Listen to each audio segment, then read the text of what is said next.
administrator decisions. Procedurally, the Development Review Board operates on the record. Broadly, this means that we take a clear record of testimony from the applicant and any interested parties, and then issue a written decision with our findings. Applicants and members of the public should be aware that as we are on the record, this is your opportunity to comment on and provide evidence relating to an application. In the event our decision is appealed to the environmental court, the court will not take or consider additional evidence at its hearing, but will look at the evidence from our hearings, the regulations, and determine if the evidence supports the finding and decision of this board.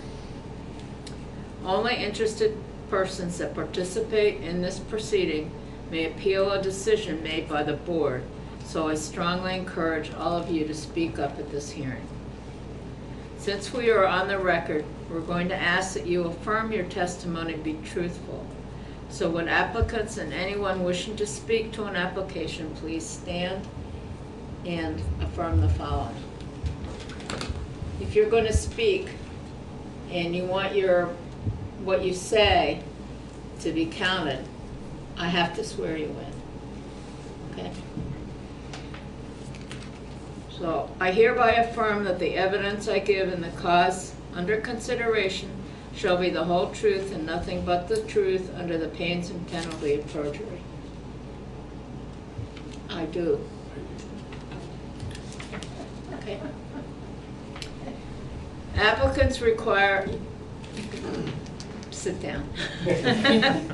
Applicants require a majority vote of the full board to succeed. That is 4 votes out of 7.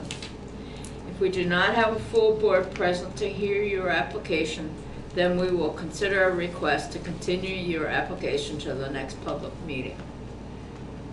After taking testimony, the board will close the public hearing and may vote on your application. The board will issue a written decision within 45 days of the close of the hearing. While we may vote on an application, it is the written decision that controls the timeline for appeal. It should be noted that the town of Brattleboro is a party with an interest in land development applications. The town does not have special status before this board. Documents provided to the board by the town planning department, town attorney, or other town departments will be considered in exactly the same way as information from the applicant and all other interested parties. And I have a motion to approve the minutes of the last meeting, which was, when was it? January 22. 22nd. Okay. So moved. Is there a second? I'll second. All in favor? Aye. Aye. Minutes are approved unanimously. Okay.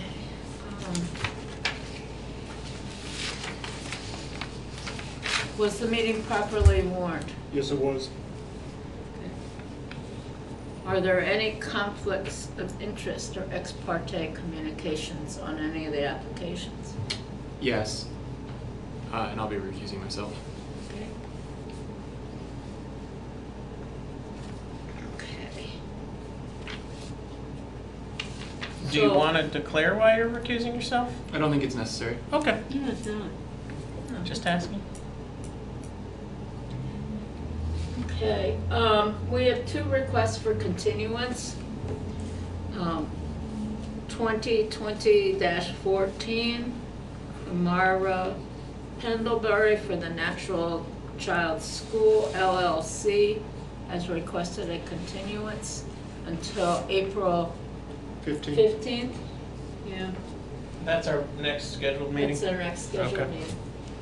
I thought it was the 3rd Wednesday. It turns out the 15th is the 3rd Oh, Wednesday. that's right. April 1st is I missed the the first. one, yeah. Okay. Whatever. Okay, April 15th. Can I have a motion to agree to the continuance? I move. Second. All in favor? Aye. Okay, the second one that's requested a continuance is 20/20/11. Jason Evans Construction Incorporated for EDW Realty Incorporated. And they've also requested a continuance to April 15th. Can I have a motion to continue 20/20/11? Move. I'll second. All in favor? Aye. All right. Okay. You need to read? Do I need to? No, Stay. but if you wanted to read. Okay, so now we move to application 2019-108. Douglas, pronounce your last name for me. Beechel, for Carol's Restaurant Group. Wanna come sit at the table? Oh, Do we want a he needs an easel. easel? I can hold it It'll because probably be easier for the camera as well. Easier for Okay. your TV. Brian, is there one that's on the end? Take the one on the end. Oh, these all projectors. I think that one's an easel. Which one? Oh, The yes. gold one. Anyone's qualified to put this together. Oh, and we'll let you do it in. Turn it around. Turn it around. Put the little thing on the end. There you go. Seems pretty freestanding. Are they getting this? Just for one of your hooks. There you Is You go. this have to have humor, right? Is this a good angle for the board and the camera? Well, we've got these. We've got so- pictures. Yeah. I like looking at that. Okay, can you explain the project? Yeah, I'll stand. Yeah. We'll slide it back a little bit. Yeah, let's slide it back. All right, so again, I'm Doug Beechel, representative of Carol's Restaurant Group. We're the franchisee of this existing Burger King that Wait, we were in front of this board in August 21st of last year, and we got our approval in order to proceed with sort of phase one of the construction of this, which was ultimately the remodel and some of the parking lot work. Phase two consisted of replacing the sidewalk and then really permitting through DOT the necessary permits in order to do that. I think that was it in terms of the two different phases, in terms of what was actually included. Yeah, I think we agreed that we would hear the sidewalk later after Yeah, so. we talked to DOT. So we were able to open before the end of the year, which was our goal, and things have been great. However, we still need to obviously finish all kinds of work. We got to repave the parking lot, do all the landscaping, modify the curbs and the entrances. So after our meeting here, we applied to VDOT for the sidewalk permit. Our goal and our contingent approval was replacing that sidewalk along the entire frontage on Canal Street. They wanted to come out and do a site visit, so we did. I think this was in January. Brian met us out there. We had two representatives from DOT. They had some suggestions on altering the approved plan in terms of curbing. It's sort of hard to see, but maybe I can just outline it.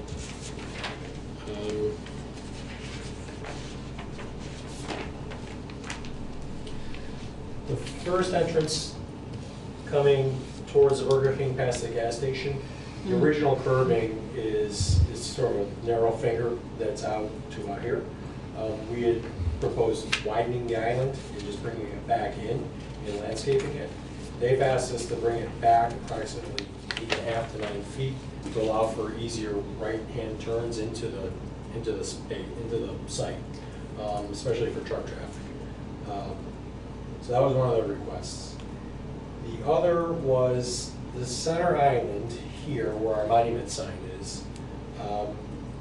We had a striped sort of area just defining protecting it. It was basically painted asphalt. They asked for a mountable curb, so that would further define that. So just a curb that could be rolled over by vehicles. And then I think originally it was asphalt, and then we decided we would like to make it landscaped or lawn material or grass or turf or sod. So adding that triangular island as a mountable curb with landscaping feature takes down on some of the sort of the asphalt that was out there. And the third request was this exit out. This curb was out further again, and they just had us reduce it approximately 8 feet. Just bring it out so right turns out are a little bit easier. Our original plan, after standing there watching traffic for an hour, you know, it had vehicles coming in this side, Bigger. going out the other side.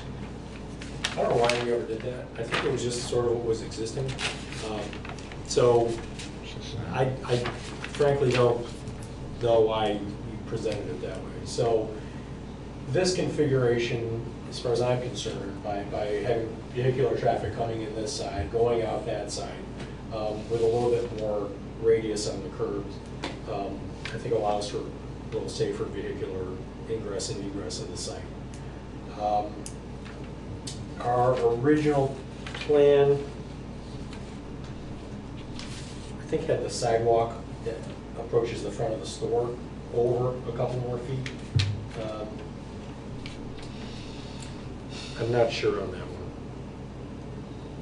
one. Where it is now, it is where it shows on this. So I kept it a little bit off of the center of the store. So really those were and they wanted us to widen this exit from the drive-thru to line up with the building width. Their lane width was,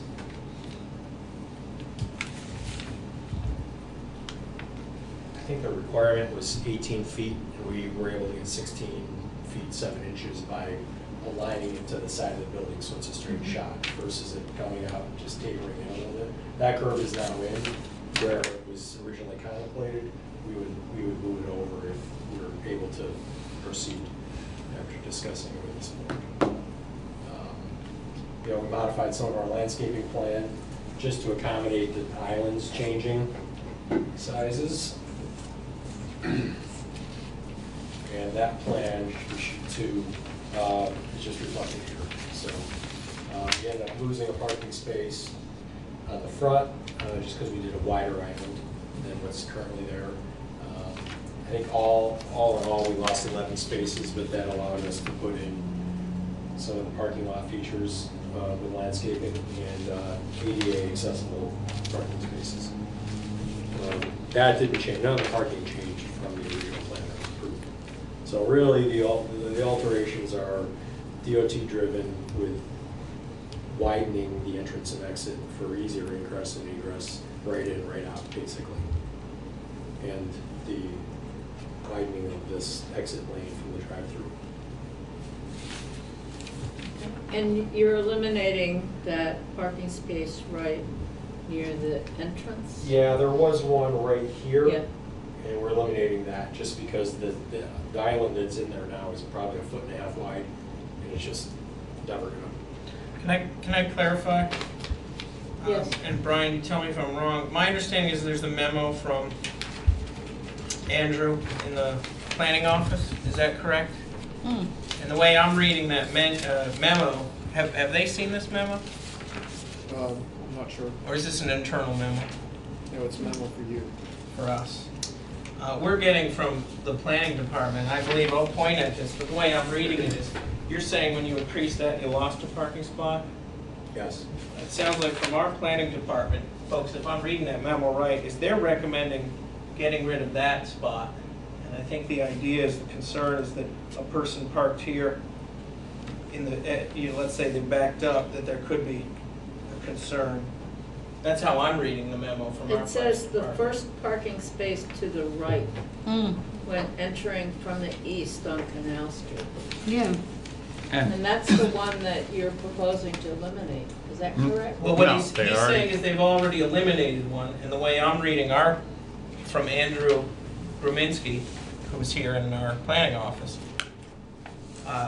their memo says staff is recommending removing this parking space for safety purposes. And I can sort of visualize, what I think that decision He is. did. So it'd be like this then. Well, I think I think that I think that is the one that they're That's why they- eliminating. No, It's no, the- it's additional if you If look. you take a look at the memo, Take a compare look it at to this what, one.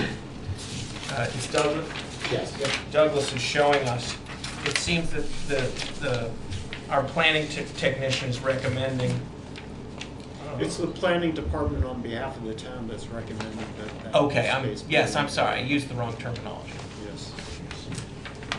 And we wouldn't have a problem with that. Okay. I think it makes Okay. sense. I wanted to just, Madam Chair, do you mind if I ask a couple questions? Go ahead. You had mentioned a loss of 11 spaces. Is that from the original, when you sort of got the property? Yes. What was there, and then making it conform to your design? Yes, Okay. yep. And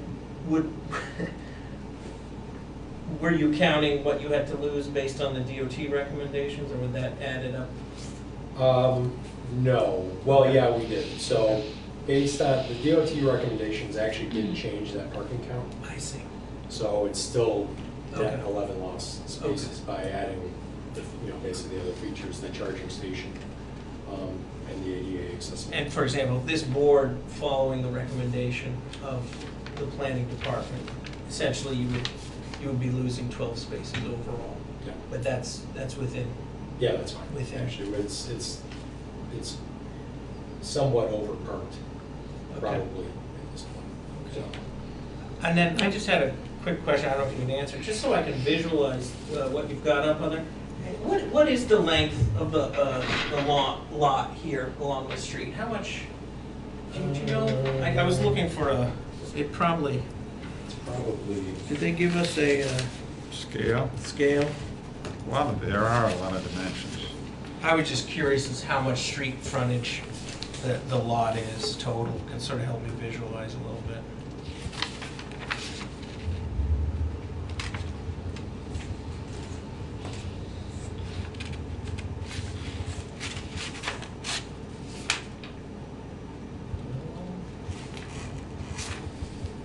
I don't know that I have it defined on here, but certainly.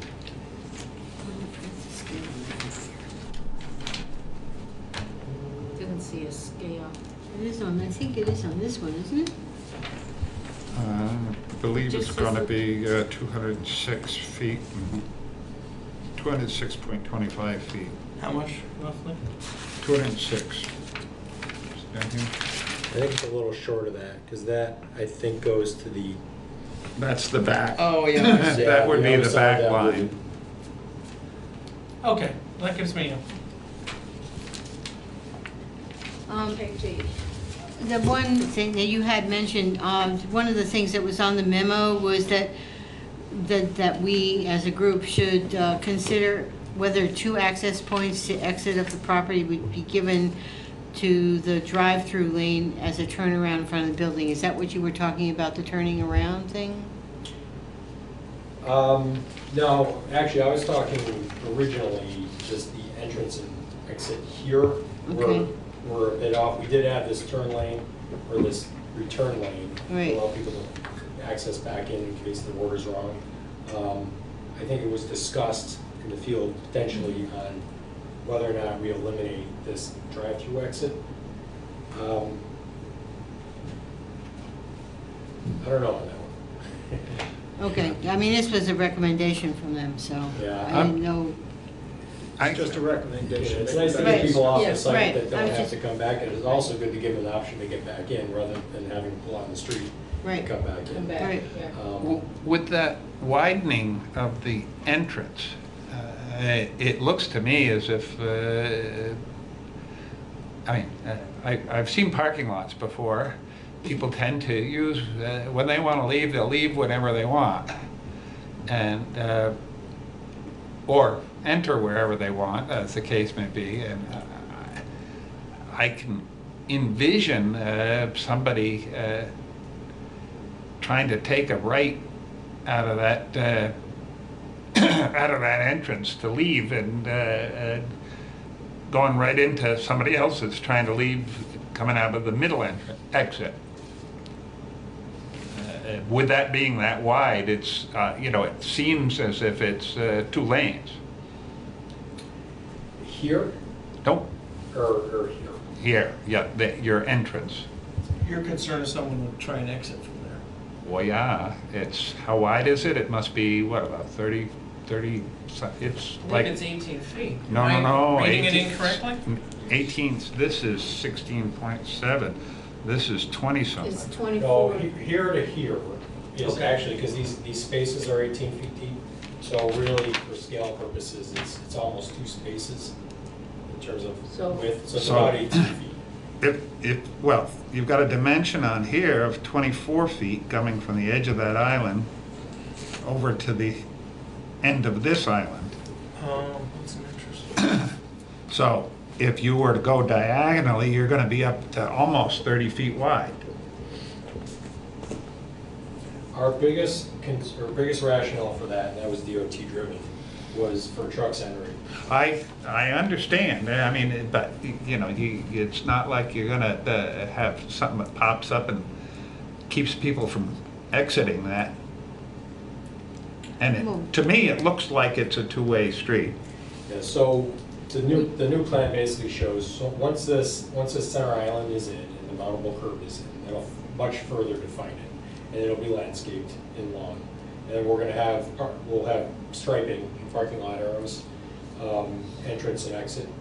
So as best we can to define in and out. And Yeah. it's more of a natural in and out versus what it is now. I was just over there and somebody pulled in over here. So. They do. That's kind of the, once we get it established, right now it looks terrible. Are you gonna have signage that says like one way or Yeah, this way? typically or- we do have an exit signage over here. It's gonna move because of that road or the widening of the exit. Typically our sign packages have an entry and exit sign. I don't recall whether or not they're lit or not lit, depending on the municipality I'm in. Well, I'm not sure, Michael, that they can do anything about it. I mean, if you look at the co-op, you're supposed to go in and go around. Well, by- People go in and go around Any the way they wrong want. way all the time, even though it's marked with arrows Well, let's, and signage. with Brian, you had mentioned in some of your writings here the possibility of having the 2 exits are closer together than what our Yeah, there's than a- what our land use permits allow. Yeah, that's right. So, to be clear, this is an existing developed site, so Yeah. what you're tasked with is bringing it into conformance with the regulations to the extent that's feasible. So you're considering feasibility rather than a strict interpretation of the code. Right. And I think the question was, if you have that turnaround and you can exit through the regular exit, do you need an exit for the drive-through? I think if I read the staff memo correctly, that was their question. And I can see why most people who go through the drive-through are gonna go straight out. Yeah. It sounds like we're having this discussion. Is it okay for me to weigh in on it? I saw that in the memo. The question is this exit needed? And I think my thought process was to certainly consider that and say maybe it isn't. But then I have memories. I grew up in this town. In a sense, it's always been like that. It sounds like when they did the initial proposal, having that turnaround seemed to be good customer service. God forbid your to-go order was screwed up. They actually made it safer for someone to sort of enter the building and go back. And I don't know about safety. It just seemed better access. Again, God forbid an accident happens, that that an emergency vehicle could access.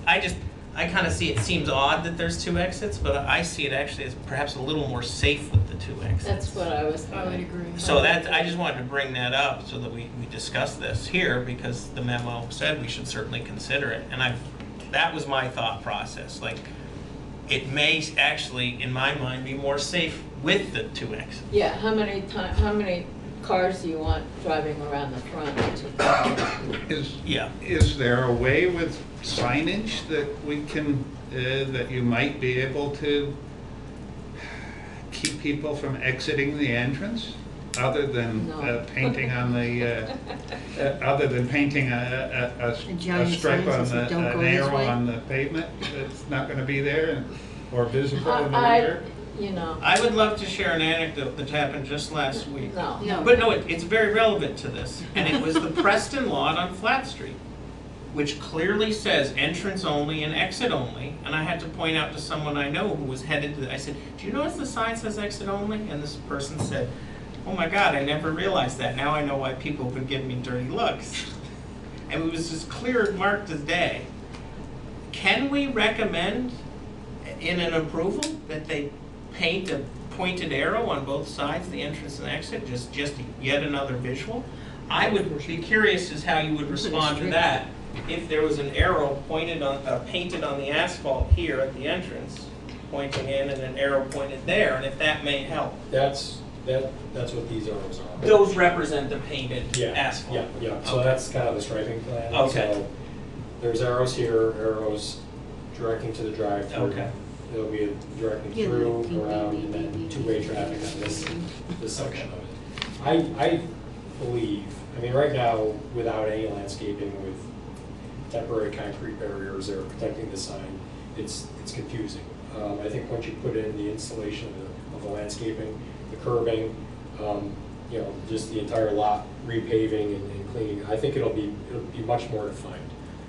I'm just afraid that you're gonna be seeing an accident smack dab in the middle of in the middle of that, between in front of the island that you're putting in with the mountable curb there, where people are gonna be wanting to leave the entrance and take a right, and they're gonna go right into the side of somebody that's trying to get back onto the highway, going out the exit. Yeah, we can't dictate idiots who drive. So in this case, we also can't dictate as the town what V-Trans finds acceptable. Pardon me? Yeah. Well, In this case, we V-Trans- can't dictate as the town what V-Trans finds acceptable. This is actually part of V-Trans road. Yeah. Yeah, Having that entrance wider so the front trucks can get sidewalk in. has, We advocated really strongly that they allow a design that's more in keeping with the town standards, which are more multi-purpose, pedestrian, Mhm. car orientated, definitely narrower, and they were quite clear that that was unacceptable.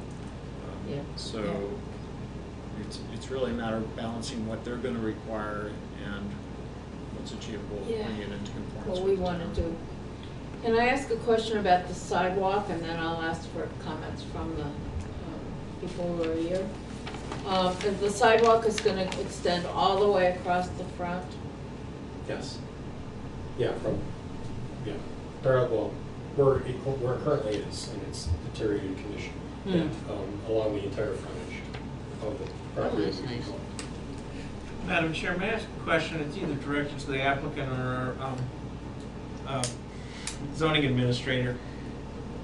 Who makes the requirements for the construction of the sidewalk in terms of the material and dimensions? Is that a DOT standard or Vermont Department of Transportation standard? Public Works has a standard, Okay. so it's 5 feet, and I think it's 4 inches thick, or And it's really standard. And I would ask, the applicant is familiar with what these standards are and Yeah. expects to? Yes, so Okay. it'll be 5 feet and all the way across. Yeah, it'll be outlined in the V-Trans permit, so what the specs are. Okay. So, yeah. Okay. I mean, so that, in terms of us as a board and approving it, we know that they have to follow the standard requirements to make a sidewalk that is up to town standards. Yeah, and I think actually the town will be a co-applicant with Carol's group for Okay. the sidewalk, because we might be obligated to take that over in the future. Are there any questions from either of the people who are here? Any comments? They can't, they didn't. They Yeah, didn't. they did swear. No, he didn't. If I comment, I might open a can of She worms. did not Excuse me. swear. Did you swear in? No, she didn't. We did. I You didn't. you swore, I see. So you need to go to the microphone, identify yourself and where you are, where you live. I'm Ann Dosberg, and I live at 11 Generous Street, and my property abuts the property of Burger King. And I've been through the drive-through, and I love it, and the original drive-through works very well. And if you could see the traffic that goes through there, that's the one that is used the most. The curved driveway, they may get used to later, but it does, to me, look like it needs a little altering so that people can turn to the right a little easier. There are other properties in Brattleboro that have that curve in front of their building, and they do not have the straight exit. So they already have to deal with incoming to turn, and that's up on Putney Road. I think they've done a beautiful job in a short amount of time, and I can't wait to see the rest of the property finished. Thank you. Any other comments from members of the board? I'm still, I guess I would like to ask the board if they had any other ideas or suggestions, if there was any way that, or any way that we might be able to try to restrict people from exiting the entrance. Or that you might be able to keep people from exiting. Madam Chair, if I may speak to that? Yes. I feel pretty confident as a board member that the applicant has shown sort of due diligence in checking with the Vermont Department of Transportation and then following their recommendations and coming to us with their proposal. I'm willing to, once the conversation ends, I'm willing to put forward the motion that we would approve it as presented with the condition of removing that one extra parking spot based on the planning department recommendation. I might ask the woman who spoke if you had said that you might have a recommendation about, am I getting it correct, if a car is in the drive-through leaving, that you thought there might be some recommendation you would have to make the right turn a little better? And I didn't know if we should consider that. Did I hear you correctly on that? It's just the curve. Like it curves. Do you mind going to the microphone? It's for the camera to pick it up so people at home can hear. I told you it would be a can of worms. No. The existing turn to the left around the front of the building has a curve like this. Okay. But if you're exiting, you want that curve to go more to the right. So, Is this what we're talking about? yeah, so currently where the red is where the curb is in. That was the approved plan showed Okay. that. Right. The DOT recommendation was to pull it back. Okay. So this revised plan has that, so it's a easier right out.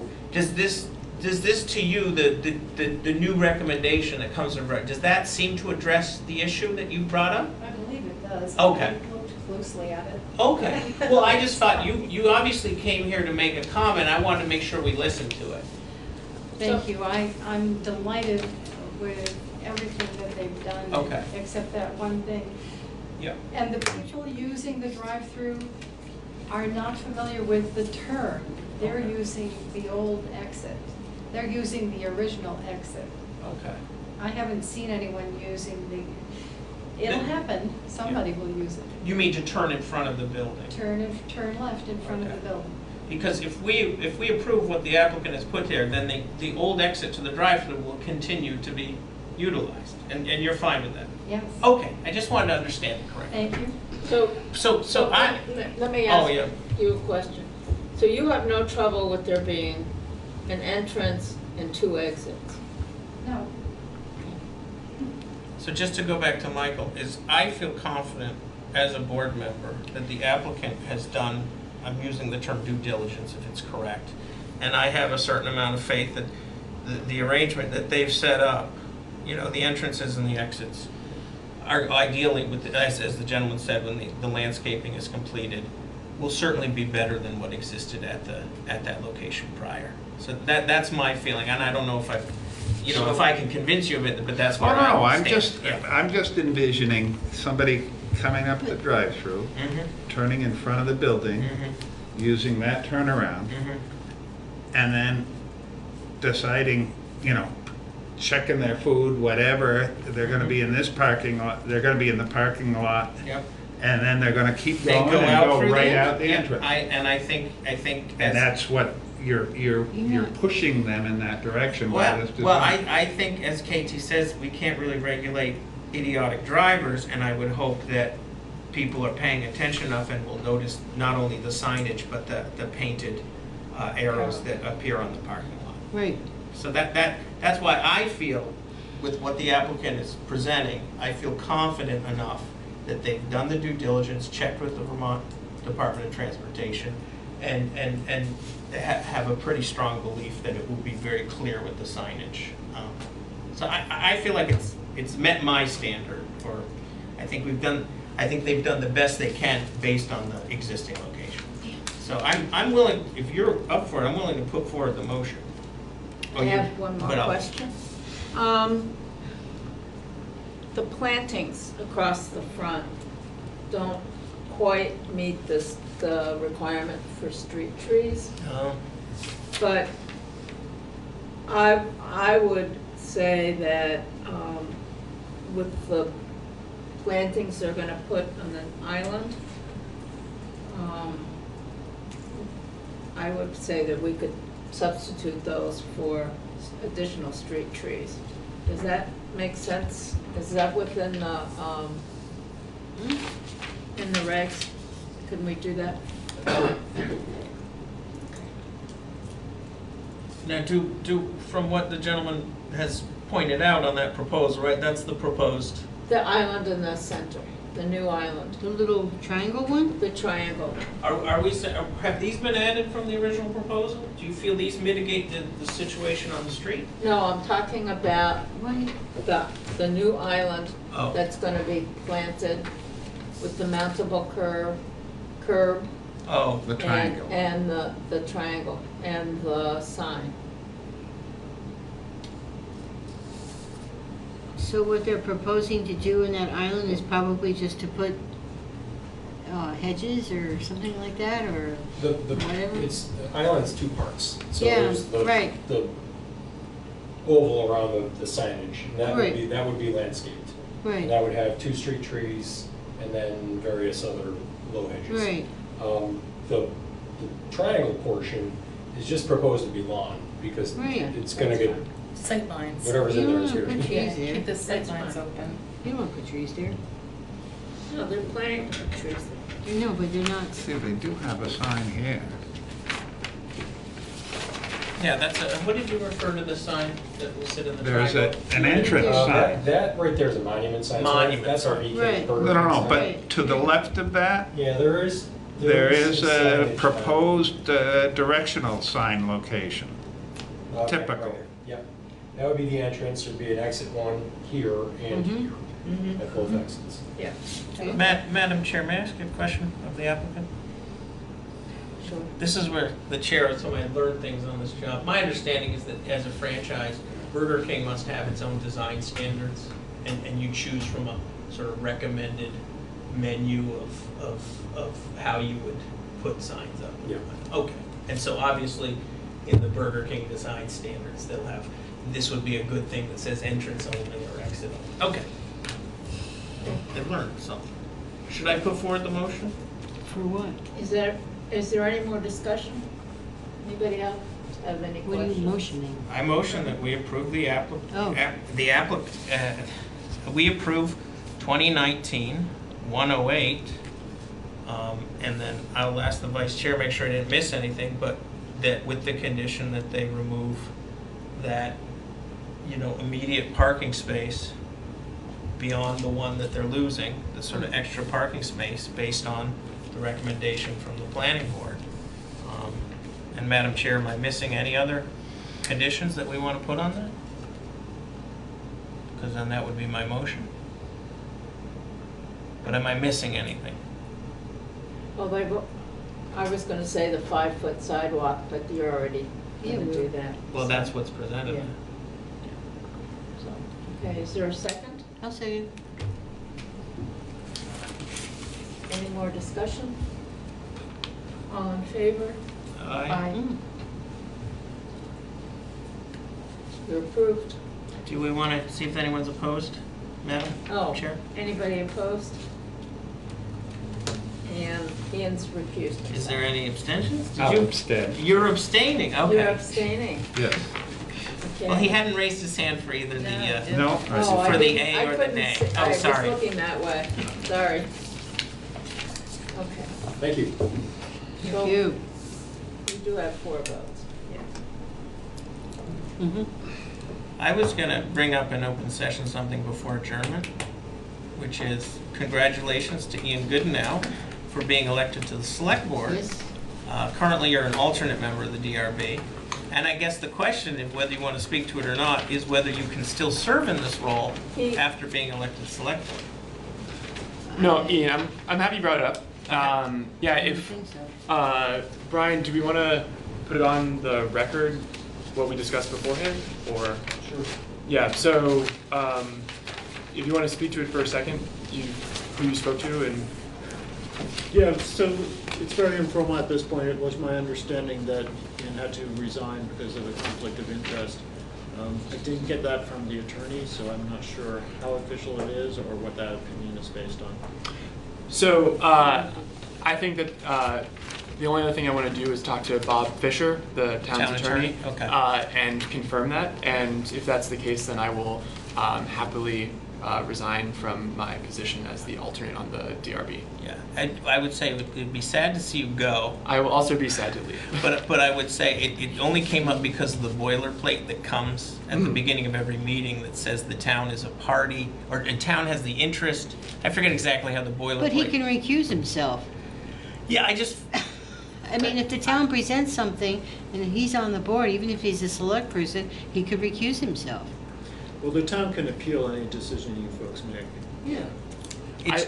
it does put you in a situation where the DRB, you know what I mean? We're a creation of the town, right?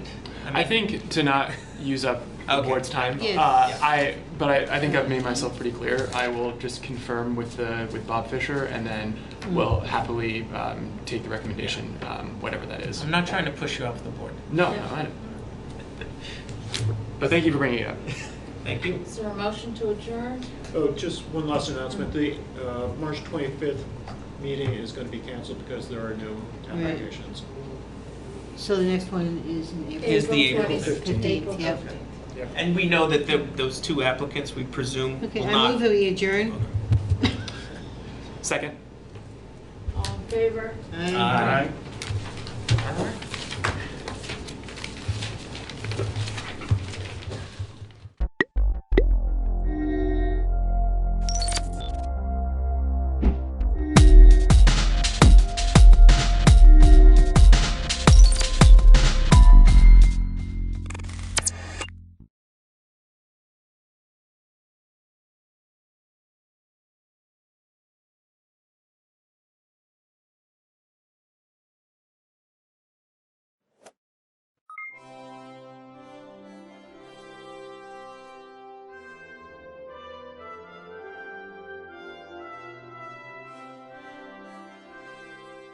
Okay, good morning, everyone, and thank you for coming.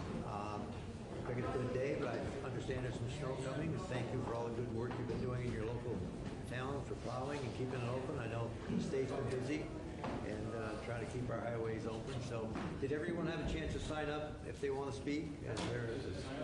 Is there a sign-up sheet somewhere? I thought the league was going to have a sign-up sheet. Oh, okay, yeah. Oh, they do have it? You have a sign-up sheet? Right now I do. Who represents the towns anyway? Do you have a league or somebody? Oh, I'm sorry. She's awesome. So, Okay, you gonna pass that around, or how you gonna do whatever you wanna do? so if you want to speak, could you please step up? You are the main attraction this morning. So, and we do have a few people who are prepared to speak, and I think you're going to have some others that are. Sure, that's fine. Will feel the urge to move on. Okay, I think, And- the House, Quinn's in charge. okay, all right. Wilson. So I think the chair, I think, of the House should be along momentarily. So I'm Dick Mazza, the chair of the Senate Transportation Committee, and I will have their senators introduce themselves. So we'll start on the other end. Jim McNeil, Rutland County. Jane Kitchener, Caledonia Orange. Andrew Persick, Washington County. Okay, that, and I think Senator Ash should be here momentarily. Oh, okay, with that, the Vice Chair, would you like to do? I was going to Sure. start because I'm Vice Chair of Transportation, Barbara Murphy. I serve Fairfax here in the State House. Dave Potter, represent Clarendon, West Rutland, Proctor, Wallingford, and Whiskerton. Representative Becca White, and I represent the town of Hartford. Yay, VLCT! Former board members. Molly Burke, and I represent Brattleboro. Yay, Brattleboro! I'm Mike McCarthy, I represent St. Albans. Connie Quimby, I represent 5 towns on the Connecticut River and 3 inland ones. Patty McCoy, representing the towns of Pulteney and Ira. Brian Savage, I represent Swanton and Shelton. Tim Corcoran, and I represent Bennington.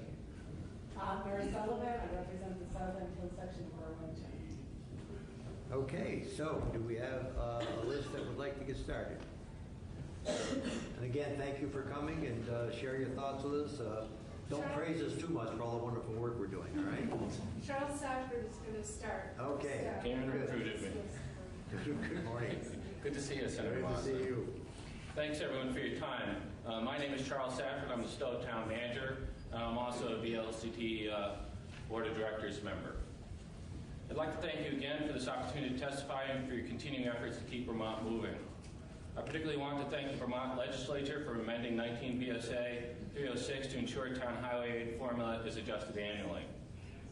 With that being said, today I want to focus on stormwater funding. Stormwater management is a hugely expensive obligation for local governments, even with the assistance from the Clean Water Fund. According to the Vermont Clean Water Initiative 2019 Performance Report, out of a total of 13,000 municipal road miles, only 169 miles of municipal road drainage and erosion control improvements have been implemented. Stowe, in and of itself, has 95 miles of roadways, of which the initial A&R screen determined that approximately 48 miles of roadways, for a total of 800 segments, were hydraulically connected. Towns are required to bring all hydraulically connected roadway segments up to the municipal road general permit standard as soon as possible, but no later than December 31st, 2036. The connected roadway segments that are considered very high priority are to be upgraded to meet municipal road general permit standards by December 31st, 2025.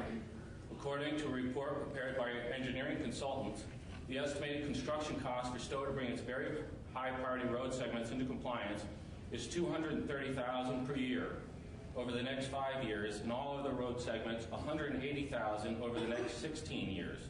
The total estimated construction cost is $4 million. This doesn't include other stormwater permit requirements such as the 3-acre rules and the like. The Clean Water Board state FY21 Clean Water budget recommends an increase in municipal grants and aid from $3.2 to $3.7 million. This is only a $500,000 increase statewide at a time when we're supposed to be ramping up our compliance efforts. In FY17 and 18, Stowe received 100% reimbursement from the municipal roads general permit projects. By FY19, that was down to 50%. In FY20, it was down to 21.8%. In its FY21 budget, the town of Stowe has increased its stormwater expenditure budget from $75,000 to $235,000, which is an increase of $160,000. The Select Board is also seeking approval of an assistant engineer to help with stormwater planning and implementation. Total compensation cost for this position is budgeted at $114,413. Even though Stowe does not have any impaired waterways along our municipal roadways, we are disproportionately impacted by road standards and stormwater regulations due to our steep slopes. Admittedly, there are a number of roadways with ditches that do not meet current standard due to our topography, ledge, and utilities. Also, while the community has been a leader in environmental stewardship with over a third of Stowe's 72 square miles being conserved, the community has resisted widening roadways that may involve taking of trees and diminishing of the community's character. Stowe is a tourism community and has more locally designated scenic roads than the rest of Vermont combined. Surveys indicated the #1 activity of tourists is to drive around and enjoy her scenic beauty. Although there are some allowances for scenic landscapes in the municipal road general permit, it is going to be a struggle to balance managing stormwater permitting requirements with maintaining the community's character. While there is a benefit to stormwater improvements, there is also a cost that the state budget does not appear to fully recognize to date. I encourage you to increase municipal grants and aid funding so that statewide goal of cleaning up the public waters of the state of Vermont does not fall on municipalities and property taxpayers. I'd also like to add what I told Bill Fraser, the city manager of Montpelier, at the last board meeting. When towns like Stowe start tapping out and saying mercy, there's a problem. We got a pretty aggressive agenda, and it may seem like a long time frame, but an accumulation of everything out that's going on. I'm not talking about DEC and perennial stream requirements and turning what used to be culverts into bridges, and that's a whole other range of topics we could talk about. But I know you folks are feeling the pain. I know the federal government isn't doing its part. Senator Moss and I were talking prior to the meeting. I don't envy your position. But we are where the rubber meets the road, and the job's not done. We need your help. Thank you very much. Any questions, comments at this time? Thank you. Thank you. The chair just joined us from the House. Hi, I'm Kurt McCormick from Burlington. All right, next on the list. I thought that was just the sign up. Oh, just the sign up. Who's next? Okay. I did sign up. Oh, we got it right here. All right. Good morning, and thank you all for this opportunity. My name is Eric Osgood. I'm chair of the select board in Johnson. I don't have any particular item. I just wanted to share with you how important what you do down here impacts the people of my town. Johnson is very prone to flooding. About 40% of our budget is for the highway department, the town's budget, and another 35-ish. So is for public safety. So we're in the 70-75% of our budget is in those two large ticket items. So there's very little left to do other things. But in our transportation highway department in the budget, there isn't a lot of wiggle room. I mean, just to maintain the highways, it costs a lot of money, as you guys are well aware of. Back on Halloween, the flood event we had, the rain, November 1st, it went into November 1st.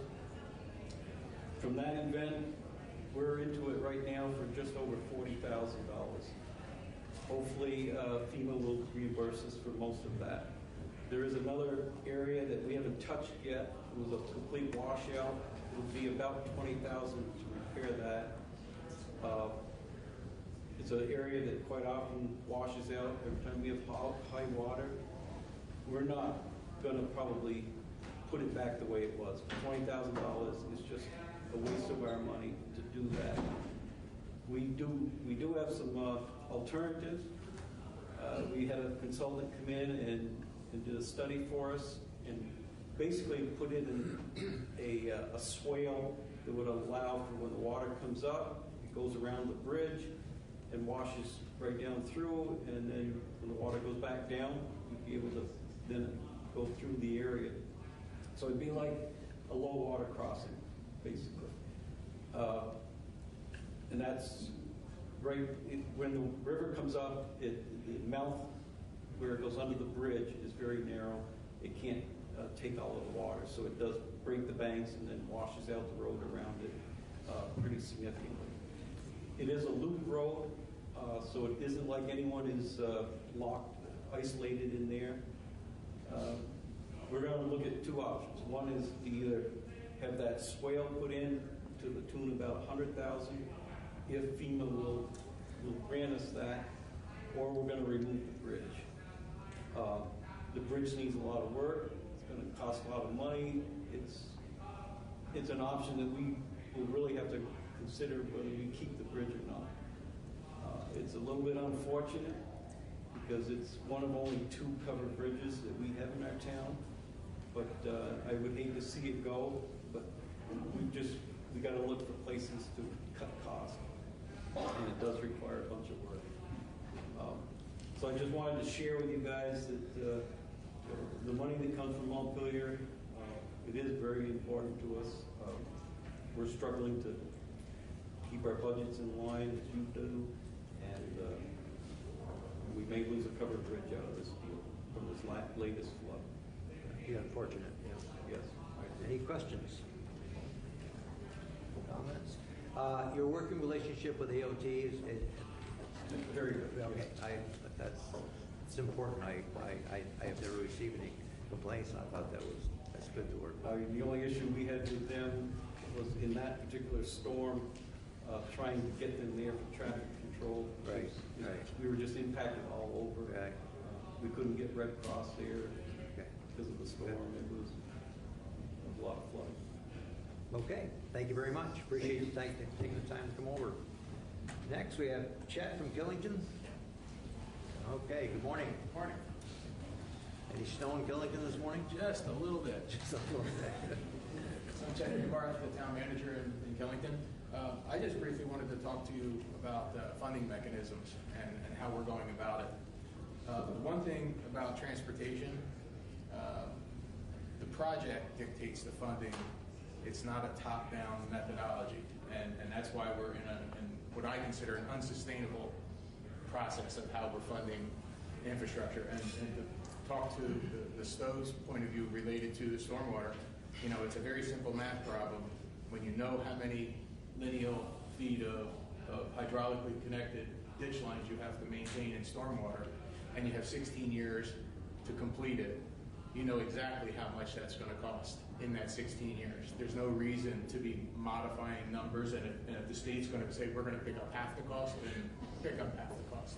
But whatever that is, the project dictates the amount of funding, and making sure you do a complete project when you do it. The example I'm going to use is one where Route 4 passes through Killington. 2 or 3 years ago, they did a repaving job. They did a partial reconstruction on one section. But here we are 2 or 3 years after the project, but we're going to do a major culvert replacement, cutting up the road we just finished repaving. And then the one part of the culvert that's not happening is right at the base of Killington Road. We 4 or 5 years ago built a park and ride. When we were doing that, we had to extend the stormwater through our site to make sure we were discharging beyond where the parking area was going to be. So when we did that, I approached AOT and we asked them to do the design of what that culvert should be from where it crosses the road, because it crosses Route 4, and we said, well, we're going to build our structure and our outfall to meet whatever the design standard is that you guys come up with.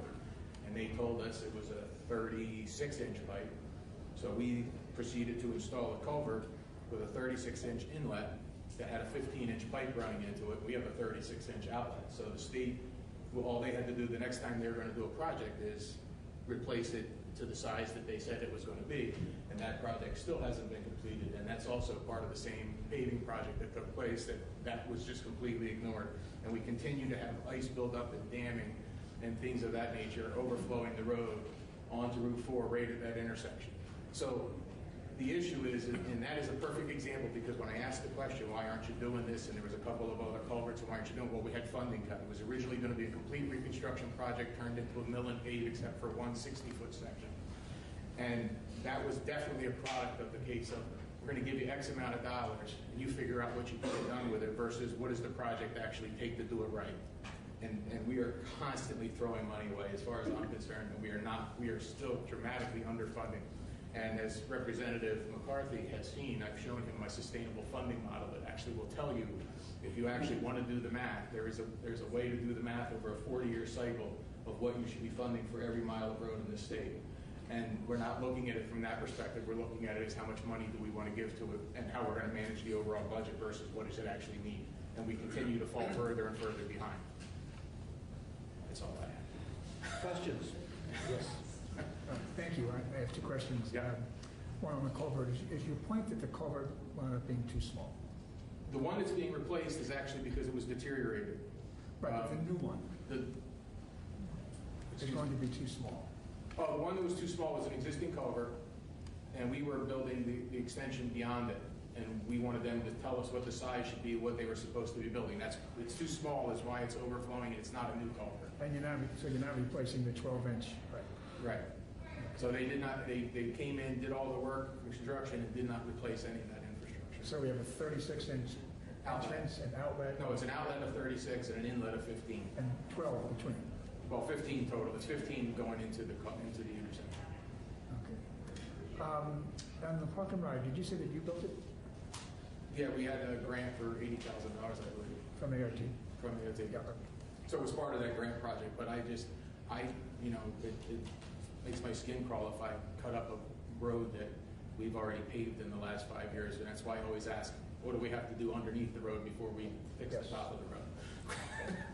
Okay, thank you. Other questions, comments? Thank you very much for coming over. Next is Brian Osborne, Colchester.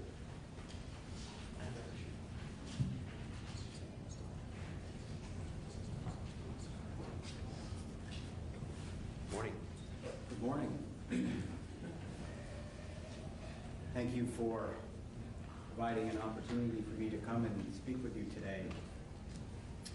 I wanted to comment very briefly on the DMV miscellaneous bill, specifically the centralized online permitting system that's being proposed to be evaluated for the issuance of overweight permits. Generally, the town of Colchester is quite supportive of this approach, provided that it doesn't in any way dilute our ability to protect and preserve our public infrastructure and our transportation system. That is our main priority, but we actually think that going to some type of a centralized system would be much more efficient.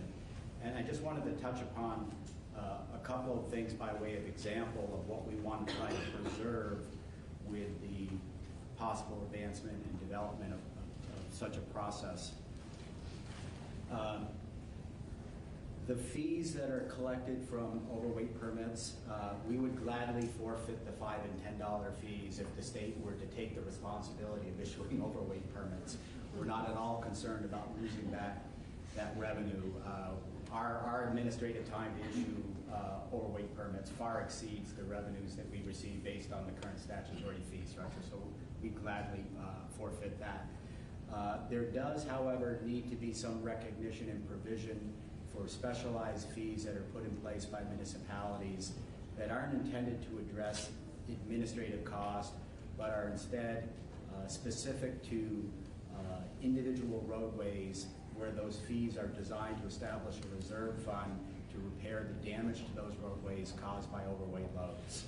So there has to be some type of a provision in there that if the fees are going to potentially be kept by the state, which we don't have an issue with, those other types of fees that I referred to need to come back to the municipality. They are not administrative fees, they are capital reserve fund fees. That's point one. Point two is more from a liability standpoint. This sounds like an online web-based portal. I'm not sure whether it's fully automated, but there's got to be some provision to make sure that these overweight loads that are on our roads are properly insured.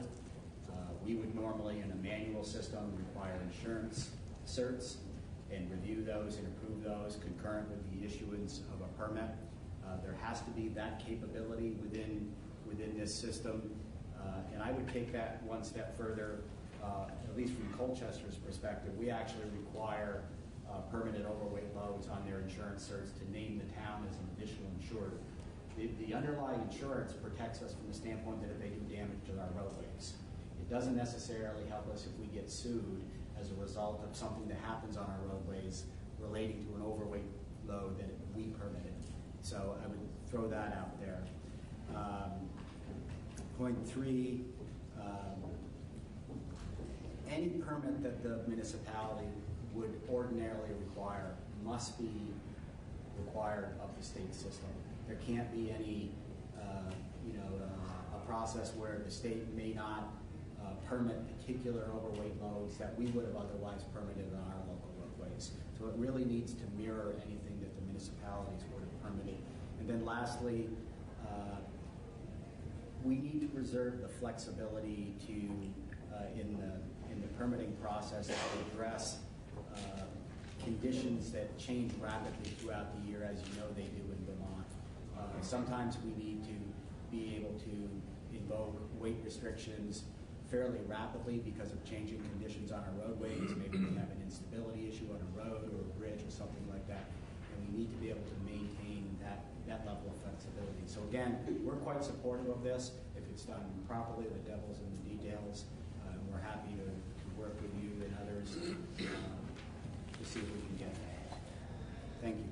I guess the initial thing was that all we were trying to do is, instead of the town dealing with 150 different requests from different truckers, centralize it so it'd be easier for everyone.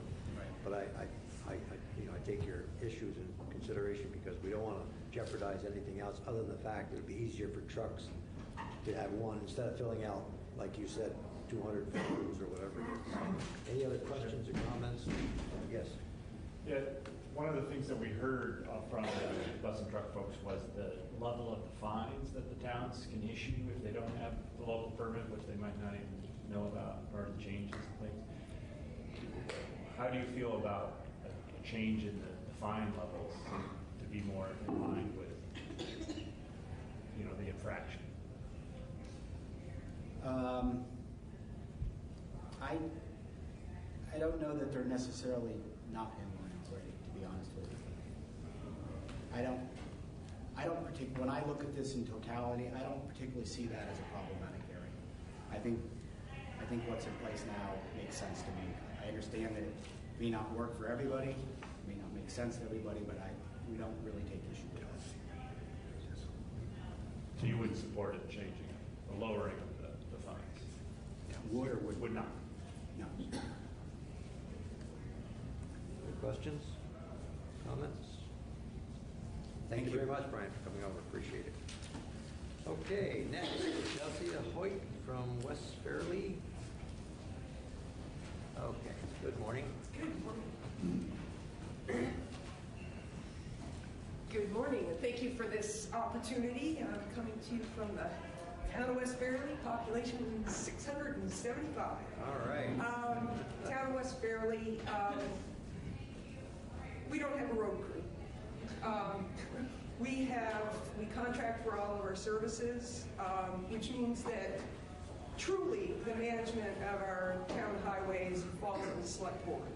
We're very fortunate to have a local contractor who lives in town and takes huge pride in the way that our roads are managed. He is very forward-thinking, and it's been a good setup for us. We don't own a shovel. And our select board is a very diverse bunch, and there's just a total commitment to making our communities better. And that's what we're working towards. We live here in terms of transportation. We drive the roads. We're checking out the next town's road work even. And we're really good at keeping everybody rolling.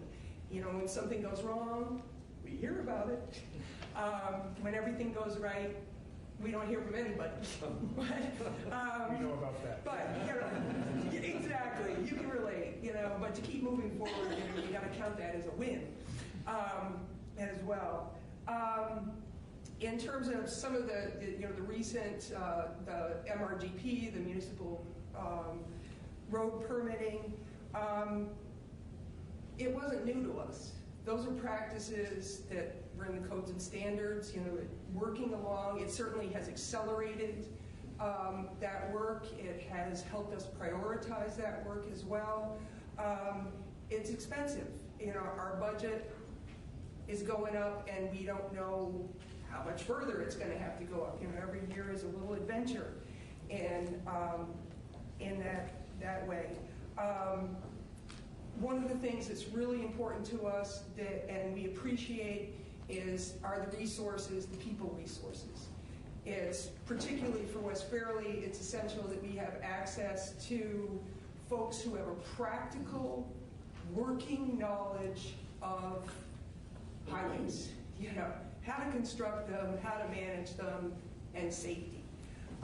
One of the disturbing trends that we see is a trend to kind of undermine local governance rather than collaborate. To kind of place our towns in the crossfire of some interagency jurisdictional spats that have to do with our highways. And I do appreciate that our legislators and these committees have a pretty good nonsense filter, for lack of a better word, to see that. But there are a couple things coming down the pike. One of them has to do with fairly innocuous sounding legislation on updating the tree warden statutes. And when you read it, it's really more about usurping control, town control, local control of our right-of-ways.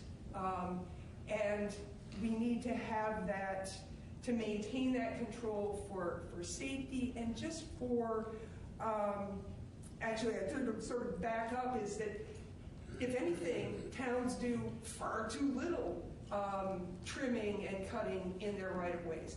It's expensive.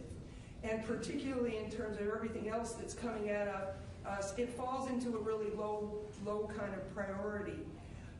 In terms of that proposed legislation's series of hearings and notifications, we talk to the landowners when we don't want to get the phone call.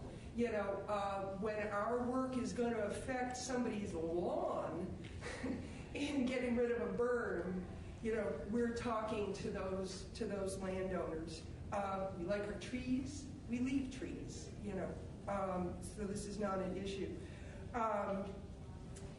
Another sort of pending or upcoming or proposed bill is H240, which takes fourth-class roads out of the Better Back Roads program. It doesn't change the fact, it doesn't change the standard that we have to meet on that Class 4 road. It's going after a funding source that is competitive. If we feel our fourth-class road project is going to beat somebody else's third-class road project, it should be in there, and it should be for the reviewers to decide on the merits whether it should be funded as well. We are appreciative of the resources that are coming to us through Vermont Local Roads, absolutely essential. Shout out to District 4 Trans, who's very responsive to us and our questions. Again, we're on the front lines. It's not we don't have a road commissioner. That we're trying to navigate some of these new regulations. And once again, we need to be sure that those regulations are coming at us from those that have, through the channels of agencies that have practical knowledge and not some sort of other agenda in managing our roads. So thank you very much, and thank you for all that you do. Thank you, Chief. Questions? Comments? I do have. Sure. Go ahead. The first bill that you referenced about the tree warden is, I'm not familiar with it. Is it a House bill? It is a House bill. It's H673. It's because it's for it's forest and parks. It's before ag and But what forestry. you're pointing out responded is there. so often legislation has collateral impacts, and you're identifying what those Absolutely. impacts would be. Absolutely. Thank you. You said you had 600 miles of road, or 600 population. How do you plow your roads? I guess I missed that. I'm sorry? Who plows your roads now? We contract for all of our Contract, road okay. services. Okay. Say we have a local. So you don't have a road program of your own? I mean, Delsey's also the road commissioner. I am the road commissioner. Oh, you're the- My select board is the road Okay. commissioner, and it is. I guess I missed that. It's a great contract, and it works well for the town, and we do oversee, all of the materials separately through the select board and that sort of thing. Well, thank you very much for coming You're over. very I welcome. appreciate it. Okay, we have, let's see, Peter from Brattleboro. We've already done that. And next one is HB from where? Where's that? Sorry, that's me, H.P. Valenta. Okay. But this gentleman is welcome. Okay, Sorry, go right ahead. I heard you say Peter from Brattleboro. Maybe I jumped the gun. Yeah, okay. Yeah, that's okay. Okay, I'm sorry. Go right ahead. Okay, thank you. Yeah. Good morning. I'm Peter Elwell. I'm the town manager in Brattleboro. Okay, there we go. All right. I'm here today with two members of our select board. Tim Wessel is our vice chair, and Liz McLaughlin is a member of the select board. We're here actually happy to share some good positive feedback with you about VTrans, and we like that. to add to the ask about stormwater management. So, Thank you. We've had a lot of communication with VTrans in recent years. There's a major interstate highway bridge project. There's been quite a few different safety issues that have been addressed, and some planning to address some other bridge replacement and other infrastructure projects that are coming in our area. And particularly pedestrian and bicycle safety issues that are really important in our community, that we work a lot locally and collaboratively around, and need partnership from the state, and have received really good partnership from the state. So we want to let you know from Secretary Flynn and Wayne Simmons on down, through the entire team. It's a pleasure to work with them, and we appreciate the degree to which they keep the promise of wanting to be partners with local government addressing these needs.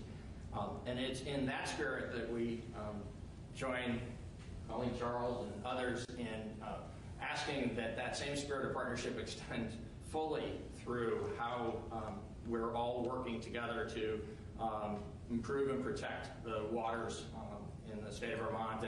And we completely understand the necessity, the federal requirements that the state had to face and come up with a way to address. We're not flinching at all at the responsibility to do significantly increased work related to the roadways and other aspects of protecting the waters, but we're not getting near enough financial help. This is a classic unfunded mandate in that the requirements are requiring exponential increases in the cost of doing this work, not just along the roadways, but in the entire package of improvements that are required.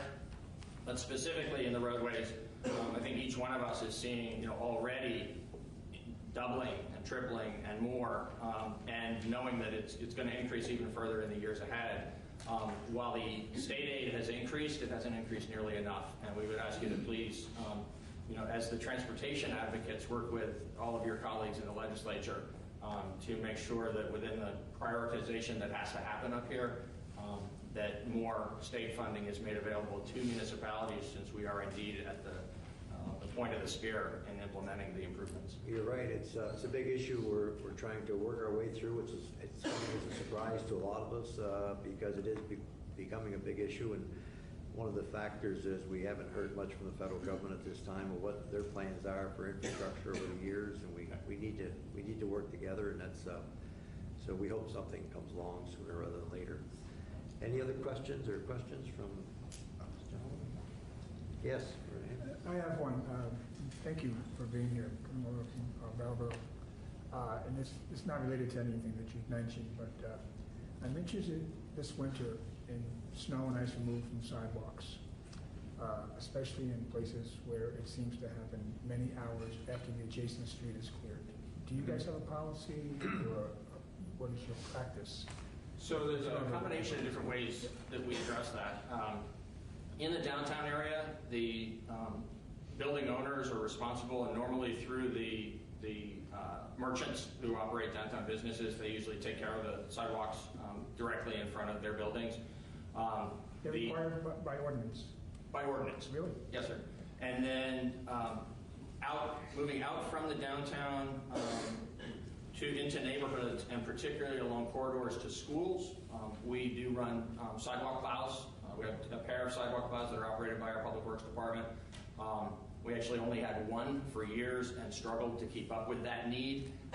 And town meeting a couple of years ago funded a second sidewalk plow, and that's made a huge difference for us in terms of being able to keep safe pedestrian pathways in that developed center of our community. Further out than that, we have a lot of circumstances where it's all dependent on what people choose to do out in the neighborhoods for themselves. And in many cases on our more residential streets, we have folks walking in the roadways. But down where it's more of a public shared space and the need to keep the sidewalks and crosswalks safe, we do that in that combination of ways. One particular challenge, this may be more detailed than you hoped for when you asked the question, but we've found that the combination of public and private effort required through the ordinance and through just partnership has worked well for our community. But one place where we have fallen down over the years is in the downtown area at the intersections in the access from sidewalks into crosswalks.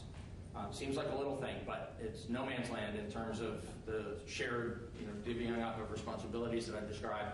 And so we've actually separately contracted now for individuals to go into the downtown area and shovel those connecting points out. We do find that it's not a perfect system. There are times when that particular task will lag behind the clearing of the other routes, but that's how we address the issue. No, I actually am interested in those details, and I will pursue them with you after. That'd be great. Thank you. Okay. Senator Ash? A question, I'm not sure if this is something that the town or through VLCT you've thought about. You're probably aware of the Transportation Climate Initiative discussion amongst a number of states, and while all the details are not fully out, the governor and the legislature both wanting to see how it would work for Vermont, which I think each of the potential states is doing. Just wondering if you've had local discussions about the wisdom of the approach, or if it was going to happen, how the resources, how the municipalities would want to see those resources utilized. Sure. We've not had local discussions specifically about that initiative, so I can't comment substantively on the sharing of those particular resources.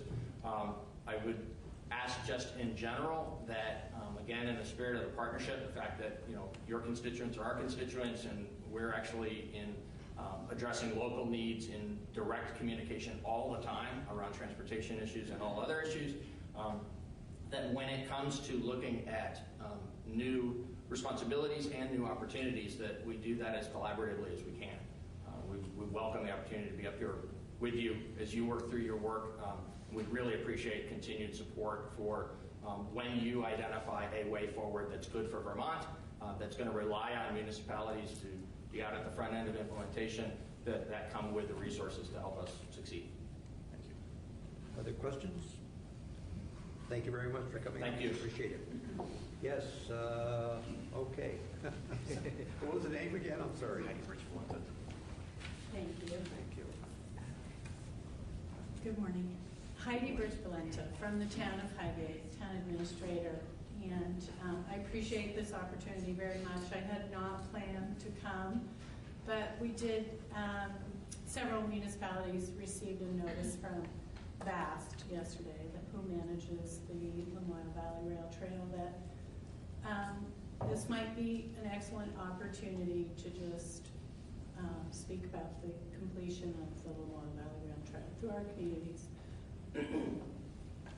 I did plan to come with the Swanton Economic Development Coordinator also, because both of our towns are on a segment of the trail that is languishing, has not been completed in the very long time that other towns have been benefiting from their completed segments of the rail trail.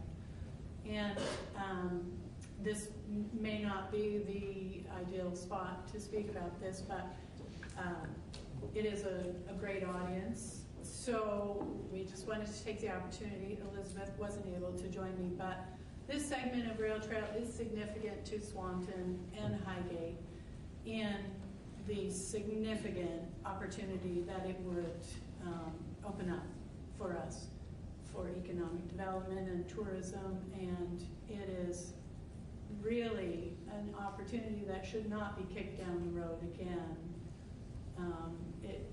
The can should not be kicked down the road again. It is really significant, as both of our towns are working so very hard on bringing a focus back to economic development and tourism and what we can do to help ourselves.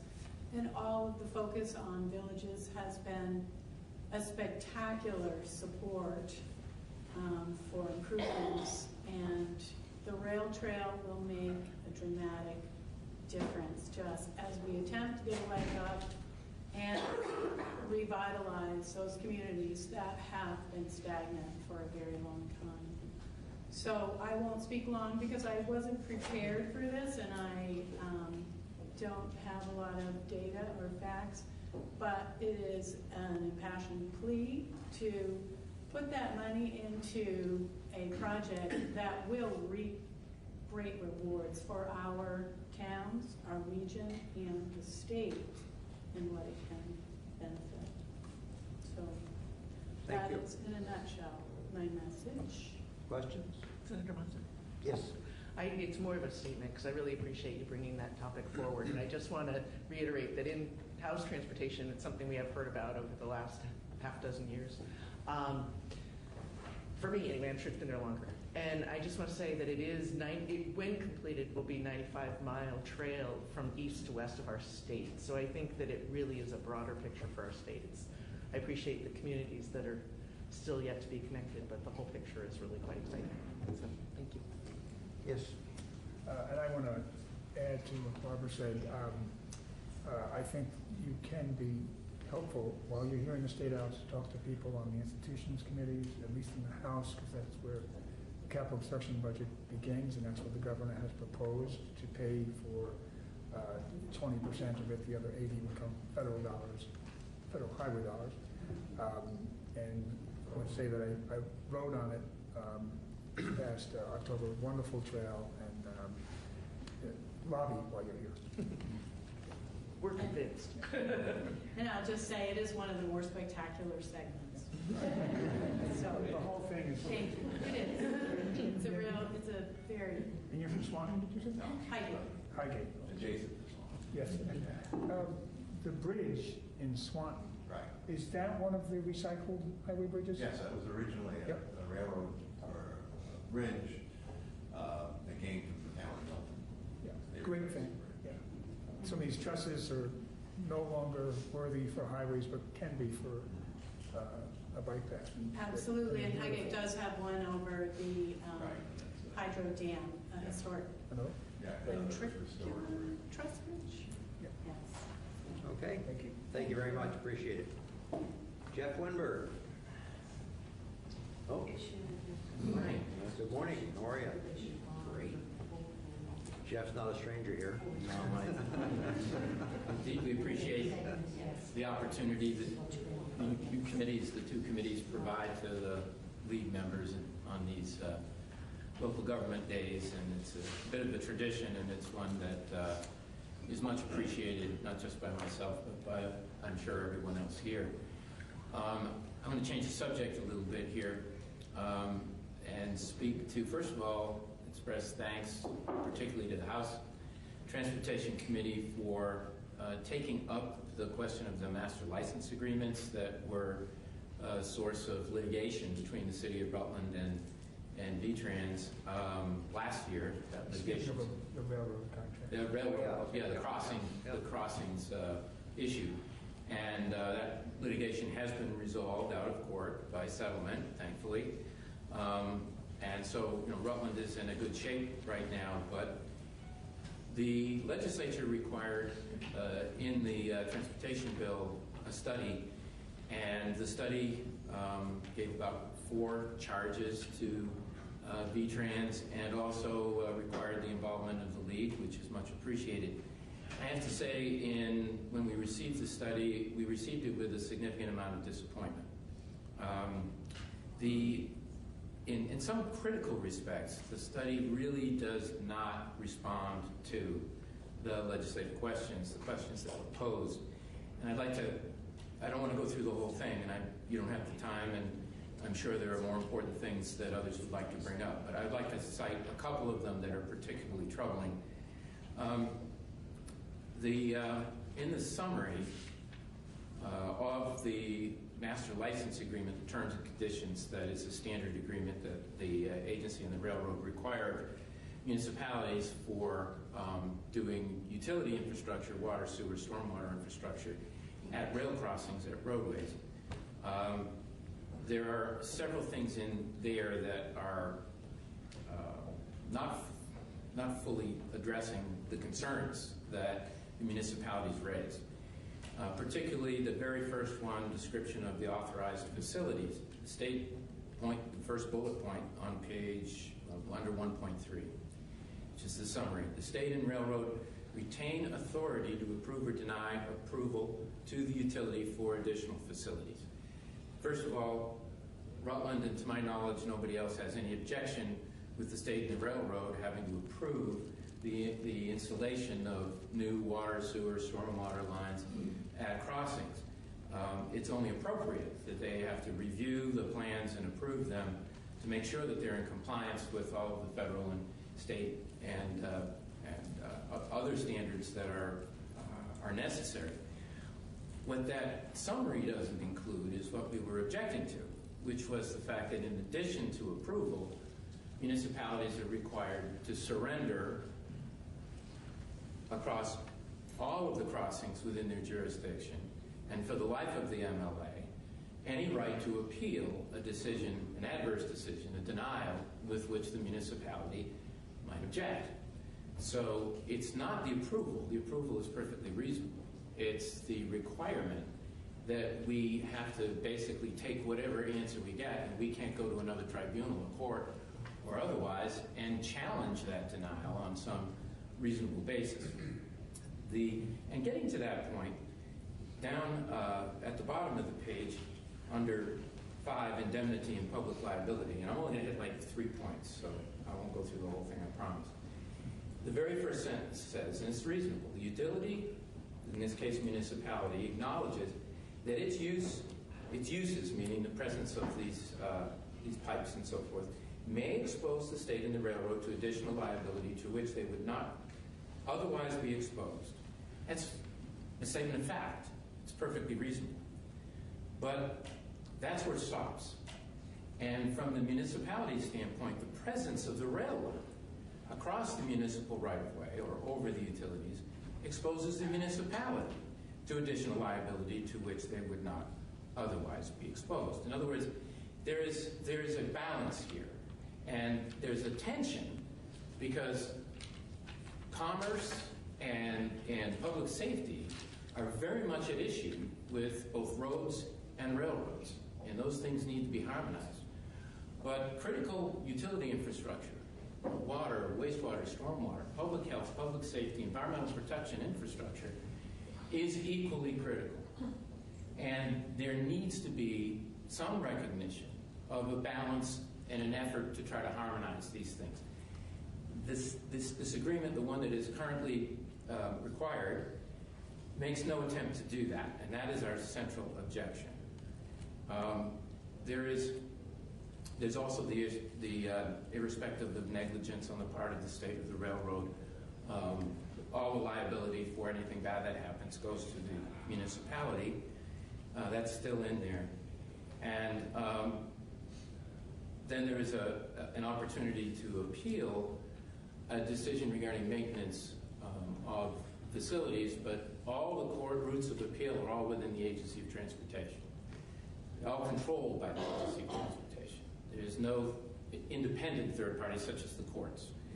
And that does not extend to new or proposed facilities, only for maintenance or upgrade of existing facilities or utilities. So that's an issue. Perhaps most troubling of all is that under there's a list here under Table 1 of approximately 50 towns and cities that have master license agreements with the state. This is great to see this list.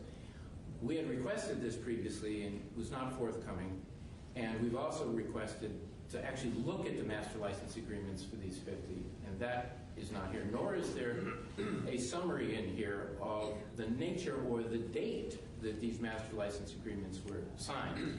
Many of them date back to the 90s, 80s, and 70s, and we've reviewed a few of those, and quite frankly, we would have signed one of those in a heartbeat.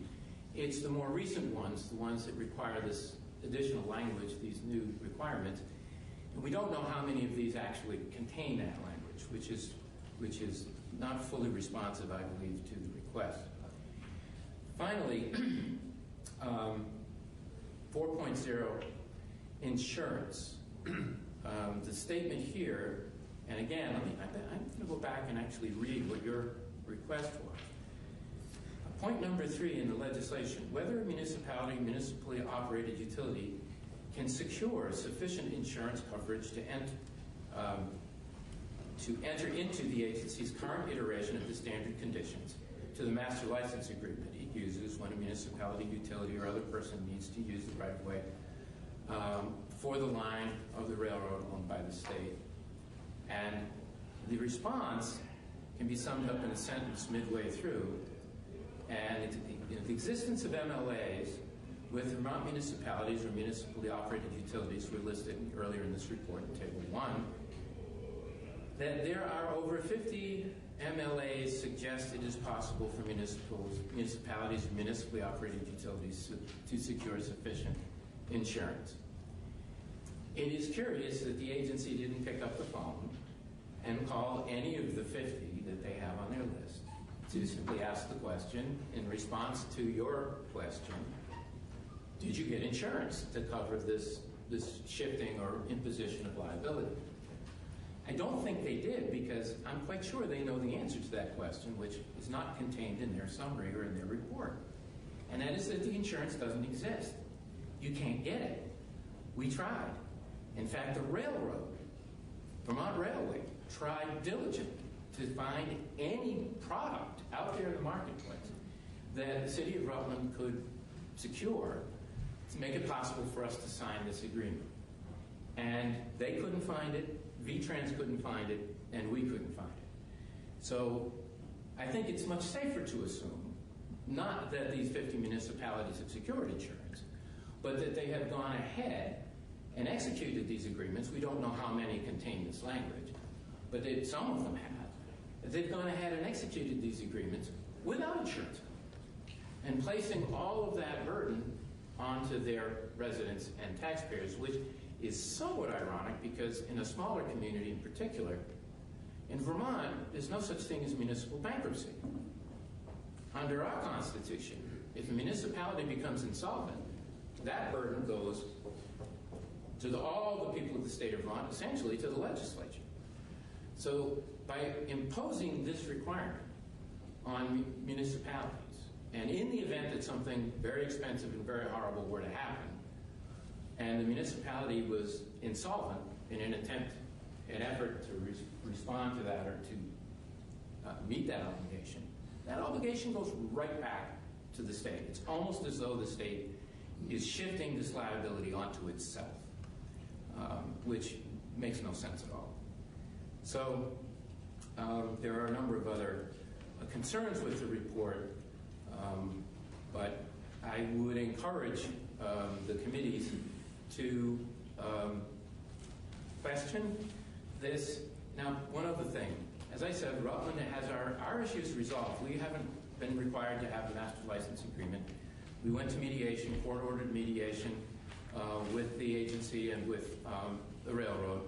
And on the day before the hearing, on our second mediation, the railroad president, whom I personally am friendly with, and the mayor is particularly has a good friendship with him. So these were difficult. This was difficult litigation because we actually like these people quite a bit. Got a letter from David Wolfson essentially saying, okay, go ahead, build your project. You don't need a master license agreement. The process and the litigious process that we were both engaged in was such that it would get in the way of critical public health, public safety, environmental protection infrastructure that needed to be built. And since then, we've had another project that we've gone to them and we got another letter. So one would hope, going forward, that the $100,000 plus that we expended in legal costs to get to this point has resolved our issue. But it does no good for any other municipality in the state.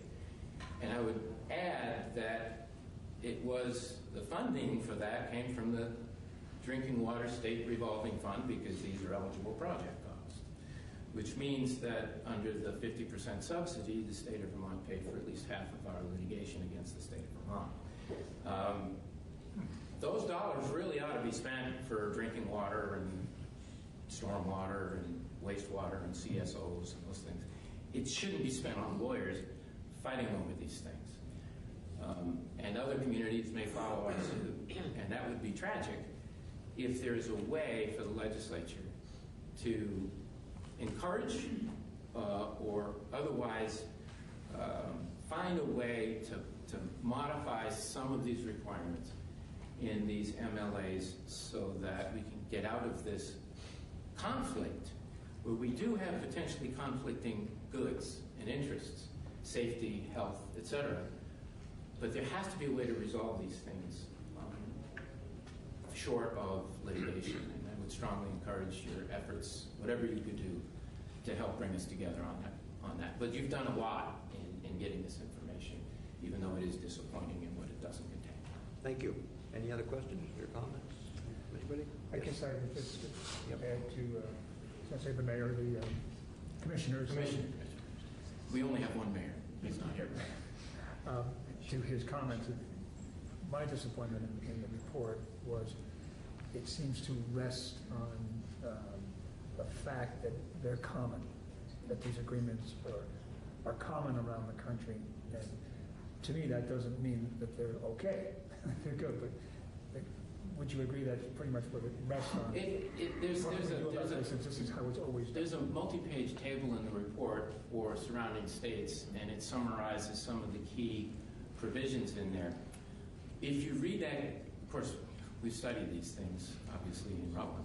If you read that carefully, and I can't say this from knowledge because I haven't read the standard MLA conditions in Connecticut or Massachusetts or whatever, but if you read it carefully, it would seem to suggest that the more onerous requirements that are here imposed on municipalities, municipal utilities in Vermont are probably not present, at least not to the same degree, in many of the surrounding states. So yes, master license agreements are common.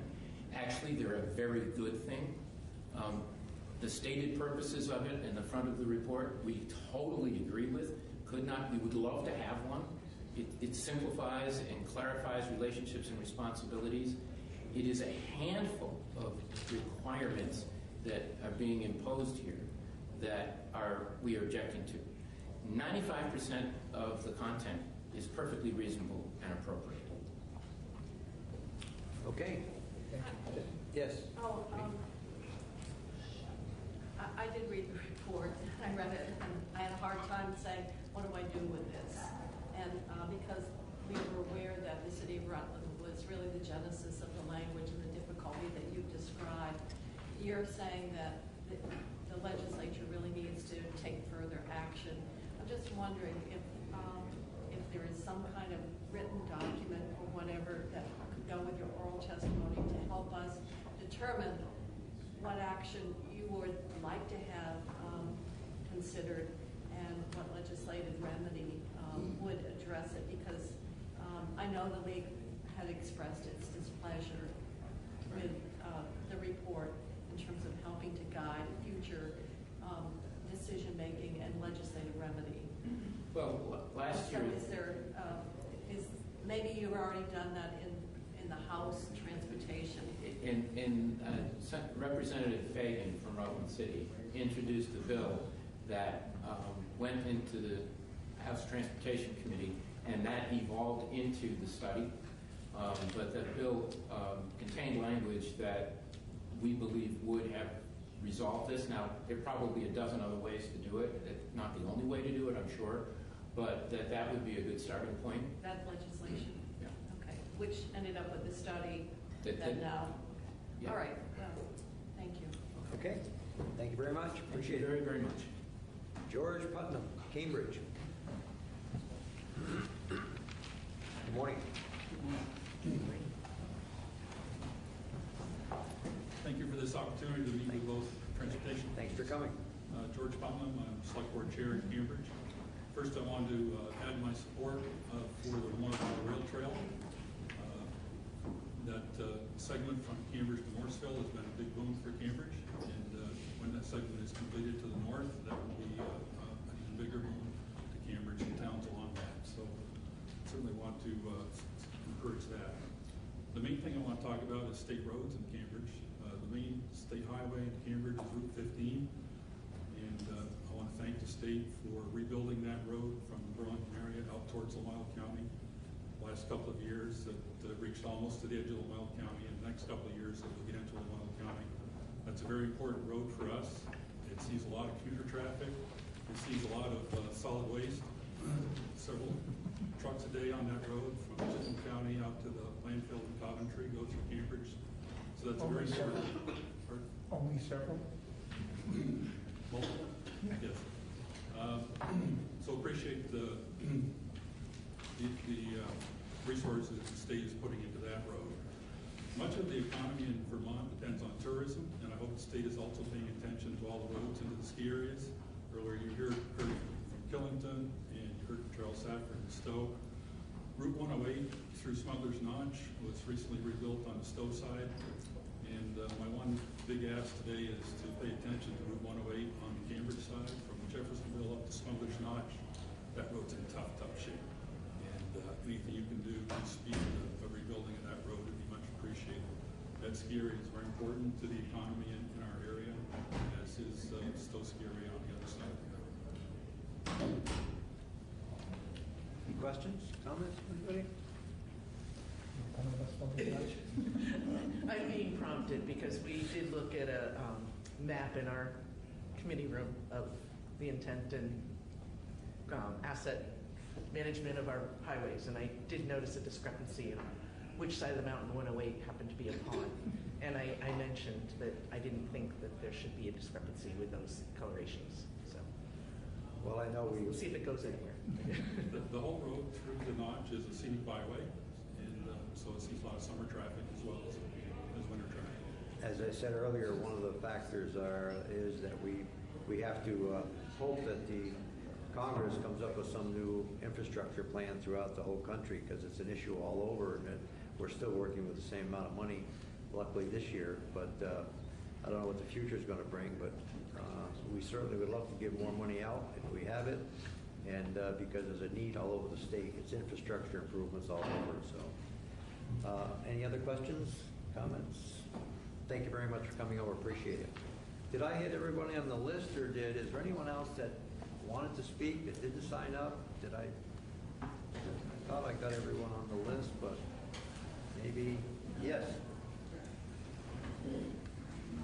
So, Mayor Lucas Sharing, City of Barry.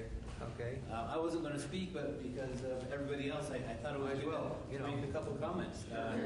One is just take advantage of those other bills that you might see out there. There is a bill Peter Anthony introduced for the trestle to remove it in the City of Barry. it's a flood hazard on one end, but I just heard there's a Lamoille Valley Rail Trail that could use a trestle to go over a river. Maybe you can sell it. So if you can take those opportunities and take action in one place to support another one, I think that'd be great. The other one was about the plowing and if plowing the sidewalks before roads. One of the things is just the logistics. So if you plow a sidewalk first and then you plow the road, where does the snow go? It goes on your sidewalk. So part of it is you kind of need to work from the inside out in order to dispose some of the field. So I just wanted to provide those two comments. It's nothing too specific, but I just thought it would be something to people's attention. AOD put a few hundred people down in town of Barrie, right? In the city of Barrie. Oh, and we love them there. And some of the legislation that was spoken to earlier about having streets maintained by some of the abutters, I think that is a great way to try to find cost savings. Having V-Trans there to help us understand more of our own paths and trails, I think is going to be great. The more that we can expand the side of a sidewalk on one side of the street versus maybe on both, you could use part of that as the storage for the snow in the winter. It makes one route to go down. Some of the plows that we have, they're the older plows. You can use them because if you go down a narrower section, you either have to stop or go around a light pole or something like that. So just logistics in general. The better you can do those processes, it'll save costs in the long run. Okay. Questions? Thank you very much. Can I just? Yes.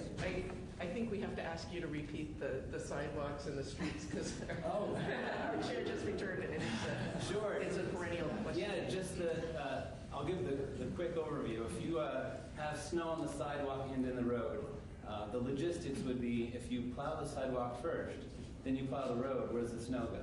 And it ends up on your sidewalk. So if you are able to plow the snow on the road first, you can come back through and get that snow along with the snow on the sidewalks and remove it further out. Then the sidewalk would go on the highway. No, it's onto your lawn. Okay, thank you. Thank you. Anyone else this morning? Yes. I wasn't going to, but as a conversation earlier, and I'm not about money, so Oh, you good. like me. Two things. As you know, Motor Voter is connected to our voting portal from DMV. The two questions I would like to see addressed, is the application for a driver's license asks for the physical address. But people give a physical address as their mailing address, so it doesn't get to the proper one. Or they give a physical address that is not coinciding with our 911 address, which is tied to our voter registration. So it doesn't match up to addresses in our town. So constantly we're getting changes of addresses from Motor Voter that really don't need changes, so we're rejecting those because they're not matching up to anything within our town. So it'd be nice if Motor Voter could match up to 911 so that there wouldn't be rejections or all constant change of address. The second thing is, can I ask there's a clarifying question on that? Is it an input issue is it a software issue? It's a software issue from Motor Voter sending it to our town, and when we go to enter it, it's telling us there's an address change. Okay. When really it isn't, because, for instance, in my town in Dorset, we have US Route 7, we have Vermont Route 7, we have US Route 30, and people are just putting down Route 30. So it comes in as an address change, and I look at it, I'm like, oh no, they're registered, they're here, I'm rejecting it because they're not giving their proper 911 address. And our voter registration is matched up to the 911 within our towns. So that's the problem. And then the second thing is, most recently your committees were talking about emojis. And No, we're not. The Senate committee was not. Okay. The House Committee. Well, I have a couple of constituents in my town that want the American flag. But the only way you can get the American flag is if you're a veteran. And veterans are very dear to my heart, but so are my citizens, and they would like to have the American flag as a possibility. They're not worried about the smiley faces or anything else, but the American flag, so I called, and the American flag is attached to a series, so it's the American flag with a V, and then, but I don't understand why the American flag couldn't be offered to anybody who is proud of being an American with any number or a specialty plate after it. So. Okay, yes, go ahead. Well, we actually in the House have several requests for license plate changes and individualizations. And I have to say, I have now decided that my opinion on this is, and it is true, the license plate belongs to the state. It's actually not yours.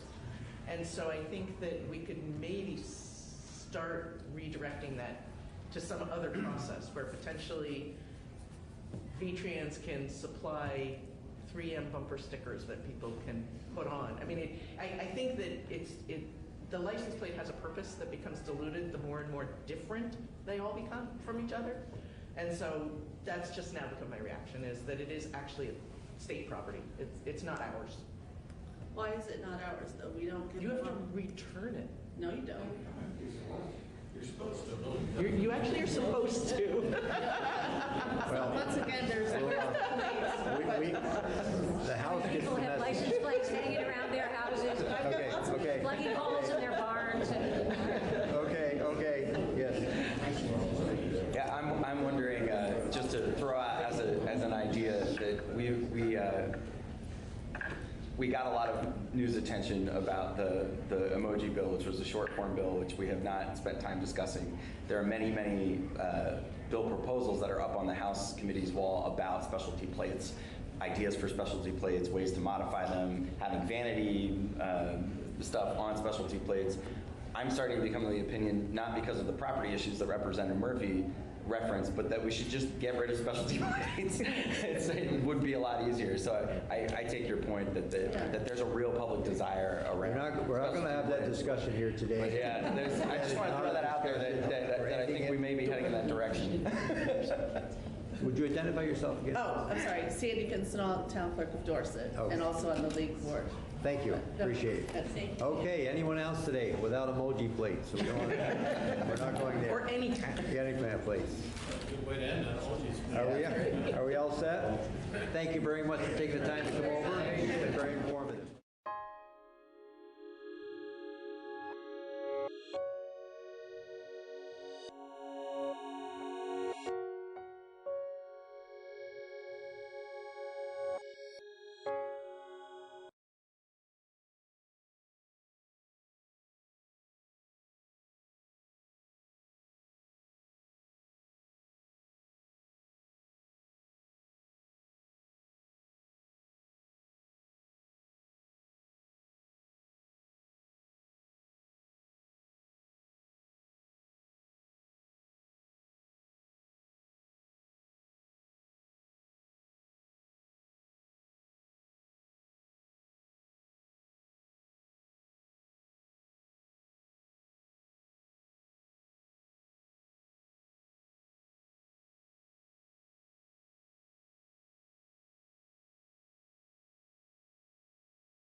The David Pakman Show at davidpakman.com.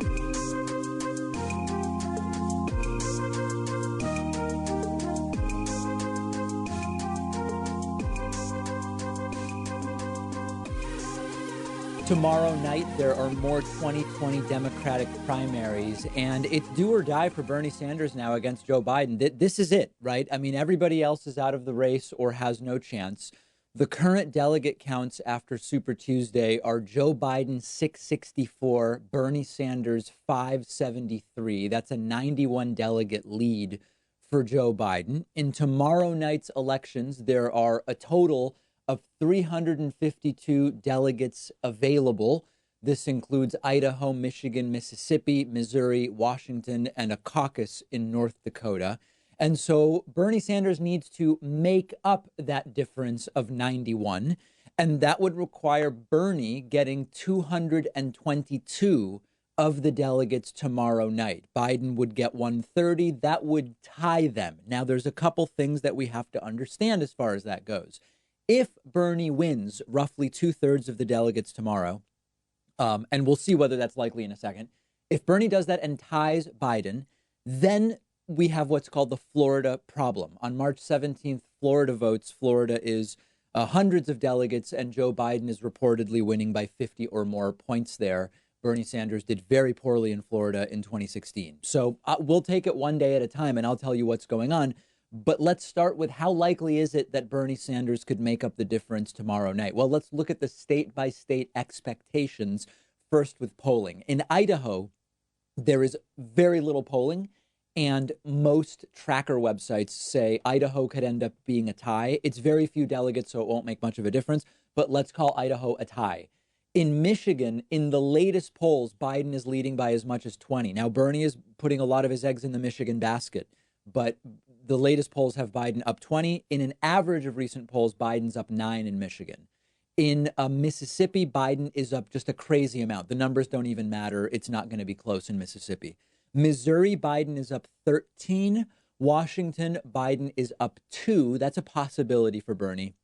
And then North Dakota is a caucus, and it roughly is a tie. So if we apply those numbers to the delegates as we would expect them tomorrow evening, again, currently you have Bernie with 573 and Biden with 664. If they split the Idaho, Washington, and North Dakota delegates roughly evenly, we would expect, based on the polling, Biden to build a lead with Michigan, Mississippi, and Missouri delegates. And my estimate right now, again, if the polling changes by tomorrow, we'll update these numbers. My estimate is that Biden will likely grow his delegate lead tomorrow night from 91 to 140. This is just the most likely situation based on the data, math, and polling, not based on anything other than that.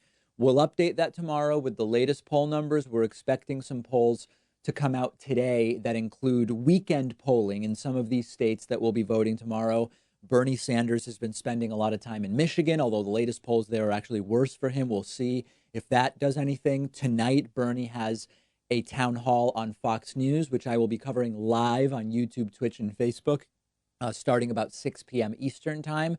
We'll see if that does anything for Bernie. Bernie needs to not just overperform the polls, he needs to win some of these states by large margins, or at least by a respectable margin, in order to even have a possibility on March 17th of not falling irreparably behind. Again, because Florida, a huge state, Florida Democrats more conservative outside of Miami than many of the Democrats in some other parts of the country.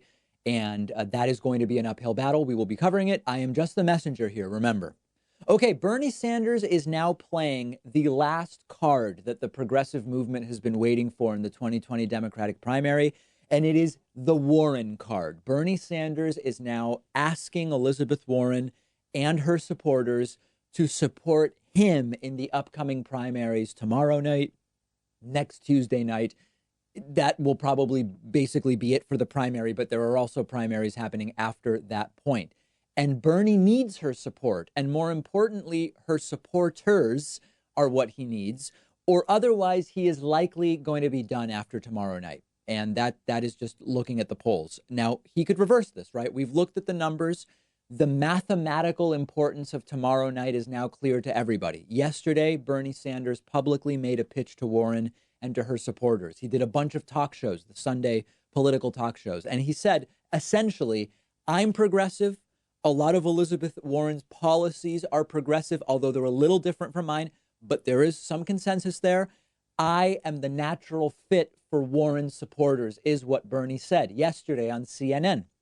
Bernie saying, quote, "We would love to have Senator Warren's support. We would love to have the millions of people who supported Senator Warren. Senator Warren talked about a wealth tax, something I think is enormously important.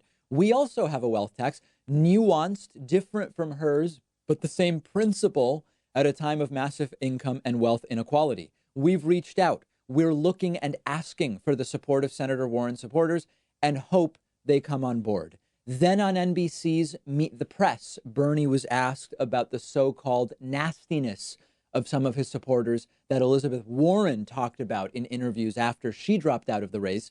And Bernie saying on NBC's Meet the Press, quote, "I am concerned about the kind of ugliness that exists on the internet and the Twitter world in general. It is very ugly.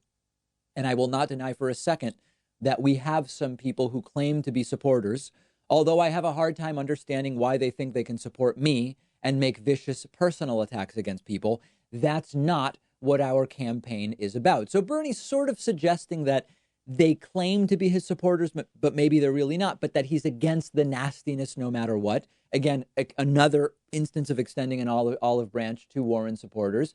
And the reality is the Bernie campaign realizes what's going on.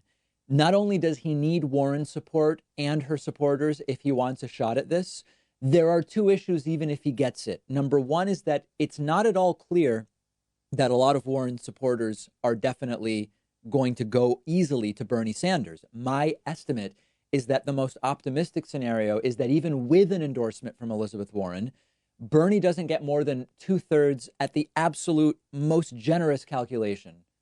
Does not get more than 2/3 of Warren supporters. A third are absolutely going to Joe Biden, even with an endorsement from Elizabeth Warren. And then as far as the endorsement itself, it is not clear to me that Warren's preference is for Bernie Sanders to win, especially now that he is down so far in national polls. In the upcoming state polls, he's not doing well. I don't know what Elizabeth Warren has to gain from endorsing Bernie at this point in time.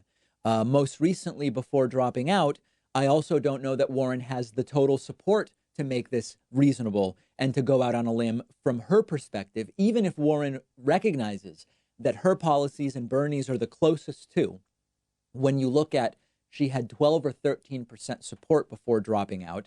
Biden's currently up 15 or more nationally. So even if Bernie got 100% of Warren's support, he would still be behind. And again, not 100% of Warren's support is going to go to Bernie Sanders. So Bernie's doing the right thing.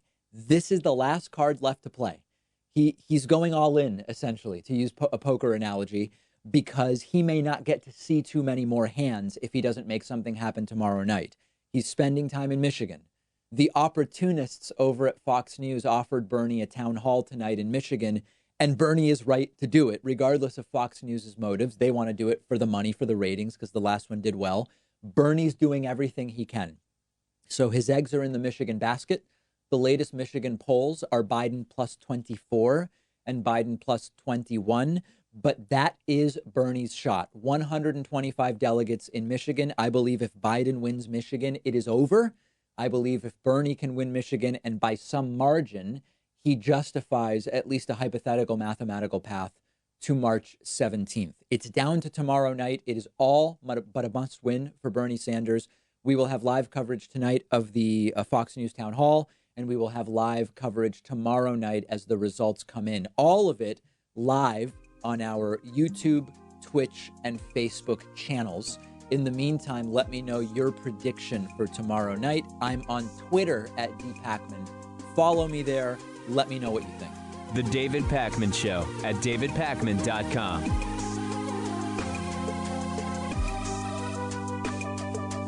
The David Pakman Show isn't some corporate media show with huge advertisers and a media conglomerate supporting us. We actually depend on support from our viewers and listeners.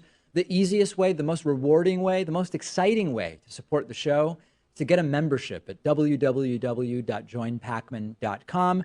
You'll receive the world-famous daily bonus show for supporters only, the commercial-free audio and video streams of the show every day, and you'll be part of the solution. Because of membership, we are independent and we're able to cover whatever stories we want, whatever stories our audience is interested in, without executives looking over our shoulder. And it's why we've grown from a weekly show to a daily show, much to the dismay of the Hatriots. We can't be pulled off the air unless all of you cancel your memberships. Please don't do that, but please do sign up today at www.joinpacman.com. Support independent progressive media.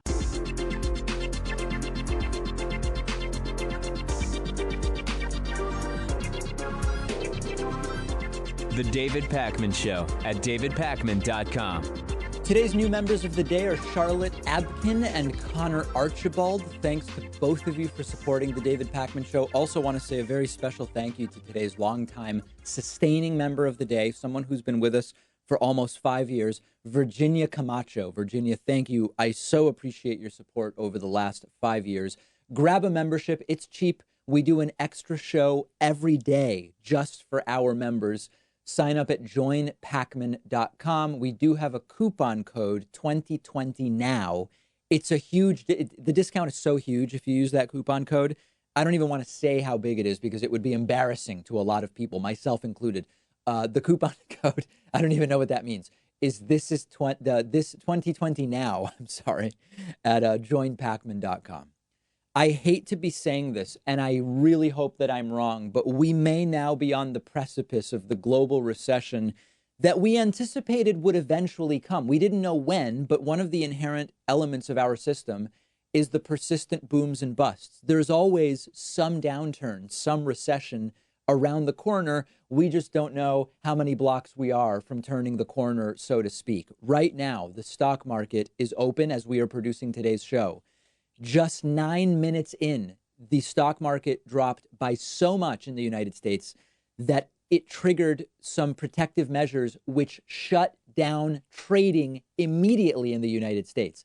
10 minutes later, stocks reopened at 9:50 a.m. Eastern time, and the stocks have been up and down all day. Today could be the greatest single day decline in stock market history on a points basis, not on a percentage basis. It may reverse before the end of the day. We don't know. But as of right now, we could have the largest one-day point decline in the history of our stock market. In addition to this, the oil market has crashed. Oil prices fell as much as 34% and stabilized down about 21%. Again, as of right now, this information may change by the time you listen to today's show or watch this clip. Saudi Arabia and Russia are now in a growing price war. This is the most that oil prices have fallen in decades. Then they stabilized down about 21%, and those numbers will continue to change. Over the weekend, Russia refused to say how much oil they are producing. They were asked to make some commitments in order to stabilize the market. Russia refused to say how much oil they're producing. Saudi Arabia, in response, then drastically cut prices. This caused world markets to crash. The UK FTSE 100 index was down 7% as of a couple hours ago. American stock markets also down. And then, of course, on top of all of this, we have the growing virus situation, which we have been covering extensively and will cover later on today. And I know you all know about as well. So listen, we may be at the start of a massive global recession, which if indeed is starting now, it could be years before we get back to the price levels of the stock market of a month ago. Now, the stock market doesn't affect everybody, at least not directly. And to be clear, I hope it doesn't happen. Every time I tweet about the economy, I get tweets from followers who say, oh, David, you're just begging for an economic crash so that Donald Trump gets politically heard, aren't you? No, I'm not. I've made that clear. I don't want people losing their jobs. I don't want stocks crashing. I don't want anyone to die from the virus. I'm not a terrible person, so I don't want horrible things to happen just so that people realize that Donald Trump is an incompetent buffoon. And to be frank, if you've not already realized Donald Trump is an incompetent buffoon, the stock market crashing or the virus spreading or whatever else is not going to convince those people. It would be a futile effort if that's what I'm counting on. It would be both morally wrong and misguided based on the facts. What I want to focus on is look at how quickly things can go into the trash in a period of 7 to 8 weeks. If there is any bigger picture message here, it's that of the inherent fragility of our system. This is partially about the inherent nature of the economic system we have. It is fragile. We've learned food supply lines are more fragile than we think. Markets are more fragile than we think. The medical system is fragile. It quickly becomes overwhelmed when something like the virus starts to spread. Ventilators are in short supply. Hospital beds are in short supply. Panicked people buy masks they don't even need, causing a shortage for healthcare workers who actually do need them. For as long as our economic system remains fundamentally what it is now, this fragility will always exist. And in fact, the booms and the busts are part of the system. We've been talking about this for years. As far as the micro, what's the stock market doing today? What is the response of our completely misguided and ignorant administration in terms of the virus? We will see how that shakes out today. We will see how it shakes out tomorrow. If indeed this is the start of a global recession, once again, it could be years before we get back to the point where we were just 2 months ago. But for as long as our economic system remains fundamentally what it is right now, these fragile awakenings, the awakening of the fragility of the system will keep cropping up because the system is fragile. That's the reality. That's not advocating for prepping. That's not advocating for communism. It's the reality of the version of the capitalist system that we have and of so many other things that we've been talking about as well. We've said many times, Donald Trump doesn't appear to ever show empathy for anyone. If I were the victim of a tragedy, the last person I would want comforting me would be Donald Trump. And there's incredible new video of Donald Trump learning that the family of an 8-year-old boy was killed. And Trump shows no emotion whatsoever and focuses on the cartoonish nature of an 8-year-old getting sucked up by a tornado, Trump having almost no reaction whatsoever to the news that the boy's family was killed. The kid is now an orphan. His parents were killed. His sister was killed. But Trump continuing to do the cyclone motion with his hand in video I will show you and talk about just the remarkable nature of somebody being sucked up by a tornado. This happened in Tennessee, which had a horrible tornado last week. Trump flew down to meet some of the families. Imagine that. Imagine suffering tragedy and Trump shows up to greet you and comfort you. Trump stood in front of houses that were totally destroyed by the tornadoes and just fixated on the story of this one kid.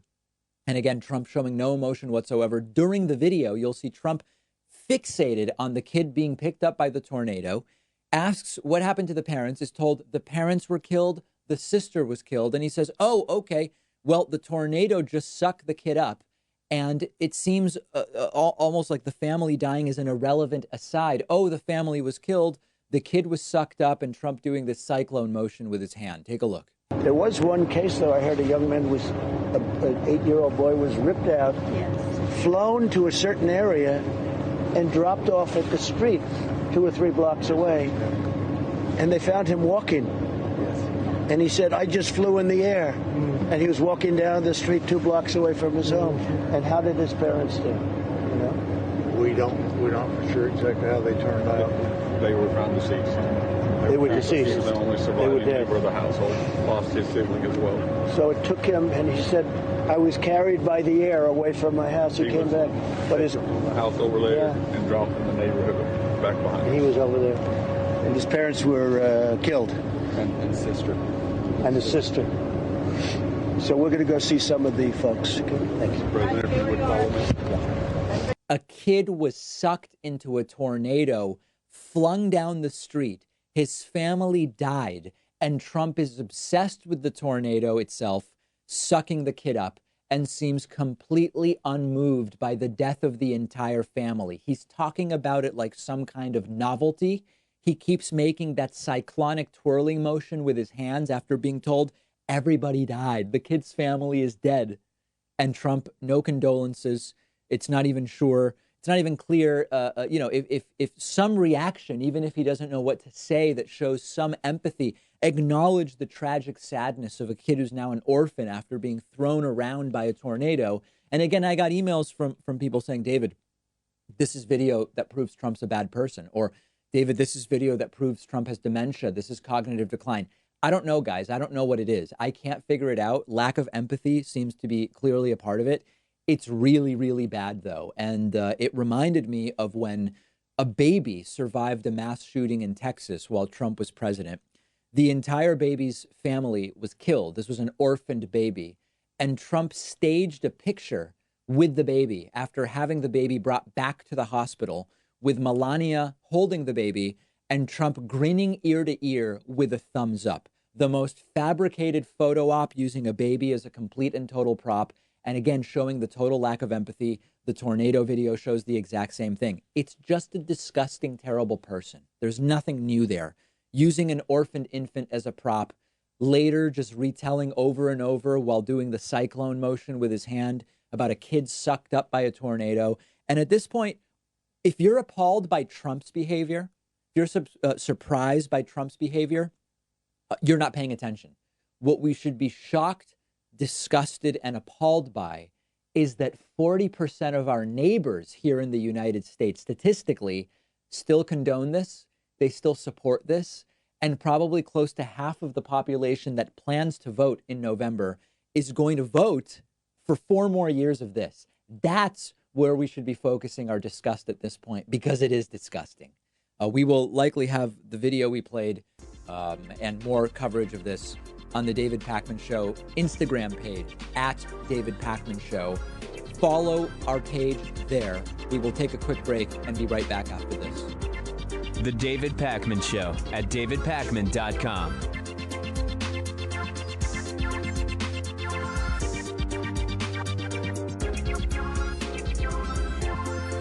The David Pakman Show is audience-supported media. I really mean that, not just a catchphrase. And much of that support is small contributions on Patreon, contributions as small as $1 per month, meaning just cents for each hour-long episode of the show. Plus, patrons can also get the daily bonus show and the daily commercial-free TV show by pledging at patreon.com/David Pakman Show. We've rolled out great new perks on Patreon, including free bumper stickers, T-shirts, coffee mugs, and more at different giving levels, as well as exclusive content.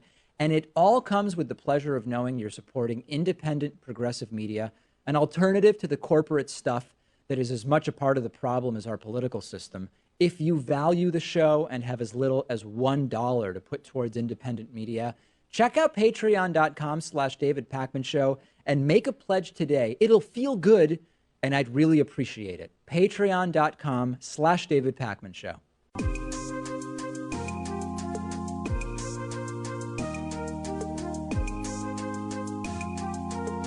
Welcome back to the David Pakman Show. I've used the term weaponized ignorance and weaponized narcissism before when talking about Donald Trump. These have never been more relevant terms than right now. With the CV situation, we're calling it the cool virus to avoid demonetization on YouTube. I think you guys remember CV. The U.S. has not been testing people. The U.S. has done, as of early this past weekend, only about 1,800 total tests. When you have, at the time it was 400 cases, and you've only done 2,000 or 1,800 tests, you just don't know how prevalent this is in the general population, but you are certainly dramatically understating the number of cases. This is Donald Trump's fault.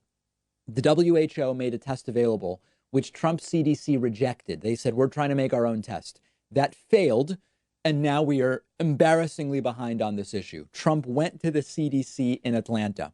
People started asking questions to the Secretary of Health and Human Services, Alex Azar, and the CDC doctor about the lack of tests. And Trump interrupts and wildly claims without evidence, because it's a total lie, that they have a test, that anyone who wants the test can get it, despite Dr. Redfield from the CDC saying, well, we have some tests. We have a limited number. We've got to get them out.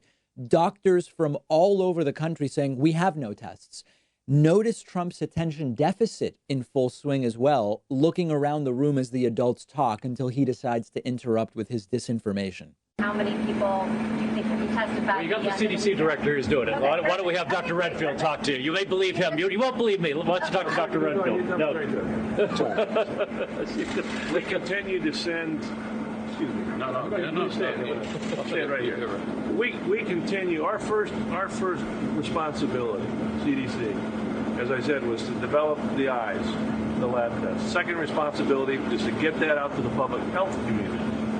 And we now shipped out, I think it was enough to test 75,000 people into the public health labs now. Anybody that wants a test can get a test. That's what I would just say that we started. So this is not true. We are so far behind on getting tests done. There are people with presumptive cases not being tested and sent home. We haven't done any tests in broader communities like South Korea has done. It's a mess. Now, the part where, not that I care about the politics, but that is interesting, is that Trump would benefit politically from having done way more tests, because it is almost guaranteed that the death rate in the U.S.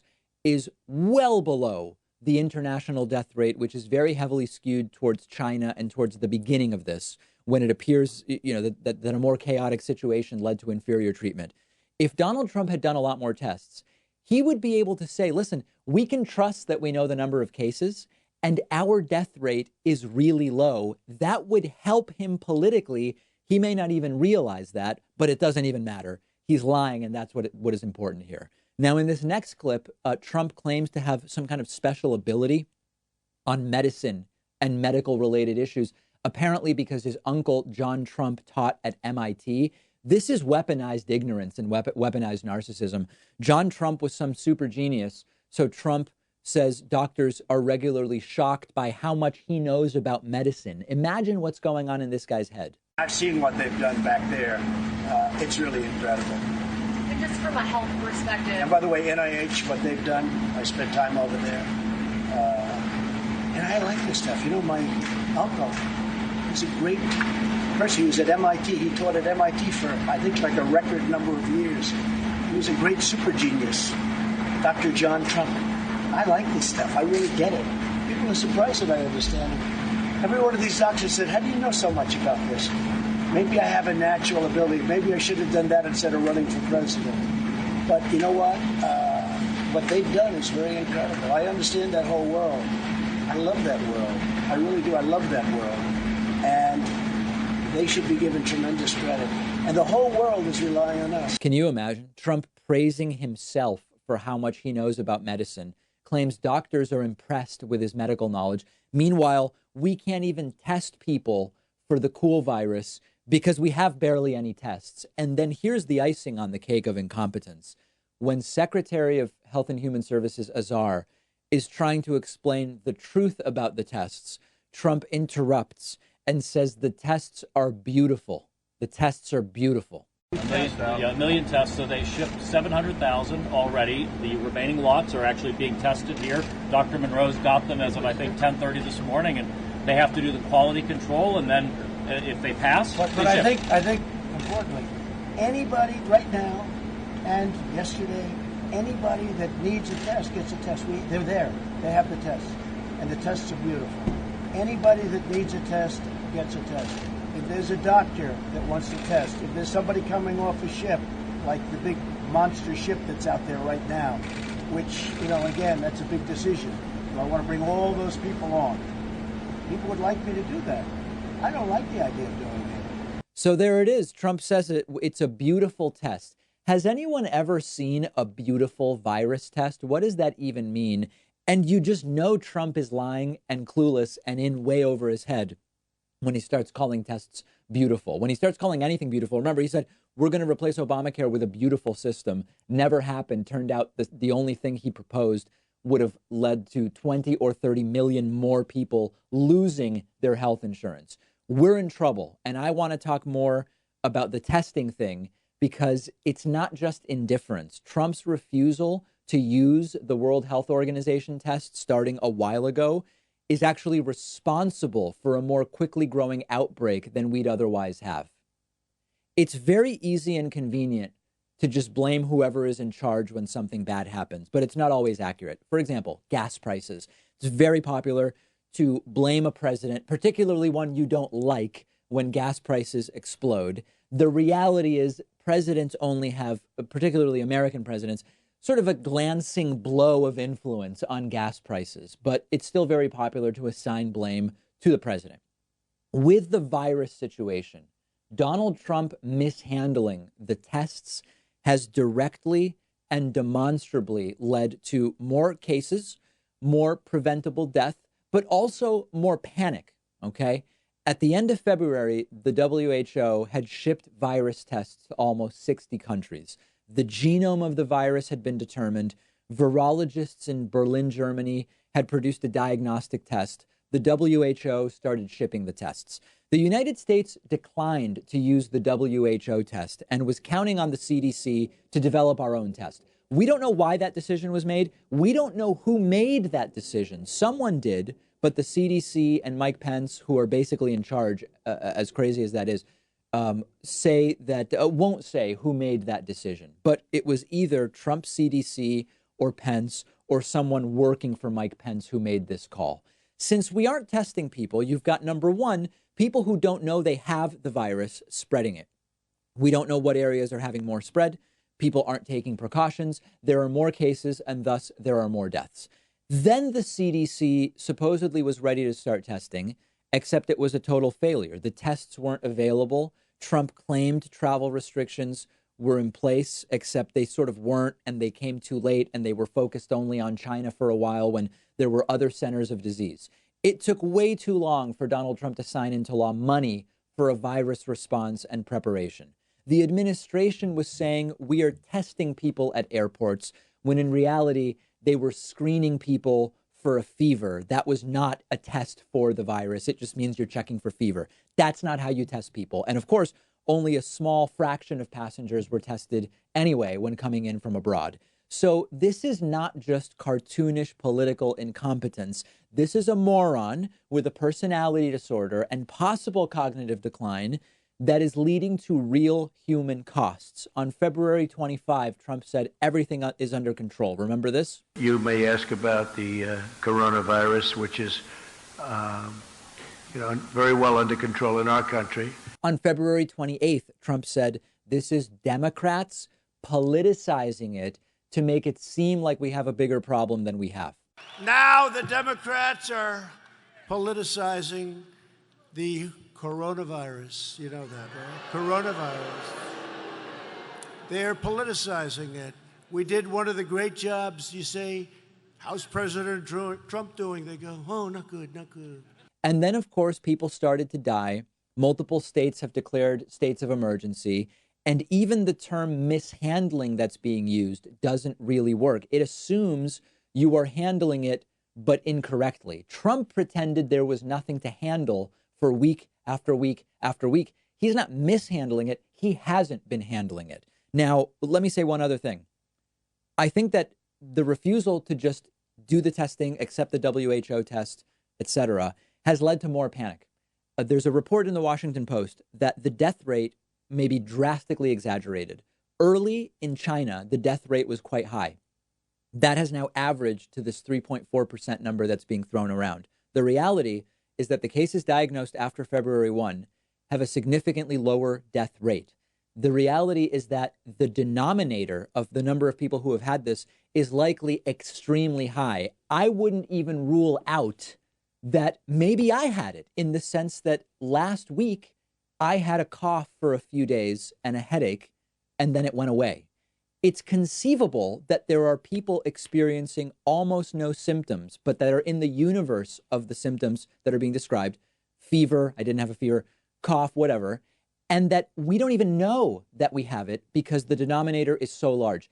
Testing would have exposed that, and it would reduce the panic. It would reduce the economic impact. It might make it so people aren't haphazardly buying up masks and sanitizer that may or may not work, all of that stuff. So we can't count on this man to run a response that makes sense. I hope that there are some people around Trump who will take it all seriously enough and who can get things moving in the right direction. I hope other countries are making progress. There are tests being done with combinations of antivirals. We have to see if they work. There's work being done to check whether there's any cross immunity for people who have had the flu. Multiple vaccines are under development.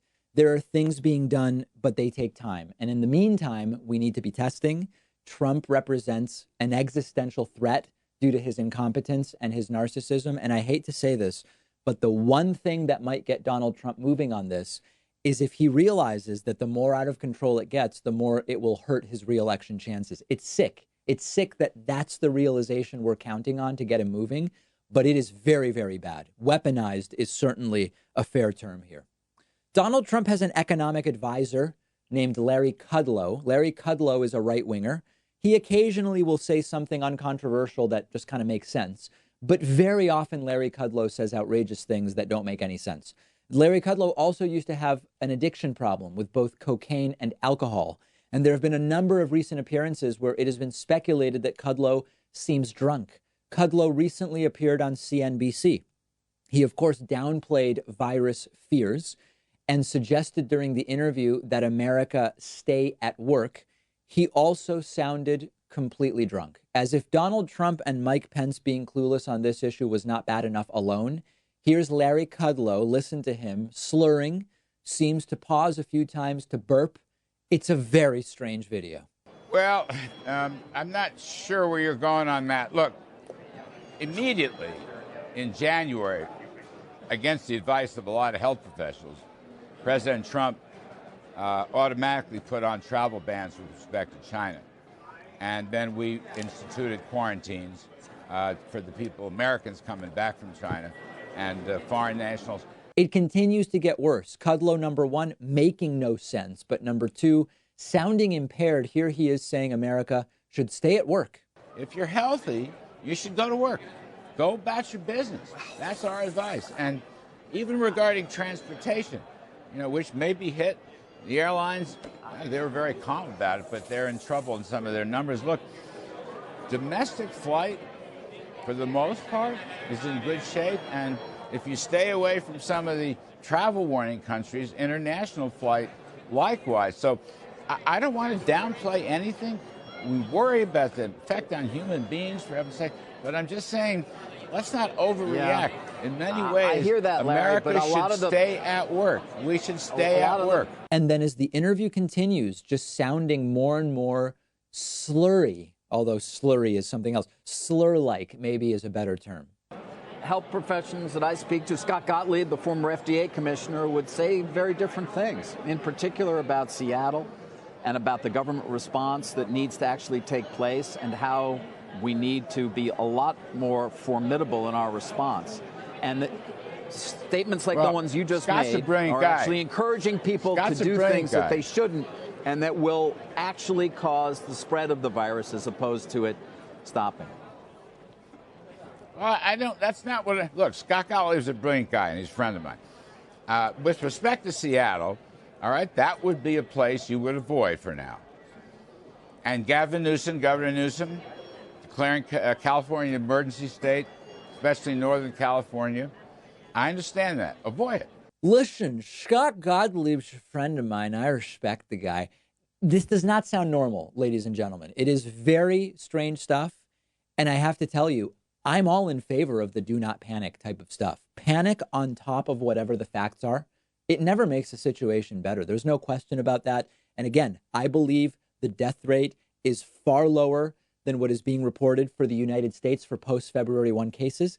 I believe there are likely tons of people that aren't even in the numbers who are having super mild cases of the virus. The problem is that with this administration, it's don't panic. We don't have any cases. And then we get cases. So then they have to say, well, listen, don't panic. We haven't had any deaths because we're so prepared. And then we get deaths. And then it's don't panic. We have very few new cases. And then yesterday, we had more new cases than China, which increasingly seems to have it under control and is dropping the number of active cases by 1,000 to 2,000 every single day. Then it's don't panic. We have the tests, but we actually don't have the tests. They simply can't be believed about any of this, period. And so when Larry Kudlow shows up, sounding drunk, seeming impaired, and says, well, I think we should probably stay at work, and, this is all overblown, and the president knows what he's doing, and Pence, no, they don't know what they're doing. Mike Pence, who tried to pray when he was dealing with an HIV crisis in his state of Indiana, is the guy that's running this entire thing. And by the way, we learned over the weekend that, so CPAC was last week, or the week before, there was an attendee at CPAC who shook hands with Matt Schlapp. That attendee has the virus. Matt Schlapp then shook hands and was on stage for a while with both Trump and Pence. Now, the timing of it does not suggest that they were infected. Ted Cruz was also involved in that. Ted Cruz says out of an abundance of caution, he is self-quarantining until a full 14 days have passed since that handshake and event took place. Is it possible that as it encroaches on them, they will take it more seriously? And it's sort of like when you have an anti-gay politician that changes their mind when they find out their kid is gay. And we say, well, they came around to the right position, but it's really a startling lack of empathy that they were only able to change their mind when it affected them, rather than being able to say, well, let me imagine what it would be like if I had a gay kid, right? Or a kid who's part of the LGBT community. In much the same way, it would be great whatever causes this administration to start taking this seriously. It's sad because of the lack of empathy that it confirms, that it depends on Trump and Pence shaking hands with someone that was exposed to somebody carrying the virus, or, of course, the idea that Trump realizes this might have a political implication. I'd better get it together. It's sad, but if that's what it takes to get them to take it seriously, I'll still accept it. The David Pakman Show at davidpakman.com.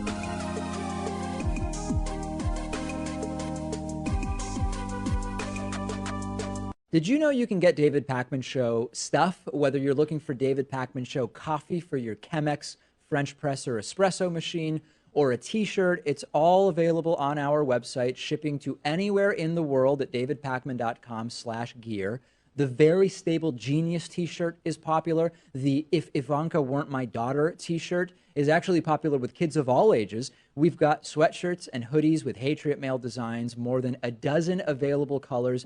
And did I also mention that there's coffee? Oh, and bumper stickers too, plus no bogus supplements. If you're looking for something to give you the strength to lift a school bus over your head or make you live to 200 years of age, you're not going to find it on our store. Check it all out, shipping anywhere in the world at davidpakman.com/gear. If you want a 15% discount, all members and patrons get a 15% discount code. Check out the store at davidpakman.com/gear.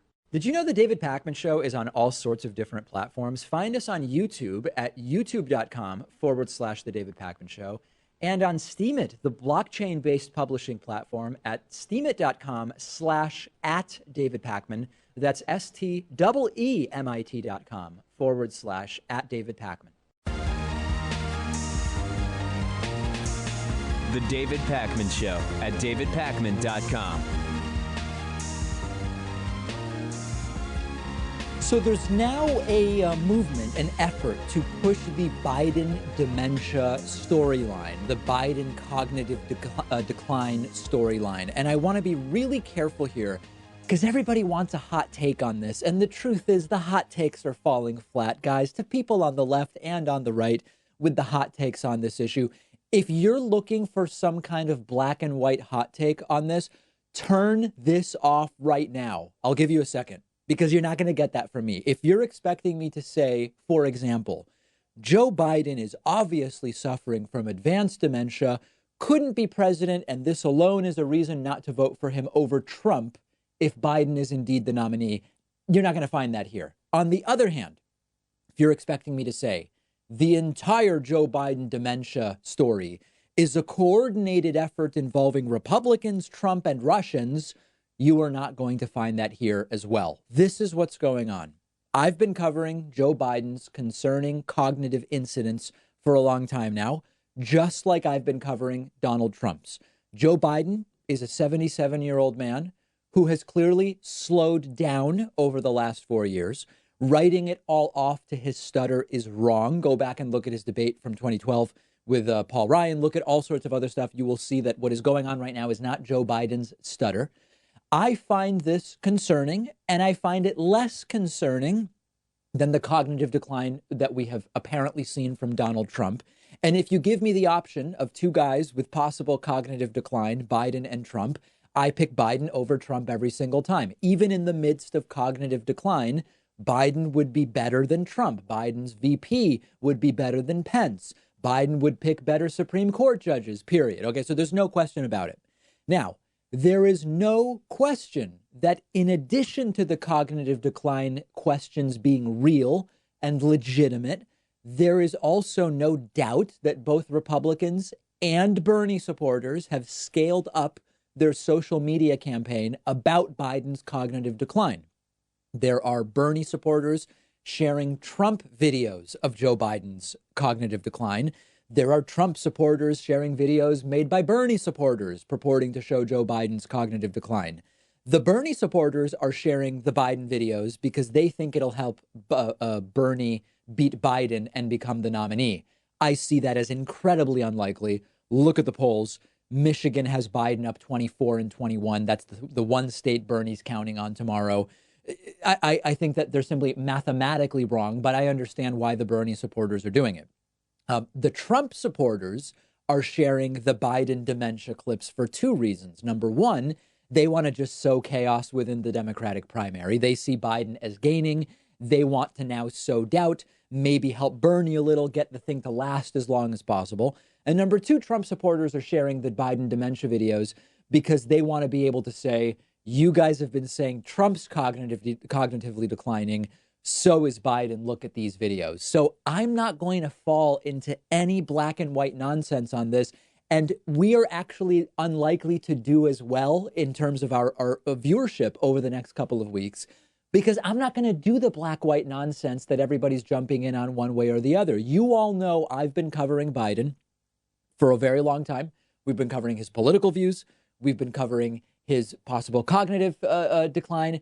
I'm not going to start sharing nonsense. And Donald Trump retweeted a doctored video of Biden, which now has been flagged as manipulated by Twitter and other platforms. The video, tweeted by Trump's social media director, Dan Scavino, and retweeted by Trump, purports to be another one of these Biden cognitive incidents where it seems like Biden is saying we can only reelect Donald Trump.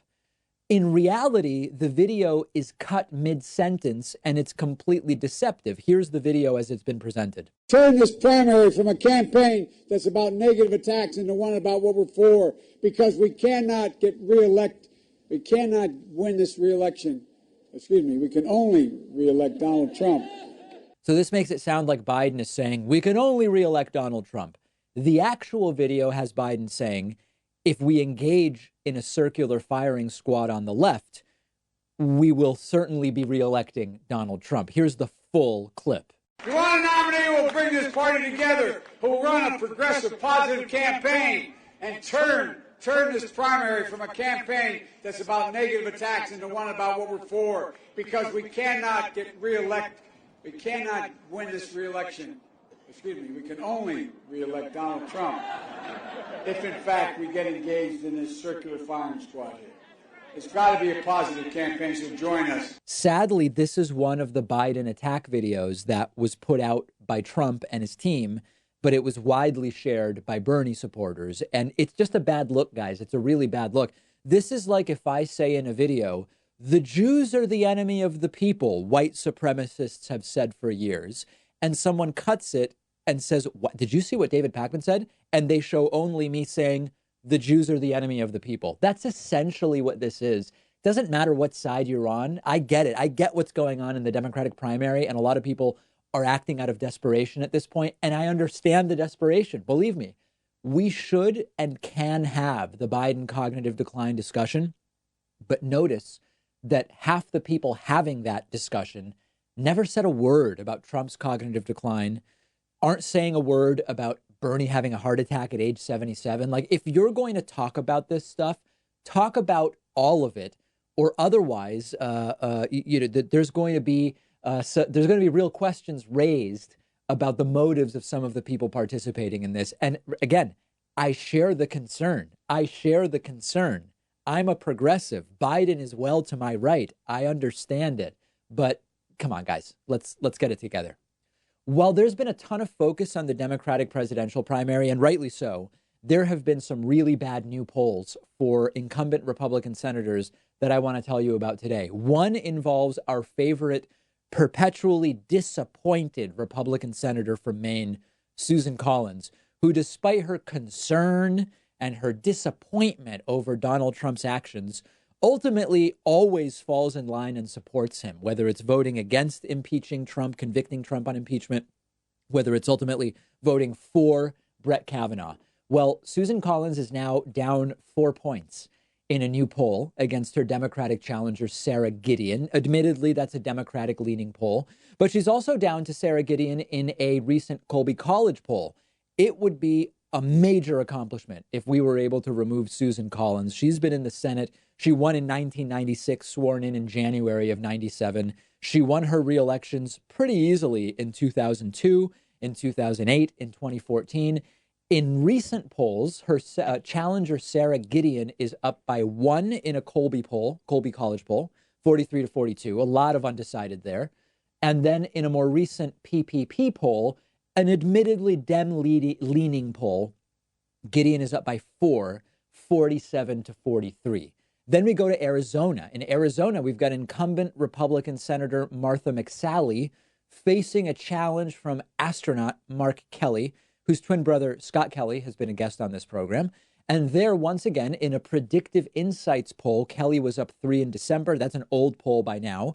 And then a few days ago in a PPP poll, Mark Kelly up 5, 47 to 42. Still many undecideds there as well. But this is not good news for the Republican candidates. There are just two. These are just two of the Senate races we're looking at where Republicans could be replaced by Democratic challengers. So the message here is, while we pay attention to and work on the Democratic primary and eventually the fight to remove Donald Trump in November, we shouldn't forget about the fact that it's possible, but it's an uphill battle, but it's possible to take the Senate from Republicans in 2020. And even if it's unlikely, any seat we can win in 2020 is a seat that doesn't need to be made up in 2022, when hopefully Democrats will be able to take control of the Senate. We don't know how, Biden versus Bernie as nominees will affect the down ballot, the House and Senate races. We can't control how a good or bad economy in November could help or hurt down ballot races. But when we have these numbers, this tells us we have to be working on these races. Now, a lot of people will rightly point out, are these really progressive Democrats in these races? They'll say, Mark Kelly hasn't said a word about single payer. Sarah Gideon wants to expand Medicaid and add a public option. It's basically the Biden position on healthcare. That's completely true. And yet, these folks would be orders of magnitude better than the Republicans that are currently in place, period. And we don't want to miss the forest for the trees on these Senate races. That's my view. Now, tell me if you disagree. And at this point, if you try to push someone else into the Democratic race to get a real progressive in there, I believe it's guaranteed the Republicans get reelected. I think these are the candidates in these races to remove Republicans. If you disagree, I want to hear from you. I just don't see it. I just don't see how you make that work at this point in time. We have a voicemail number. That number is 219-2-DAVID-P. And this caller contacted me about Bernie Sanders' lack of Jewish support, despite being a Jewish candidate. Take a listen. Hi, David. I was calling to let you know that I've recently been seeing polls that among Jewish voters, Bernie Sanders is struggling. He's only at 11%. At some polls, I've seen him at 8%. Yeah. Should that raise any red flags? Why do you think that is? Yeah, I'd love to hear. Yeah. So listen, a couple of things going on. Number one, Bernie's 11% support from Jewish voters was before Super Tuesday. And with a bunch of candidates bailing, my guess is that Jewish support for Bernie would be a little bit higher right now. The truth is a couple different things. Number one, I don't actually believe that despite being a Jewish candidate, I don't think Bernie's winning or losing depends on Jewish support. 1.5% to 2.5% of the U.S. population is Jewish, maybe 3% by the highest estimates. So mathematically, this is not a big deal. It is interesting, however, when it comes to an identity sort of question.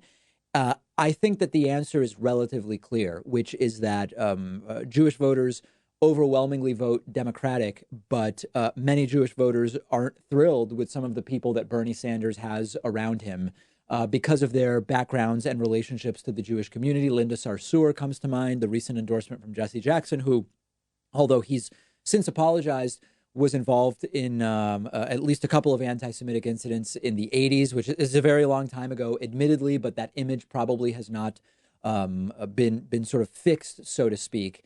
In the end, I believe Jewish voters will still overwhelmingly vote for the Democratic candidate, no matter who it is. If it's Bernie, almost all Jewish voters will vote for Bernie over Trump. If it's Biden, they'll vote for Biden. Jewish voters are one of the most reliable left-leaning voting groups in the United States. But I think that the reason you're seeing what you're seeing in terms of lack of Jewish support for Bernie has very little to do with Bernie's position on the Israeli-Palestinian conflict, which to me is a pretty reasonable position. It's Israel has a right to both exist and defend itself, and we need to treat the Palestinians with dignity. And the current Israeli administration of Benjamin Netanyahu is not going to be a likely arbiter for peace. I tend to agree with his position. I also don't like a lot of the people Bernie has around him, although it wouldn't keep me from voting for him. I just don't like it, and I think it's mistaken. That perspective could be different among other Jewish voters. Let me know what you think and join us on the bonus show. We will talk today more on the bonus show about the Jesse Jackson endorsement of Bernie Sanders. We will talk about Kamala Harris endorsing Joe Biden. We'll talk about, yes, daylight saving time. Once again, the conversation is happening. And we will talk about Trump firing his chief of staff, Mick Mulvaney. It was just a matter of time. Join us on the bonus show either by becoming a member at joinpacman.com or becoming a patron at patreon.com/David Pakman Show.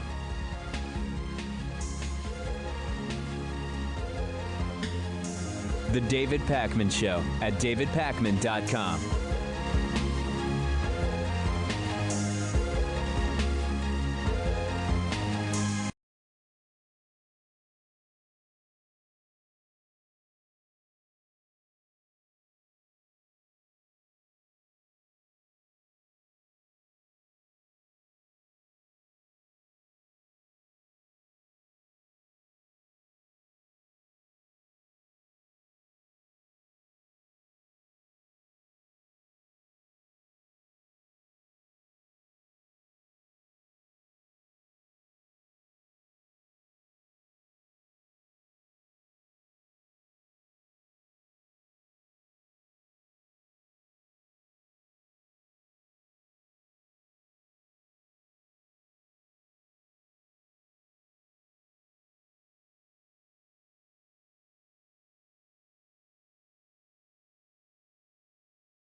Well, it's great to be back home.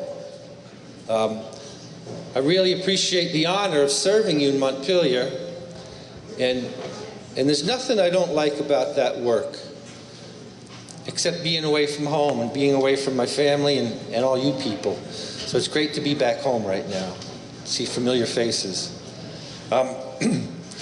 Now, town meeting week is about the midpoint of the legislative session, and it's a week away from what we call crossover, and that's when bills have to make it from the House over to the Senate or vice versa if they're going to be considered by both chambers of the legislature and then make it onto the governor. It's a good chance to straddle the first and second half of the session, to look back at what we've done and look ahead to what we hope for. And one of the things I want to share is how important I feel it is. How we do things is just as important about what we do. And as we see the kind of vitriol pouring down from Washington, one of the things we're really concerned about is it not leak here into Vermont. We want to keep things civil. It's something, one of those Vermont traditions that we've always had. And to that end, I've done some volunteer work for a group called the National Institute of Civil Discourse. They're headquartered in Tucson, Arizona, and it started there after Gabby Giffords got shot, which was kind of the ultimate in incivility. And the idea is words matter, because words are the prepositions for actions. And if we can't keep it civil, we're pushing things in the wrong direction. So with that guidance, I try and bring that into the State House with everything we do. One of the important things we've done, climate change is real. Climate change is here, and everyone has to take their stand and do what we can here, even little old Vermont. Now, we just passed a bill called the Global Warming Solutions Act. We've been following other states, and Vermont's been last on the list in the Northeast, but this is an important thing. It's an important thing because it's up to us to leave the planet better than we found it.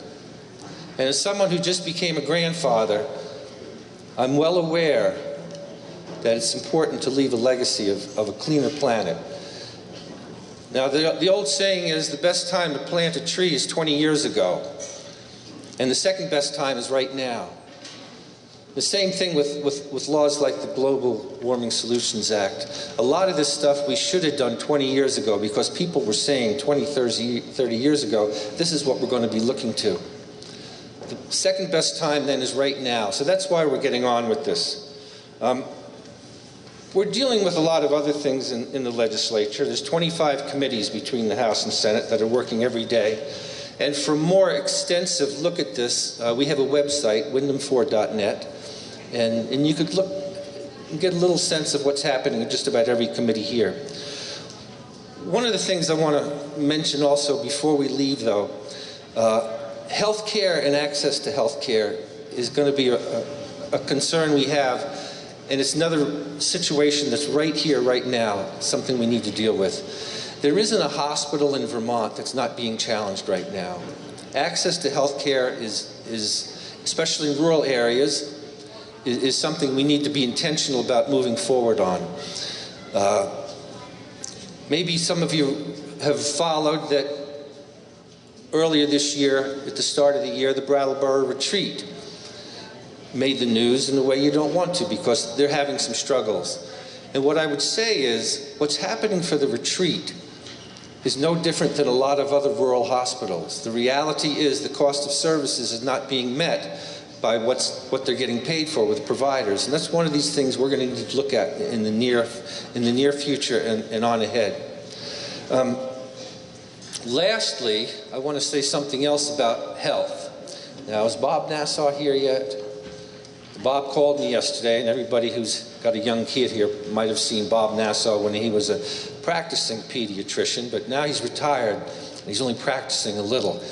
But he made sure to call me and say, you know, we have a public health crisis in this country.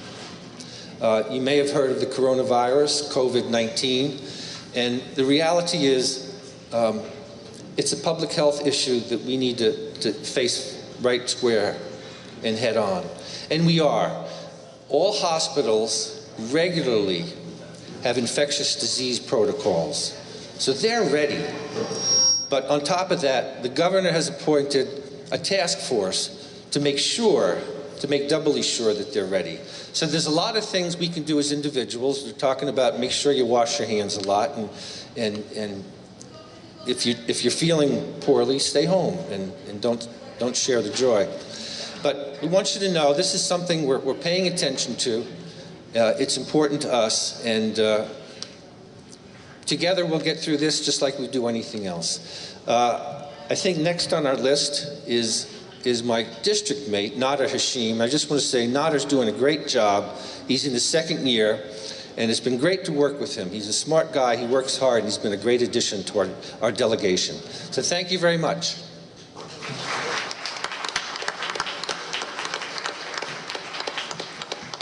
So thank you for that, Mike. And hello, Putney. It's good to be back down south.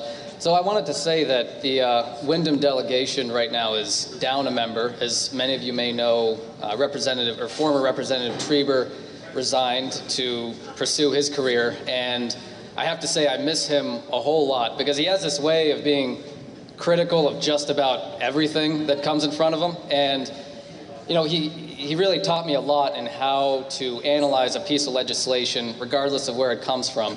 And so his voice is definitely missed in the State House. And I just wanted to start real quick with just a quick little story about last year. So as a freshman legislator, I had a few different assumptions about how things happened in our State House, just like all the other freshmen did.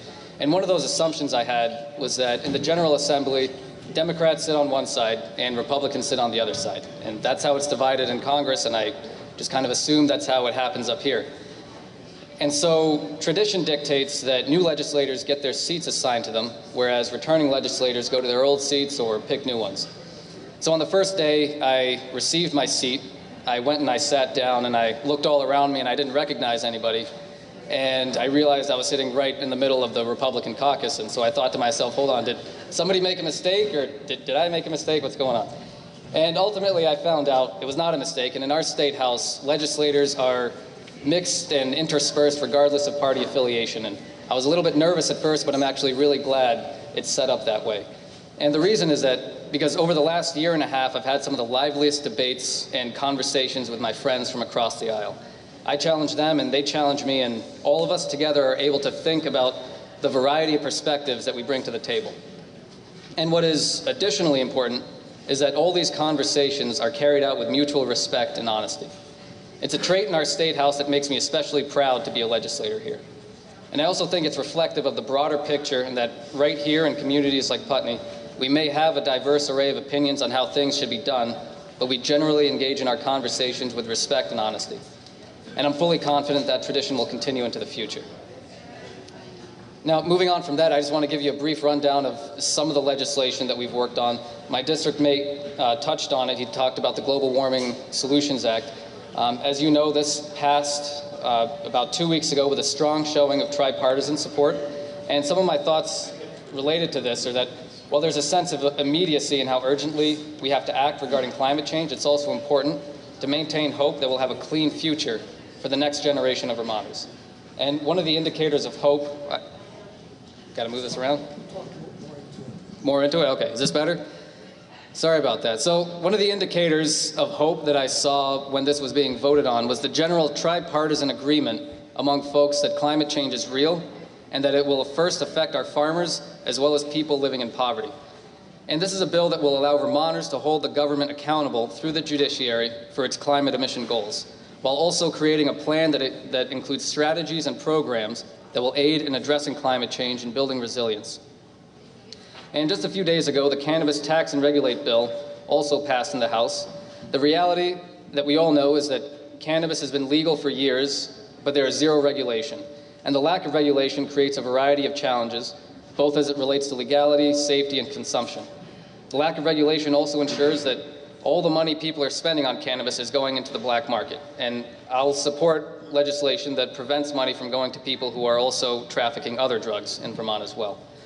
The role I played in this legislation was directly related to highway safety. So as a former trooper in DRE, I weighed in on the logistics and usefulness of the training and helped create provisions that would allow for more training for police to identify drug-impaired drivers. I know highway safety is a very important topic for a lot of members in the legislature as well as right here in our communities. And overall, I believe this is a bill that will keep recreational users safe from potentially tainted black market products, and it will bolster our tourism economy. And the licensing options also provide farmers with an additional moneymaker if they choose to go that route. And so that's just a very small window of the work I've been doing. As the session goes on, things get a bit more frantic and fast-paced, but regardless of all that, it still remains an absolute honor to represent all of you, and thank you for the opportunity. And so I believe I'm handing off the mic to my friends in the other body, which is the Senate.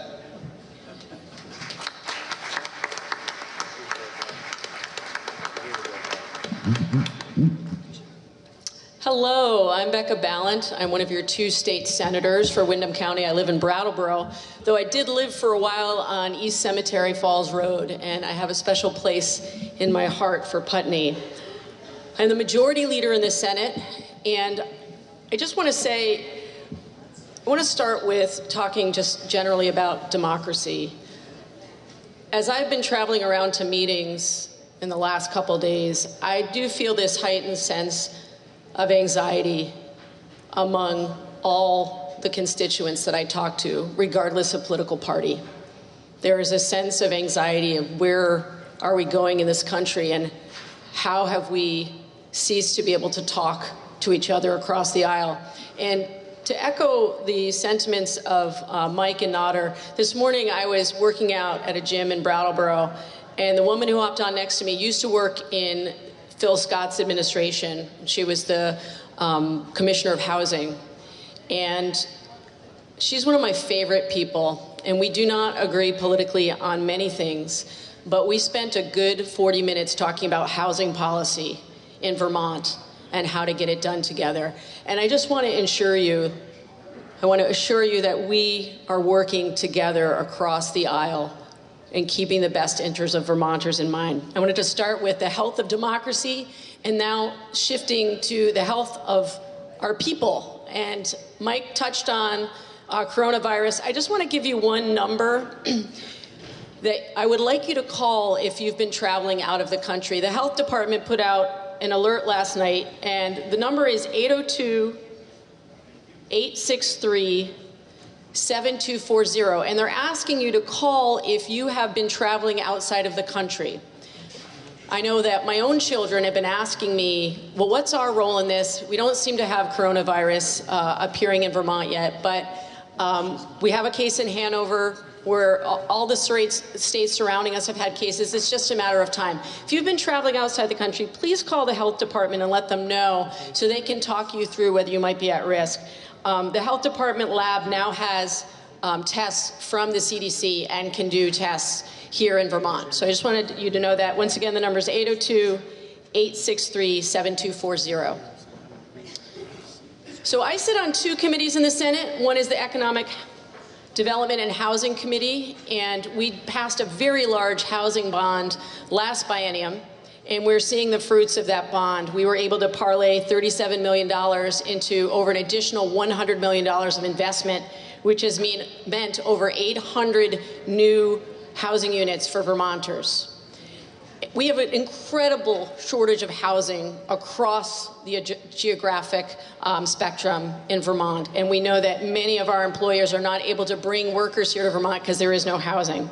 So to continue with that thrust, we've been working very hard on passing something that we're calling mini TIFs, which is tax increment financing, and I won't bore you with the details. But generally, it's a way to make local investments when you don't think you're going to be able to float the bond with the resident taxpayers that you have. And it's a way to get a boost from the state to do that. These TIF districts generally are in larger towns and cities in Vermont.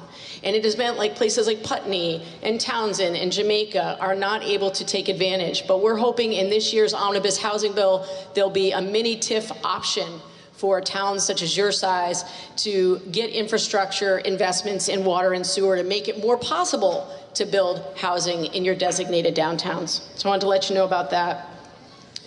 The other work that I do is in the Finance Committee, and although we deal with taxes, we also deal with pharmaceuticals. And one of my proudest moments so far this session was shepherding a bill through the Senate which will cap the amount of money that diabetes patients will be charged for their insulin. I don't know if you've been following this, but insulin prices have skyrocketed in the last decade. Vermonters in some cases are paying $1,600 a month for insulin that will keep them alive. This for a drug, when the patent was sold, the doctor sold it for $1 to the University of Toronto because he said nobody should be making money off of this. So here we are. We have patients in Vermont who are putting off taking their insulin. They're getting very sick from it. Many of you know it's life-threatening. So this bill that passed unanimously in the Senate has been sent over to the House, and I'm hoping that my counterparts in the House will be able to shepherd it through over there. It says that diabetes patients in Vermont cannot be charged more than $100 a month for any amount of insulin they may need, even if it's multiple drugs. I wish, yes, it's good news. I wish it could be less than $100. Even $100 is a lot for many people, but this, I can get very emotional talking about this. We saw a chart in the Finance Committee that took the 3 most popular insulin drugs and tracked their prices over the last decade. And there is no other way to look at this than it is price fixing. There is no other way. And so our hands are tied in terms of what we actually can do. A lot of this work needs to be done at the federal level, but until that time, we're going to do everything we can to make sure that life-saving drugs get in the hands of the Vermonters that need them.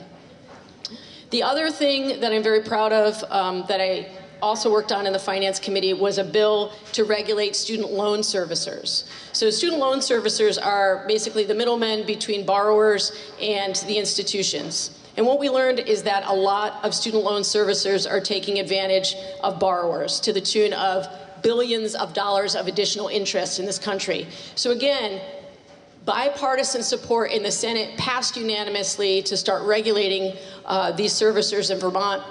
Just a little snapshot, most Vermont borrowers who are borrowing for college are now paying $31,000 of debt, which is a $200 payment every month for 13 years.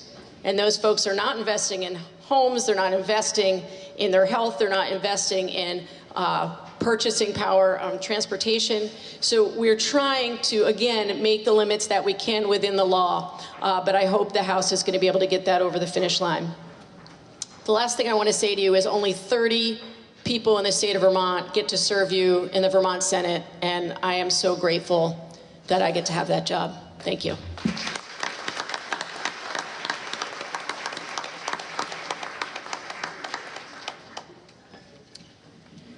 Thank you, and I am one of the other 30, and I represent you, and it is truly an honor to represent, be one of, okay, better? Thank you. It is truly an honor to be one of the people that represents Putney as we serve all of Vermont, and I thank you for that opportunity. So, as Becca said, in the Senate, we serve on 2 committees. I serve on Judiciary in the morning, and then I chair Government Operations in the afternoon. And in Judiciary, we have been working on looking at our whole justice system. And in 2010, we worked with the Council of State Government around what we call justice reinvestment.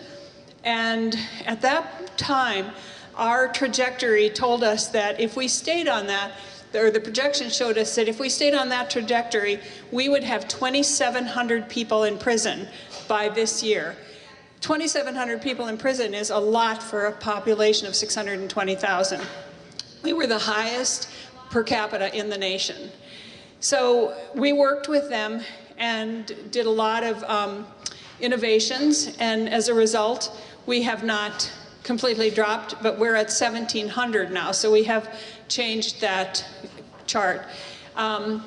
We are now going to Justice Reinvestment 2.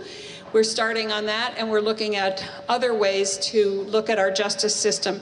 And kind of the two main areas of focus that we have is how do we look at what crimes we have, and are they really the crimes that we think we should have? Or so lessening the number of crimes that we have, and then looking at alternatives for dealing with people who do go afoul of the law. Prison isn't always the best. In fact, it's probably never the best. But there are people who are there, and we're looking at alternatives. So that's, and I just should say that even though we're focusing on a couple different things that we're working on here, at the same time we're working on lots of other issues in all of these committees. So government operations, which I chair, sounds like probably the most boring committee in the world, but I love it. It is what I think of the foundation of democracy. We deal with elections, we deal with municipal issues, we deal with the structure of state government, we deal with law enforcement, the military. So it kind of provides the basis for everything else, I believe. Some people don't think that. They think that being sent to government operations is punishment, but I don't. So one of the things that we've done is, I served on the select board here in Putney for 9 years, and I see that the municipalities, towns really have very little power and authority. We are what is called a Dillon state, so it means that you in Putney can do only what we tell you you can do. In other states, towns can do anything that you're not prohibited doing by the state. So we are looking at making some tweaks in that, and last year the Senate passed what's called a limited municipal self-governance pilot plan.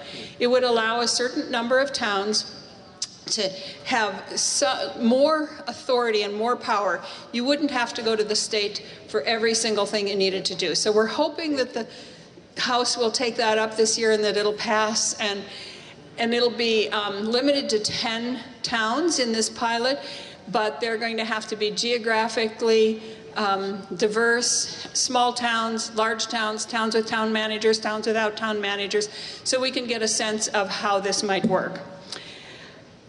We're also dealing with our EMS system and law enforcement, because we know that both of those systems are, EMS is suffering from lack of funding and from some pretty bizarre credentialing requirements that the state has put on them in the past, and we're trying to deal with that. I want to say that I want to say a word about our appropriations and how we deal with the budget. Everybody needs more money. We know that. Every group comes and needs to have more money, and that is a given, and we need to put more money into climate change. We need to put more money into public transportation. There's a lot of needs out there. And our Appropriations Committee, I believe, is the chair is from St. Johnsbury, and she knows state government, she knows health needs, she knows human service needs, and she has a way of balancing them, and it's not going to make everybody happy, that's true, but there is no way ever, I believe, of making everybody in the state happy, because the needs are so intense. So I just wanted to give a shout out to the Appropriations Committee and the way we deal with the budget, and then the entire Senate does that weighing when we vote on the budget. The last thing I'll say is, this is the year that we're going to start the census. And it is absolutely important that everybody respond to those census surveys. We get billions of dollars from the federal government, and it's all based on the number of people we have. If there are many communities who are, and I don't mean communities like Putney, I mean communities of people who are leery of the census for one reason or another, or people who just think it's a stupid thing and don't want to fill out that survey. But we stand to lose billions of dollars coming into Putney if we don't answer those questions into Vermont. And so we need to make sure that, so here in Putney, make sure you have everybody register and fill out the survey, and you have friends in other places, promote it, because it is absolutely important. And there is no citizenship question on there, and I know that was a huge scare for people. But so anyway, that's all I'll say, and if you have any questions, and you can contact us. I'm just going to say our legislative website, as Mike said, is very good, and not only are the agendas on there for each committee, but every every time somebody submits a piece of paper as a witness or a testimony, all of that is on the website. So it's a pretty complete, you can see what is really happening up there, and you can get a recording of it if you want. Thank you.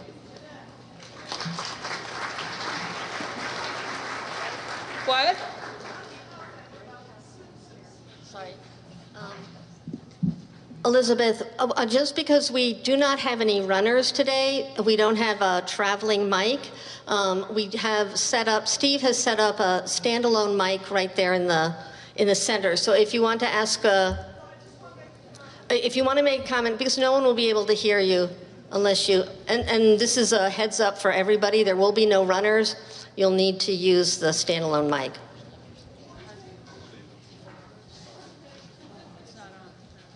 The mic isn't on, Steve. Oh, now it is. Sorry. One thing about the census, I was at a recent census person meeting, and the one thing he said that was surprising to me, but I think it's really important, is that you will get a census form in the mail, but it is written to box holder or occupant, and a lot of people tend to throw those things out.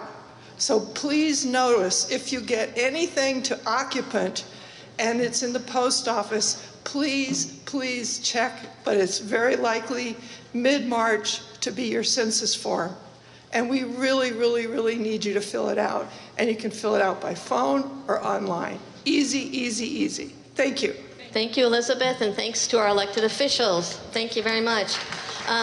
So I'm actually going to start the formal meeting because I haven't done that yet. This was all pre the meeting. The 2020 town meeting for the town of Putney is formally started. I was going to have some announcements, and then it seems like somebody has their hand up. My name is Meg Mott, and I'm your town moderator. I would like to invite to the stage Kim Monroe, who is going to be taking our minutes today, and Karen Astley, who is our town manager. So hearing no objections, I'm inviting our two key players to the stage.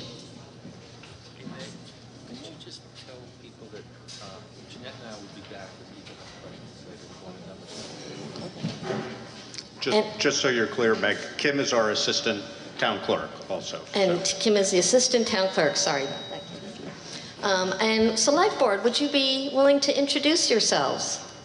Yes. Hi, I'm Josh, select board chair currently. Hi, I'm Laura, select board vice chair. Oops, very loud, scary microphone. And I'm David Babbitt, and I'm the clerk.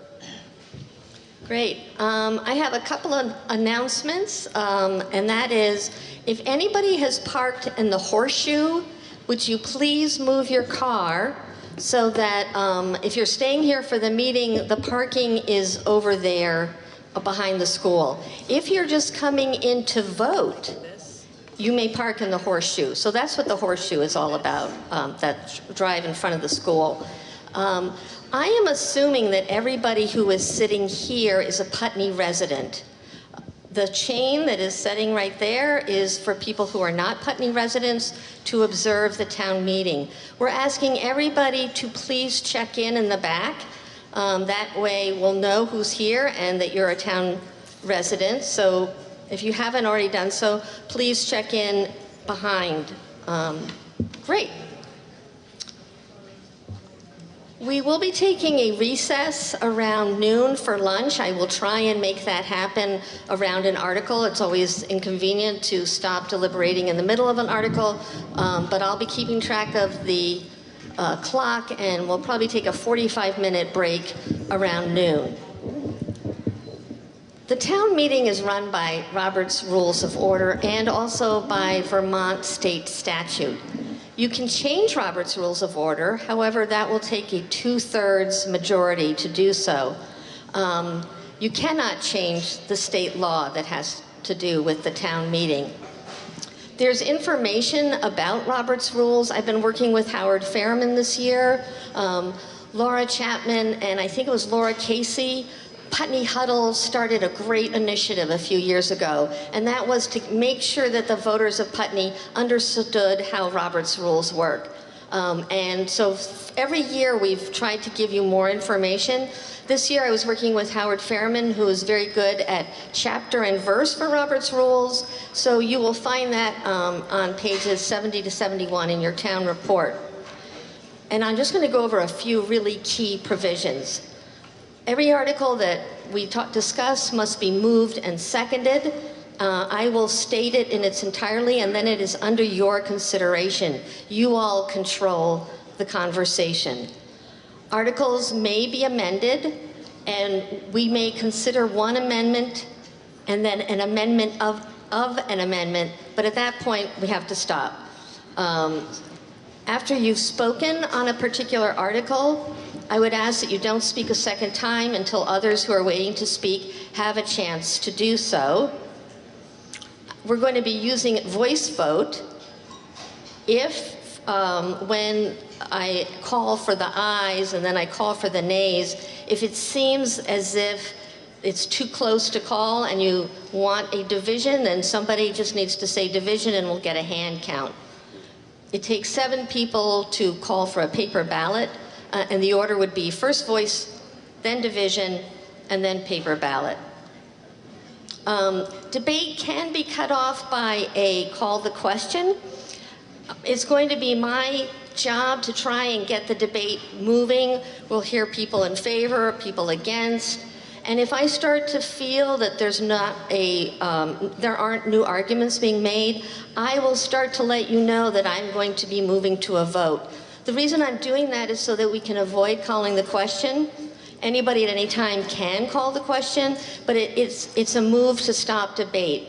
It requires a second, it's non-debatable, and it takes a 2/3 majority. So I try and avoid calling the question because I'd rather have people actually deliberate the articles rather than we get into procedural problems.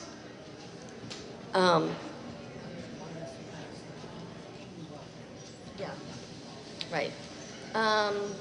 So we are only able to discuss articles that have been warned.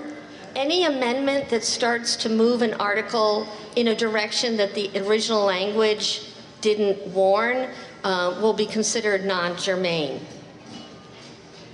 And reconsideration, which is when an article has been voted on, and somebody wants to go back and reconsider it, you may not do that once I've moved on to the next article. So we're going to deal with one article at a time, and it can't be reconsidered once we've begun discussion on the subsequent article. It's my job here to help you do the business of the town. So I may be asking you a question if you're making a comment and it begins to look like an amendment. I'm going to ask you for very specific language, whether it is an amendment. And really the whole beautiful thing about Robert, Mr. Robert, Brigadier General Robert, is that he gives us the mechanisms to talk about one thing at a time and to hear the minority point of view.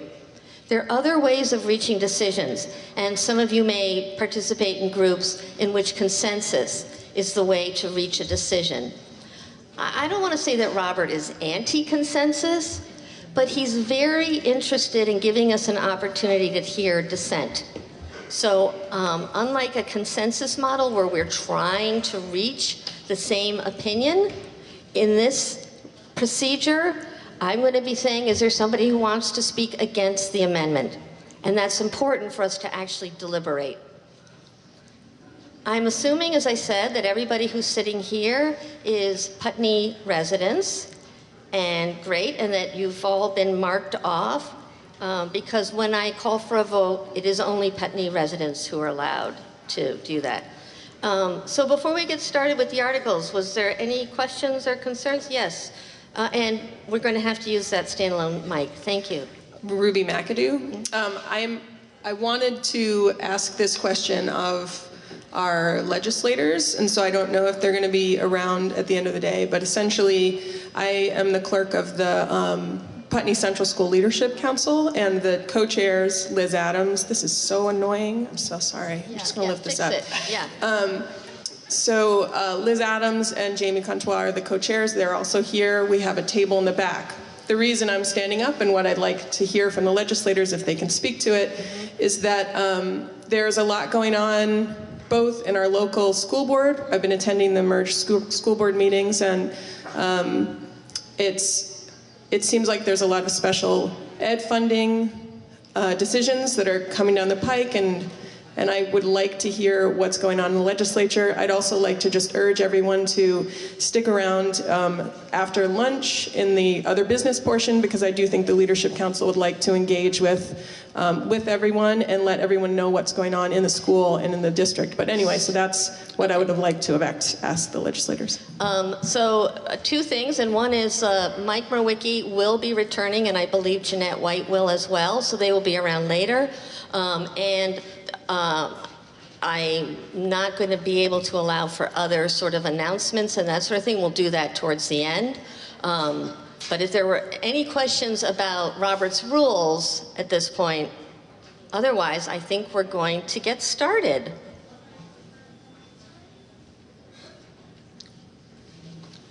So, this is the 2020 warning for the annual meeting. The legal voters of the town of Putney are hereby notified and warned to meet at the Putney Central School in Putney at 10 a.m. on Tuesday, March 3rd, 2020, to act upon the following articles. Polls opened at 10 a.m. and will be open today until 7 p.m. The first two articles are going to be decided by Australian ballot. The first one, Article 1, to choose all town officers required by law to be elected at the annual town meeting. We will not discuss Article 1.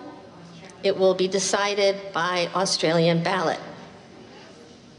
Article 2, the town of Putney seeks voter approval to purchase a new 2021 fire engine for the Putney Fire Department to be financed by general obligation bonds or notes for a purchase price not to exceed $550,000. The language on the Australian ballot is included in Article 2.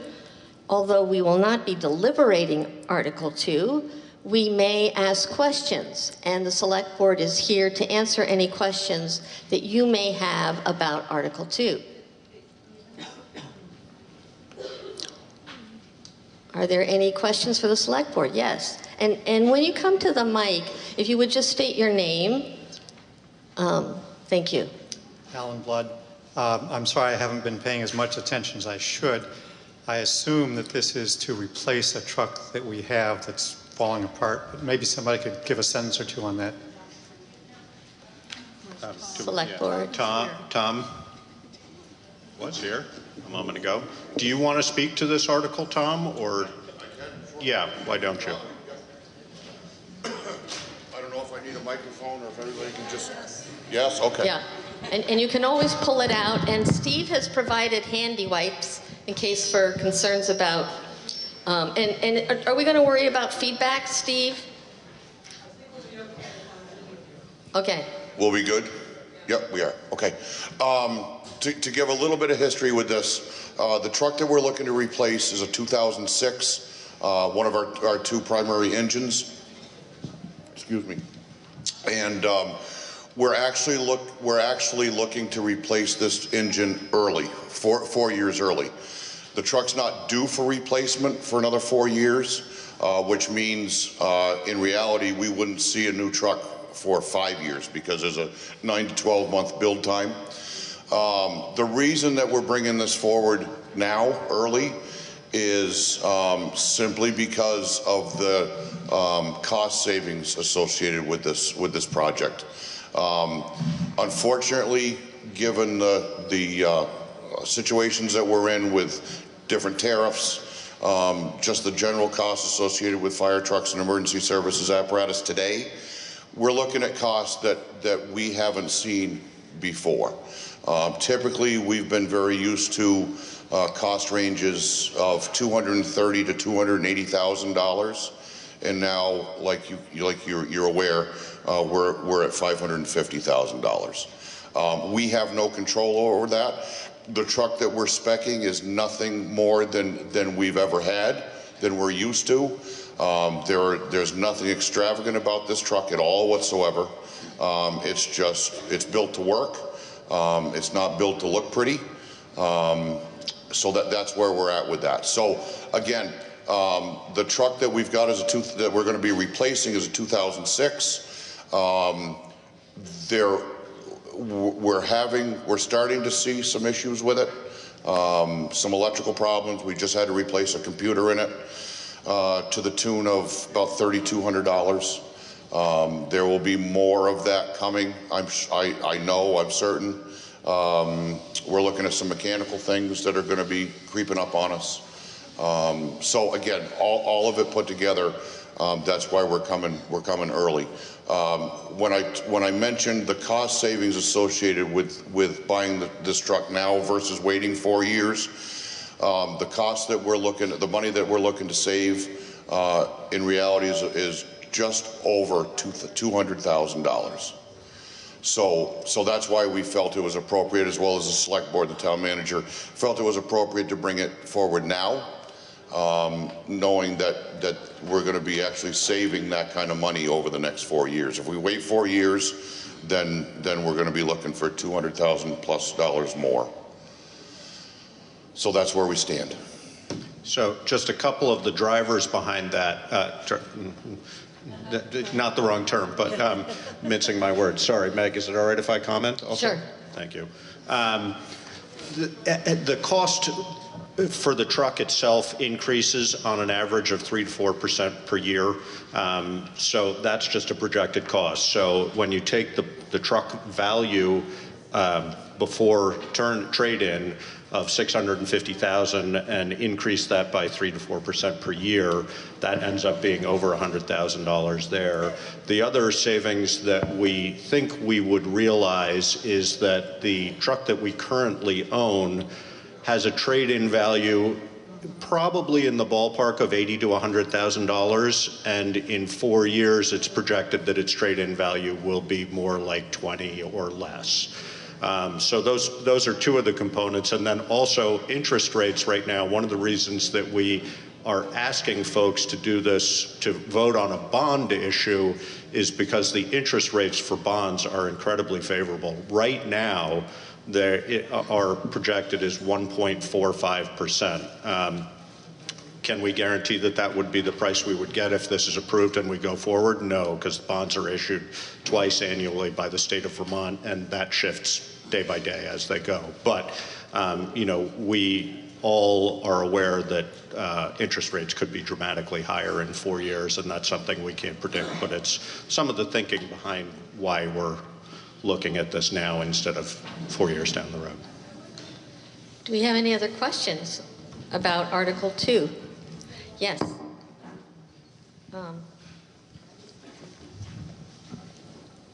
So is the trade-in value going to be put against this $550,000, or is that? That's included in that it is 500. Included. So the actual, correct me if I'm wrong, Tom, the actual cost of the truck is closer to $650,000, but we are considering a range of, we are, as the article is written, we would not be borrowing any more than $550,000, and that reflects a trade-in value of roughly $80,000 to $100,000 on the truck. And so, just a reminder, if people could state their name, that was Janice Baldwin. Are there any other questions about Article 2? Lionel Chute. I was just wondering, I assume there's some sort of a capital reserve, there's some kind of a dedicated fund for fire truck replacement. Is that true? And if it is, then how does the borrowing of the $550,000 relate to whatever kind of a reserve may have been accruing over this time for this purpose? So we do have a fund. It's called the Public Safety Reserve Fund, and in it today is $65,669.75. That being said, the Select Board could utilize part of that. The other thing too, money goes into this reserve fund from contributions from the private schools every year. So there is about $56,000 that's added to that as well.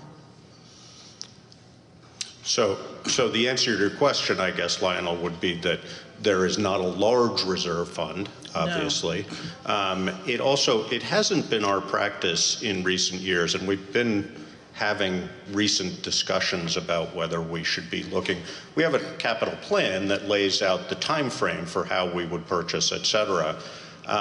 It hasn't made, from my perspective anyway, a whole lot of sense, given how favorable interest rates have been over the last number of years, to be putting reserve funds aside, because we are not eligible to benefit dramatically from having that money as far as interest rates are concerned. We are limited to our investments are governed by statute. So when we put money aside, it's not a big money earner for us, and with low interest rates, the Select Board has not taken that path. We're currently discussing whether we want to, over the next handful of years, shift in that direction to create a larger capital fund, partly in anticipation of likely higher interest rates going forward. Mm-hmm. But it's always a trade-off whether there's value in having significant reserve funds for something like this or not, and we just haven't been following that path, but are open to considering it, and are considering it. Any other questions about Article 2? Yes, we have one in the back.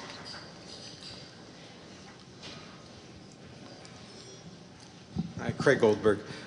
So brief comment and question. Comment is I assume that you all have a reason why we're voting prior to having discussion on this article, but my question would be, would it be possible in the future when we have large ticket items like this to vote on, that we have discussion like this first? It's really helpful for some of us that haven't maybe heard about what all the reasons are ahead of time for making a purchase like this, and this has been very interesting discussion to hear both from the fire chief as well as from the Select Board about why this truck is needed. So I would just ask that in the future, please consider that we have this discussion first and then have the vote afterwards. Thanks.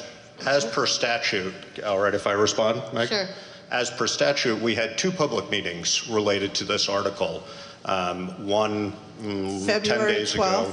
February 12th and then February 26th. They were well posted as best as we could. We had a very small number of people turn up for them, so I would just, in response, encourage people to pay attention when town meeting is 30 days out to things that are coming up that will be open for discussion prior to an Australian ballot vote, because we are, again, required by statute to have those public hearings related to that. I assumed that you did, even though I was not able to attend them.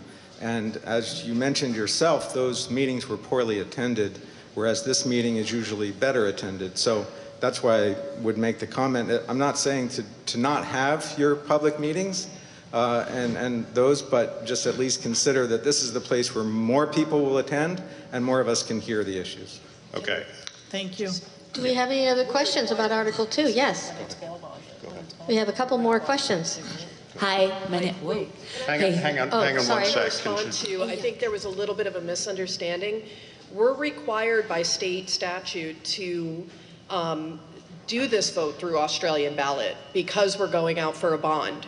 So we could not have had this discussion and not put it on the Australian ballot.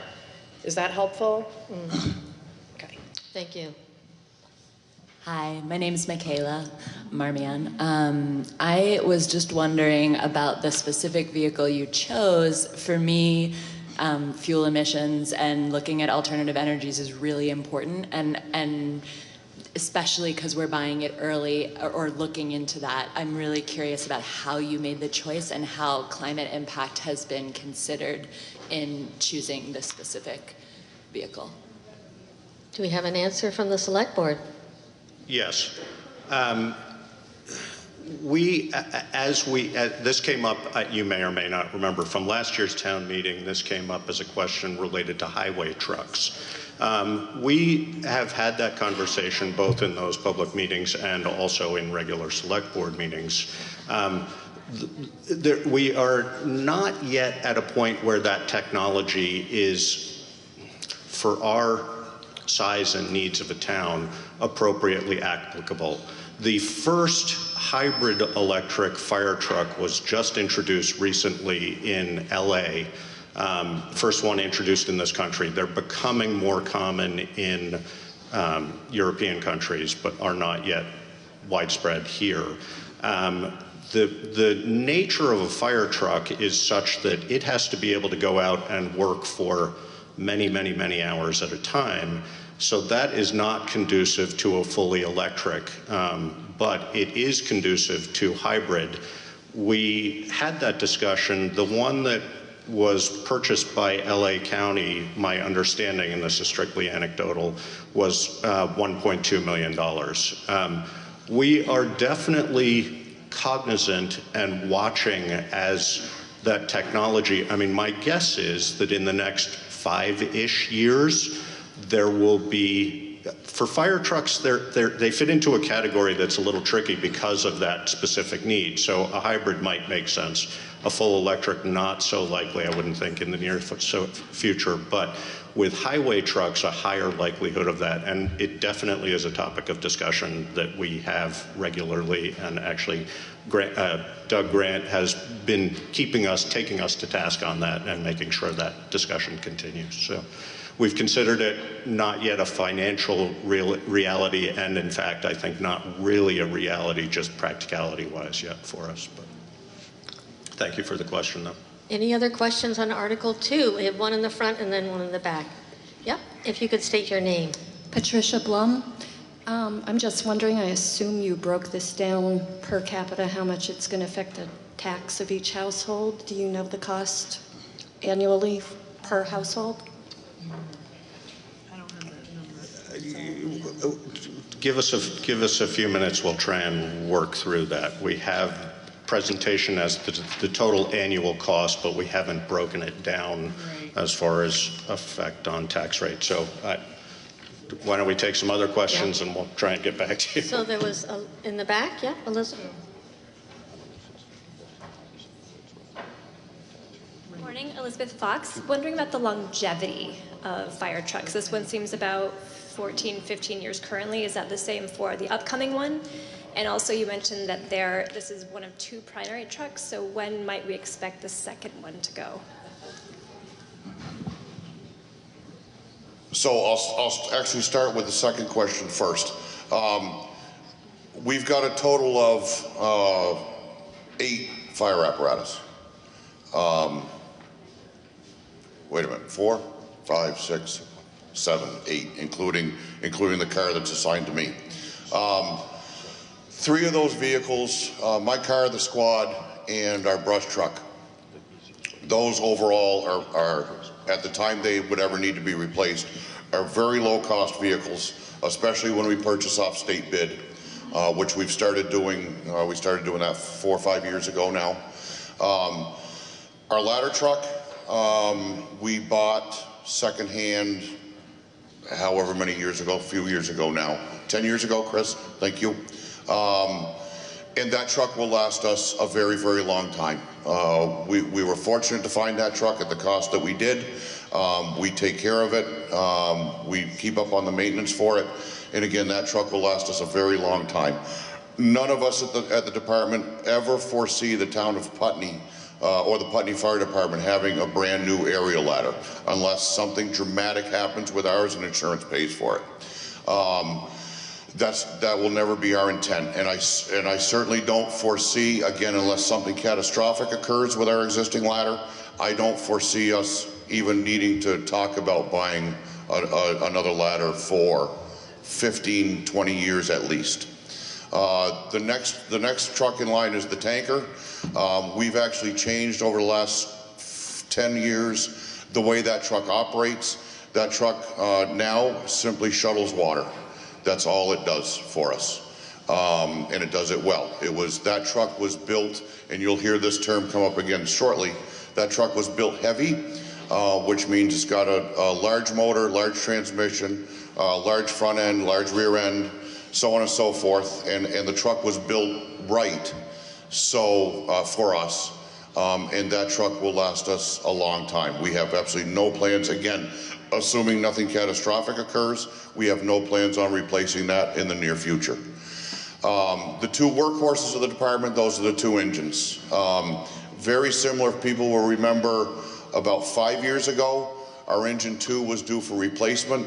When that truck was built new, that was intentionally, by the department at the time, built again heavy. And what that means is that a heavy front end, heavy rear end, heavy transmission, big motor, so on and so forth, all the way from the tires right up through the truck. Everything was spec'd heavy duty. So what happened with that truck is we ran it for its 20-year lifespan. We took a very, very close look at it. We opted to refurb it at about a quarter of the cost of a new truck. And we're going to run that another 20 years. It's worked very, very well. Same concept with this new truck. Our goal, and what we have spec'd out thus far, is the truck will be built heavy. We'll run it 20 years, and we'll do a moderate refurb on it. Again, at that point, what we can forecast as being about a quarter of the cost of a new one. We seem to be having some feedback issues on that mic. Yeah. Are there any other questions? Sure. Another detail, the current truck was built light, and that's why it can't be, sorry. The current truck was built light, and that's why it's not being rebuilt. Does that? Can I expand on that? Yeah. Just to expand on the reasons why. When that truck was built or new to us in 2006, we knew that it wasn't the truck that we wanted it, and we knew that it wasn't the truck that the town should have. However, our backs were against the wall. When I say our backs, I mean the department as well as the town, because we had just come off of the pool. No, the library, the fire station. The firehouse construction, the new water system, and a pretty significant wastewater upgrade, if I remember right. So all those things added up. The select board, and I respected their decision at the time. I understood where they were coming from. They said, you have X amount of money. Don't ask for any more. You're not going to get it. This is what you've got to get your truck. So what that forced us to do was, and we didn't have any choices at that point. We needed, our old engine 1 had to be replaced. It was dead. So at that point, what it forced us to do was get a lightly built truck. So instead of building everything heavy, this is the lightest weight stuff you can get. And along with that comes downgrades in all the wiring, all the computers, so on and so forth. So we know it just isn't going to work. Just to add on that a little bit, we did look into refurbing this truck that we've got, and honestly the best way to have that done is for the manufacturer to do it. So that would involve our truck going down to Ocala, Florida, for a refurb. The manufacturer said, we will not do that because it's not cost effective. It makes no sense because there's nothing to work with. Everything is lightweight, everything is light duty, there's just nothing to work with. So I hope that clarified a little bit. Are there any other questions? I don't see any. Meg, can I go back to the answer to the question here of how it would affect tax? Great. This is a little bit of a round number because we don't have all the details until it happens, but be roughly an increase of $25 per $100,000 of value on your home per taxpayer. So if you own a $200,000 home, it would be an additional $50 per year that would go towards paying the bond and the interest on this. So over 10 years. All right, so it sounds like all the questions have been answered. We're not waiting on any other answers. I don't see any other hands up. And as I mentioned, Article 2 will be decided by Australian ballot. We will now move on to Article 3 to see if the town will accept the report of the last town meeting. You can find that report in your on pages 65 going forward. Do I have a motion? Kathleen, Kathleen, what is your last name? Kathleen O'Reilly, thank you, has moved. And do we have a second? Elizabeth Christie has seconded. It has been moved and seconded for Article 3. Is there any discussion about the report? Any corrections? It looks as if we're ready to vote. All those in favor of accepting the town report, please indicate by saying aye. Aye. All those opposed, please indicate by saying nay. It appears that the ayes have it. The ayes have it, and Article 3, the town's report has been approved. Article 4, to hear and act upon the reports of the town officers. You can find that on pages 19 through 28. Do I have a motion for Article 4? Kathleen O'Reilly. Do I have a second? Janice Baldwin. Sorry, I don't know your name. Anyway, second, Janice Baldwin. It has been moved and seconded to hear and act upon the reports of the town officers. Are there any questions or comments?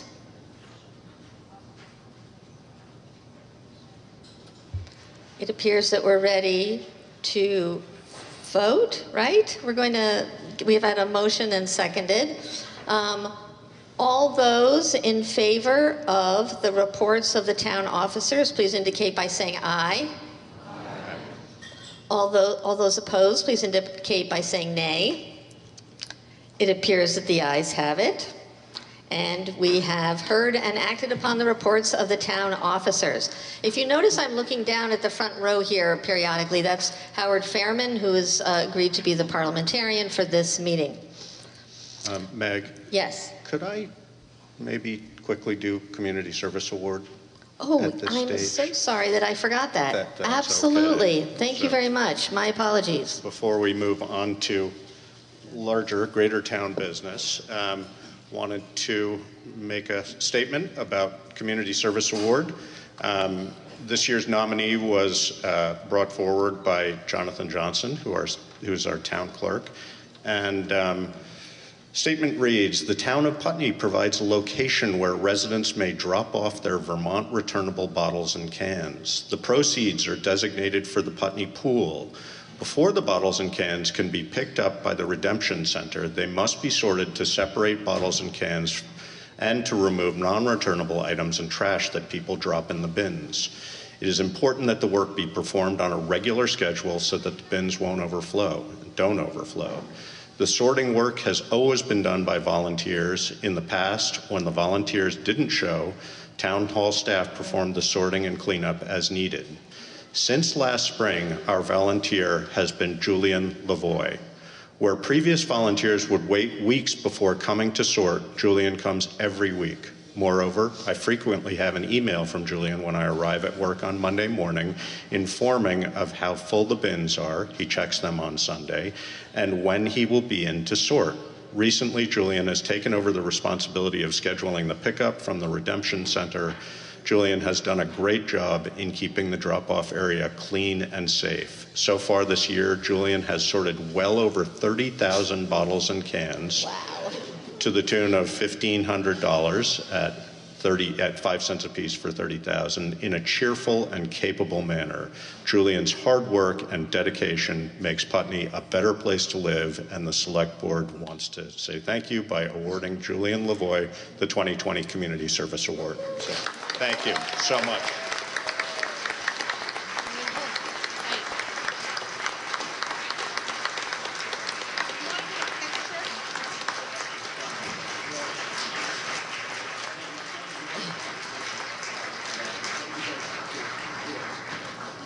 Excellent.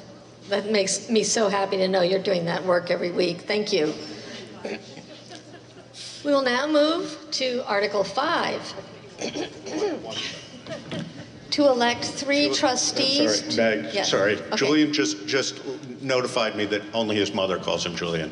He really goes by Jules. And I also just want to encourage people, not that we want to make his job harder, but remember when you're taking your bottles and cans that there's an easy place to drop them in the shed behind town, in front of the shed behind Town Hall, and that no liter bottles, no water bottles, but otherwise it's all going towards the Putney Pool, so a very good cause. So thank you again. Great. Thank you. Thank you, Josh. All right. We can now move to Article 5, to elect 3 trustees to the Putney Public Library Board. I believe that we have somebody who has some names. Yes, Meredith Wade.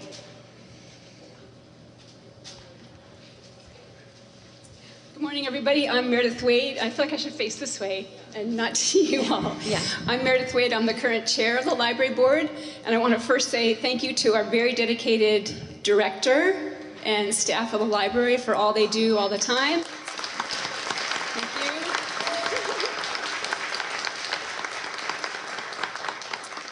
They work every year to identify new products and services and support for this community, for the very diverse needs of the community. And I think we really appreciate all that they do.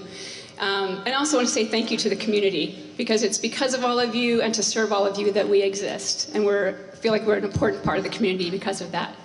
And the nominees who we have for trustees for 3-year terms are Kevin Champney, Amber Paris, and Rebecca Nixon. Kevin, can you say that one more time? Kevin Champney, Rebecca Nixon, and Amber Paris. Amber Paris, okay. Are there any nominations from the floor? It looks like our 3 nominees are Kevin Chantley, Amber Paris, and Rebecca Nixon. I'm going to propose that we vote on them as a slate rather than running each name forward individually. So hearing no objections, we will run these names as a slate.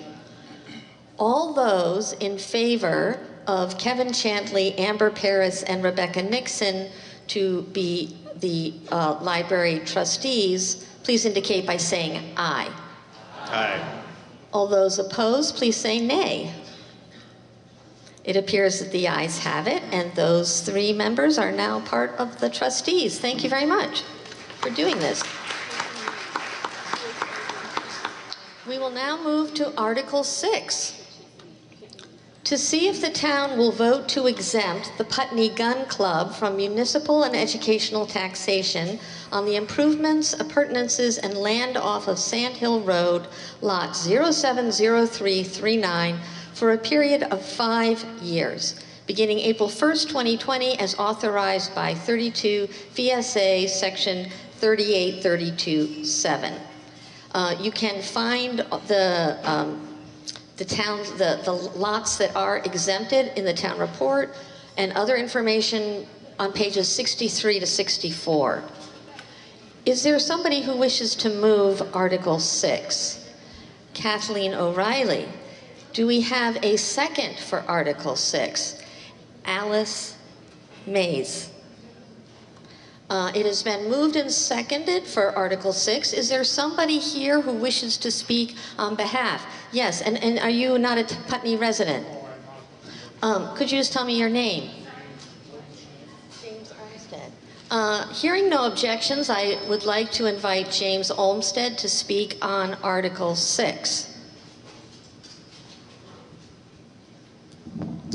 Hi, I'm James Olmsted. I've been a resident in the area all my life. I grew up in Dummerston, just down the road. And you can take the mic out of its stand, yes, All right, thank you. how does this sound? Better, I can hear myself now also. Just to give you a brief history, there is a little write-up in the town report, but Putney Gun Club was founded in 1951. Its purpose was to promote competitive shooting with small bore 22 caliber rifle. There was a Cheshire Wyndham Rifle League was formed with 5 teams in Cheshire County, New Hampshire, and Wyndham County, Vermont. And it's been running ever since. Excuse me. Our Rifle League runs from January to March in the wintertime. And the rest of the year, the club is pretty much not used except for perhaps, and in the past, Boy Scouts have used the range for merit badges, and hunter safety has been held there most every year for the past 10 years. Unfortunately, our shaker and leader of that has moved on. He retired, Mike Colson moved to Island Pond, and we're looking now for someone to take over and head up that program. I've got somebody I'm going to contact, and hopefully they will steer us in the right direction, get us a hunter safety instructor. Most of you probably know, but hunter safety instructors have to take a course with the Fish and Game Department in order to become certified to teach hunter safety courses. And now anyone that buys a hunting and fishing license, not a fishing license, rifle license or bow license must pass a hunter safety course. As I say, Mike moved to Island Pond. Another man, Dave Smith, he was very instrumental in the running and upkeep of the club. He unfortunately has some severe health problems now. And we're hoping to get the club moving in the right direction and have a little more activity in it. Any residents interested in improving their marksmanship, we can work out something. However, we don't want any just, as I call them, prayer and sprayers up there shooting up the rifle range. It's designed strictly for 22 caliber. The range is 50 feet long. The building is cement blocked. We have a steel backstop. So the noise level, you can hardly hear a shot go off when you're outside the building. The rifle bullets themselves are contained within the building, so there's no danger to the public, there's no noise. We like to say we're located right opposite the ball field on Sandy Hill Road. And the parking area is there. If there was an overflow, we wouldn't mind someone parking at the range facility. Let's see what else. I guess that about sums it briefly. So any questions? Yes.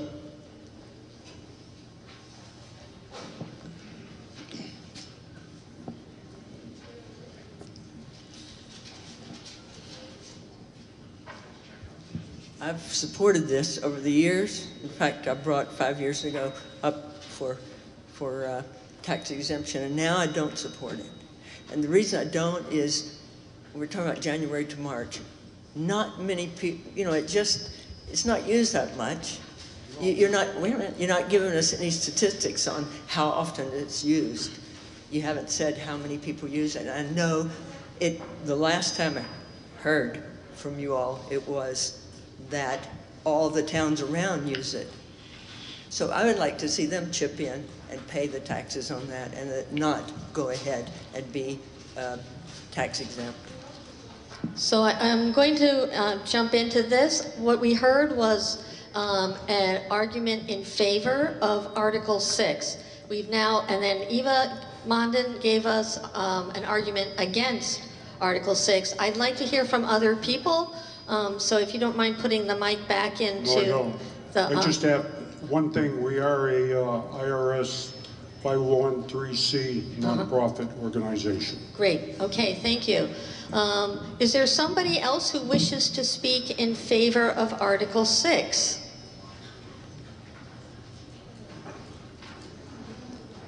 Yes.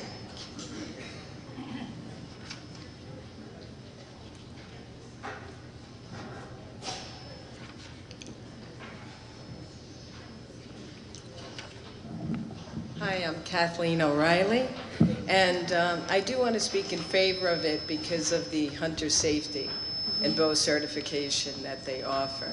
They plan on continuing to offer it, and right now the nearest place... We have some feedback. Oh. Steve's working on it. Is in Winooski.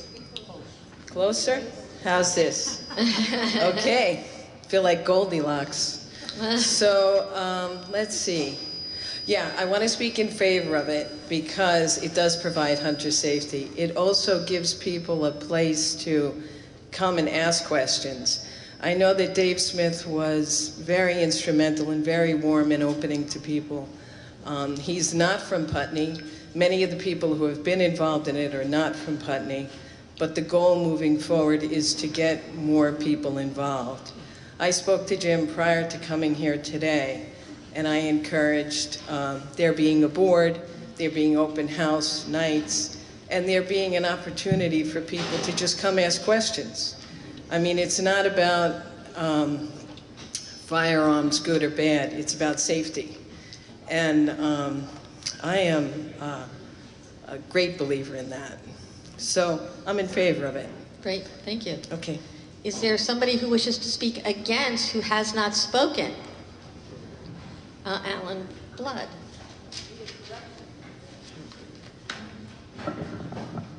Alan Blood. Excuse me. It seems to me that in the years past when we've approved this, it's been primarily because of the hunter safety issues. And I may have misheard it, but my understanding is there is no hunter safety course happening there at the moment. They don't have an instructor. My suggestion would be that we decline their request this year, and if they have an active program next year, that we reconsider it at that point. Thank you. Okay.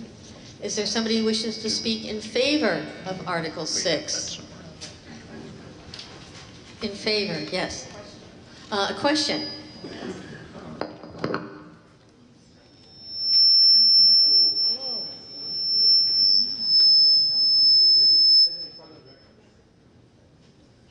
Janice Baldwin, I have a question. How much money are we talking about here? It's in our Yeah, we're trying to find it, sorry. Where's Jordy can answer that question? Yeah, Jordy, are you here? Do you know that one offhand? $87,000. $87,000 is the value of it. That's not what we're so the tax implications of that would be the non-residential tax rate, I think 238 this year. Jordy, can you use the mic and say your name, please? Jordy Heller. Thank you. The $87,200 value would be the value based, and then the non-residential tax rate, which I think this year is $2.38 per hundred. About $2,000, 2,070. Yeah. Can somebody say that with a it's mic? about 2,070, you said, Alan? Yes. Is there somebody who wishes to speak? I'm sorry, I lost track of where I was. I think Janice asked a question, so we're looking for somebody who will speak against. Is there somebody who has not spoken who wishes to speak against? I don't see any other hands up but Eva, so I'm going to say Eva can come back. Oh, I'm sorry, you. Would you like to take the mic? We have a question. Robin Ekstrom. I just had a question for the gentleman who spoke for the gun club. How many folks are actually using it during the season of January to March currently? Thank you. Would you mind answering that? Can you get a mic? Yep, you can come. You can come forward and get the mic. Probably holler loud enough. No? Okay. Besides, it's exciting. Maybe you'll get some feedback and everybody will wince. We have 6 people on our team. 6 people on the team. And so is that the 6 people who are using it during the season? For our home team, yes. There's also 2 other clubs that come on a rotating program for the Rifle League during the winter. Great. And can I ask a question, Meg? Yeah. And can you just comment on historically the number of hunter safety courses, the number of students? If you, I know I wasn't involved with the program while Mike was teaching it. I think that I've heard the figure 40 thrown out, and that I'm quite sure that he had to turn away people because they just couldn't handle more than that. There is a huge demand for hunter safety, and like I say, I'm going to get together with other members, the people that helped Mike run the course, and try to get a program going for this year. Yes. I'm sorry, I'll need to call on. We have somebody coming forward to speak against? Oh, are you coming to ask a question? All right, I think I'm still on against, so we'll just, is there anybody who wishes to speak against? Eva?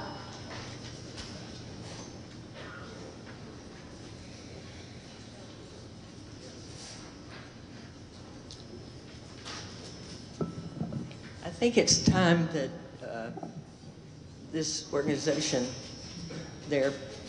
what they're offering in the community, come to an end. I've never seen them advertise the hunter safety program. It's advertised in Guilford. It's advertised all around. I used to hunt. I know it's a wonderful idea, the hunter safety program. It's never been advertised in Putney. And so towns that advertise it, you can go from Putney and take it. I don't know about the Boy Scouts using it, but I don't know about the Boy Scouts either.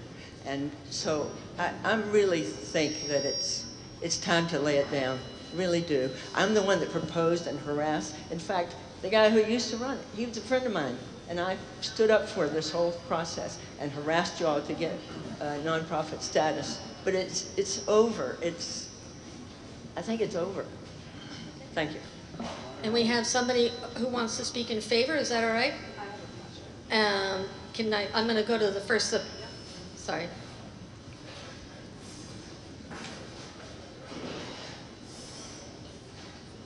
Deb Stetson, I'm in favor of it. I believe in this day and age. All right.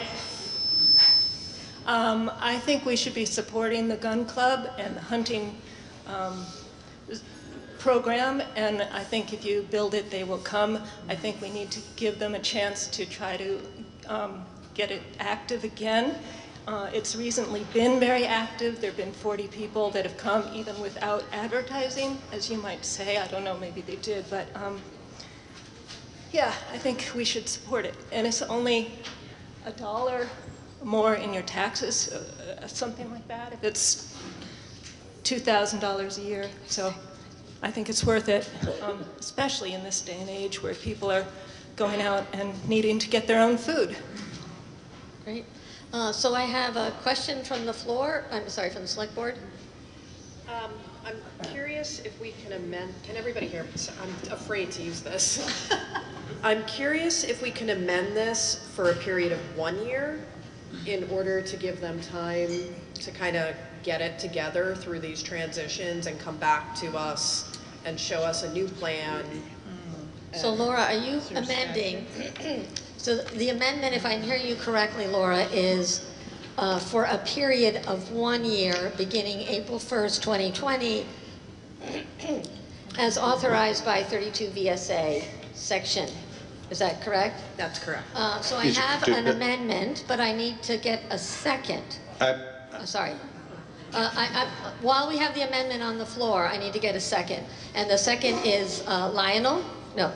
I'm sorry, can you remember? Lawrence. What was the last name? Lawrence O'Neill. So it has been moved and seconded to amend Article 6. We are now discussing the amendment. Is there somebody who wishes to speak in favor of the amendment? I'm not sure we are allowed to do that statutorily. I'm not sure we aren't. I don't know whether, Howard, that's anything you can figure for us quickly, but my recollection, and Jordy, maybe you know, that this is 3 years or 5 years typically, and maybe 1 year is acceptable, but... Jordy Heller, a couple of years ago for Putney Cares, we did it for 1 year. We did? Okay. That's, as long as it's statutorily allowable. So we are now debating the amendment, which is for 1 year.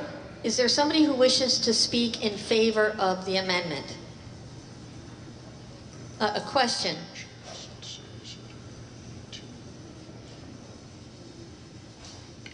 Lisa Papazian.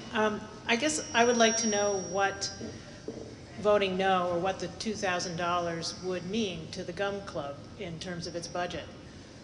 It seems like it might kill it altogether. So I'm just wondering. I'm going to take that as a question, even though we really are going to be deliberating the amendment, but I'm going to take that as a question. Do we have an answer? Yes.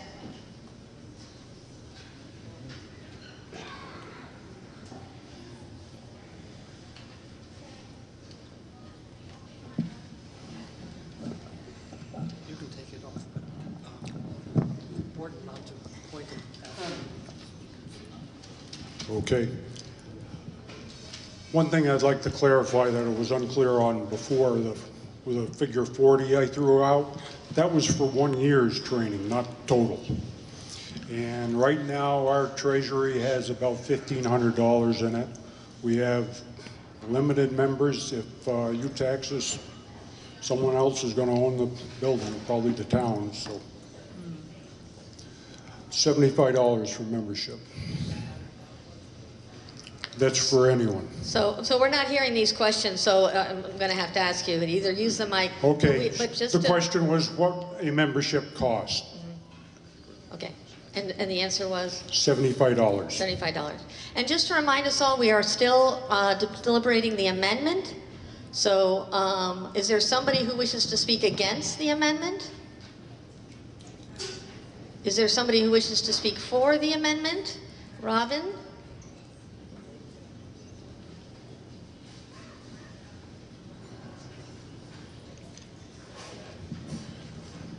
Robin Ekstrom, I would just encourage the town to vote in favor of this amendment.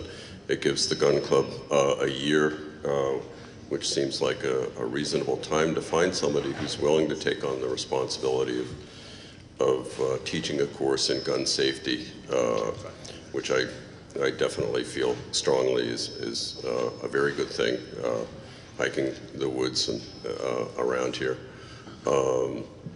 And if at the end of that time they've been unable to take up that role, then I think it would be plenty time enough to consider terminating the tax relief for this organization at that time. Thank you. Is there somebody who wishes to speak against the amendment? It looks like we may be able to vote on the amendment.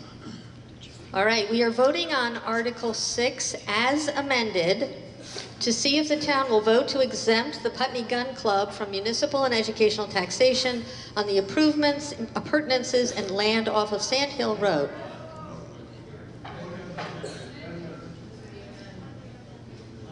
For a period of 1 year.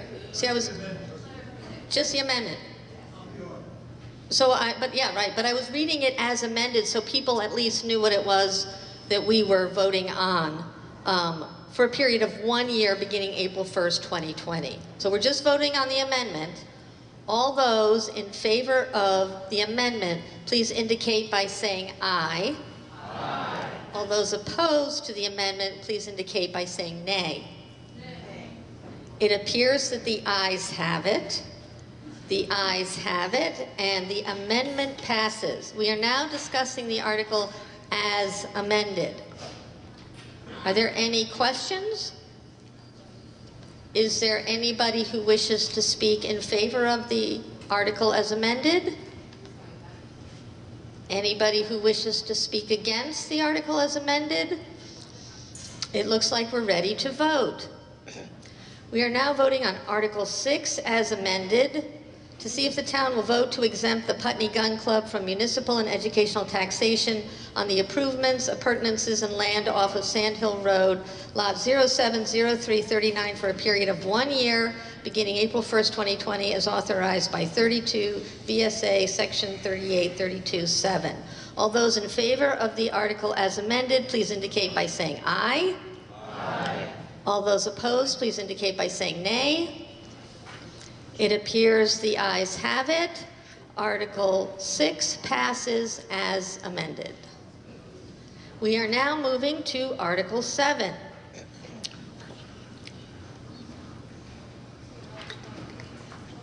To see if the town will vote to authorize the Select Board to borrow an amount not to exceed $190,000 to purchase a dump truck for the Highway Department to be repaid by a promissory note with a term of not more than 5 years. Do we have a motion? Robin O'Neill, is it? Ekstrom. Robin Ekstrom. Do we have a second? Could you give us your name?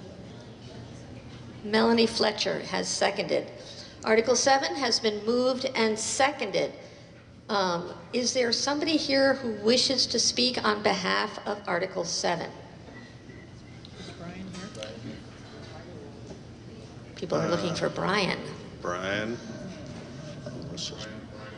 Brian's not here. Okay, so I'll speak a little bit to it. This is the, as per our capital plan that we talked about earlier, this is the sort of regular rotation of a truck being rotated out after 10 years. Experience has shown us that the 10-year ballpark tends to be a marker for when maintenance costs start to increase, also tends to be a marker for when turn-in value starts to drop off pretty quickly. Again, I will just say that given the discussion from earlier about capital planning, that it has been a topic of discussion amongst the Select Board as to whether we are going to continue in this vein of borrowing for vehicles at 10-year increments, whether we can look at different ways of modeling that as far as either holding on to vehicles longer and or financing them differently or putting aside reserve funds for them. So, but again, it's sort of replacement. I don't remember which. It's for the replacement of number 5, I think. But it's replacing a Mack truck, which I believe is the 2010 Mack, which I believe is the last. We've gone mostly over to Western Star for a couple reasons. The dealership is right here, and we've gotten good value out of them and had excellent service, and it's right nearby to get servicing, which is a benefit to us. I believe this is our last Mack, and we will be, if we go ahead with this purchase as proposed, it would be a Western Star to replace it also. So our whole fleet would then be Western Star vehicles. Does anybody have any questions? Yes.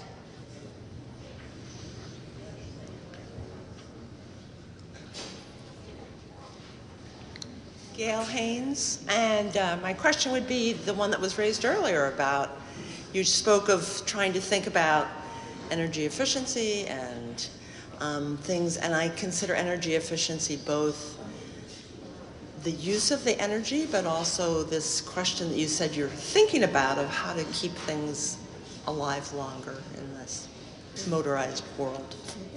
Do we have an answer? So what you're referring to is the embodied energy that goes into the construction of a vehicle. And these are vehicles that when we sell them, they go on to further use elsewhere. So it's not like that truck is getting thrown away. And I'm not trying to sort of explain that away, but just a fact related to that is they don't just disappear. They do often get bought by smaller or less used operators who use them less and are less dependent on them on a regular basis. But in the same vein as the conversation before, we're keeping our eye on the availability and price point of potential fossil fuel replacement vehicles, not yet a reality for us as far as that's concerned. They are, all of these vehicles that we consider, and this was part of a discussion we had the other night, they are all governed by federal emissions laws. So they are the cleanest vehicles that are readily available to us within those constraints. And Vermont is a little bit lax on that, but it's mostly governed by federal. So they're as clean as we can get. I think, sorry, I can't. Boy, I really don't have an answer to that one for you. Sort of scarily low would be my guess, just because they're surprisingly large vehicles working hard. And then also, as we all know from our own practical use, when they're doing stop and go and short trips, it also goes up. So, you know, we could probably sort of figure that out based on our annual usage of fuel, but we haven't looked at that. So, you want to comment, David? I wanted to ask, Microphone. sorry. I wanted to ask Karen something about the program to replace trucks. This truck, we're heading to a time when the 10 trucks, years. 10 years, okay. So we're heading toward a period of time, my understanding is that we won't be replacing another truck next year or the year after. We're actually heading to a window. I thought maybe you could speak to that. Thank you. I believe our next replacement of a truck is 2023, I think. 2013 was probably.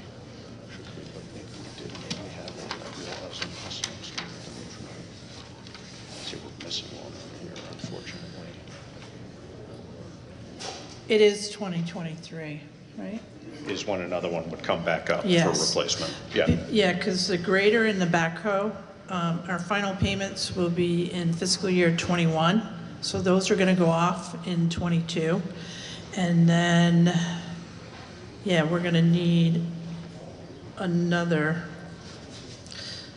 dump truck at that point in '23.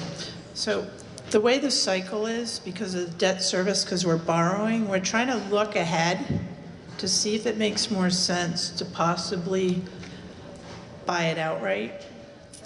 But we got a plan for that, and it's going to be about timing. So, but the future is looking a little bit better, where we're going to be seeing some things drop off, and that includes the fire station, like in 2027. So, as Josh pointed out, though, the rates are so low right now that we're still taking advantage of that. Are there any other questions? Would somebody wish to speak against Article 7?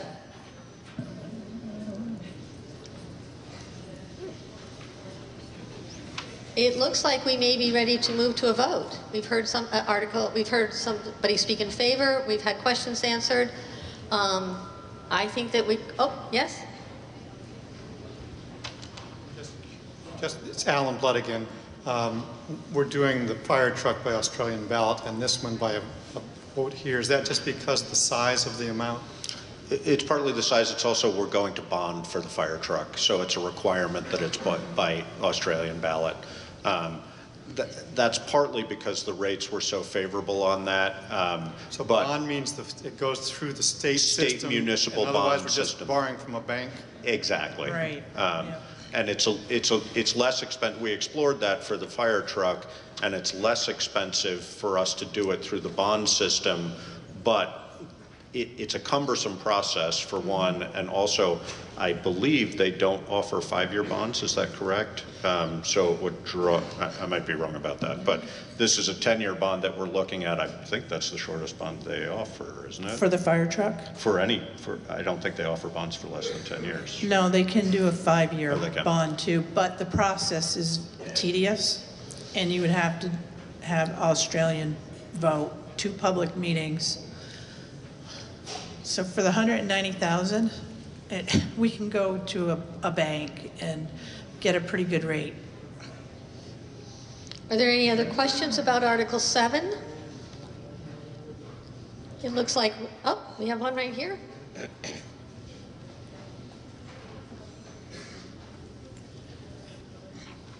Lawrence O'Neill. You said for the truck, we would be going to a bank for a rate, and we've talked about the bond rate being 1 point something. 4 or 5. 1 point. What's the differential there? What's the difference? I mean, it's our money we're spending.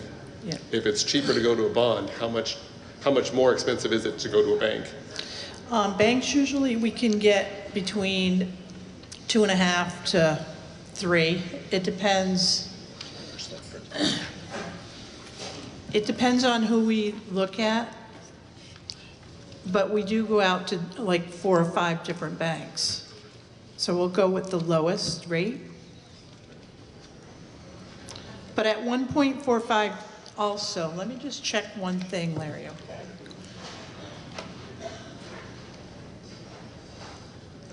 For example, in exploring the fire truck option, Lawrence, we were offered rates about 3% from banks. So it hovers. It does. The other thing is that 1.45% is not guaranteed, as I said. So that as the Australian ballot states, it's at a rate of up to 2%.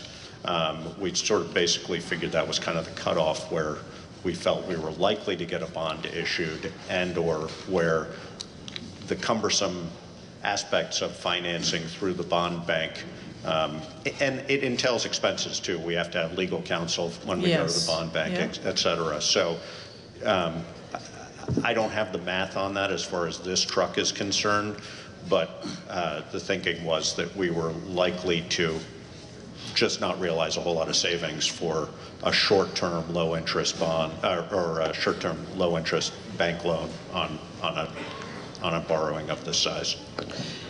Larry, I did request that information too from Vermont Municipal Bond Bank, on 190,000, and I have it in an email, so I will forward that information to you.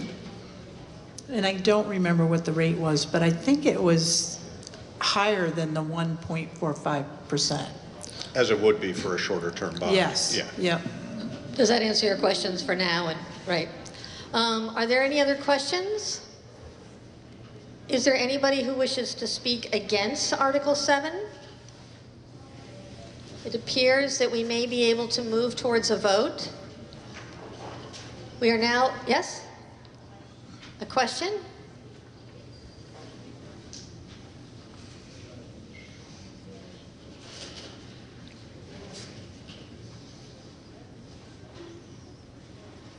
My name is Amanda Perez. So this is related with this truck and the purchase of the fire truck, which is separate, but it seems like there's a capital plan for replacing vehicles with new vehicles, and that there seems to be a plan in place that is requiring the board to replace these things on this specific timeline. And then there also seems to be the question that you're holding in the back of your mind about changing that plan. Yep, because maybe to get some more longevity out of the vehicles and things like that. Yet we seem to be moving forward with the plan without looking at that. And so I'm wondering, what is the board's timeline for looking at those plans that are driving these mandates for buying new vehicles? Is there somebody who can answer Amanda's question? Well, I can't answer the question of what the timeline is, but we've been talking about it a lot. I know I think it's part of a bigger question. I think the town of Putney and the people in it have gotten used to a really high level of services, and our taxes are really high. I know I pay a ton of taxes, so I'm wearing two hats right now. I'm on the select board, and I'm a taxpayer. And I wish Brian was here and he could speak to the condition of that truck so we could more accurately assess whether or not we actually need one right now, because I drive a 94 Toyota pickup with over 300,000 miles, and I haven't made payments on it in a really long time. So I'm in favor of keeping everything as long as we possibly can until the maintenance and repairs are less than what it's going to take to replace it. But that's going to require people being okay with their roads not being plowed right now if one of the trucks goes down and they don't get their road plowed for some hours, or it doesn't get sanded, which I'm fine with, but I'm not sure everybody else is. So we're looking at that. How is it going to work? How long is it going to take for us to save money to be able to outright buy a fire truck or outright buy the next replacement town truck? I don't know. It certainly would require the budget to stay the same, and whatever money we spent towards payments would go into a capital fund. And like Josh says, we're not making any money really. We can't really invest it in a way where we make very much money, but my opinion is I would lean in that direction. But like I said, I wish Brian was here to talk about the condition of that truck so he could answer those questions. I don't know what the timeline is for changing that. I know I think about it every day.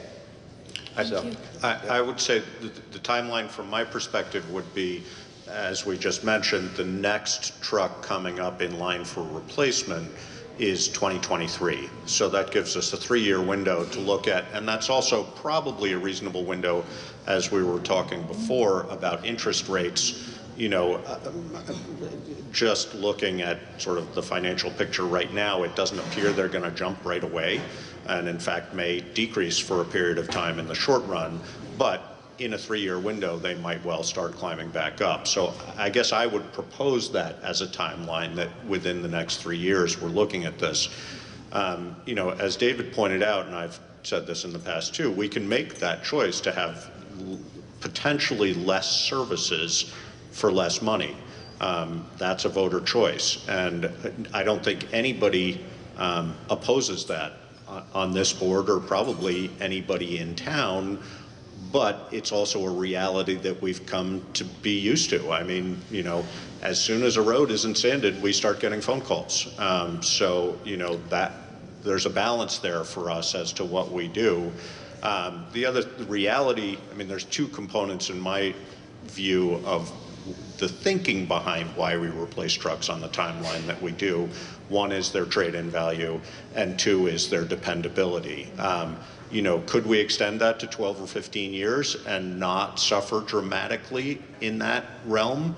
I'm sure the dealerships would tell us no, but you know, that's something we could experiment with, and maybe that would make sense for us to experiment with. Is that going to save us a fortune? No, but it will shave down the expenses on a capital plan. So I would say a 3-year window to look at that and see before we come before you with another truck is probably realistic. Is there anybody who wishes to speak against Article 7? Then it looks like we may be ready to go to a vote. We are now voting on Article 7 to see if the town will vote to authorize the Select Board to borrow an amount not to exceed $190,000 to purchase a dump truck for the Highway Department to be repaid by a promissory note with a term of not more than 5 years. All those in favor of Article 7, please indicate by saying aye. Aye. All those opposed, please indicate by saying nay. Nay. It appears that the ayes have it. The ayes have it, and Article 7 passes. It's now 5 of noon. It might be time to take a break, I'm thinking, for lunch. If everyone's all right, I propose that we take a 45-minute recess. We are returning to Town Meeting 2020. Maybe once again we could just introduce who is on the stage. Okay.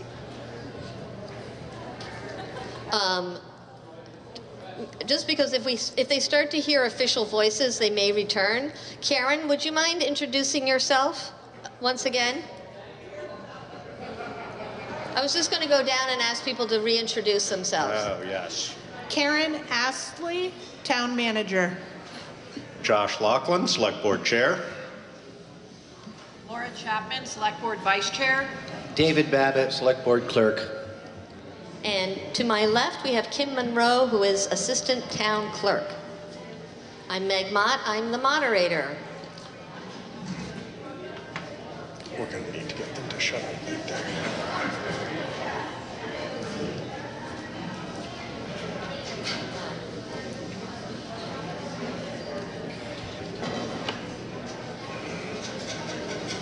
Okay, we're going to begin with Article 8 to see if the town will vote to authorize the Select Board to borrow an amount not to exceed $103,000 to install a new vehicle exhaust system for 13 emergency vehicles located at the fire department to be repaid by a promissory note with a term of not more than 5 years. Do we have a motion? Alan Blood. Do we have a second? Alice Mays. It has been moved and seconded, Article 8. I gather there may be a amendment? There is. What is your amendment?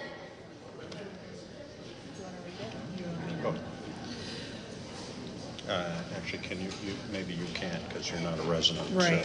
So, sorry. Right here. Okay. So we're waiting to hear what the Sorry. amendment So is to Article 8. The amendment, Article 8, to see if the town will vote to authorize the Select Board to borrow an amount not to exceed $103,000 to install a new vehicle exhaust system for 8, it should read 8, not 13, emergency vehicles located at the fire department Do we have a second for the amendment? The second is Alan Blood. It has been moved and seconded, and we are now discussing the amendment.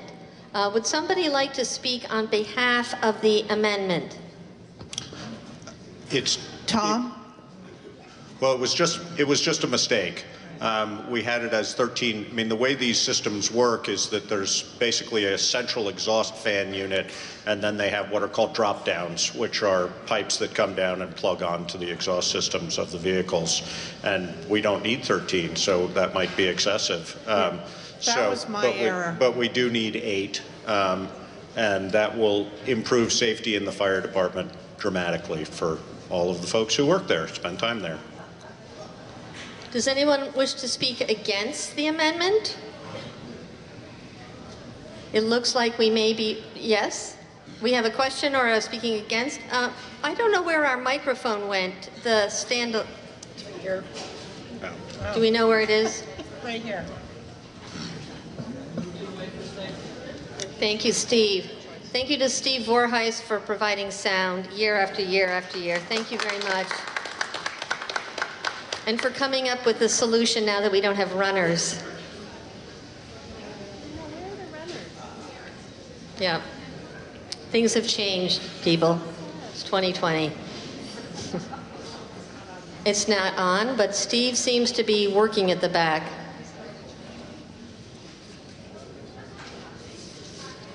Can we try it now, Steve? Oh, Yes. Yep, it works. Okay. Yeah. I just wanted to say that there are 2 reasons for the, I wasn't able to get the microphones running, but I've been worried about the microphones being passed around as a vector. We do have handy wipes here if you're concerned about touching surfaces. It is flu season. It's not just the Coriolis virus that we have to worry about. And these are things that I hadn't really thought about until 2 mornings ago, and I woke up, what about the, and I was listening to the news, and I started, maybe I should be a little bit more conscious. So anyway, you don't have to touch this, but if you are willing to and pick it out, if you're tall, as I am not, you may take it out. Handy wipes there if you want to. Thank you. Okay. Put the debris on the chair. So the debris from the handy wipes should just go on the chair next to the handy wipes. Okay. So we're discussing the amendment, and we have a question or comment? Yes, Question. I'm Kate Dodge. I'm just wondering if it's 8 instead of 13, does that bring the price down? No. No. No, it was just a mistake on the. Okay. Darn. Yes. And the other thing I'll say, just so people know, one of the discussions that came up when we were talking about this was whether there was grant money available towards this. And the answer is no, there is not grant money, but we did explore it.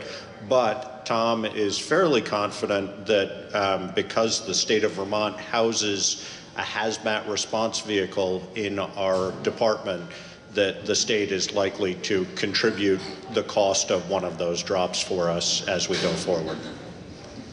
So we're still discussing the amendment. Is there anyone who wishes to speak against the amendment? It looks like we may be ready to vote on the amendment. Yes, Robin. Question? We'll take that to the mic. Robin Ekstrom. Why does that happen? I never understand. Okay. Gunshot? Did you hear that, David? I just wondered what the existing system is. Thank you. As it is right now, we have, I believe, 3 fans, Tom, that are mounted basically just as fans for the whole space that get turned on as exhaust fans. Not really a system. Something that is better than nothing, I guess, but really doesn't remove specifically exhaust. It just pulls out all the air. It's expensive to run something like that because it cools the whole place down. The idea of these is that they really pick it up right at the source and take it right out. So I'm going to say, yes, let's resolve the amendment issue, and then we can have a broader discussion. So I'm going to say, are we ready to vote on the amendment? All those in favor of the amendment, which is inserting 8 where it did say 13, all those in favor of changing the language to 8 emergency vehicles, please indicate by saying aye. Aye. All those opposed, please indicate by saying nay. It appears that the ayes have it and the amendment passes. We are now discussing Article 8 as amended. Are there any questions or comments about Article 8 as amended? Yes. Alan Blood. I just need a clearer picture of the purpose. My understanding so far is this is so they can run the vehicles inside without asphyxiating themselves. Correct. And they really need to run the vehicles inside. Well, the way the system I designed, in a variety of instances, yes, for maintenance purposes, particularly in winter. I mean, you don't want to take one of those vehicles out and park it outside in the winter and run it. But also the way, I believe, Tom, this has automatic drops, is that right? So that essentially it's connected to the vehicle at all times. You start the vehicle, and as you pull out, it automatically sort of spits the tube off the exhaust, so that you're really minimizing as much as you possibly can. Because as you know, I mean, if not all of them, almost all of them are diesel vehicles, and even just starting a diesel with an engine that size in that space. And Tom did some non-scientific research by placing gear out and keeping an eye on the volume of particulate that was adding up on it, and it's not good. And the data is very clear that this is very helpful in keeping interior spaces, but also from a maintenance issue, just the ability to do maintenance on the vehicles and run them inside is important in the winter. So, Do we have any other questions about Article 8? I don't know if we actually had somebody speak on behalf of Article 8. We moved quickly into the amendment. Is there somebody who wishes to speak on behalf of Article 8? I would just say that from safety of our public safety personnel, this is an important thing for us to do. You know, again, when you start those engines up in that enclosed space, it's not good for anybody. I think that it's a relatively small price to pay to keep the environment for the firefighters and emergency medical folks to have a cleaner environment inside the station. Is there anybody who wishes to speak against Article 8? The motion on the table has happened. It was moved and seconded, and then it was amended. Thank you for that question, though. Is there anybody who wishes to speak against Article 8 as amended? It looks as if we are ready to move to a vote. We are now voting on Article 8 as amended. I will read it. To see if the town will vote to authorize the Select Board to borrow an amount not to exceed $103,000 to install a new vehicle exhaust system for 8 emergency vehicles located at the fire department to be repaid by a promissory note with a term of not more than 5 years. All those in favor, please indicate by saying aye. Aye. All those opposed, please indicate by saying nay. It appears that the ayes have it. The ayes have it, and Article 8 passes. We are now moving on to Article 9, to see if the town will vote to authorize the establishment of a gravel pit blasting reserve fund to be used for payment of blasting-related services and equipment at the jointly owned gravel extraction site in Dummerston, Vermont. Do we have a motion? So moved. Josh. Do we have a second? Melody. I should know your name. Sorry. Do you have her last name? It has been moved and seconded with Article 9. Does anybody wish to speak on behalf of Article 9? Do you want to address it, Karen? No? Okay. Either of you guys want to talk to this one?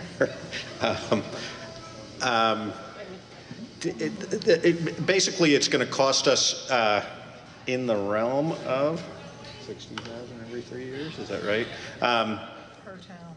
Per town. I don't have that number in front of me, but I believe we're looking at. Well, this is the total for the 2 towns over. No. That's ours over how many years? 5. In a 5-year period, every 5 years, we will be looking at roughly $90,000 in expenditure for blasting purposes, and that is the town of Dummerston would also be paying that equal amount, so $180,000 every 5 years in order to basically remove the amount of ledge product we need to allow it to be processed for our needs for road work. So this is just a way to, instead of having a $90,000 whack every 5 years, Right. put in $18,000 a year into a reserve fund in order to prepare for that. Do we have any questions? Does anybody wish? Any questions? Yes, in the back, let's say.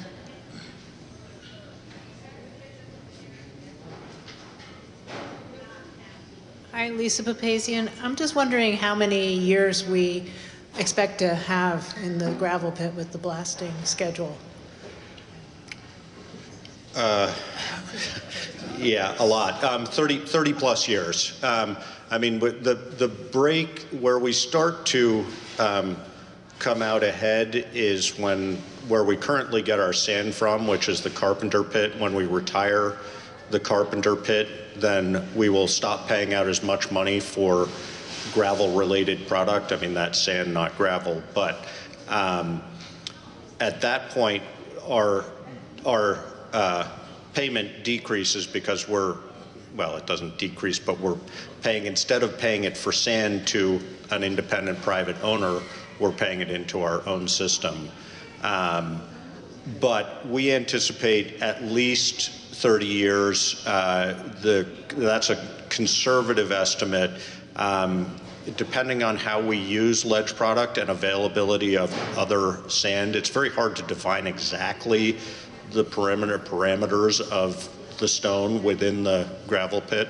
But we actually think probably if we do it well and we're able to lower the pit floor in the future, which is an amendment of Act 250, we're probably looking at more like 50 to 60 years of use from the gravel pit. So blasting would be, we won't do that any more than we have to, but we're assuming that we'll need blast product every 5 years.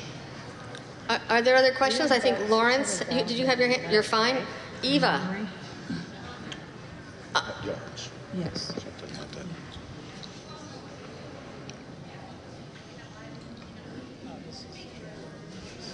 I'd like to thank the select board for bringing the idea of buying that gravel pit, which there was a lot of discussion about at town meeting, was brilliant, and all around the towns are suffering now. In Westminster, there was a major fight. They don't know what to do.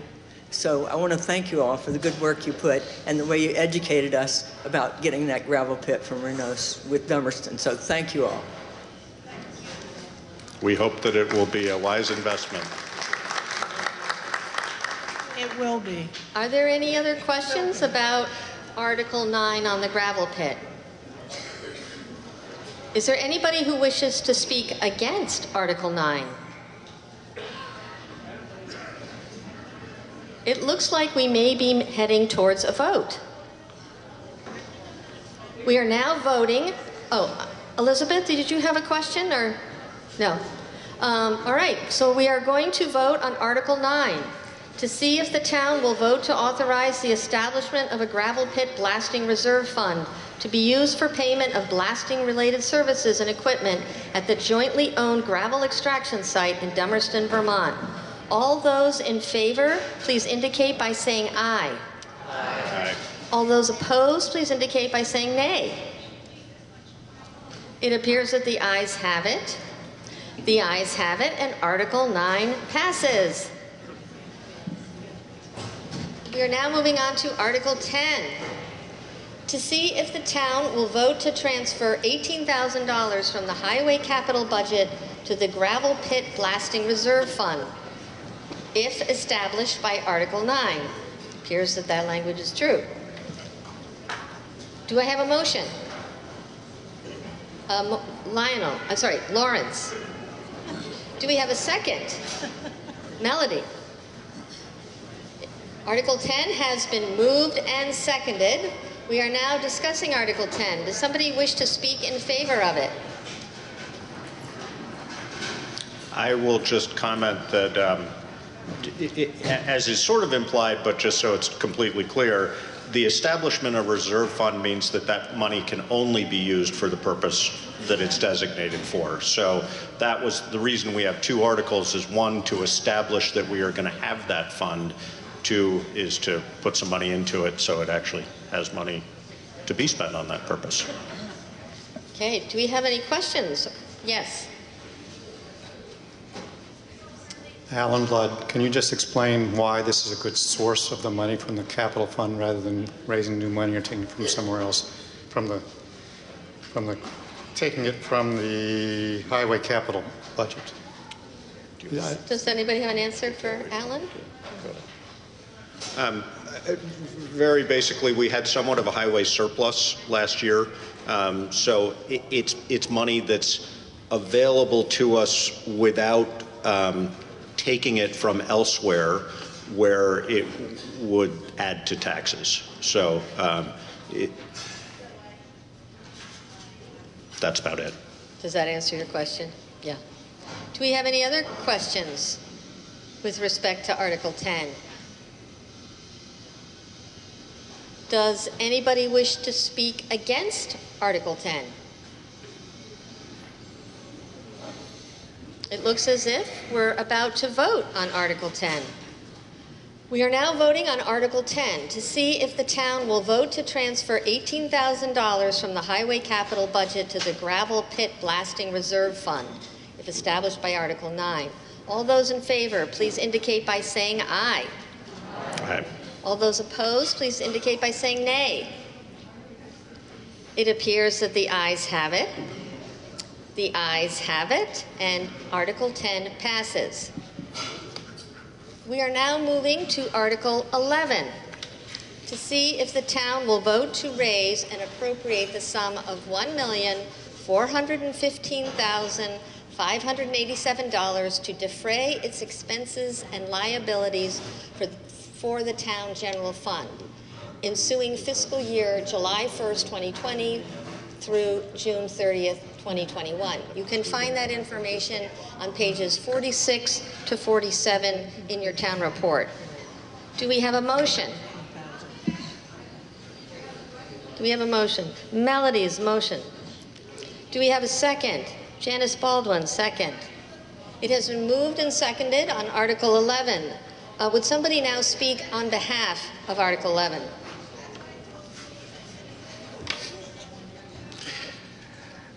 I just want a point of clarification. This does not include, if Article 2 is approved by Australian ballot, it does not include a payment towards that bond. That is because the way the cycle of bond funding works in the state, we would not have a payment due on that until fiscal 21-22. But it does include the $103,000 that we voted on in Article 8, which, yes. Are there any questions? Eva? Sorry. This must be added to it afterwards, I think. Turn to page 46, yes? Once again, I question why CERVA, or whatever it's called, if you look down on page 46, Intergovernmental Agency Assessment, and then you look across the way at, let me see, not across the way, where, yeah. Where are the, I didn't bring my glasses up here. The money that's spent for community projects, what's it called? CEVEDS. Yeah, no, but in comparison to what the community center gets or the food shelf gets, why is it that they get so much more money and they don't draw money from all the towns around? They do a few towns, but not all the towns that they serve. And it used to be, it was in the articles, and then last year it popped up here stated as a permanent kind of, let's give them 8,000. No, let's don't give them 8,000. Let's give them half that or less. If those organizations in the community should have the 8,000. I mean, I'm totally opposed to this. I was last year and I carried on for half an hour. I want to sit down now. But think about it, folks. Eva, do you want to make an amendment? Yes, thank you for your help. I'd like to make an amendment that we cut that in half. So we're now, if everyone is looking at page 46. Sorry. I just want to make sure that we follow this through, and it needs a second as well. So, so the amount that is currently listed there is 8,106. Yes. Is that correct? And so, Eva, would your amendment then be for 4,053? Is that correct, Eva? Sounds good to me. My glasses are back there. Yeah, sorry, we're having to do this. So okay. We have an amendment on the floor. Do we have a second? Janice Baldwin has seconded Eva's amendment. We are now discussing the amendment, and that would reduce the overall amount by $4,053. This is not to be confused with SEFCA. This is another organization that bloomed some years ago, and I question their ability to do the job they claim they're doing. So we have the amendment on the floor. Is there somebody who, and Eva just spoke in favor of the amendment, is there somebody who wishes to speak against the amendment? We got a second. Yes, and I think it was Janice Baldwin. So we are discussing the amendment which would reduce the overall budget by $4,053, and this is by cutting in half the CEVEDS appropriation. Can I make a suggestion, Meg? It seems to me that it would be appropriate to have a discussion about CEVEDS and the service they provide before we have a discussion about an amendment, because otherwise if we amend it and then have a discussion, so my recommendation would be we table the amendment, have a discussion about CEVEDS, the organization, and why we contribute money to them, and then we go back to the amendment. I'm not sure we can table, because we have our amendment on the floor and it's seconded.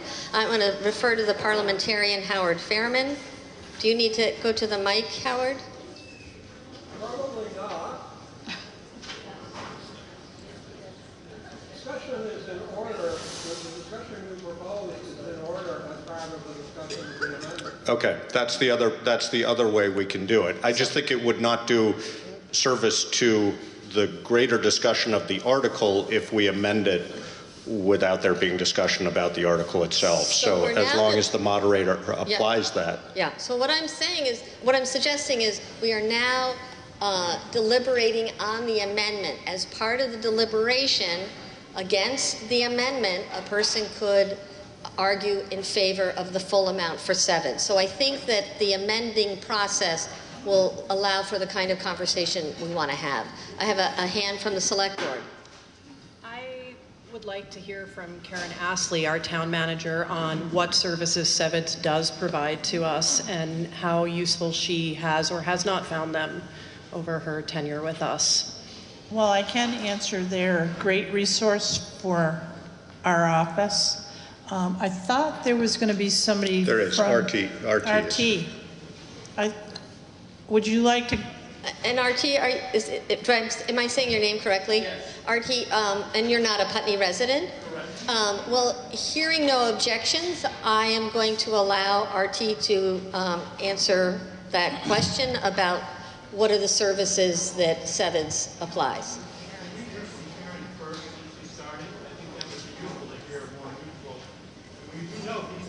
Yeah, but so Alan Blood is asking to go back to Karen. If you could fill out the information and then... Sure.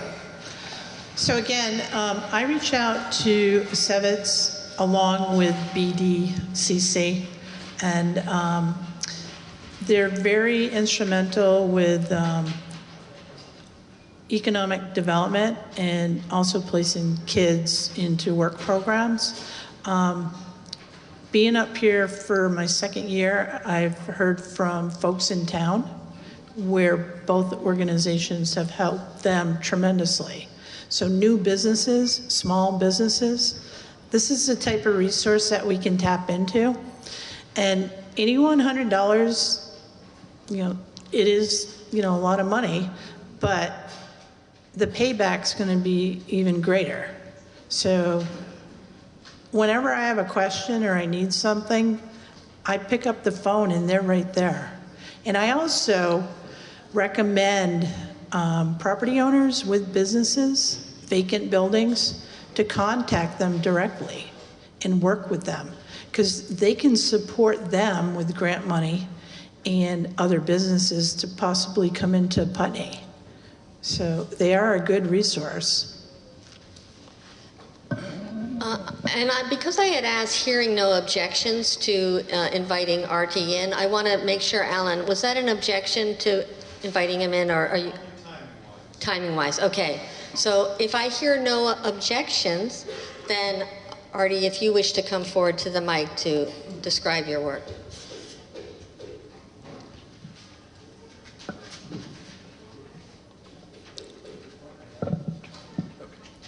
Thank you. Hi, folks. I see some familiar faces. It's good to see you.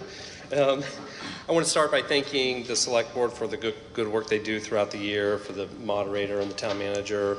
My name is R.T. Brown, and I'm here to talk about the organization Southeastern Vermont Economic Development Strategies, or CEVEDS. So CEVEDS leads with strategy and insights. It's an organization made up of volunteers who serve on a board, and it's charged with creating the region's economic development roadmap. And it's a federally approved document called a Comprehensive Economic Development Strategy, or CEDS. We love our acronyms, so if I use one, please stop me. So the SEDS is created through a series of public information sessions, and that helps inform its strategies, goals, and objectives. SEVEDS then contracts with the BDCC, or the Brattleboro Development Credit Corporation, to operationally fulfill those objectives and strategies by developing and building programs, and then going out and seeking funding for those programs. So that's why I'm here today. SEVEDS requests municipal dollars and uses them as leverage to gain more funding from state and federal sources to extend the impact. So why $3? So we request that $8,100 comes from a $3 per registered voter request. To be honest, this is my 4th year being here. I think early on the organization didn't quite know what to ask. But now we're a bit more mature, and through modeling, we have come to understand that $3, it's like the cost of a breakfast sandwich and a coffee. It's really a sweet spot, because we take that $3 and we leverage it and get, we quadruple it, really. So anything less than $3, we're not as able to extend our impact. Anything more is probably just too much. The focus is regional. For example, around 700 people leave the town of Putney every day to go to work. People need employment opportunities so they can pay their bills. They need to be able to put food on the table. They need to pay taxes. They need to be able to go to the general store.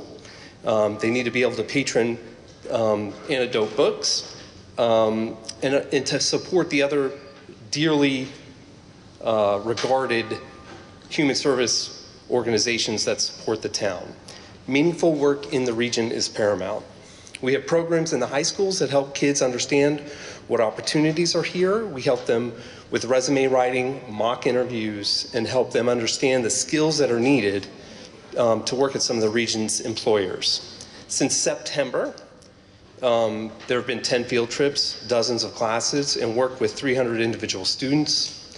That program is a perfect example of how municipal funds are leveraged to build a program. Our internship helps connect college-enrolled students or recent graduates with paid internship programs.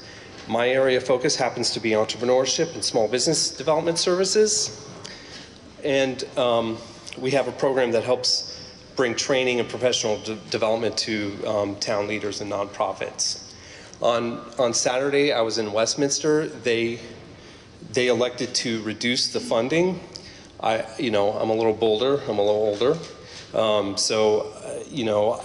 tell you that the result of that, the reason why that happened is somebody stood up and, I would say, mischaracterized our work, our level of engagement. And I was sitting next to Christy, my colleague, who does that work, and she literally started to shake. And in this type of setting, it's very difficult to refute that kind of information that's put out there. So they elected not to fund us. Last night, I was in Rockingham. SEVEDS was funded fully, and today, as far as we know, as far as I know so far today, Newfane, Londonderry, Guilford, Weston, and Grafton have approved full funding for SEVEDS. So that comes to about, last year it was about 75% of the region has supported the work. So previously I mentioned, providing support by building vibrancy in businesses.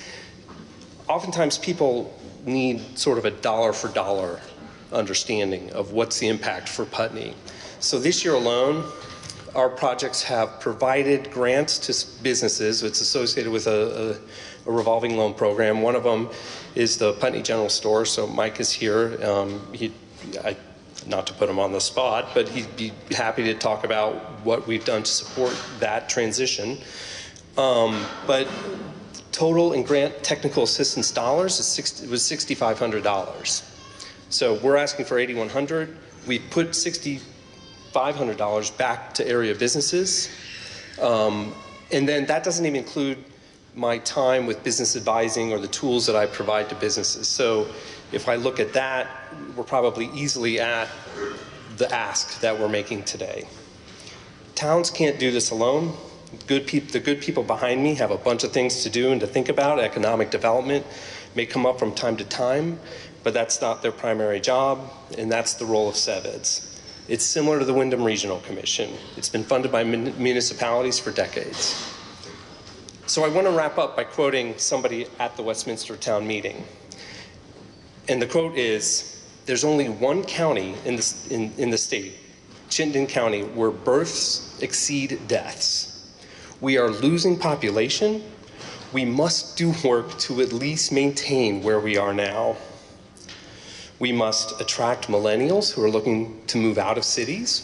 We must attract new Americans. We must help businesses so that residents can pursue opportunities to positively impact their lives, to pay local taxes, and we must do the work in our schools so that young folk know opportunities for good paying, truly interesting jobs do exist in the region." So thank you for your time. I'm happy to respond to any questions when and if appropriate, and Mike is also here to talk about his experience with us. Okay, thank you. So that was hearing against the amendment. Is there somebody who wishes to speak in favor of the amendment? No, that was against the amendment. The amendment is to reduce the amount paying to CEVEDS by $4,053. Is there somebody who wishes to speak in favor of the amendment? It looks like we may be ready to vote on the amendment. Mike Mrowicki, yes. Can you go to the mic, please? I can't hear what you're saying.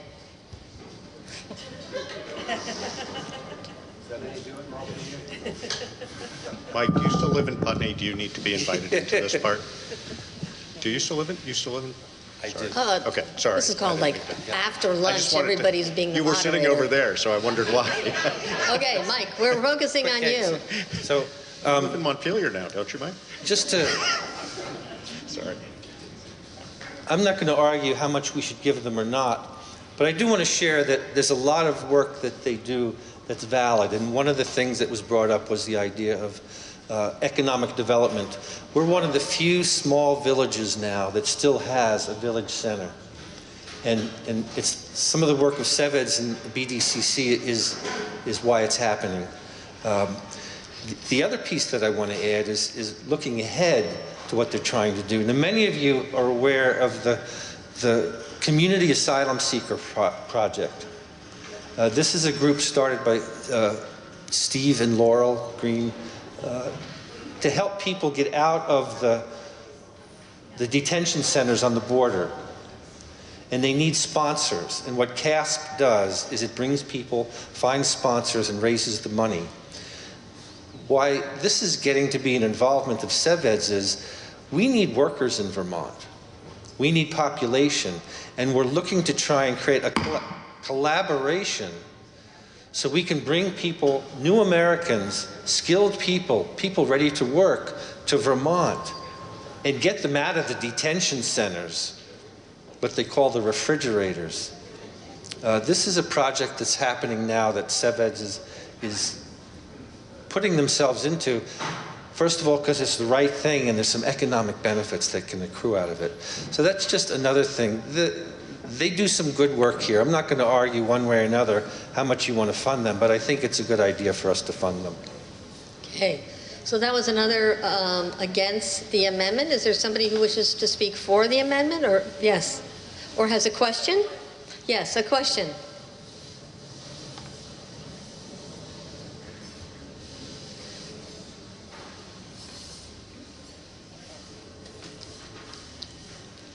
So this is listed under BDC. Can you just say your name again? Oh, Sorry. I'm sorry, Kate Dodge. Thank you. It's listed on our annual report under BDCC rather than CEVEDS. No. No? No. That's what it looked like to me. No.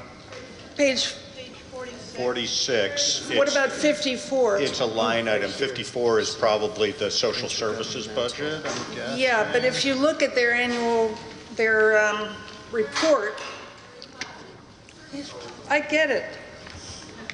But their report on page, 35, says Brattleboro Development Credit Corporation, right here. Right. They're affiliated with one another. Well, here's the question is, so is this money going through BDCC? Is that why, or does it go directly to SEVEDS? I'm not sure I understand that, and the reason I'm asking that is that we as Putney Mountain Winery have been very much helped by BDCC before SEVEDS existed. So my guess is that some of that has gone into SEVEDS. I'm not sure we'd be in existence without them. Is it all right if he comes forward to answer that question? Yes. Thank you for the question. And the relationship is confusing. So SEVEDS has a board but no staff. It's a volunteer board and contracts with the BDCC, I think I said earlier, to operationally fulfill those goals and objectives. So SEVEDS sort of sets the roadmap. BDCC then says, okay, well, we need to develop this program and this program and this program. So all the activities pretty much at the BDCC have been are informed and steered by the work of SEVEDS. Okay, great. Is there anybody who wishes to speak in favor of the amendment? In favor of the amendment? No. Do you have a question? Sally.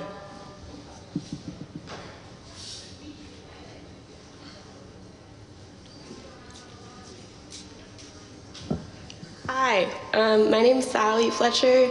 I've lived here for like 15 years, and I understand that SEVEDS and BDCC are really looking to like bring young people into Vermont, which I totally support, and I get that they're working with like kids who are like about to enter the workforce, but I'm just kind of wondering what supports that like corporation or whatever and Putney as a whole are really like offering to young people who are already in the workforce, because it seems a little silly to me to be like trying to draw people from outside when Vermont is losing a lot of its young people because these opportunities aren't really being made to us. Would you like to answer that question? Great. Yeah, I think I neglected to mention one of our programs. It's the Young Professionals Organization. So my colleague who runs that likes to say, you know, you may have a bunch of friends, but if you don't have a job, you're probably not going to stay. Or if you have a job, but you don't have any friends, it's probably not likely that you're going to stay. So the Young Professionals Organization sort of combines that professional aspect along with the social aspect. There's a gala that's coming up in early April. I recommend that you go. There's like 300 people that go every year, and I'm amazed when I go because I look around and say, where did all these young folks come from? So, you know, we young professionals do practical workshops, like, and there was one in Putney, I think a home buying seminar, but then they do every month a social thing throughout the region. So we do have activity. You know, the high schools, the program in the high schools is really to try to connect students that, whether they're leaving for college or not leaving for college, you know, we just want them to know that there are really interesting jobs here. If you're an engineer, a mechanical engineer, a chemical engineer, those jobs exist here, but oftentimes people don't understand it and understand that they exist. So that's hopefully answering the question about how we serve the folks that are here.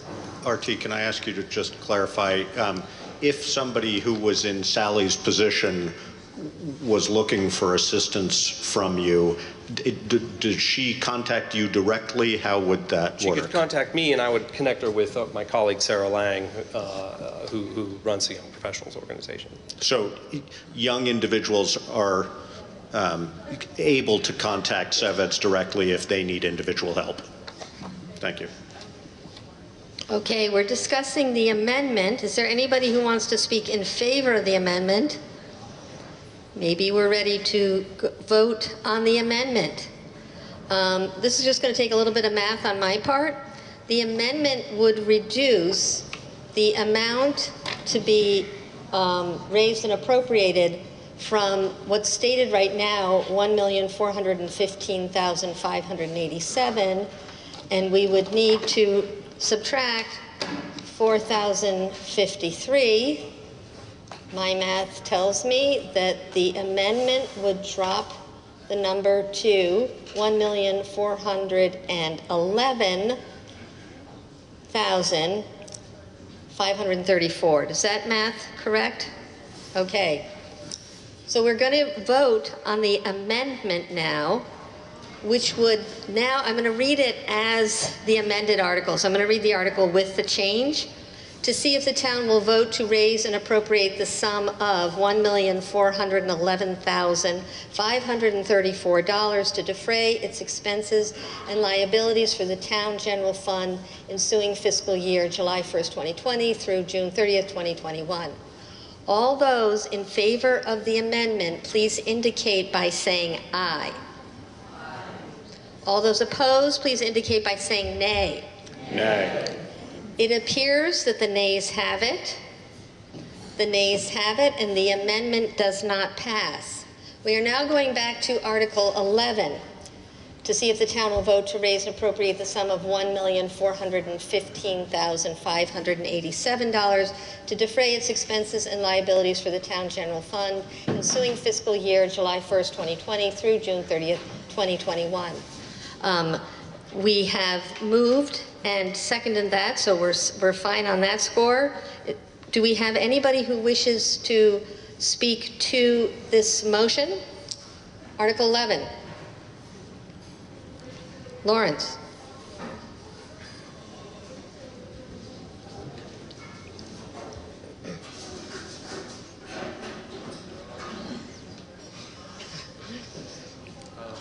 Lawrence O'Neill, I have a question with regard to the general fund notes. It is unclear to me what reflects increase, open parentheses, Tom Goddard, close parentheses, elimination of 80 hours per year compensation time. We're increasing the elimination of something? And that is on page 47 of the town report? 47, mid-page under general fund. Doesn't make sense to me. Is there anybody here who can answer Lawrence's question? I can clarify that for you, Lawrence. So Tom is a salary employee, and so any overtime was being compensated, and he could only earn up to 80 hours per year for compensation. So the amount of hours that Tom actually puts in, there's no way he was using the compensation, nor was he able to use his vacation time that he was accruing. So we took the 80 hours at his hourly rate and we put it into his salary. So he is no longer accruing 80 hours a year. The other thing with that accrual for the compensation time, he was going to have to use that by the end of the year or he would have lost it. So it actually didn't make sense for him to be doing that. Does that make that clear?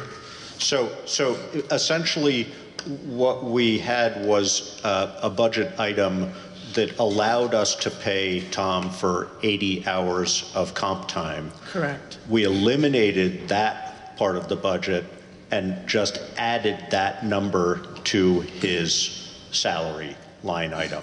So you're right, the wording is awkward, but it's actually accurate that it does reflect elimination of 80 hours, but that relates to an increase in salary. Is the net effect zero? Because we've increased the salary line items as well. So right. So it's $2,180. Is what we eliminated? Yes. No. That's what we added to his salary. Correct. Correct. Correct. So is it actually zero? I'm not sure, but that's the thought behind it.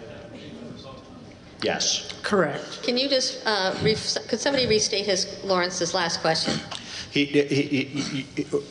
Lawrence stated that we were eliminating payment for comp time, and that is correct. But we are increasing salary in return for that, essentially. It's a way to ensure that Tom gets paid for the many hours that he spends that he can't otherwise necessarily get paid for as reflected in comp time hours.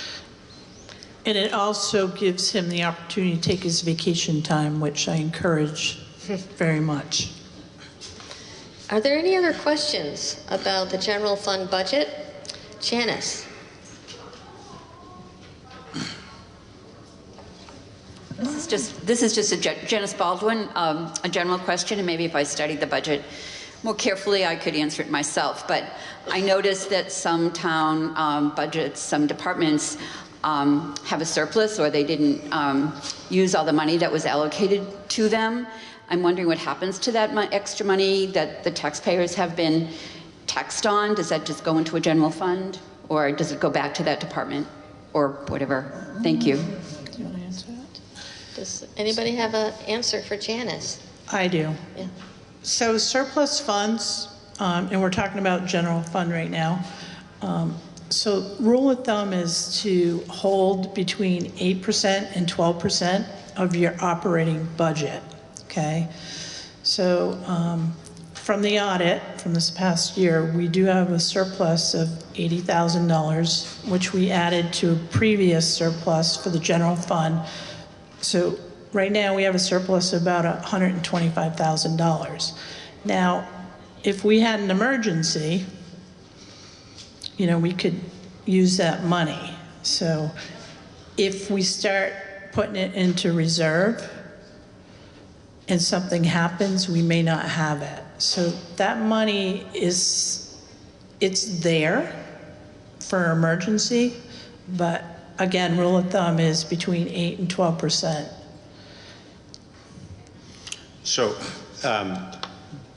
just to add to that, the other thing we could do with that money is put it back into the budget, not as surplus, and it would then defray or lower the amount of taxes needed to be collected in the next year.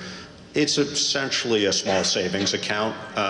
We tend to historically run a small budget surplus. That's not true every year, but it's true most years, and we tend to let that build just so that we have a little bit of a buffer.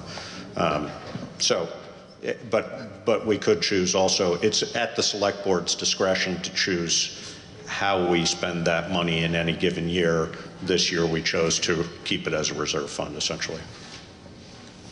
Did that answer your question? Yeah. Are there other questions about Article 11? Yes. Kate.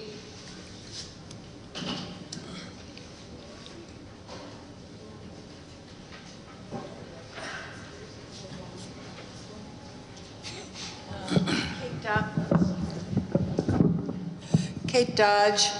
I'm just trying to remember, I was looking at the social services budget.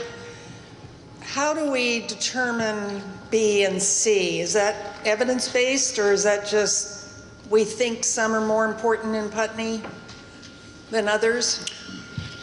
The way the social service budget, B and C, is volume, sorry, A, as you know, is Putney-based organizations. B are organizations that provide a certain, I mean, it's evidence-based, but it's evidence-based on the information that they provide to us. So it's level of service, essentially, is the difference between B and C.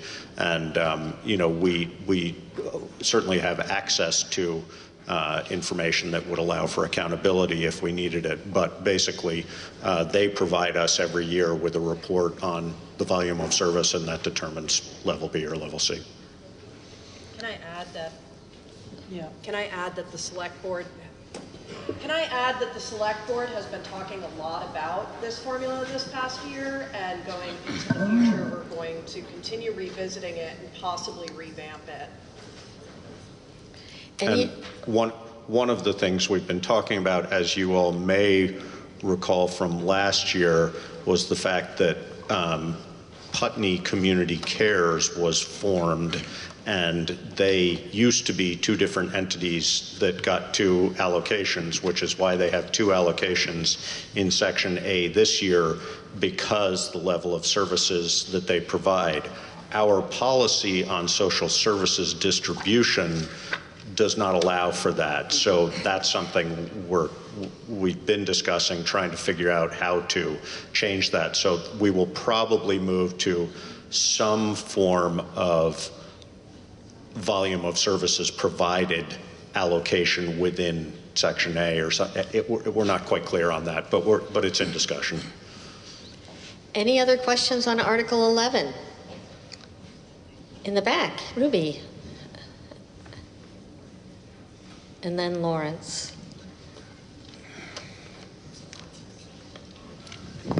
Ruby McAdoo. I guess I had a question. I have two questions, actually, and I'm assuming this is for Karen. On page 46, I didn't understand, or I don't understand what the recreation coordinator is. So there's that. That's question A. And question B has to do with the pool revenue and expenses. And I guess my initial comment is that I recognize, and I've always recognized as a Putney person, that the cost of running that pool exceeds what you bring in. And as someone who is a parent who is at the pool every day in the summer and also sees how many people benefit from that, I've always appreciated that this town supports young families, also people who don't have kids, who do laps in the evening. There's a regular usage, and that's a resource in our town that is immense. So I guess that's my comment. My question is that I see that there's a pretty substantial increase in terms of the pool fees and membership. Do you have a plan to increase how much is asked per family or per person, or what is that variance? So we just had an increase last year, Ruby, and we don't intend to increase it again. So what we're going to do too is take a look at, and you're absolutely right, because the revenue that's coming in doesn't offset the operation of the pool. But as a resource, we plan on looking at that and evaluating it. And there are grants out there that we can improve. You know, we talk about the slide. It's working so far, but that's a $12,000 ticket, So we're going to go and reevaluate the pool this year. The thing with the pool too is that because of minimum wages keep going up, and we don't really know how many lifeguards we're going to have and how many hours they're going to put in. So that's always a bouncing ball, but I'm just happy that we can get lifeguards, and Beverly Wright does a wonderful job coordinating all of that. Plus the swim lessons too. It's very important for families. So we're going to be revisiting the whole pool, and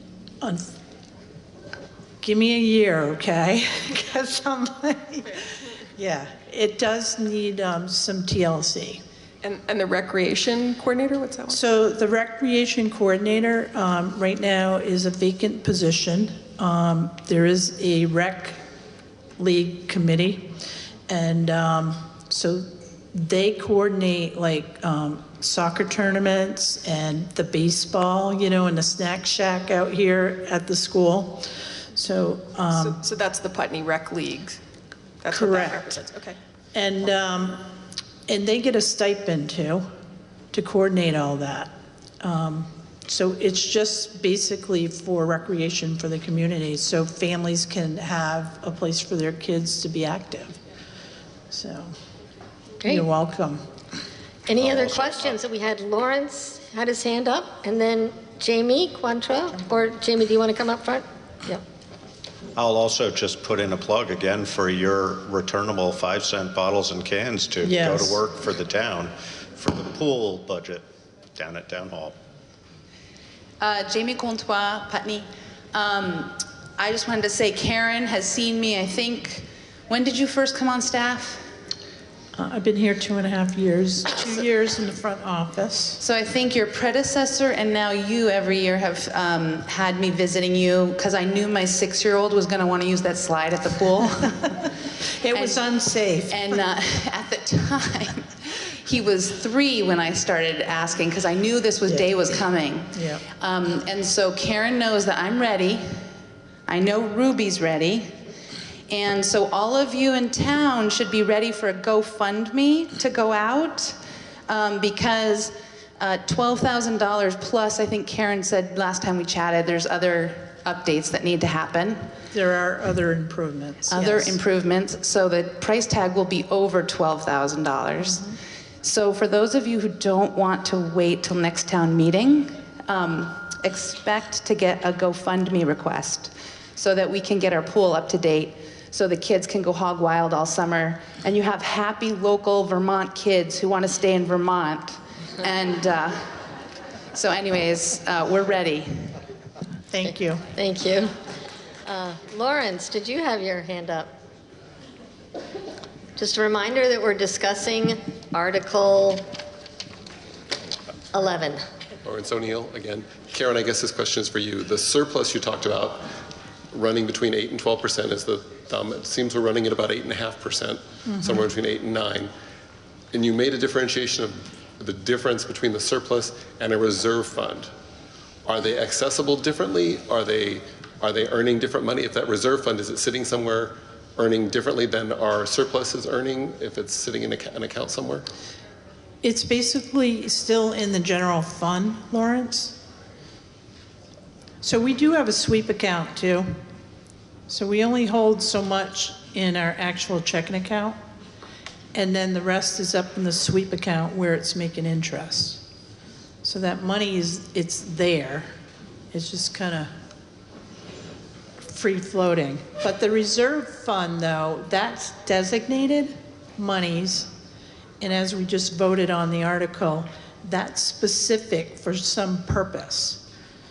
And the surplus money, as Josh stated, we can take a certain, amount and designate it as well. But right now, in the general fund, that money is in the checking account, in the sweep account, earning interest.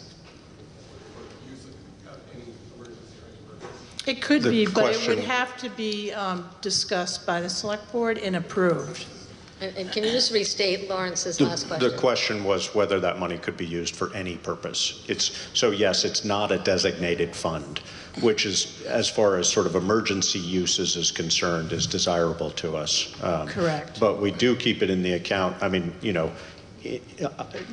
sort of needless to say, for an emergency situation, that money needs to be very liquid for us. So we keep it in an account that is minimally interest bearing, because that type of account is minimally interest bearing, but it's readily available at any time if we were to need it.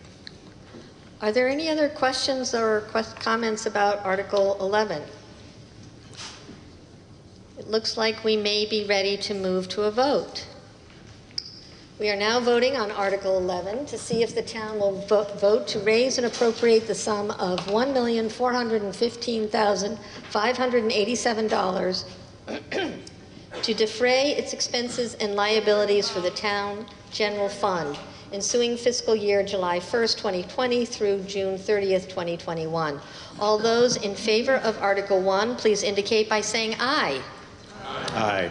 All those opposed, please indicate by saying nay. It appears that the ayes have it. The ayes have it, and Article 11 passes. We are now moving on to Article 12, to see if the town will vote to raise and appropriate the sum of $1,218,594 to defray its expenses and liabilities for the Highway Fund ensuing fiscal year July 1st, 2020 through June 30th, 2021. You can find out more information, pages 48 to 49 in your town report. Does anybody have any questions about Article 12, Highway Fund?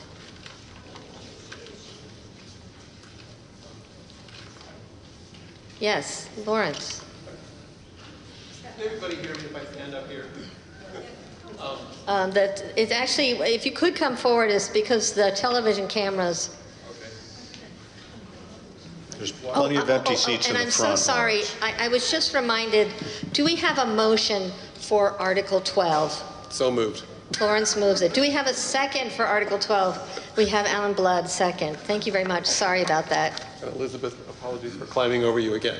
I was just wondering if this budget for the highway fund includes the service on the loan that we just voted on. For the truck? Yes. Yes, it does. Okay, I couldn't find it. Any other questions concerning the highway fund? It looks like we may be ready for a vote. Having moved and seconded and discussed Article 12, we are now ready to vote to see if the town will vote to raise and appropriate the sum of $1,218,594 to defray its expenses and liabilities for the highway fund, ensuing fiscal year July 1st, 2020 through June 30th, 2021. All those in favor, please indicate by saying aye. Aye. All those opposed, please indicate by saying nay. It appears that the ayes have it. Article 2 passes. Article 12. I'm sorry, Article 12 passes. I think I need some tea.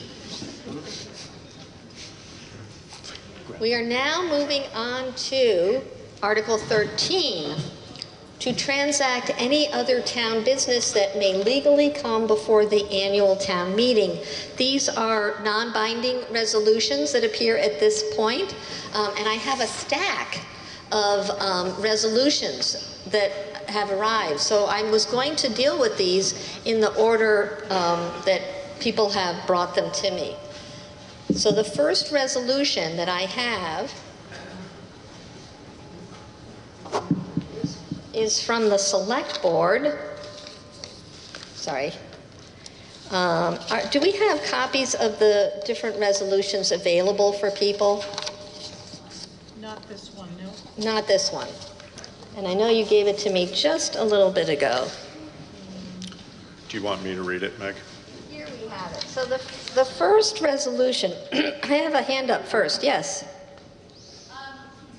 Those of us who organize around the school, I just wanted to make sure people could hear some information about the school before we lost more folks. And I didn't know how long resolutions were going to take. Is there any way to have the school piece?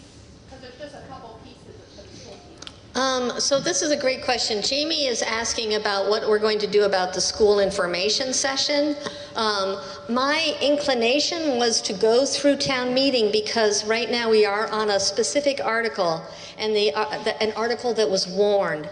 At the end of Article 13, we would then adjourn town meeting, and immediately I would describe how there's an Australian ballot today that has to do with the Wyndham Southeast School District, and as part of that, we were going to offer for information about what's happening in the school and that.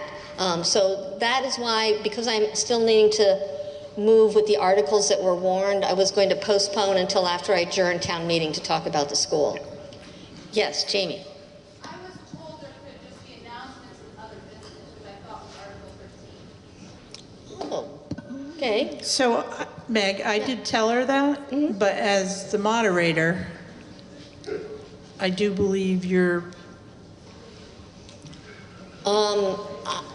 Parliamentarian, yes. This is a town meeting, so it's town business. Yes. The parliamentarian says it's a town meeting and therefore it's town business, and that actually completely conforms with my understanding as well. As you remembered from in the past, we adjourn one meeting and then we begin the other meeting. So that's my plan, is as soon as I can adjourn town meeting, then I will open it up for a discussion around school issues. So, here we go. The first resolution in front of us, yes, it is a non-binding resolution to be considered under other business about town-owned property, Putney Mountain. Would somebody on the select board be willing to read the language of the resolution? Yeah. Yeah, okay. Is that it?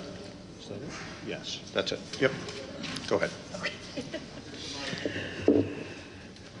Non-binding resolution to be considered under other business, town-owned property, Putney Mountain. Resolved, the Town of Putney Select Board seeks a non-binding consensus from the electorate on the questions of whether the Select Board should consider a gift or sale of approximately 49 acres of town forest in Putney and an additional 85 acres in Brookline, Putney Mountain, and be it further resolved that the Select Board perform a due diligence review to determine whether this property is a valuable asset for the community, and be it further resolved that this resolution does not bind or legally obligate the board to gift or sell this property.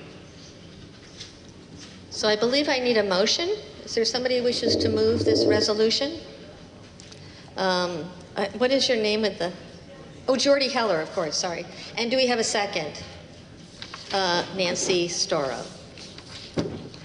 It has been moved and seconded. Is there any discussion? Does somebody want to speak in favor of this resolution? Richard Fletcher was going to speak. Richard Fletcher? And then we'll get some other comments.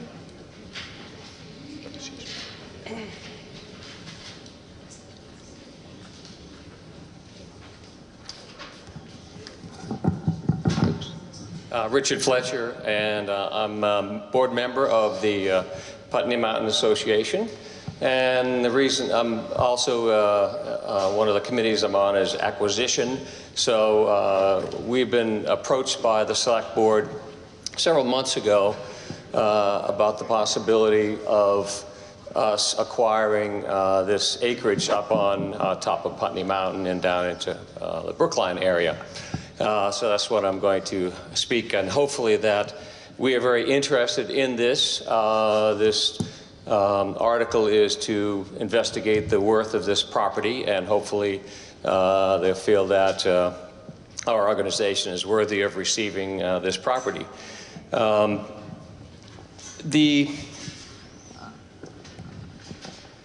When I heard about this, heard about the Putney Town Forest, because I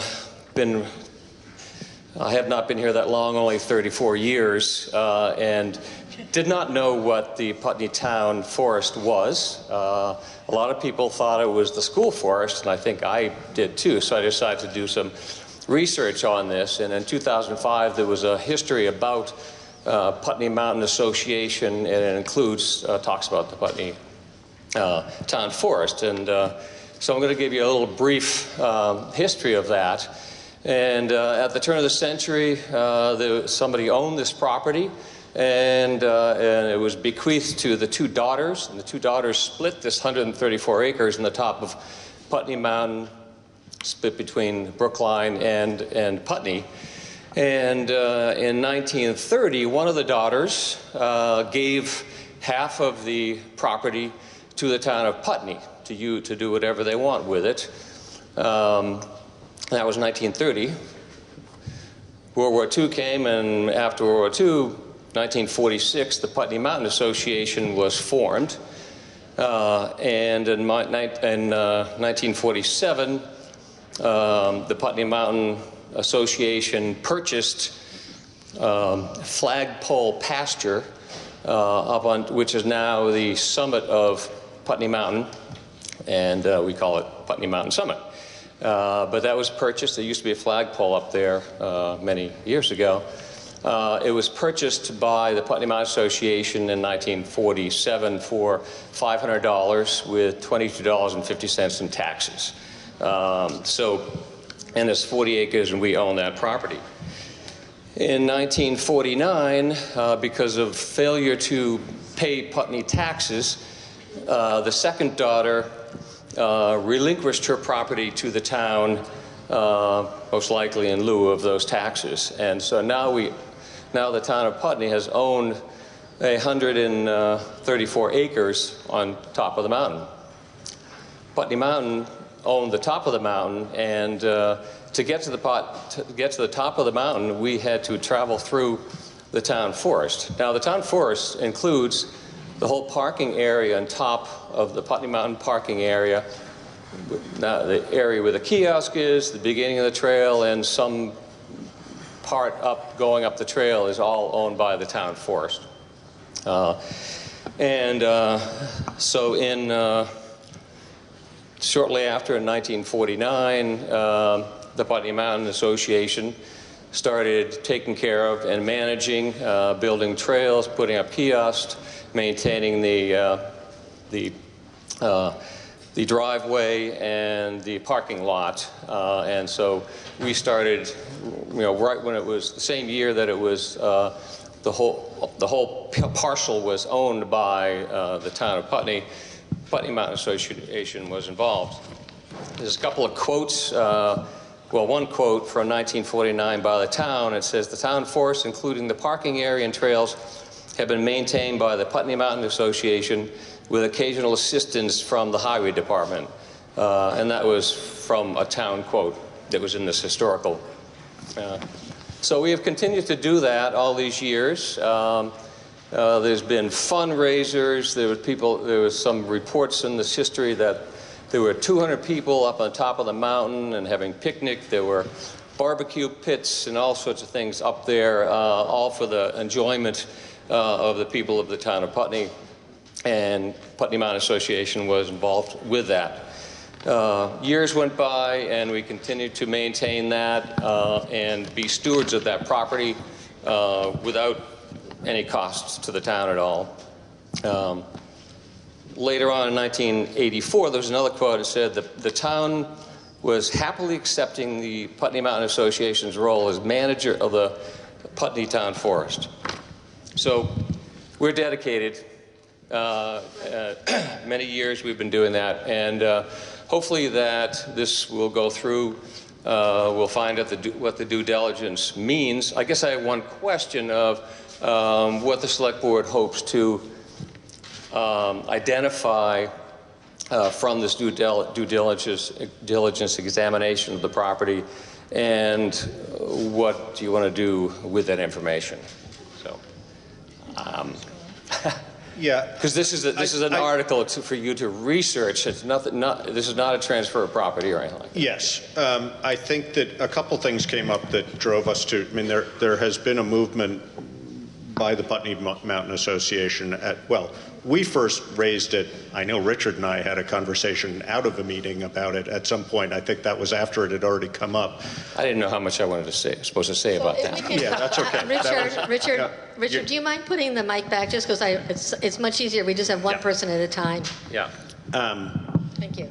So, a couple things that currently happen with it, just so people know, Putney Mountain Association, as Richard has accurately described, does maintain that parcel, or the portion of the parcel that requires maintenance. The rest of it is largely just untouched forest land. One of the due diligence questions that has come up to the select board is whether there's value in the timber stand that's there, and we recognize clearly that the value of standing trees is not insignificant in today's world. But as far as due diligence is concerned, if there's a large valuable stand of timber there, should the town consider that in their consideration of transferring the property? I think the general consensus on this board, and I'll speak for myself, but we've had this conversation in open session also, is that we think the Putney Mountain Association would be a great recipient for this. But we also have an obligation, fiduciary and otherwise, to the townspeople to do any due diligence that we find appropriate before we were to make a transfer for that, like that. So it just basically, it's come up and moved forward quickly enough so we could have put it on this year as an article for the town to approve, but we don't feel like we've done our homework yet. And so we wanted to have a resolution that made it clear that this was our intention to move forward with it. And we think and assume that the Putney Mountain Association would be the logical recipient. That's also been recommended by the Conservation Commission, but until we've done our homework, we don't want to say we're absolutely going to do that, thus the nature of the non-binding resolution. So can we get some more voices in here, like to see if there's any questions from the floor? Just add one more thing that remind people that in 1950, in 1998, and 1999, the townspeople have voted not to log that property. Okay, great. Are there any questions? Yes, Alan. If we approve this resolution now and through your due diligence, you think it's a good idea, you'll act within the next year before the next town meeting, do you think? I think it's certainly possible. One thing that hasn't come up that would be true if it were gifted is, as it currently stands, we pay the town of Brookline taxes on the portion of parcel that exists in Brookline. We basically even that out by having an agreement with them to maintain some roads that belong to Brookline that happen to be on our side of the mountain. But we do actually have to write a check for taxes, and then they write a check back to us for Highway Department services.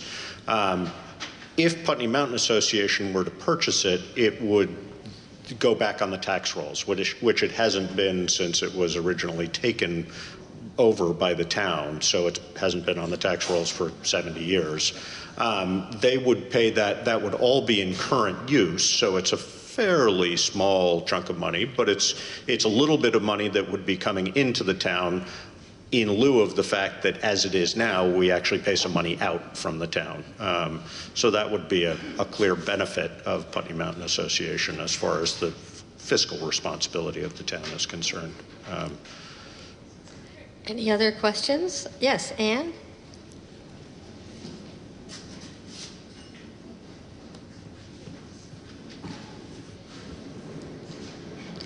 I'm Ann Carey with the Conservation Commission. I'd just like to confirm that for 20 years, the Conservation Commission has done no work on the town forest at all. All the trails, all the maintenance is done by the Putney Mountain Association.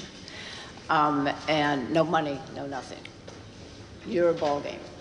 My question is, will due diligence include an evaluation of what these trees are worth as carbon sinks and what the undisturbed forest floor is worth as a carbon sink? Do we have anyone who can answer Anne's question? I think it would. I mean, I think that, again, my feeling is the consensus of this board is that we don't want to log the land. We're not interested in that. But if we had $350,000 worth of timber up there, which I'm pretty darn confident we don't, hang on a second, then, you know, we would need to take that into consideration. It would be our responsibility to take that into consideration.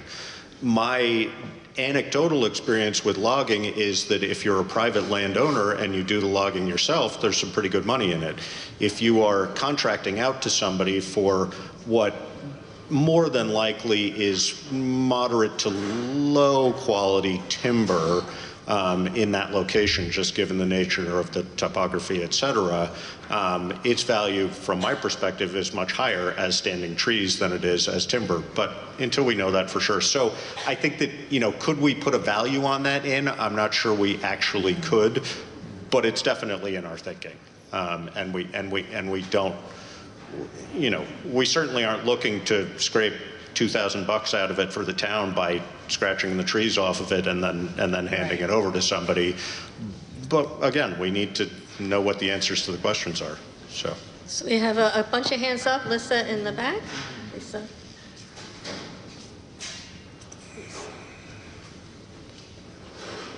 Lisa Papazian. I'm not exactly sure what I was going to say, but I feel like even if there's $350,000 worth of timber on it, if the town maintains it as a town forest, its highest and best use to the town is as a forest, not as a cleared piece of land. So it surprises me that that's a consideration, since it seems to me that the conservation, when I was on the Conservation Commission, and the town's ownership of these various pieces is to conserve them for the town. And this is an incredible opportunity to partner with an organization that is way more active than the town in managing and allowing people to access those in a meaningful way. So yeah, that's all. That's just my comment. And again, I think maybe Josh, for now, if you could hold off, because there's a bunch of other questions coming up, and then you could just answer all of them, if that's okay. Because I saw Janice Baldwin had her hand up, and I think Ann had her hand up again. So maybe we could just get the questions, and then we can have a... Janice Baldwin, just quickly, and who would conduct this due diligence for on this kind of piece of property? I have no experience knowing how that would happen. Would you bring in, another organization who would do that? Would the select board do it? Would the conservation, it's collaboration? How would that happen? We could have a committee. And Ann, do you want to... You had your hand up as well, Ann? Yeah. Okay. Let's get some answers then. You want an answer Yeah. to that? My hope would be, Janice, sorry, that we could find somebody local who has the knowledge to give us a reasonable, we don't want to spend money to do this, and we're not looking to spend money to do this. So I think that, there are a number of talented and capable loggers and or foresters in the area who could say, you're way better off leaving it as trees. But until we have somebody who's qualified to tell us that, I think, again, anecdotally, that's what we all believe. But I think if we were to come before you, say, a year from now, as Richard accurately pointed out, it's been voted 3 times not to log the property. Right. If we were to come before you a year from now and say we've decided to give it away, and somebody else stands up and says, wait, there's $500,000 in logging on there, then that's a discussion we need to be informed about. So, May I add something? Sure, there's 2 hands up, though, just if it's brief. Okay, so I have reached out to 3 different forestry companies, local, and I'm going to work with them. I'd like to have somebody walk the property. The other thing, too, is this property is a valuable asset, whether it's the timber stand or conserving, because we definitely don't want it developed, and for recreation. And it's also now considered a valuable wildlife corridor, okay? So this whole board, including myself, all agree that this property has value. Now, in Josh's comment about the timber, if we don't know what's there, we don't know how valuable that land is. And we may want to retain it as a town, because when we borrow money, they look at stuff like that. So that's part of that due diligence review that we need to be able to do. And we'll consult with legal counsel as well, and we can work with VLCT because they have a whole legal department. So they'll be able to work with us and direct us as well. But there are questions that are not answered yet, and we need professionals to do that. So I'm going to call on Lionel, who hasn't spoken on this issue, first, and then Anna's also waiting. Lionel Chute, I have to respectfully disagree with the approach of the due diligence. The assumption that the value of the property rests in its timber is really very reductionist and is not accurate. There are a variety of values on any property. And somewhere like the Putney Mountain would include certainly wind resources. You have mining resources. You have minerals. You have biological diversity. There are definitely a variety of natural plant communities. There's the potential for rare plant species that may well be there, that a forester will not know about, will not have the training and the skills to identify.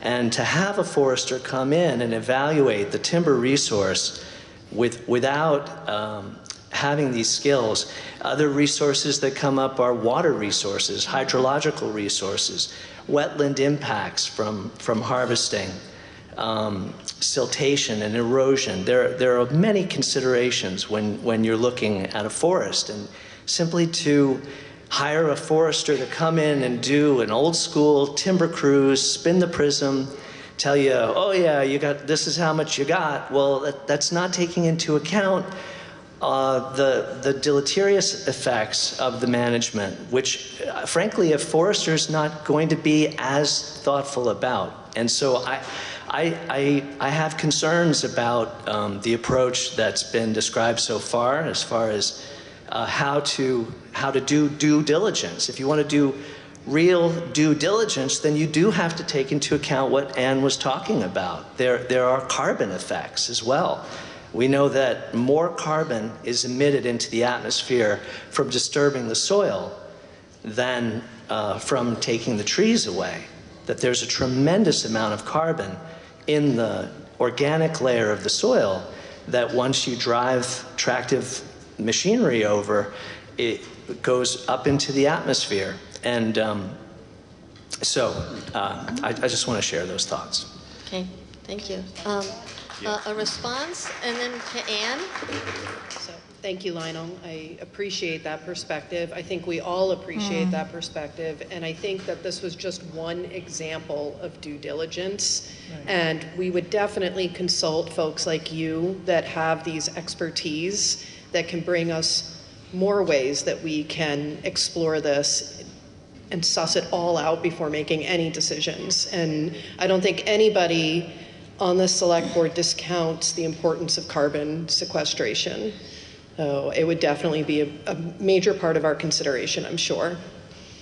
I would reiterate that and just say, I think I was pretty clear in how I made the statement that we're looking at this as due diligence overall and not specifically as a money-making thing. Right. It's my assumption, again, that any forester is going to walk in there and say, don't cut these trees, but I could be wrong. I mean, I know foresters come from all walks, but the people we're going to consult with are going to be people who are involved. They're local Putney people. They may well already be involved with Putney Mountain Association.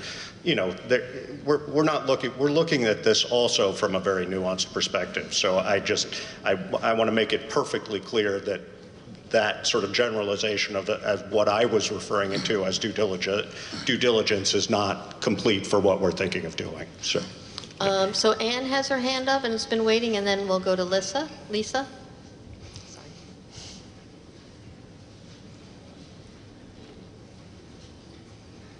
I think I'm already behind the times, but I did want to let you know that in 1992, Bill Gunther, our then county forester, did visit the town forest. At that time, Bill Gunther noted that the forest had little potential for quality saw logs and other uses should be sought. And no forestry plan was devised.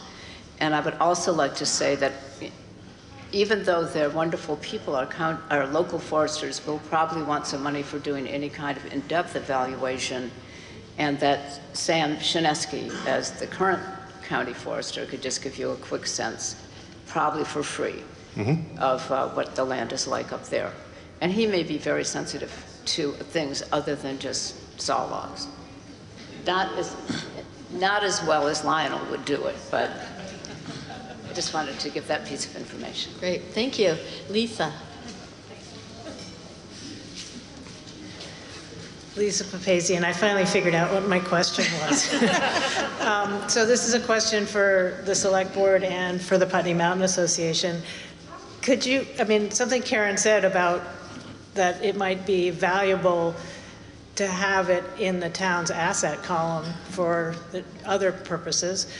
Putney Mountain Association has been generously maintaining it for many, many, many years. Could you clarify what the advantage of transferring it to them would be? What are the pluses? Why would we and why wouldn't we? Trees and carbon aside.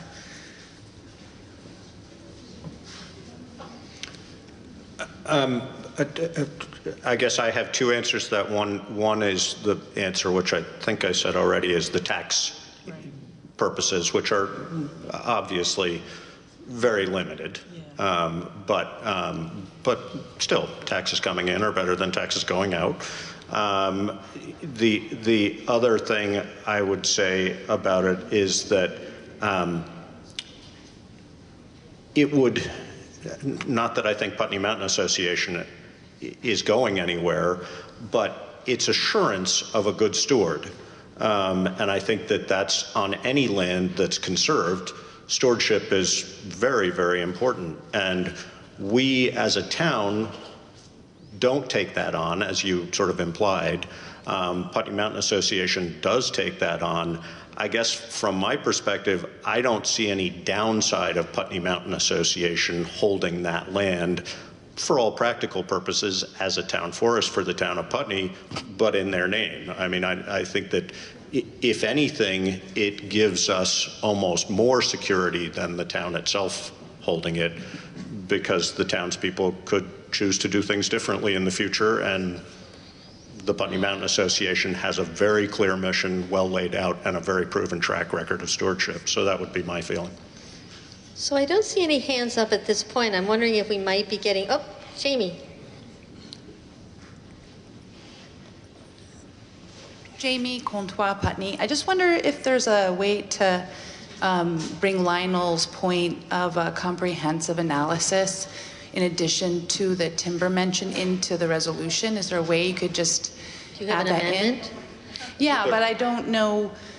I'm not an expert in this. So just meaning mentioning the need for a more comprehensive evaluation of how we analyze beyond the name timber. Because I think that's, you could actually... Well, Timber's never mentioned. yeah, timber is not mentioned in the resolution. I And didn't also, see it, yeah. this is a public meeting. We have stated, I think, as clearly about as we could, that that would be our intention. So I guess I wouldn't feel that would be necessary in a resolution. But Okay. You all have heard my opinion and their opinion, and I think that that's our intent, is to do the due diligence that we feel is necessary, whatever that looks like, in order to feel comfortable with this being proceeding forward. Okay, so there's no way to add language that said Absolutely. You something can do very it. specific that said we would look at the value of it and we would look at this kind of expertise to help us figure that out. So all I need is some language right now. The language says, the sentence that could be helpful is, be it further resolved that the select board perform a due diligence review to determine whether this property is a valuable asset for the community. If anybody wishes to amend that language, Doug has his hand up. Lionel says it's all good. Lionel says it's okay. So, Okay. So you're not going to make an amendment, Jamie? Okay. I just want to make sure. Okay. Never mind. All right. Thank you. It's always good to think about an amendment. I'm not opposed. Robin, do you have something you want to add? And then Doug, it looks like.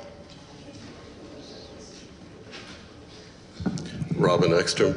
I just wanted to thank the members of the Select Board for the manner in which they're dealing with this. I think the clear sentiment that I'm hearing is that you feel that the best use for this land is to turn it over to the Putney Mountain Association, that they would be more focused on stewardship for this piece of property, that all other considerations are secondary, and that in due diligence and mentioning timber, that specifically that you're really just thinking that as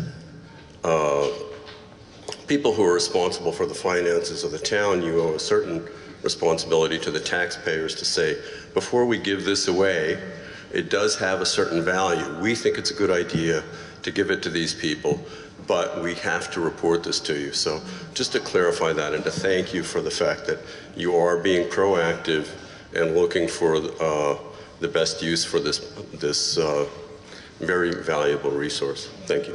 Thank you. Thank you. Thank you. And Doug has his hand up.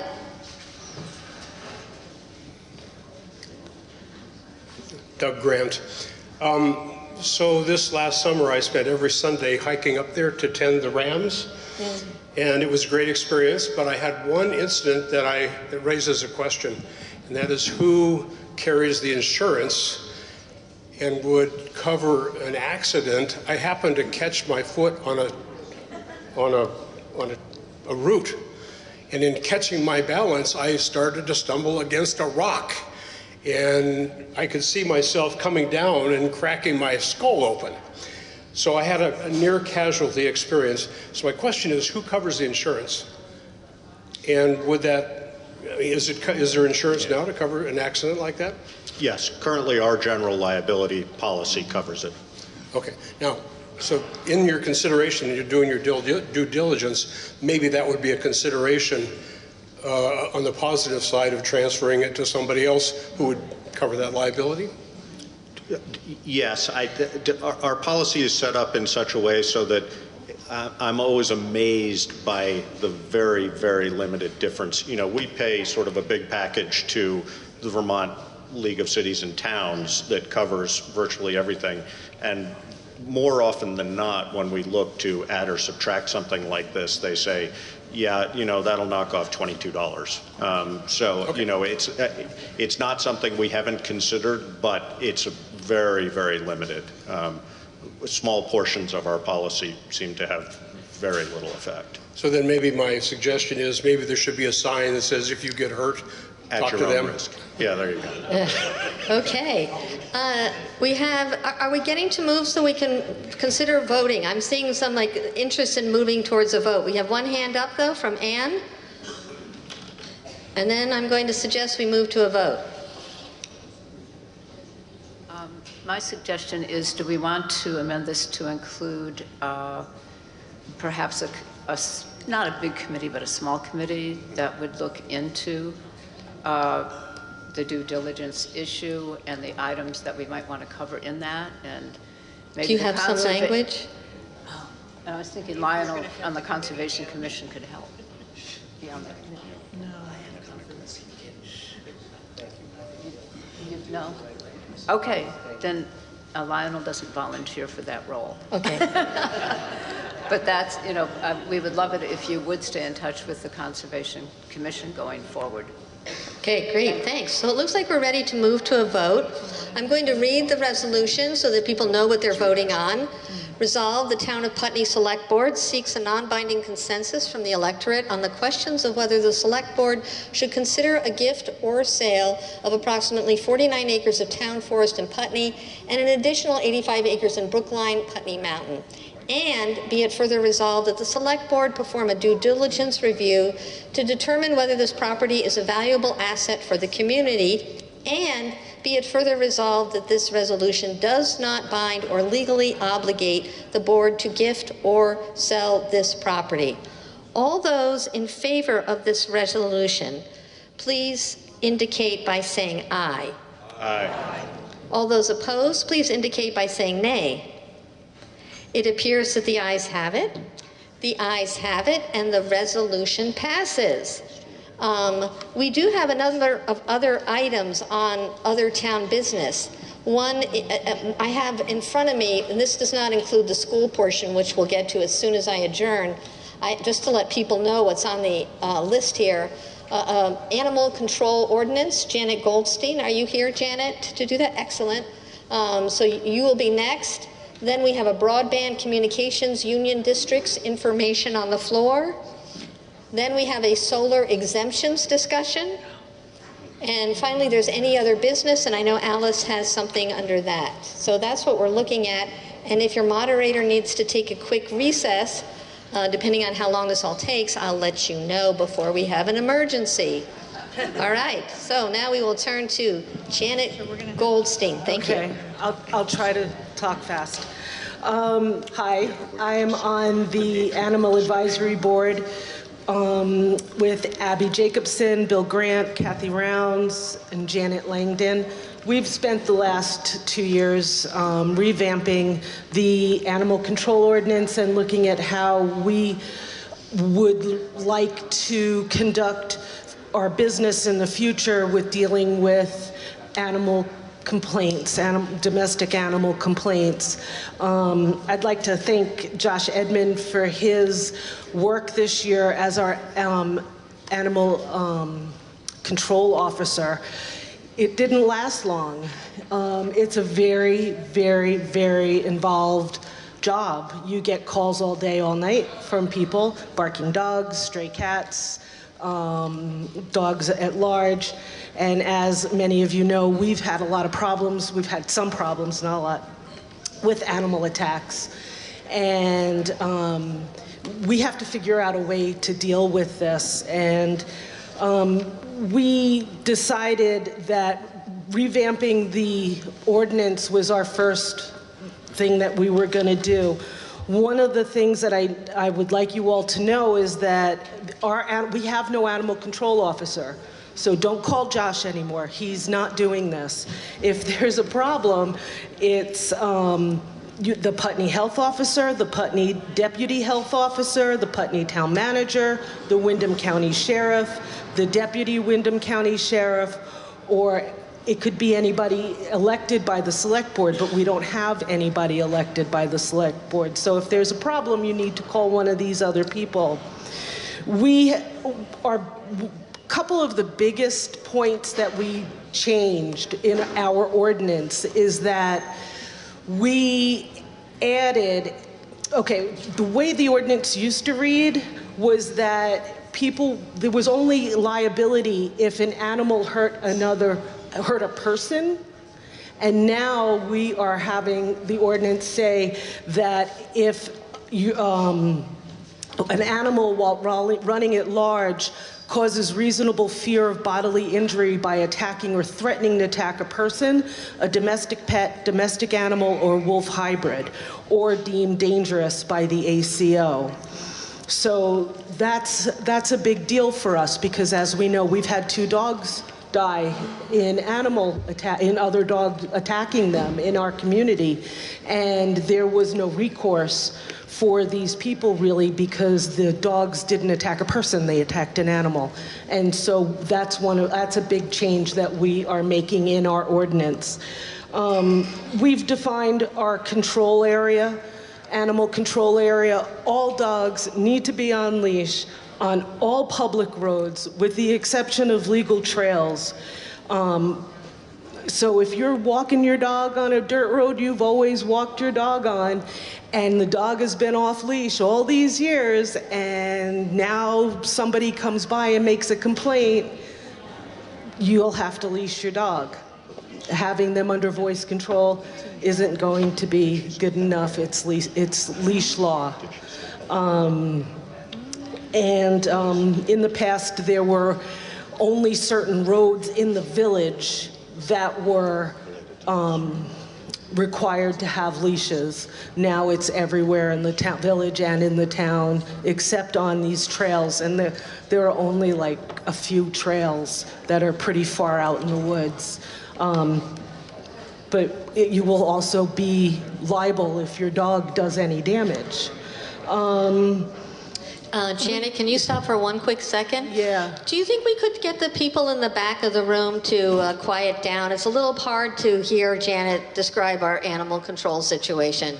Thank you. So another incident, the first incident where a dog was killed in an attack, there was a lot of question about what ownership of the dog was, and it wasn't clear in our ordinance, because it was the owner, the person who was paying the bills for the dog. We're changing that to say any person who has actual possession of the animal. So if there's a dog walker walking somebody else's dog, and that dog attacks your dog, they are still liable. The owner, that person, is still liable for damages. So we've gone through, we've made a more substantial violation, financial responsibility for people between, most of the fines are between $50 and $500. And this is really what's in line with other communities. And we've talked to people all over the state, and everybody's struggling with how to move forward in our new way where people's dogs are just running at large. So our ordinance will also talks about what is it to be running at large.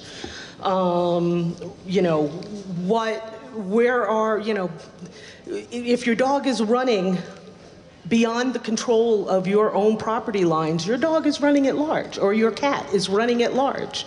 It's gonna be very clearly defined. We've sent our ordinance to the lawyer, and he's gone through it and made changes, and this is just a draft. So we're gonna put the draft up online for everybody to look at, and we'll have a meeting where we'll go through everything line by line and answer questions before we adopt this into our law for our town. But I do need to tell you that there is a meeting coming up with the town of Westminster, and we are going to talk with them about joining forces in getting an ACO for both communities. If you look at our budget for this year, there's $300 allotted for stuff for dogs, like the license fees and the paperwork and the tags, and $1,000 allotted for to pay an ACO. And Janet, just when is your meeting going to be? It's on April 2nd. Okay. And it's going to be with the town of Westminster representatives. Karen and I are going, and the sheriff's department will have a representative there. And what time did you say? I didn't say a time because I don't know. It's not a public meeting. But it's not a public meeting. I see. So, but just to say that it's going to happen, we're talking about it.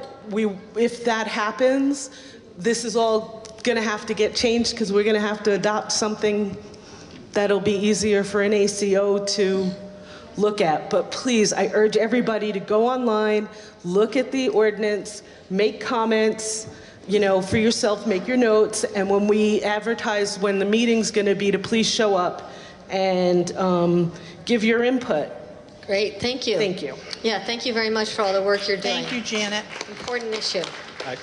Can I just make one comment, Meg? And that is that in order for the town, the select board, to approve an ordinance, there's a requirement for 2 public meetings. So there will be 2 public meetings held, more than likely at regular select board meeting times. So if this is a topic of interest for you, please keep your eye on select board agendas. Great. The next thing I have listed here is the Broadband Communication Union Districts. Is there somebody who is going to present information on that for the voters? Meg? Yes. I just wanted to mention that there is a broadband grant out there. Wyndham Regional Commission was granted $60,000 to do a feasibility study and possibly a business plan to see how many households out in the community, in the county, are underserved by fiber optics. So there's hard copy surveys up front with Alyssa Harlow. They're also online. We encourage everybody to go online and participate in the survey. It's 1 per household. And you can go to Wyndham Regional Commission's website, and that information is with Alyssa as well. There's postcards with a little OCR that you can scan, and you can do it on your phone. But it's really important to see if there's a viable solution to get fiber optics into Putney so people can have better broadband service. And just to add, if you already have accessibility issues, the library has computers and good access that you can use to do that survey. Great. Does that conclude that? Yes. The next item I have is solar exemptions discussion. So we're not really prepared to have this discussion yet. There are a small handful of solar exempt solar arrays in the town of Putney. As most of you know, those with less than 15 kilowatts, i.e. a residential system, are governed by statute anyway as to what you're eligible to or required to pay taxes on or not paying taxes on. Larger systems, we voted a handful of years ago, I would guess 5, maybe 6, to exempt, I think it was 3 or 4 systems in town. And so the rules, the state rules have changed surrounding that. So we want to have an ongoing discussion about whether we as voters would continue that exemption, but we are not sufficiently prepared to really have that discussion at this time. Okay, so we now move to any other business to come before the voters. Alice?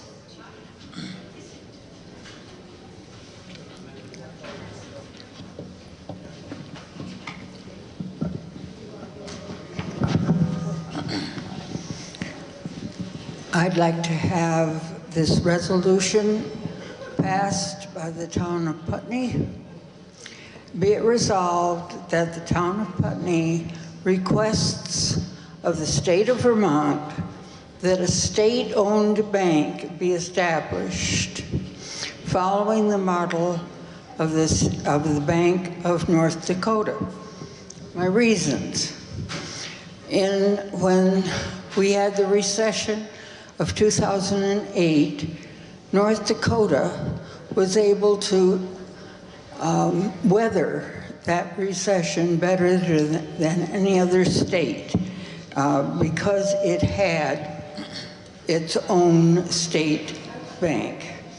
And online, they say, Bank of North Dakota creates financial solutions for current and emerging economic needs.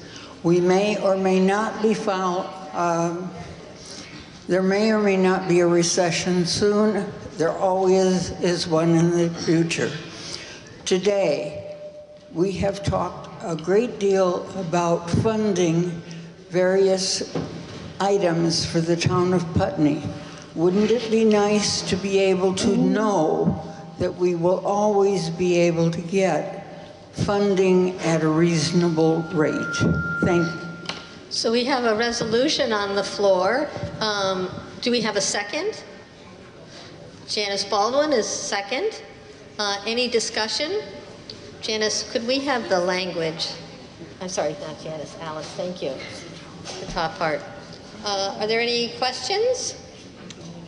No? Then I think we will move to a vote on the resolution. I'll just read it again. Be it resolved that the town of Putney requests of the state of Vermont that a state-owned bank be established following the model of the Bank of North Dakota. All those in favor of this non-binding resolution, please indicate by saying aye. All those opposed, please say nay. It appears that the ayes have it, and the resolution passes. And that's all we have. So I think, I have one, Laura Chapman, and then the town clerk. So I would like to propose that going forward, we invite one of our school board members to present when other elected officials present at the beginning of future town meetings. As a guest speaker? As a guest speaker. Is this a resolution? Yeah. Okay, so we have a resolution on the floor. Could I get that language? And do we have a second for this resolution? Lots of hands up. Ruby McAdoo, second. Are there any questions about this resolution? Thank you. I'm going to read it just one more time. To invite one of our school, it is resolved that. What are we going to say? I'm sorry, I just scratched it out. That the town of Putney Select Board resolves to invite one of our school board members to present when other elected officials present at the beginning of future town meetings. Howard. So questions? Yes, Howard. Can you use the mic? Thank you.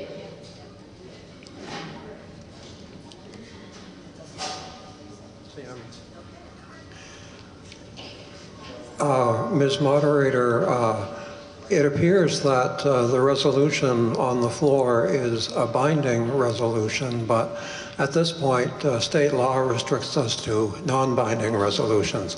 Now, of course, it could be an expression of a preference. Right. So are you suggesting that I should not be asking for what all the other resolutions were non-binding? So we could still pass a non-binding resolution. Yes, I'm just saying that at this time it can only be a non-binding resolution. Right. But my impression from the way Select Person Chapman phrased it was that she may have considered it to be a binding resolution, which it cannot be per state law. Correct, correct. Yes, thank you for that reminder. Would be a non-binding resolution. Yes, do you want to take the microphone? Liz.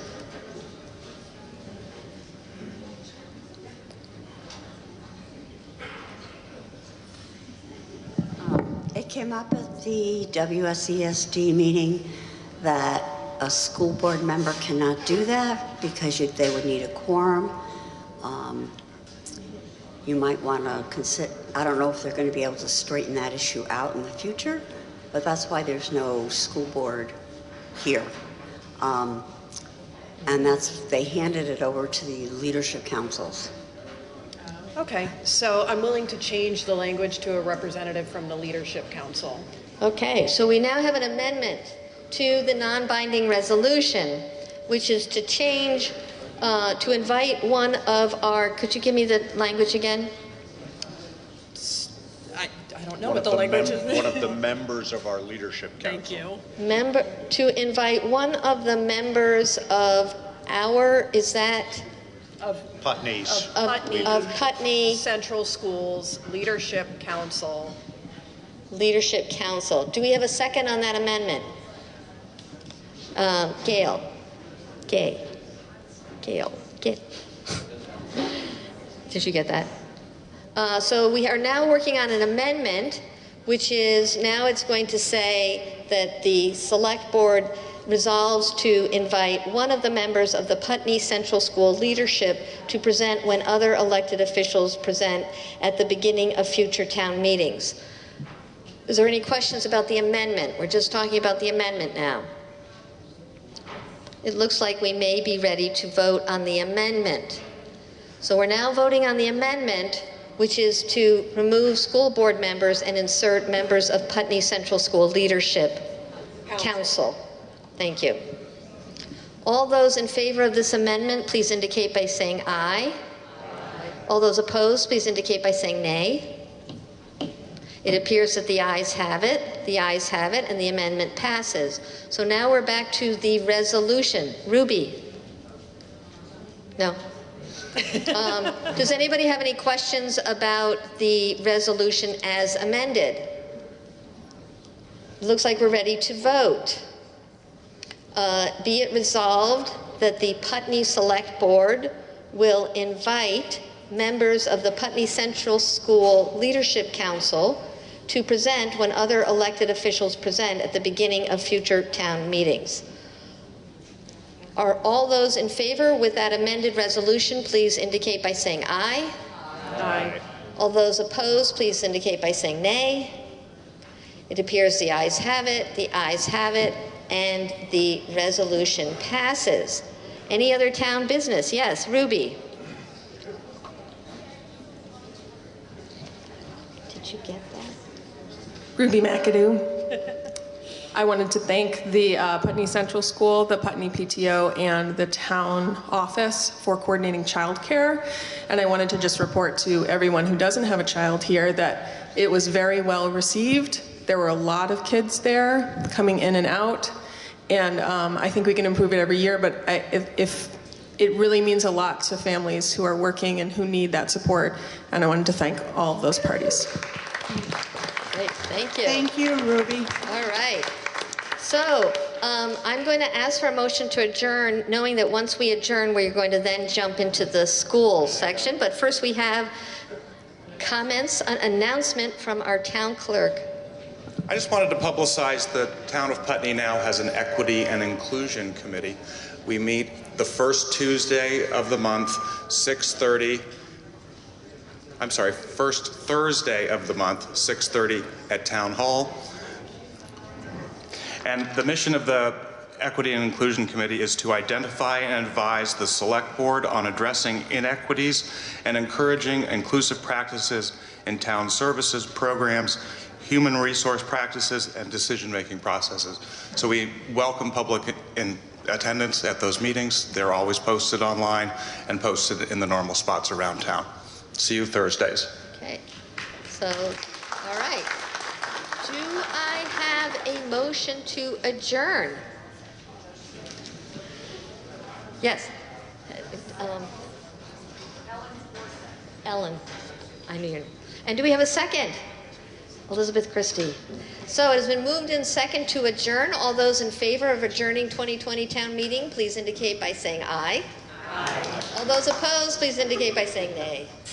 It appears that the meeting is adjourned.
Okay, we ready? 9 o'clock. Yes? Welcome. Ready to rumble, or is that trademarked? Ready for town meeting? Could we all please stand for the Pledge of Allegiance and then remain standing for a moment afterwards? I pledge allegiance to the flag of the United States of America and to the republic for which it stands, one nation, under God, indivisible, with liberty and justice for all. Now I'd just like to take a moment, a silent moment, to remember those Townsend residents that we lost this year. Some titans, some characters, and definitely all loved ones.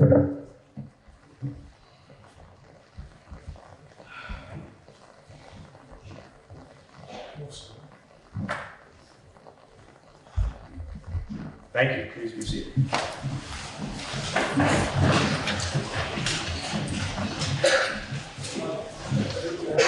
So, welcome to the 161st Town of Townsend Town Meeting, I think.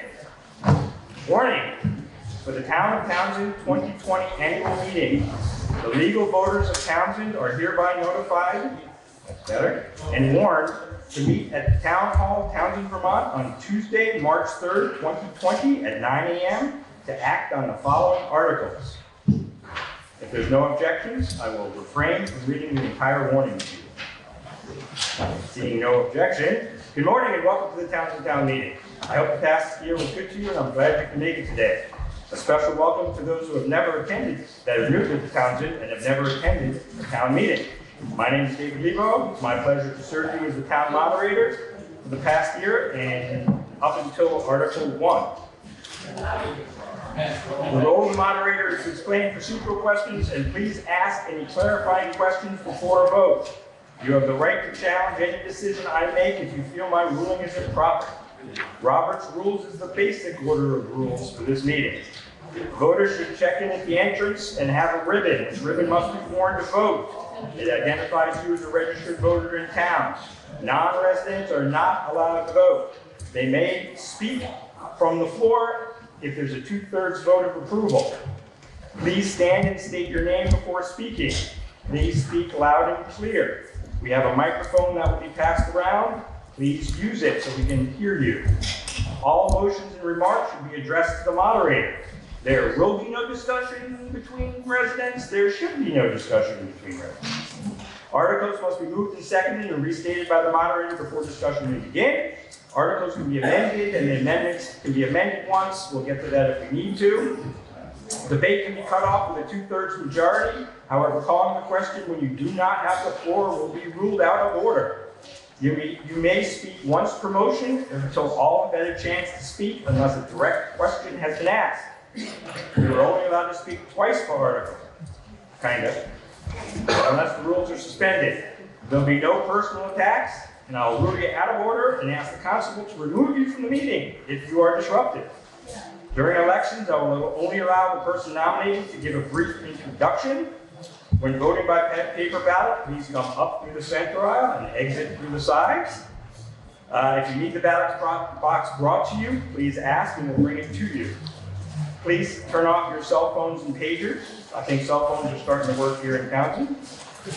Leave your ribbons in the basket when you're done to save tax dollars. Moderator, please announce this. This meeting is being recorded by Brattleboro Community Television. You can watch it later on Comcast Channel 1085, Southern Vermont Cable Channel 10, and online at brattleboro.tv.org. For anyone speaking at the meeting, please stand, state your name, and speak directly into the microphone so viewers in the room and home can hear you. Thank you. Up front, we have the Select Board. Will Bissonnette, Frisco Mansfield, Steve Frisk, and Robert Wright. Is that everybody? Oh, and Kathy Hagee. Okay, and Kathy Hagee is not here today. And in the back, we have some Justice of the Peace. Representative Emily Long should be here around 10-ish. We would have to suspend the rules to allow her to speak, but just a warning that she will be here. Some information about paperwork in the back of the room. There is a broadband survey to get your feelings about broadband issues. Please fill out the survey, and if you can't do it here, you can do it online. If there are no other announcements or objections, I will move on to Article 1. Ready to go? Okay. Article 1. Yes, Article 1. To choose a moderator for the ensuing year. I will now entertain nominations. I nominate Dave. Any other nominations?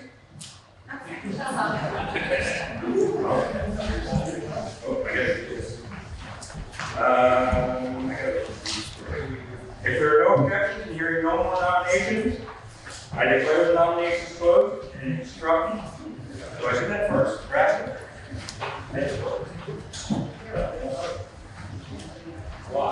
And instruct the select to cast one ballot for David Lebo for moderator. All those in favor, please say aye. Aye. Opposed, no? The ayes have it. Thank you. See, I got to do this a couple times. I'll get better. I only do it once a year. Okay, now, before we move on to Article 2, if there's no objection, if there is, that's fine, we'll take the vote. If there's no objection, we would like to change the order of the articles. What? No? Okay, say something. We would like to move Article, which one is it? I'm looking. 9. Article 9, which is law enforcement article, up to now. Because we have the law enforcement here, and he has a lot of towns to go to, so we wanted to move that up so he can answer any questions before he has to leave. It requires a 2/3 vote if there's an objection. Is there any objection to it? Doing that? Okay. Seeing no objection, we're going to move to Article 9 to see if the town will vote to raise by taxation money for law enforcement services, and if so, how much? I'll entertain a motion. I would move that we engage law enforcement for $20,000 per year. Is there a second? Second. Okay, it's been moved and seconded. Let me get there. It's been moved and seconded. I guess the motion will be to raise by taxation $20,000 for law enforcement services.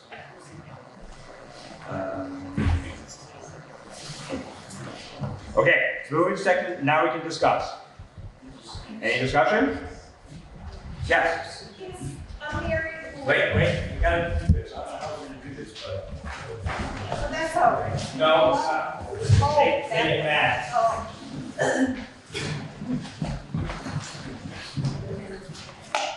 Is this for the state police or for the sheriff's department? Turn the microphone. Okay, the microphone's on. The question was, is this the state police or the county sheriff's department, right? Correct. That will be determined later.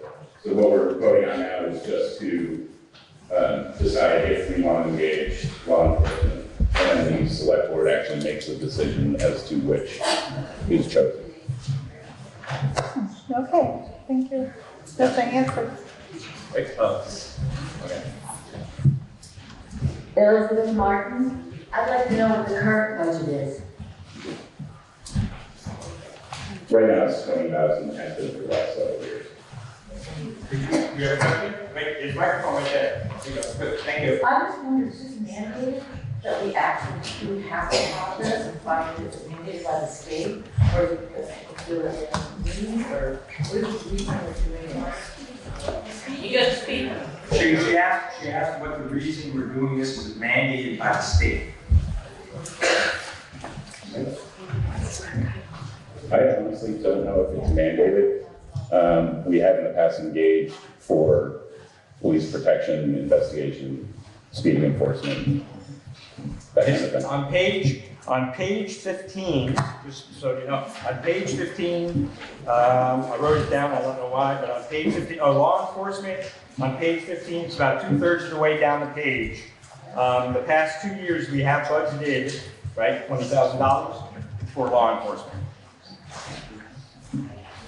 Yeah. Who was providing that service for the past 2 years? Everybody hear that? The state police. State, not the sheriff. Correct.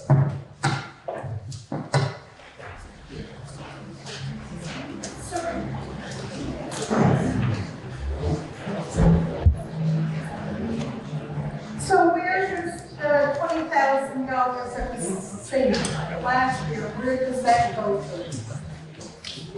That's been paid to the state police on I think it's quarterly. It's paid as an hourly basis. And Yes, sir. Andy Snelling. I just want to point out, we also do collect a share of any traffic citation fines.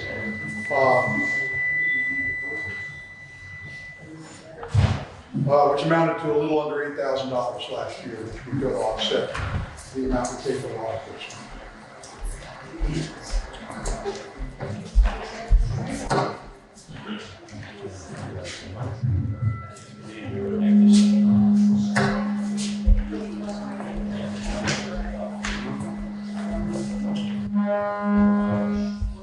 Glenn, you're electric. I don't know what's going on there. But anyway, Glenn Beatty, I was just wondering, while the Sheriff Anderson is here, maybe he could explain to us exactly what he might give the town of Townsend for the said $20,000 and how any traffic fines, if that's what they're contracted to do, which is normally the case under my understanding. Awesome.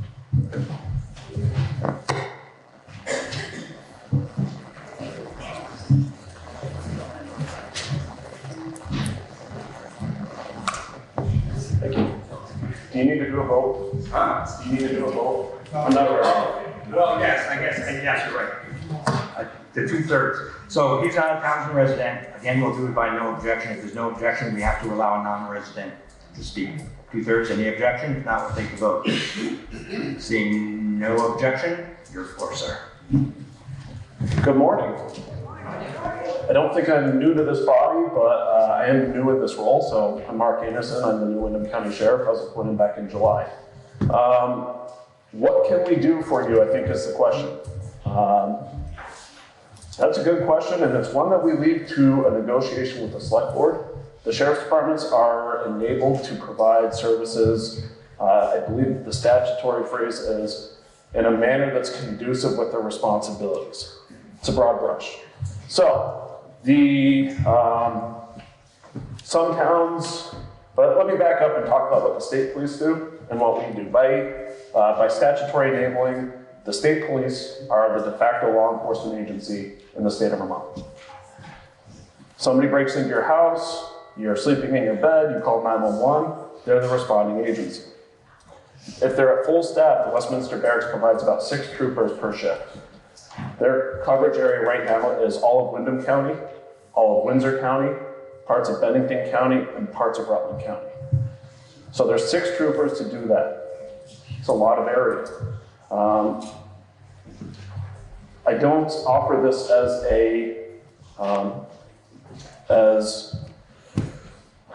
an insult to the state police, but I'd like to mention it as fact. There was a trooper on Main Street of Brattleboro who was dispatched to a domestic in Cavendish. He told his dispatcher he's over an hour away. And they said, you're the closest one. So, what do the state police provide? They provide that catch-all service for everyone, but they provide it as they're able to, and they provide it as best as they can. The state police do a great job. They've serviced towns throughout Windham County and throughout the state for a variety of years, providing numerous forms of service. I'm not here to discredit them. What I offer is a stopgap between establishing your own police department and accepting what the state police can provide as they're able to provide it. State police are also going through a shortage of manpower. I talked to a trooper a few months ago. I believe that they're trying to hire 40 troopers in this current year. The Westminster Barracks has a shortage of personnel. I'm talking to many towns who are saying, we're just not seeing the coverage we used to. It's not a discredit to them. Law enforcement across the nation has been struggling with hiring. I'm fortunate enough that my full-time staff is full, and while I do need part-time help, my full-time staff is where my patrol staff generally comes from. So what can I provide? I can do anything from a very basic contract of traffic enforcement, which is what I do in Newfane Village, all the way up to full service 911 emergency services, 24 hours a day, 7 days a week. We're able to investigate homicides, deaths, motor vehicle crashes, burglaries, and we've done that in Wyndham County. The question is, for me, what does the town of Townsend want? I can tell you what I think you need, but that's my opinion. I think that Vermont is critically underserved by policing. I think that in daily conversations, I talk to people who are truly numb to criminal activity. Talked to one resident in Wyndham County who was telling me about a theft of their property, and they didn't want to bother calling the police because they're too busy. I was like, you pay them to come deal with this. When you have to explain, like, yes, you being victimized is something that the police handle, there's a serious failure in the system. I can say that, but I'm not a taxpayer in Townsend. Born and raised here in Wyndham County.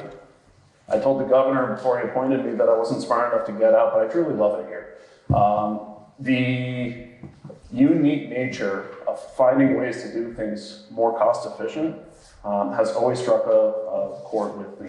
So in that regard, while I think that we're critically underserved in policing throughout the state, I also respect that taxes are high.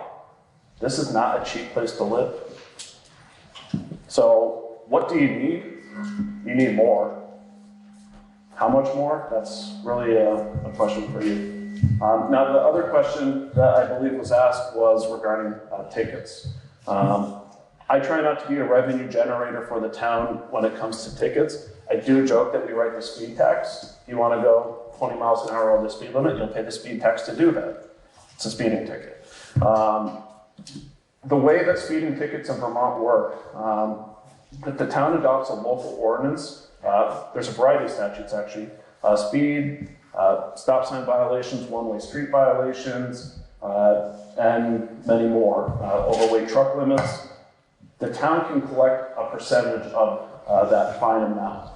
So if I write a ticket for going 15 miles an hour over the speed limit on, say, Route 30, which last I knew was an adopted road for the town of Townsend, there is a surcharge that goes to the state to operate the Judicial Bureau. There's a percentage that goes to the state, I believe that's about 20%, that goes to the state to operate some of the special funds, the DUI Enforcement Fund, Victims Fund, things like that. And then the remainder, which is roughly 80%, goes to the town. So when you take all the fees out, $150 ticket, the town's going to see roughly 50% of that, or $75.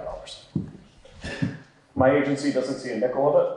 There's no incentive for me from a financial sense to do that. The legislature provided that mechanism many years ago to offset the cost to towns for people traveling through your town at high rates of speed or blowing stop signs or whatever.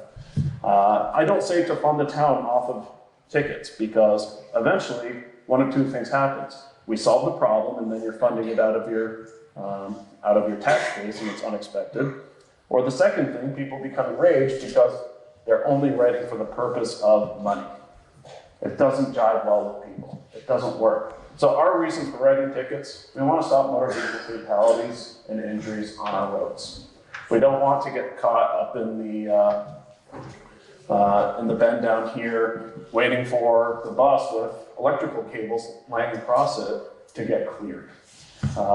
We want to make sure that we're not seeing injuries. In fact, Wyndham County for nearly 15 years has been the most fatal county for motor vehicle accidents. The most fatal, more than Virginia County. And where we weren't the most, we were in the top 3. We host a number of state highways and a lot of traffic. We're the gateway to Vermont. So that's an issue. We've seen those fatalities occur here in Townsend, up in Jamaica, and in Newfane. We've also had burglaries. Anybody who's been burglarized knows that there's a serious violation of the sanctity of their home. It doesn't feel safe to go home. My office, when we've investigated burglaries, we've had a very successful rate. It takes time, but a very successful rate of finding the people doing it and having them go to jail. We've worked hard to try and establish relationships with the community. We do emergency planning with the school. In fact, we do it with all the schools because we believe that the safety of children is paramount in today's era. So, I've hit on a few things. I don't want to continue if there's other questions, but I think I answered most of your questions, if not all of them, and I'm happy to answer more. Questions? All right there.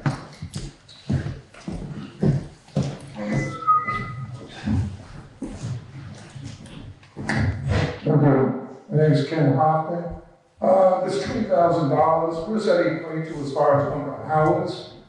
And if you exceed those number of hours, say mid-season, will you still be covering the year? So this is where it gets a little tricky. I do not claim to be an expert on things that are of the select board's wheelhouse. However, my understanding is that anything voted by article in town meeting, you cannot exceed. So if you raise $20,000, not to say that's a bad number, but if you raise $20,000 and Irene number 2 comes along, you will be restricted to $20,000. FEMA money can become available. If you're still restricted to that, you would have to convene a special town meeting. So in that regard, we do make note of that, not to say it's a bad thing to do. And usually articles for law enforcement services are brought up when there's questions whether we need it or not. That being said, you can have a special town meeting. The likelihood everything's going to come along again is probably not for another 90 years. So most of us aren't going to be worried about it. So the question was, what will $20,000 get you? My agency, we provide roughly 32 hours of service a month. Breaks down to just shy of 8 hours a week. We vary our schedule. We try to adapt to the town's needs. So I assume, just based on years past, that Townsend's issues had to do with weekend ski traffic, Friday evenings, all the way through Sunday afternoons. We would certainly consider that. There's also a lot of traffic. Sorry, I'm moving. A lot of traffic that comes in during school hours, so we also look to do that. We target times that the select board identifies and talk to the community members. We have 2 radar carts, which help us determine traffic flow, so we can use that data to say we're going to target, say, Route 35 on Tuesdays at 7 because all of a sudden for the last 2 weeks we've been seeing drag racing up there, or whatever it may be. Did I answer your question, sir? Well, not completely. I'm still concerned. You limit to a certain number of hours. When those hours are used up, we do not have any coverage from you. We have to rely on the state police. Our state police can be 50 miles away. We call you and you say, I'm sorry, your 20 hours are up. Will you respond? So you will not respond. That's what I'm getting at. Sure. You will not respond. So the question is, will we respond if the 20 hours are up? The way that we design our contracts are on an average number of hours. So let's say that this month we spend 30 hours here. We'll start to wean that off in following months. If I have someone on vacation, well, I might say, instead of giving you the 20 hours this week, I'm going to give you 15 hours this week. My person's gone. If it's not affecting the town, it doesn't affect the town. When my people are here, they're here. When we're not here, the state police are here. How does that contract impact emergency? We have a strong relationship with the state police, so when we're in town, they forward the calls right to our office. When we're not in town, we're the primary 911 response agency in this. So would an emergency be referred first to the state police? It depends on who the town establishes as its 911 police response, but yes. Okay, so if you're the 911 primary responder, does that come off our contract? It will. But I would also encourage, if you wanted the sheriff's department to be your primary responder, then $20,000 is not sufficient.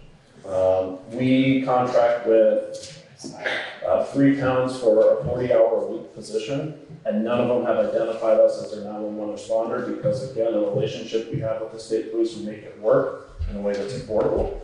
And we do it so that we're not lessening access to emergency services. Any other questions? Yes. Microphone.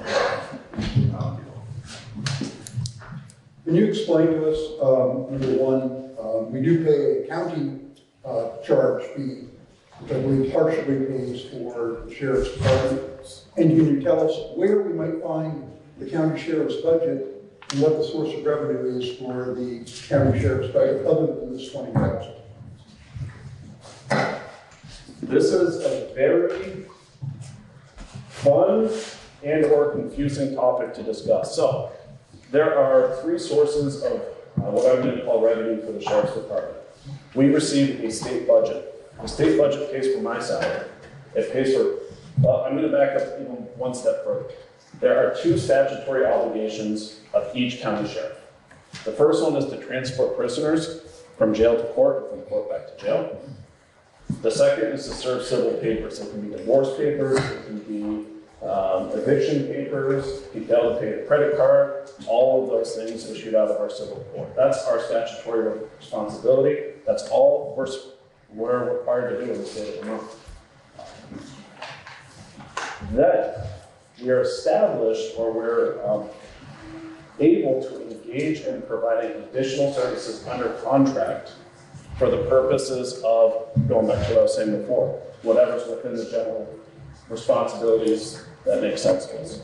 It's that broad brush. So while we're not required to provide any policing whatsoever, we've all obtained law enforcement credentials. We're certified deputies and undergo all the same statewide training. We maintain our regular training certifications each year. We go to specialized training. We've gone to the Federal Law Enforcement Officers Training Center down in Atlanta, Georgia, where they provide advanced training, no less for free, to our agency. The contracts are a choice of whoever we contract with. That can be a municipal government. That can be a construction company. So the places where we're actually most visible are the places we're actually not required to be, except under contract. One of the places I'm actually have been in talks with the state of Vermont about is actually contracting to provide the court security from Brattleboro and moving courts. We're not obligated to provide that, but it makes sense with what we do. The third source of funding is then the county taxes. So in line with this very screwy system called county government in Vermont, the county tax pays for my building, the courthouse, my bookkeeper, my administrative assistant who helps me keep track of all of our civil papers, and that's pretty much it. There's a limitation from the Vermont Supreme Court going back to, I believe it was the 60s, it's Stove v. Memorial, in which the sheriff is not able to provide law enforcement services as part of the county tax. So, under the county, I'm not able to provide you law enforcement services. They're not able to fund it. And that's why we don't provide it as part of the county service. Where's your budget online? Where can you review? So the county budget or my budget? Your budget. Which budget? All of them. If you want, I'll give you my card and I can send it to you. Okay. Thank you. You're welcome. Any other questions? Thank you. Yes. That's okay. I can speak loudly. But basically, that's like that. Oh. So basically what you're saying is that you're kind of a stopgap, because you're a backup source because the state police, as you say, are in effects, and I know that personally. from calling them and realizing that they just can't get to where you need them to get, when you need them to get there. So, to me, it just makes sense to have a backup, especially when the state police are already being, I mean, they're basically doing what they're being paid to do already. So, anyway, I just wanted to kind of throw that out there. Any other questions? Okay. Thank you. So seeing no other questions for Sheriff, we have a motion in front of us to see if the town will vote to raise, thank you, sir, $20,000 by taxation, money for law enforcement services. Any further discussion about the motion? Ready for the question? Okay. A yes vote, I'm going to read one more time. A yes vote will pass $20,000 raised by taxation for law enforcement services. A no vote will defeat that motion. All those in favor of the motion, please say aye. Aye. Opposed, no. I believe the ayes have it. The ayes do have it.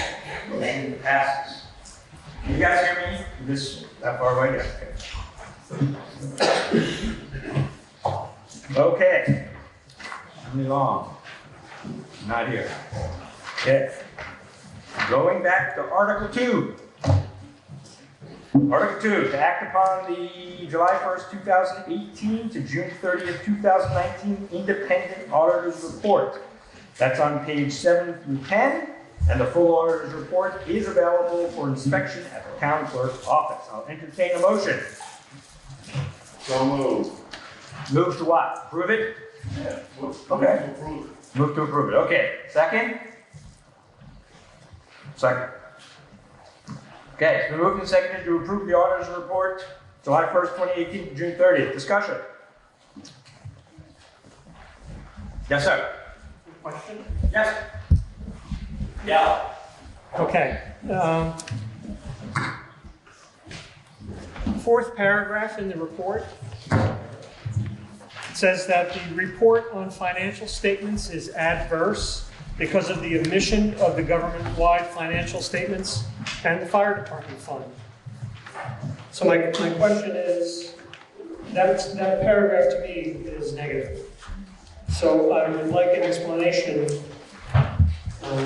basically why, if the auditors are considering the report adverse. Okay. So you're asking us to. Yeah, no, good question, very good question. So there is an adverse comment in the auditor's report. It is there, absolutely. We discussed this at pre-town meeting as well, and there is an answer. Who's got it? So, good question, thank you. I think I have it. What it came down to was there was a shifting of monies between the fire department and the general fund that, as far as I know, has been resolved by both the town accounting and the fire department. So that was resolved and addressed before the auditor's report came out.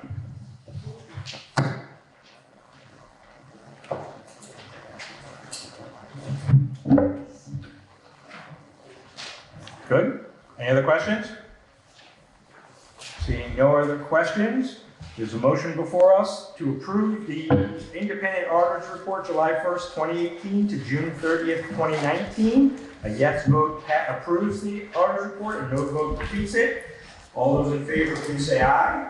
Aye. Opposed, no. I believe the ayes have it. The ayes do have it. Okay. Article 3. Emily? No. Article 3, to see what salaries the town will vote to pay its various officials for the ensuing year. Town clerk, $37,318 a year. Town treasurer, $30,000 a year. Select board chair, $1,200 a year. 4 members, $1,000 a year. Town clerk assistants and casual labor, $14.75 per hour. I'll entertain a motion. So moved. Who was that? I didn't see. That? Who? Name? Sorry. Second? Go. Discussion? Yes, sir. Loud. You're on the microphone. Just yell.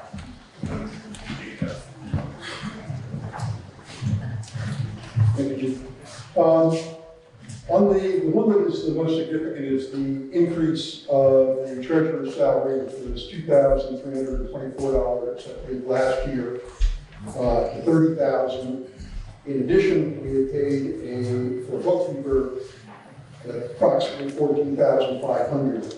So we're going from just under $17,000 to $30,000. If you give an explanation of the reason for doing that, which I believe does go back to combining the treasurer and bookkeeper's position. It does actually reflect a rolling of the treasurer and bookkeeper's roles back together as they used to be.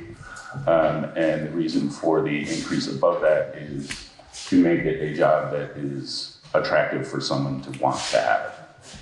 So when we elect a new treasurer, we are hoping to entice someone who has experience and talent for this to do that job.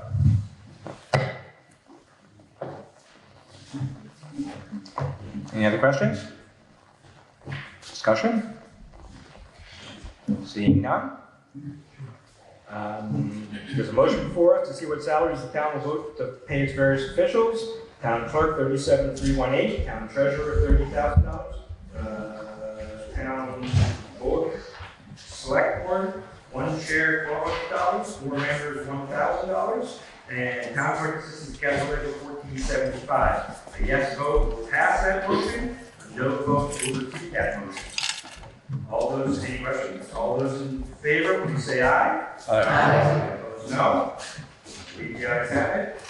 The ayes do have it. Okay. Moving on to Article 4, election. Emily's still not here. Okay. I'm not going to read. If there's no objection, I'm not going to read all the whole entire article. We will start with the town clerk. However, please have your ribbons visible when you do come up front, up through the middle, out through the sides. If you need the ballot box, don't hesitate to ask. Just so you know, a second is not needed for nominations. Okay, so just a nomination is enough. If you do it, it's fine. No personal attacks. And if there's no objection, I'll allow a nominee, if they choose, to give a brief introduction about themselves, and there'll be no questions or others speaking to the nominee. And then normally I say, could all the elected officials please come up after lunch?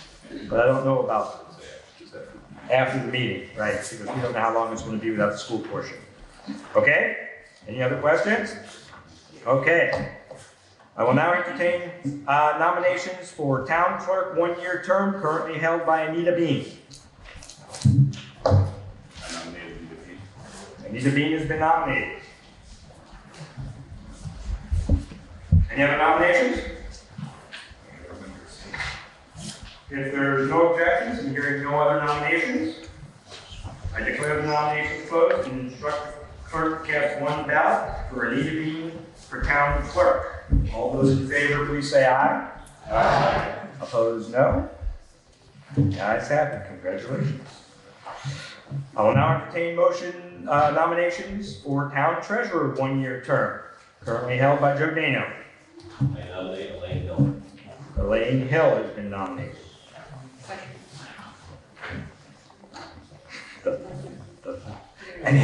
Any other nominations? They work! That's who's calling in for nothing. They work, that's right. Is that a nomination? That's good, I like it. Wow, I haven't heard that. Wow. Okay, so Elaine Hill's been nominated for treasurer. Any other nominations? Seeing no other nominations and hearing no objections, I declare the nominations closed and instruct the clerk to cast one ballot for Elaine Hill for town treasurer. All those in favor, please say aye. Aye. Opposed, no. The ayes have it. Elaine has been elected. Select board. Not here yet?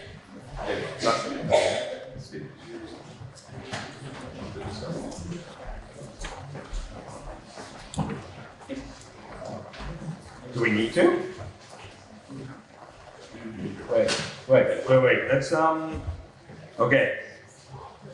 But we're in the middle of an article. See, you guys ask me questions, I have no idea what to do, huh? But it's all about your will. That's the whole point. As long as we get across what you guys want, I'm doing my job. So here's the conundrum dilemma. We've already voted on the law enforcement issue, but the state police have arrived. Okay? Do we want to hear from the state police and just ask some questions? Yes? I'm seeing a lot of yeses. Okay. If there's no, I can take a 2/3 vote to suspend the rules again and hold up the article.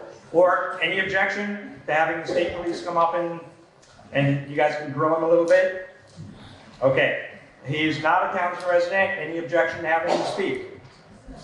Seeing no objection? Sergeant Buckley, please come forward. Here's a microphone. I'll stand right there. Come up here.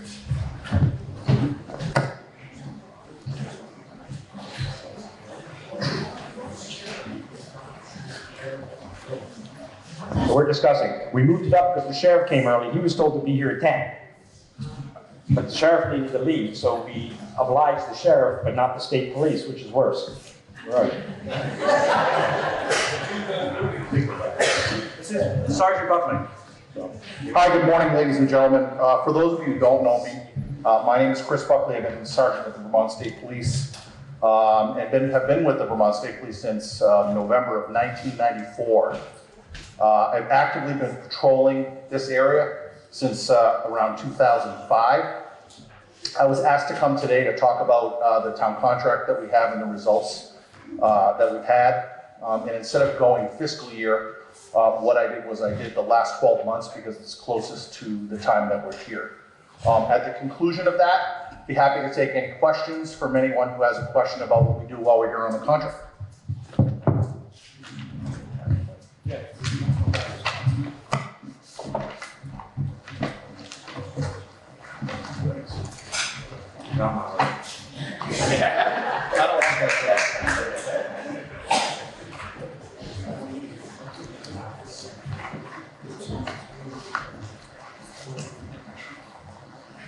Okay, so let me start off with total number of cases that were handled in the town of Townsend from February 1st, 2019 until the last day of February of this year. State Police investigated a total of 346 incidents in the town of Townsend. They ranged from crashes to suspicious alarms, sex offense, fraud. There were numerous DUIs, welfare checks, VIN inspections, juvenile problems, a fair number of 911 hangups, kind of the gamut. Of those 346 cases, 21 of those investigations resulted in arrests.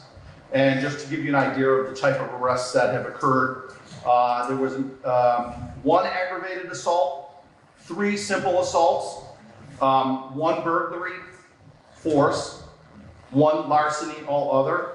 There was an arson, a vandalism, a weapons law violation, which was essentially a student had what is considered a dangerous weapon at Leland and Gray.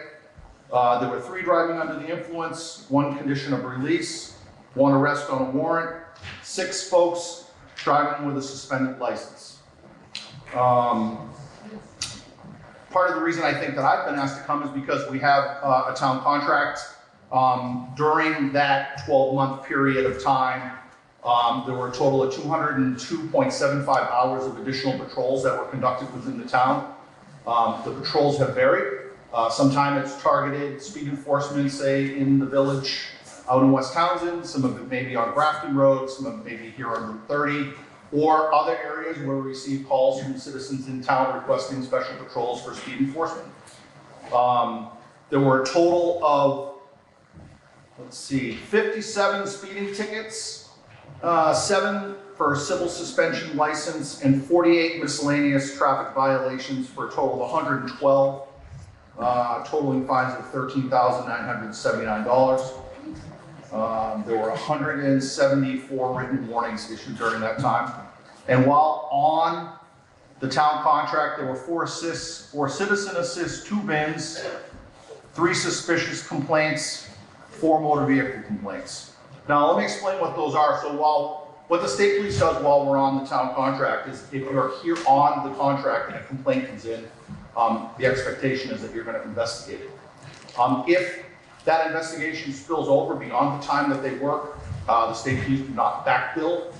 So if we have an incident that requires a court calling as a result of that criminal investigation or any type of investigation that extends beyond the window of that contract, the state does not bill the town back for those hours, the state needs those hours.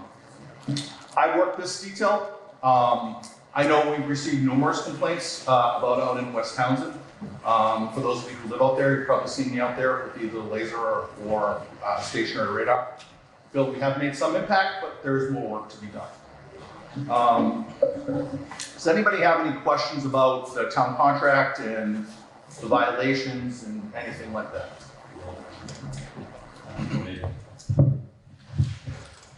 The contract for the town, the 20,000, how much of that is your troopers covering town on overtime hours? It's entirely extra patrols. Okay, so I think it's important to note that the $20,000 contract that we have is being eaten up quicker by the state police because they are all on overtime dollars. The other thing is the state police is the primary law enforcement for Townsend. I understand you have a small contract with the sheriff's office as well. If there is an incident that occurs in Townsend, the state police is the primary law enforcement agency that responds and investigates those matters. Were there any other questions? Yes, sir.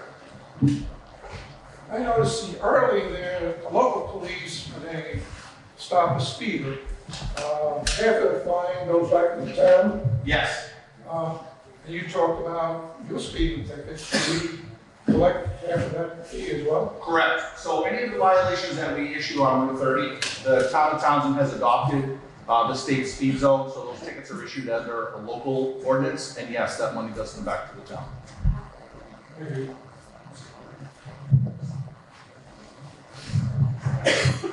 Yes, sir.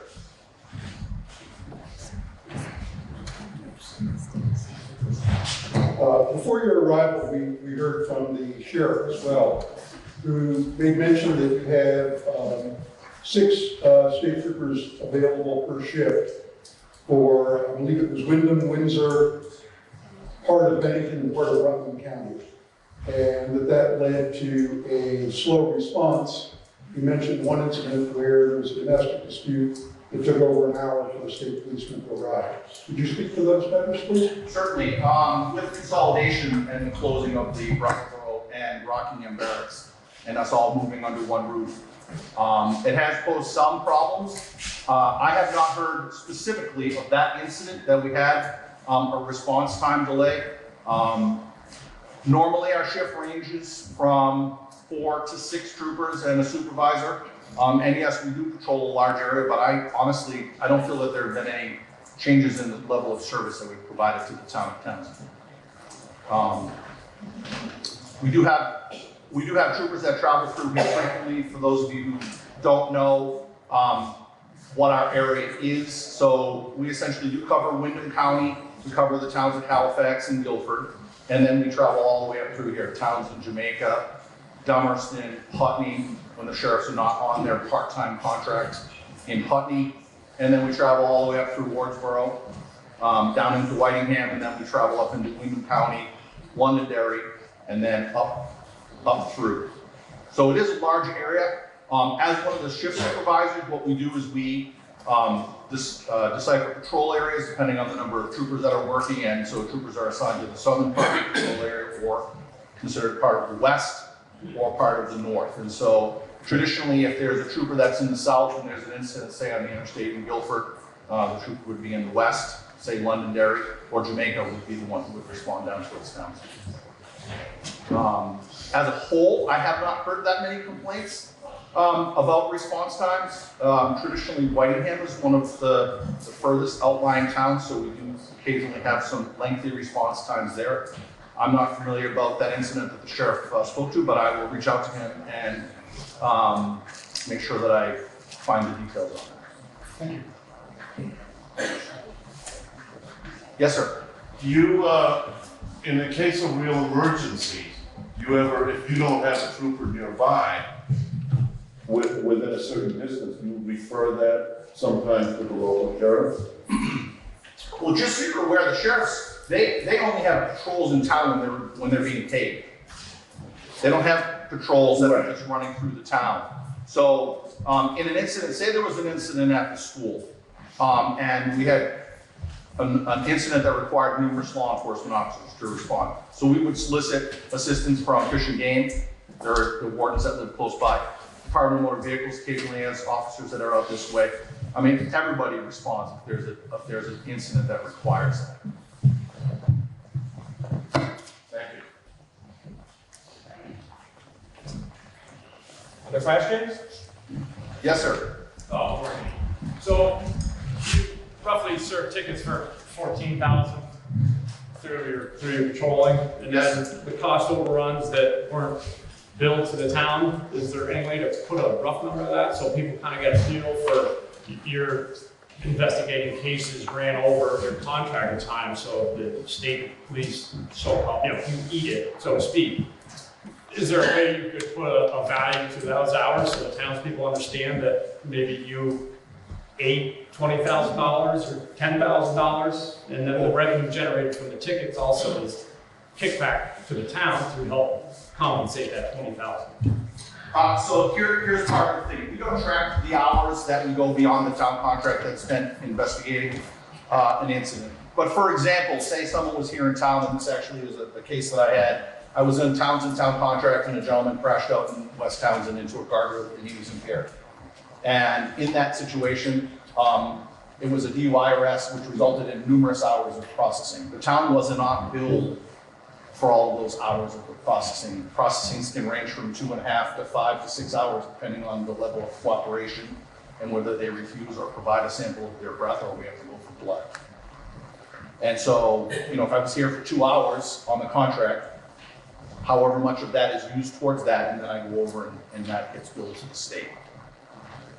And then if there was a court call-in, so in a situation where someone is arrested, there's a court date that follows up later on down the road, whether it be for a suppression hearing or a trial, that those hours that are associated with that trial or any preparation for that trial, meeting with the state's attorney, none of those hours are billed to the Townsend town contract. Yes? I always find this confusing. So, but wouldn't you be called something like that anyway, whether you were under contract with the town or not? Correct, we would respond. So the question was, would you respond if there was no contract? That was if you didn't hear. Yes, absolutely. We would have someone respond, but on the day that happened, I happened to be like 1 minute from the location of the crash. We responded and found the gentleman impaired.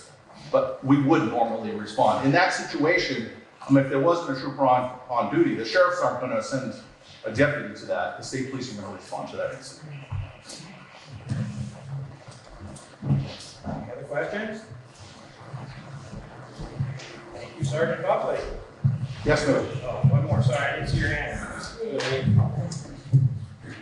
Can you tell me what the hourly wage is for the state troopers versus the sheriff's department? I don't know what the sheriff's department hourly wage is. The hourly rate for contract, and this includes wear and tear on the vehicle for dispatchers and trooper pay, is $75.69.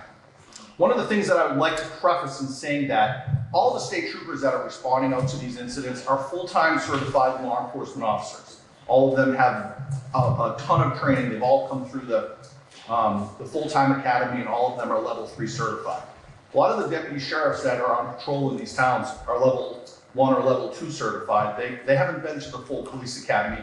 They don't have the support of having a supervisor respond to the scene if they get into something over their head. We have a chain of command, and yes, the sheriffs have a chain of command, but if it's something that happens in an off-hours situation, there isn't someone that they can call.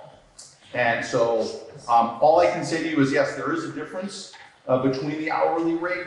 For those of you who are aware, there are bidding processes for a variety of things. You can bid and take the low bid and you get a certain service. And then you can take a middle bid and get a certain level of service, and it may be different from the level of service that you receive for the lower bid.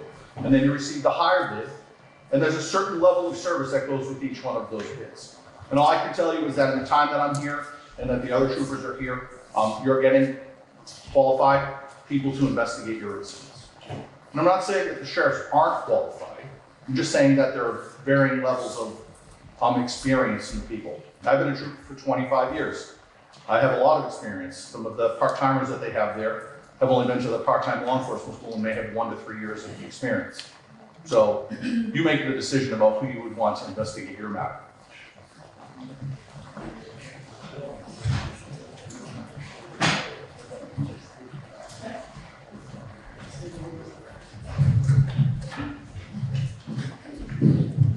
I just wanted to make a brief comment. With the other towns, and we call state police, and sometimes they aren't there in 15 minutes or half an hour. How we get it, we were using the fax machine, and we had a malfunction that we weren't aware of.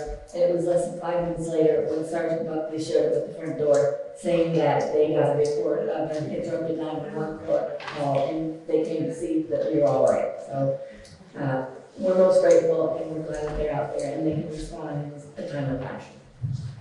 Yeah.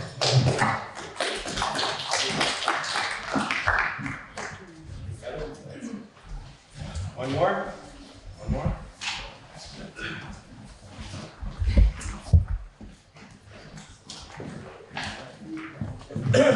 Deidre Grady, West Townsend, and again, it's not a question, it's just a comment. Again, I would like to commend the state police. I work at Townsend Elementary School, and Trooper Jensen has been coming in and building a relationship with our children. Just last week, he came and took a community luncheon, and the kids are so excited to have him there, and I think it's great that the state police are coming in and building a relationship with our children and our engagement. I think it makes a big difference. I appreciate you saying that. You stole my thunder from my summary. but thank you. One of the things that I wanted to highlight in kind of in summary, I'm happy to take any other questions. There are a lot of services that the state police provide other than the services that we provide during the contract. One of those is our school safety visits that we do, which are at the Townsend Elementary. We actually do this to all of our schools which are contained within our patrol area. We encourage our troopers to get out into the school and develop relationships with these kids. Back when the Brookline School was open, I used to go up there with my police canine named Scooby, and I'd read stories to the third graders. I've come into the school at Leland and Gray, participated in their school safety drills. Trooper Jensen's participated there. One of my schools happened to be the Newbrook School, and I go in there and I have lunch with the kids, and they come running out, and they're excited to see us.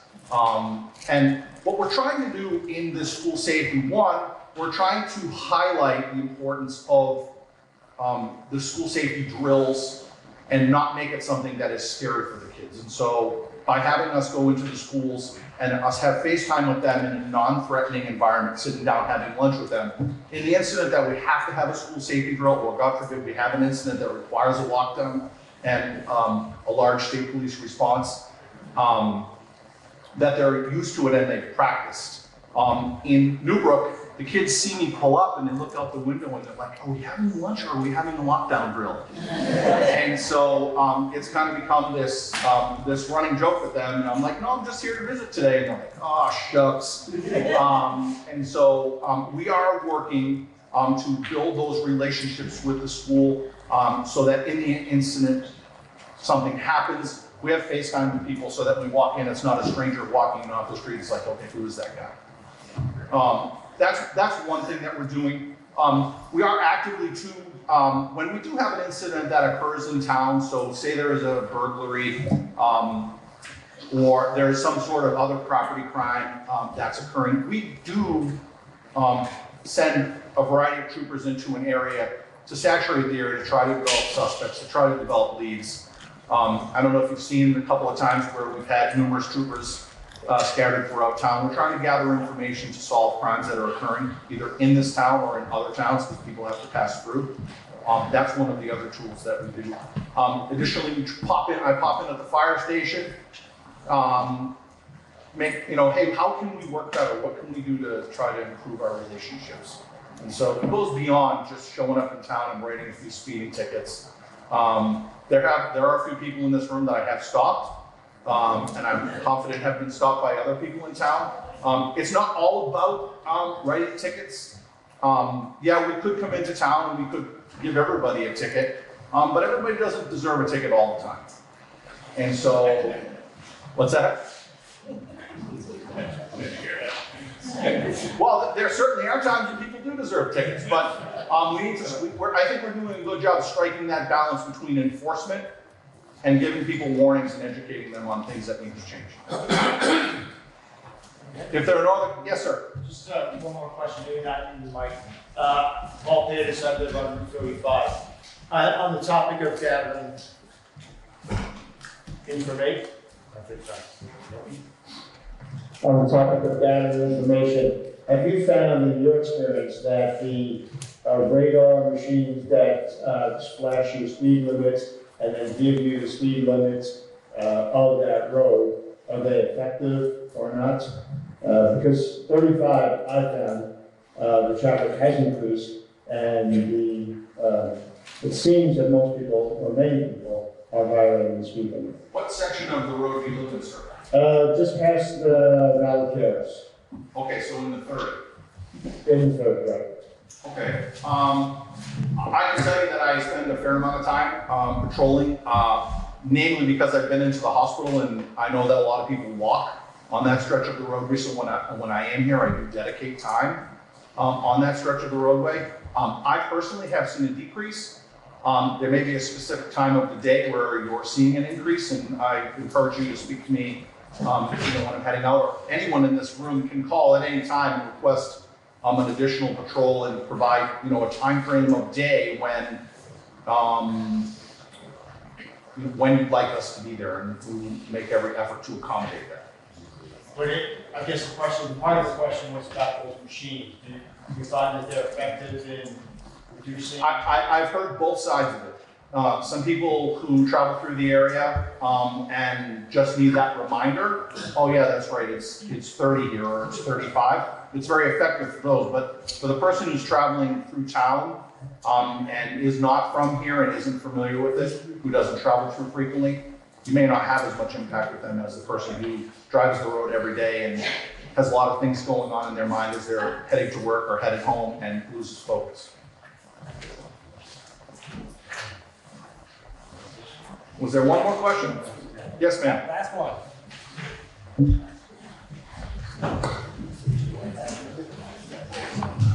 Well, I live in Minnesota, and we live in a part of Route 35 that's got a long, straight stretch. And that seems to be a place where a lot of people think it's really fun to go to race or to go really fast. And it happens more in the summer than in the winter for obvious reasons. But it's been an ongoing problem for years. I mean, I've seen people racing side by side. I've seen people going so fast that it's like a blur. And it's not down by the hospital where I think the flashing signs at the hospital actually have been effective. Okay. But it just seems to be an ongoing problem year after year after year. What number is your residence name? 1022. And yours, sir? 575. Is it okay that I park in your driveway? You can park in the corner and you have the cars. Seriously, there are a variety of devices that we can use for calculating speed. Stationary radar requires us to be kind of facing in a direction that the car is traveling. Moving radar, the car has to either be coming or going away from us, but the laser, I can park my car and hop out and just shoot. Well, Janus Technology is next door, and I've seen people park there, and it's not walking anyone. All right, we'll be happy to do that. I've marked those addresses down. Don't be surprised if you see me here shortly. All right, yours as well. Okay. All right. Thank you all for your time. Have a great day. Enjoy the rest of your time.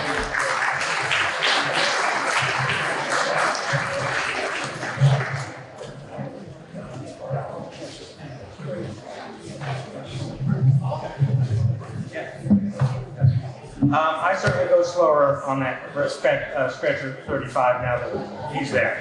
I know he's there, so it does make you slow down.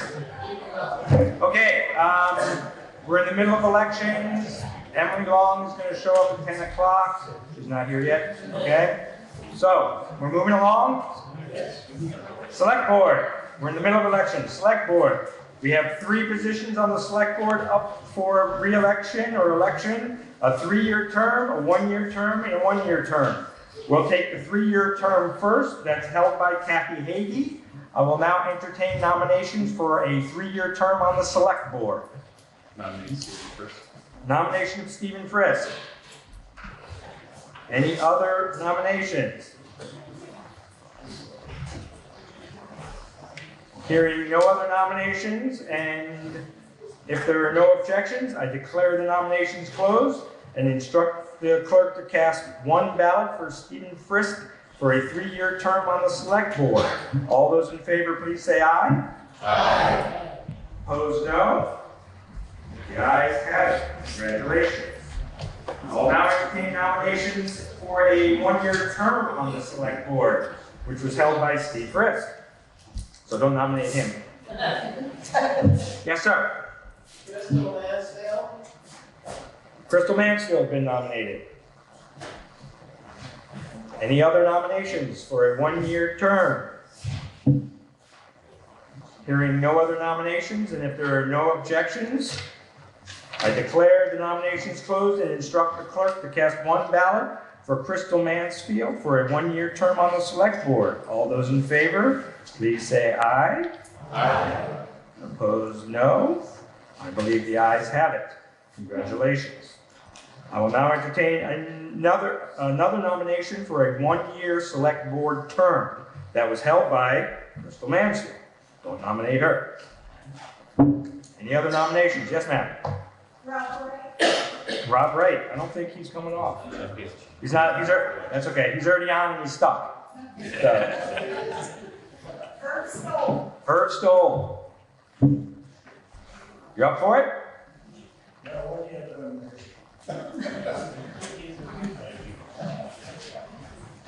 Okay. Glutton for punishment. Any other nominations for a 1-year term? Yes. Shiloh Tedrow. I'm sorry. Shiloh Tedrow. Shiloh Tedlow? Tedrow. Tedrow. Got it. Thank you for spelling that. Is Shiloh on the checklist? Kurt? I'm checking. Thank you. No, we have Brian. We have a Brian, but not a Shiloh. Sorry. Get on the checklist. You live here? Register. Any other nominations? We got Irv so far. Hearing no other nominations, and if there are no objections, I declare the nominations closed and instruct the clerk to cast 1 ballot for Irv Stowell for a 1-year term on the Select Board. All those in favor, please say aye. Aye. Opposed, no. The ayes have it. That is your 17th year or something. Welcome back. That's right, welcome back. It's like the second, 17th, second. So, okay, moving on. We're done with the Select Board. Listers. I will now entertain nominations for a 3-year term on the Listers. It's currently held by Eugene Cook. I nominate Eugene Cook. Wife nominating the husband. So, any other nominations? Hearing no other nominations, and if there's no objections, I instruct the clerk to cast 1 ballot. I declare the nominations closed and instruct the clerk to cast 1 ballot for Eugene Cook for a 3-year term on the Listers. All those in favor, please say aye. Aye. Opposed, no. The ayes have it.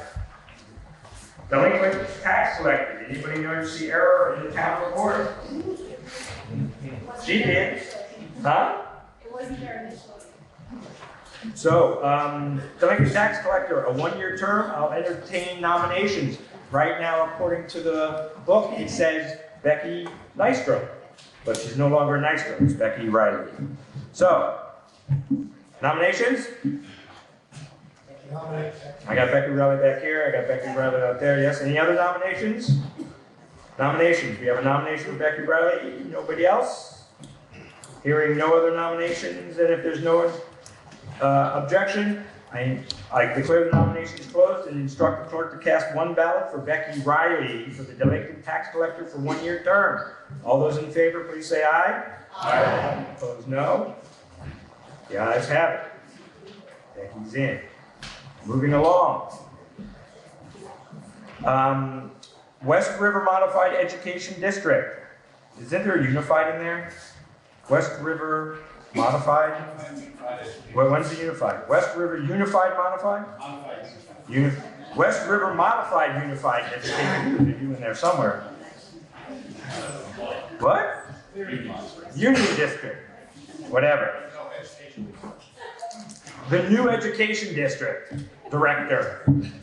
I entertain motions for a 3-year term that I believe is currently held by Al Clausen. I will now entertain nominations. Do you need an explanation about what's going on upstairs and downstairs? Yeah, okay. It took me a while to figure this out too. So there are several different. There's 2 different positions, I guess, on the West River Modified, whatever it is. There's an at-large position that all the towns will vote on, and then there's actually town positions. Right now, we're voting on our town position. Downstairs, there's an election for the at-large position. No, there's not. That's March 25th. There's an election for the at-large position.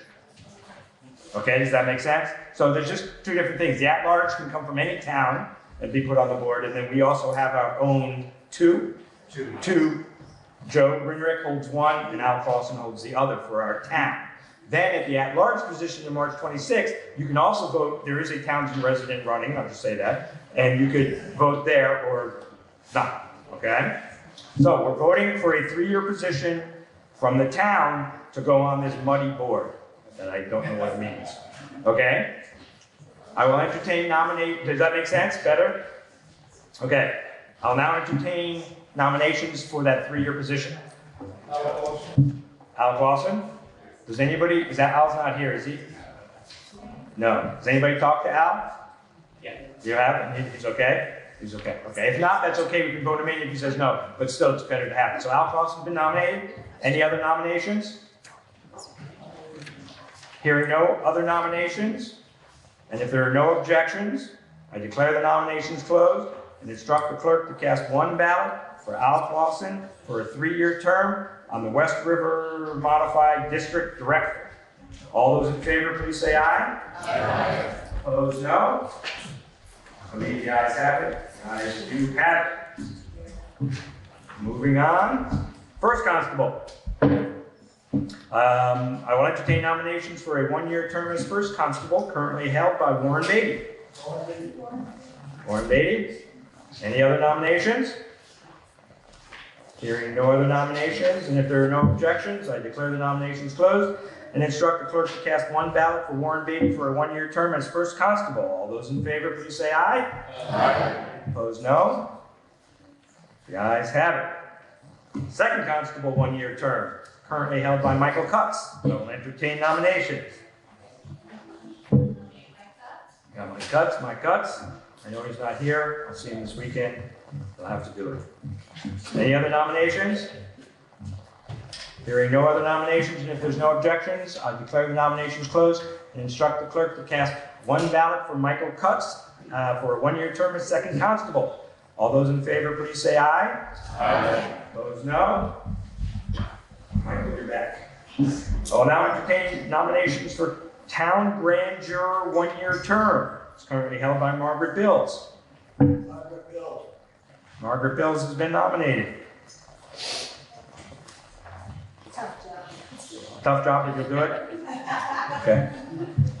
Any other nominations?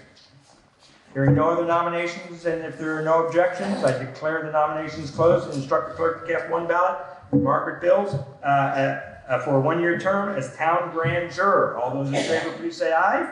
Aye. Opposed, no. The ayes have it. Town Agent, 1-year term, previously held by Carol Mounts. I'll entertain nominations.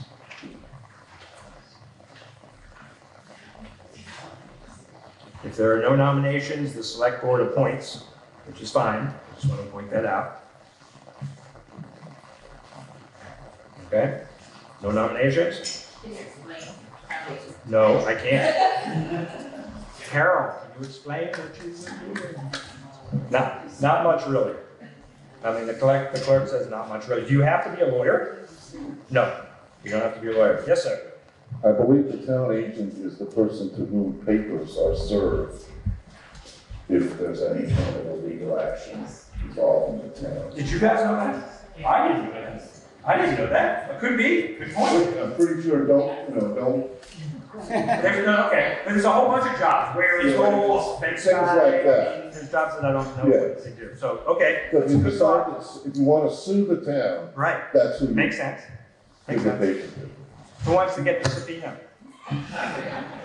I assume you just pass it on to them, but anyway. If there's no nominations, the select board can appoint somebody. Okay, seeing no nominations, we will move along. Okay. That's an open seat. Okay, we'll move along to library trustees. I have a note here. Library trustees, I will entertain nominations before I take a nomination for 1 5-year term as a library trustee for Margaret Bills. But I have a note here about a second seat. What were we talking about? I forgot. Somebody's. Yeah, Margaret Gold is no longer. So we have to vote on 2, but it's not warned. Oh, so you guys are going to appoint? Right. You did appoint? Yeah. Okay, please explain. Kathy Renee was appointed to take Margaret's place. Right. But that ends today, so. It does. Right? Right. No, that's still 2022. Right, okay. So. Okay, that's what I thought. I thought, right, they talked a bit about it at the pre-town meeting, but I think that's the right answer. That Kathy was appointed to finish out that. To finish out that. So, okay, forget my note. We now have a, one, yes.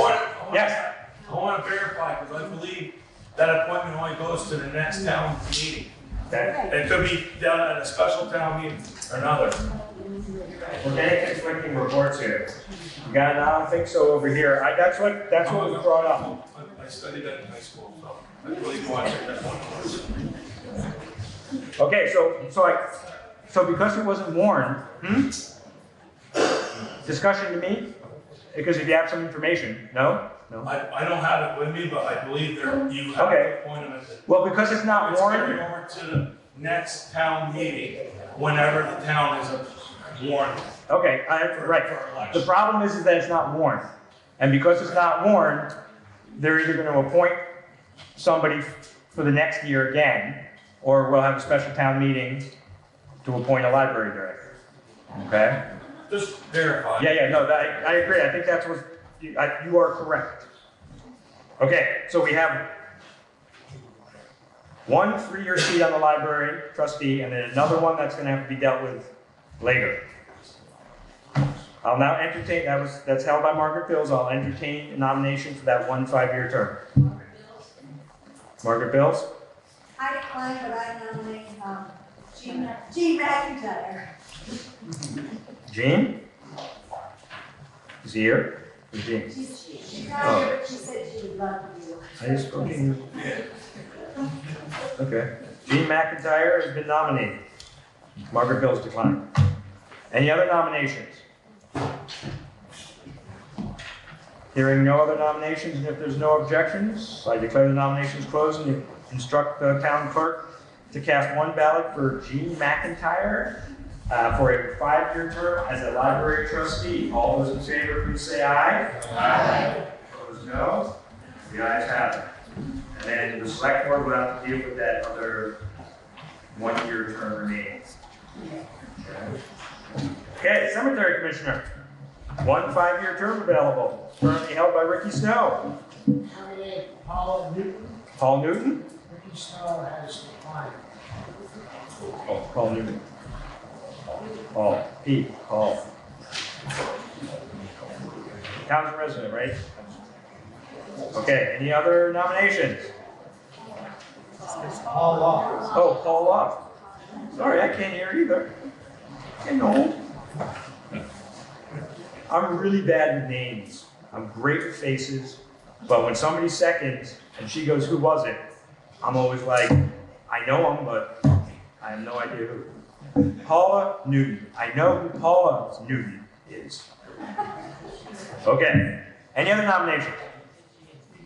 Hearing no other nominations, and if there's no objection, I declare the nominations closed and instruct the clerk to cast one ballot for Paula Newton as for a 5-year term on the Cemetery Commission. All those in favor, please say aye. Aye. Opposed, no. Congratulations, Paula. Is that it for elections? Yeah. Wow. In 25. Okay. Emily Long. She's not here. See, the other towns are keeping her late. Okay. Moving on. Article 5. To see if the town will authorize the selectmen to set a tax rate sufficient to cover all monies raised for municipal entities for the period of July 1st, 2020 through June 30th, 2021, and to borrow money in anticipation of taxes. Who's that, Irv? See again, names, faces. Okay. No. Discussion? Seeing no discussion? It's been moved and seconded for what you see there for Article 5. I don't have to read it again. A yes vote passes. Authorizes the select board to set the tax rate.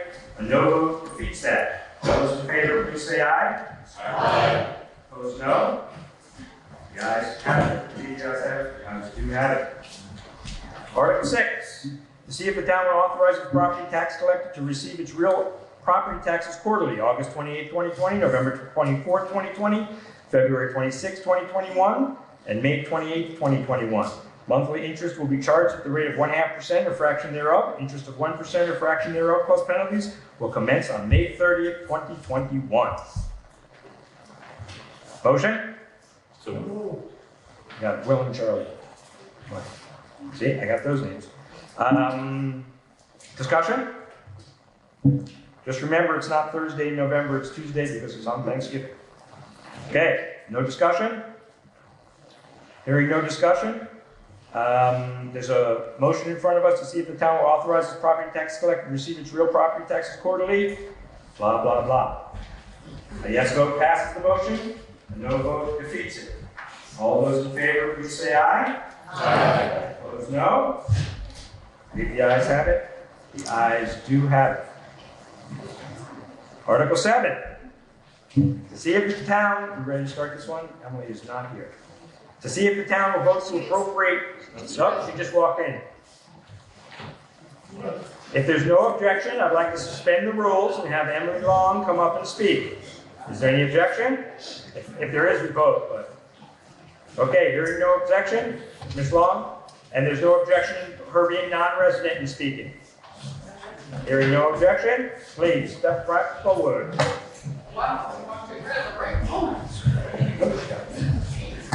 Thank you. Somebody wants to ask questions. Yeah, hand out that.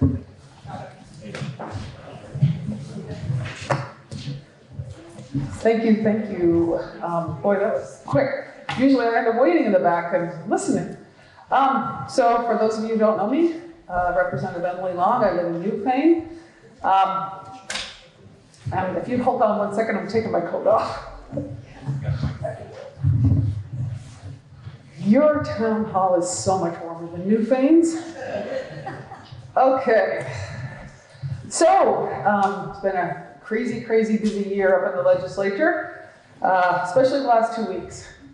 We have passed a Global Warming Solutions Act bill in the House, which I am particularly pleased about because we got 105 votes, which is, as most of you have heard recently, a veto-proof majority, which we don't often have in our legislation.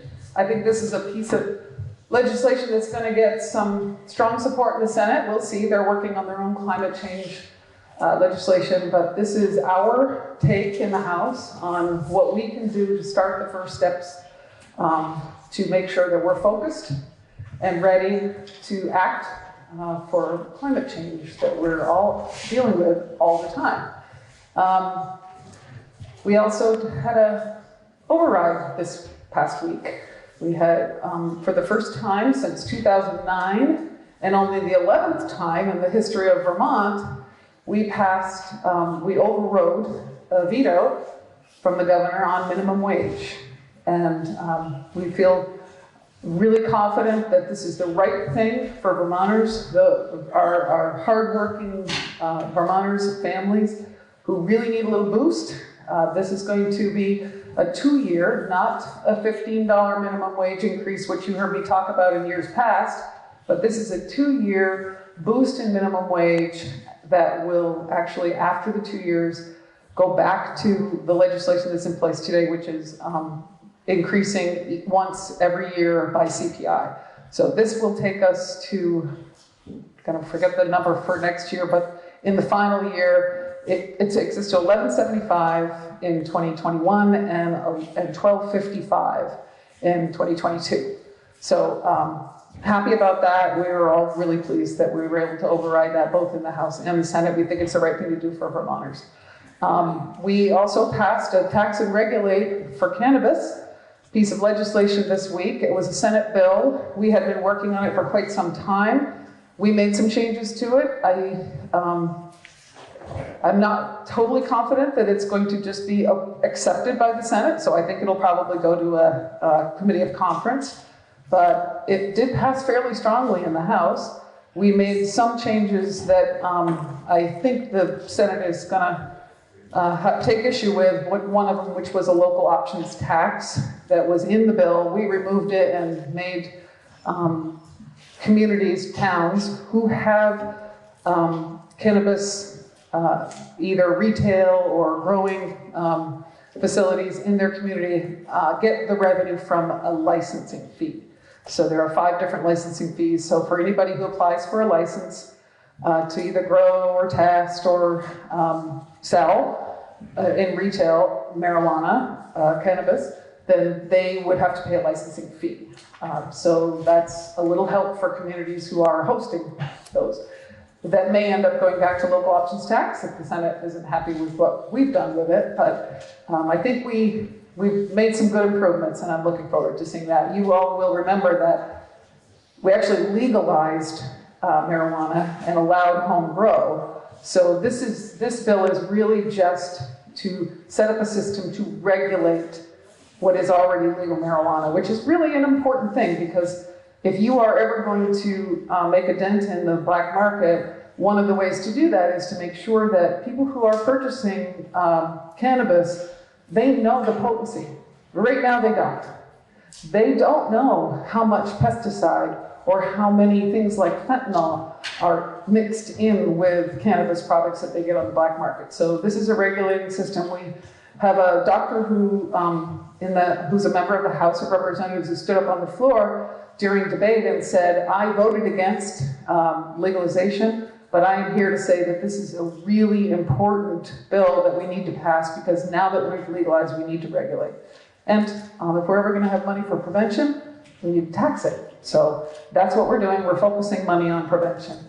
And the last piece that we passed in this past 2 weeks, which was just on Friday, was Act 250 reforms. We have made some changes to Act 250. For those of you who pay attention to Act 250, it's been in place for 50 years, needed to have a reform, needed some changes. So we spent the last year through legislation traveling the state, a commission traveled the state, got feedback from our communities all over the state to tell us what they did and didn't like about Act 250. And we have made some reforms. It's not perfect. The legislation was really complicated. Changes were being made right up until the last day, but we also felt that it was super important that we get it over to the Senate so they could do their work on it, and they told us they will take it up. I don't know if there'll be changes this year, but what we're trying to do is relax some of the regulations around Act 250 and development in our downtowns, and we added an amendment for village centers as well.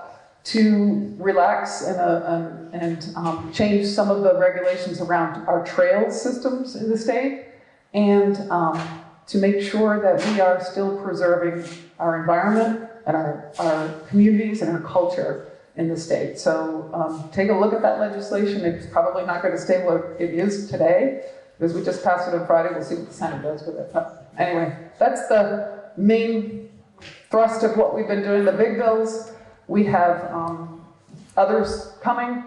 Money cross, we've got our bill policy crossover comes the Friday after town meeting break week.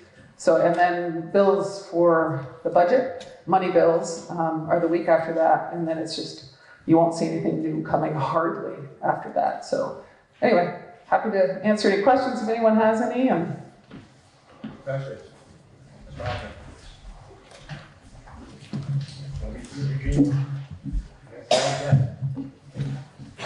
You can try hollering.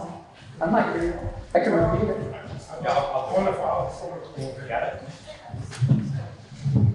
Emily, I know you've been on this program for a number of years, dealing with the pilot program as well as Townsend Dam. I know, I was hoping you would bring that up immediately because that's the lifeblood, not only this town, the West River Valley. We depend on that dramatically because we're losing business all the town play areas. We have no more swimming, we have no more fishing, no more boating. It's so vital that we get something done down there. But every year we bring this up, and apparently nothing much is being done at all. They allot us $5,600 a year because we forfeited over 1,000 acres of land so they can put that dam in there to protect the people downstream. But in return, what it amounts to, that, from my understanding, that $5,600 is barely enough to cover the cost of plowing the road over the dam. So we're losing, we're not gaining anything. In fact, and then we're also losing the use of the dam and the lake that we have there. So I'm curious to know, I know we had representatives down here before, look into this issue. They come down and then they leave. When they go back to the State House, what do they do with that knowledge? Do they address the whole assembly? Do they explain to them how dire the conditions are down here, especially Townsend? But again, like I say, it's not only Townsend, it's all the towns in here to Brattleboro. Have they been talking about it? Have they been coming up with any ideas, any solutions? I realize that the Army Corps of Engineers, their main goal is for flood control. But the way I think about this is, I've been here 50 years. That Townsend Dam was a vital part of this town. All my kids went there for Red Cross swimming lessons, boating, swimming. It was a real gem, but it's not a real gem anymore. Even though those people, I don't know why they keep it so neat, because there's nothing much more to keep neat there. But something definitely has to be done. So they talk us about, well, the reason why it's basically flood control. You guys are on your own. If you want to do something, you have to take it upon yourself to figure out a way of doing it. So the last thing I want to say is that if he's so concerned, the leader of Army Corps of Engineers, about condition dome as a flood control factor, protecting the people, not here, but all the way down to Massachusetts and Connecticut as well. He doesn't seem to realize, I think about this a lot, and I was trying to figure out why, after 50 years of really good service out of that Townsend Dam, why suddenly in 2008, everything totally falls apart? Well, what's been going on over the years? We had many storms prior to 2011, but those storms, the damage to the river was not evident. The silt was coming down all those years. 1973, we had a bigger storm, a great amount of water that came down the West Coast than we did in Irene. But what that did in '74 and years after that, all that silt was coming down. And then just prior of June of 2011, it looked like a perfect place to have all your pleasures that you want. But immediately after that storm, everything still looked all right. And that was surprising because I didn't see any silt. Well, the silt was just below that surface. As soon as Irene came along, all that silt came down and really blocked the flow of water. Yep. And every year, right at this very moment, silt is building up. It's constantly building up. It's replacing the water capacity to hold that basin dramatically. For every yard of silt that comes down, it's a yard of water we cannot hold back to protect the people downstream. So I think it should be, if somehow we can convey to the people downstream or the Corps of Engineers how important it is to dredge that. You have to dredge everything. It's the only way to do it. You have to bring it back to 1961 again. Yep, so I told him that. I thank you, first of all. This is a huge issue.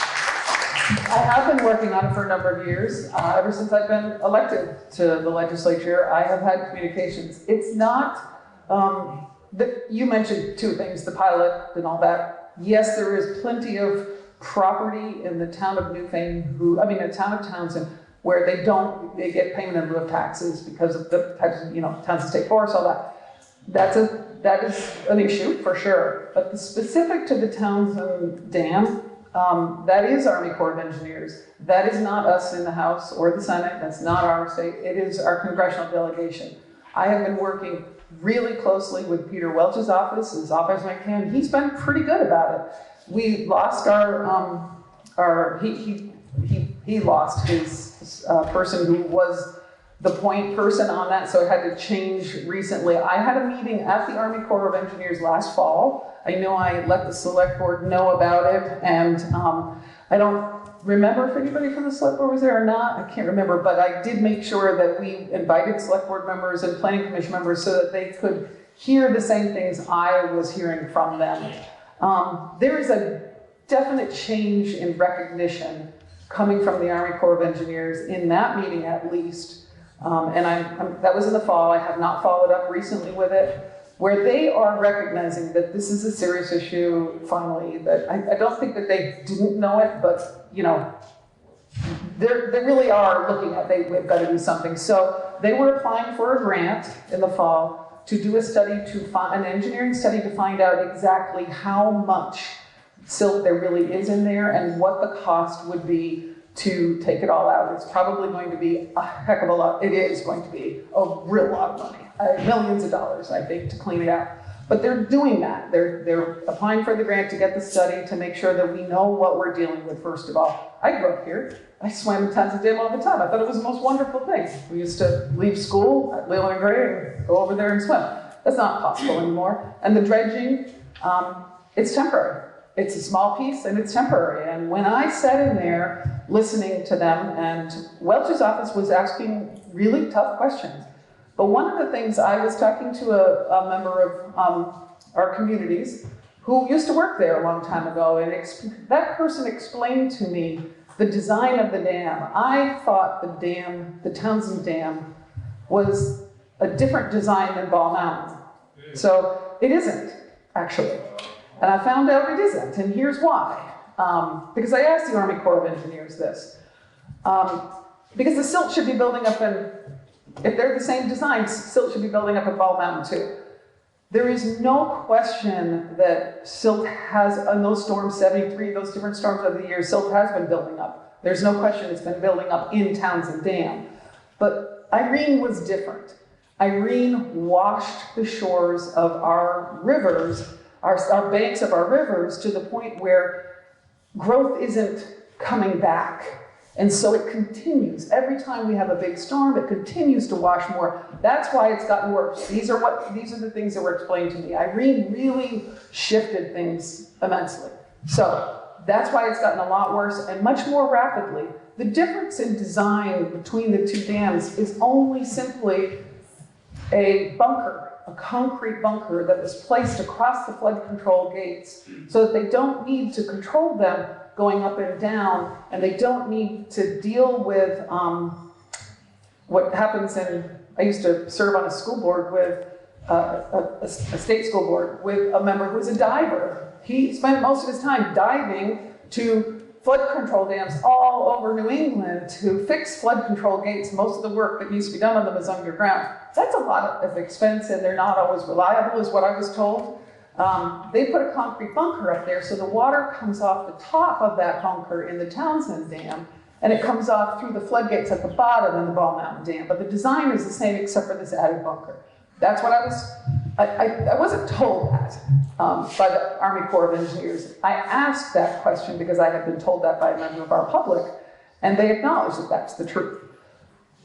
I asked if that could be changed, and they didn't say yes, they didn't say no, but they did say that they were going to look at that, and I am following up. I will continue to follow up with Welch's office to see whether they're pursuing it at all. They didn't seem aware of the difference in the two dams, and how this concrete bunker was put in there.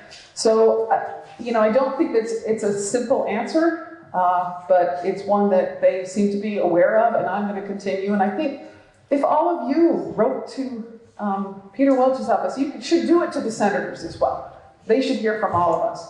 But Peter Welch's office has been really taking the lead and has been very responsive about this. So write to them, tell them. They read that. This is really important. And as I explained to the Army Corps of Engineers, I read what it said back then. This was for recreation. We were supposed to be able to see, a lot of tourism coming here. There was going to be a big benefit having this dam put in here.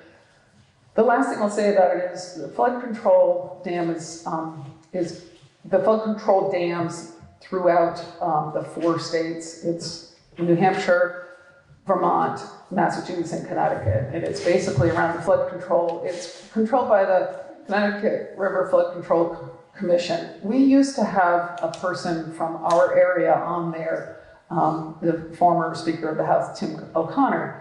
When Tim O'Connor passed away, we lost a direct link. Senator Ballin and I had been working with Tim. He was bringing it to the forefront. We went down to Greenfield at one of their Connecticut River meetings, and so did Townsend officials. Bob DeServio came. We showed photos. We did all that. We got a lot of attention paid to it. But there was very little incentive for them to use the limited dollars they have, the Flood Control Commission, to put it into here, because this dam is still doing what it was designed to do. And I was told by the Army Corps of Engineers that it is still continuing to do that, which is to control floods. And everybody downstream from us really needs us to control floods, including us. So it didn't really feel like the effective way to do it. So I would continue to say, talk to Welch's office. I will do the same. Send emails and call Leahy and Sanders' offices. They have great staff, and push from that side, because that's what we're going to need.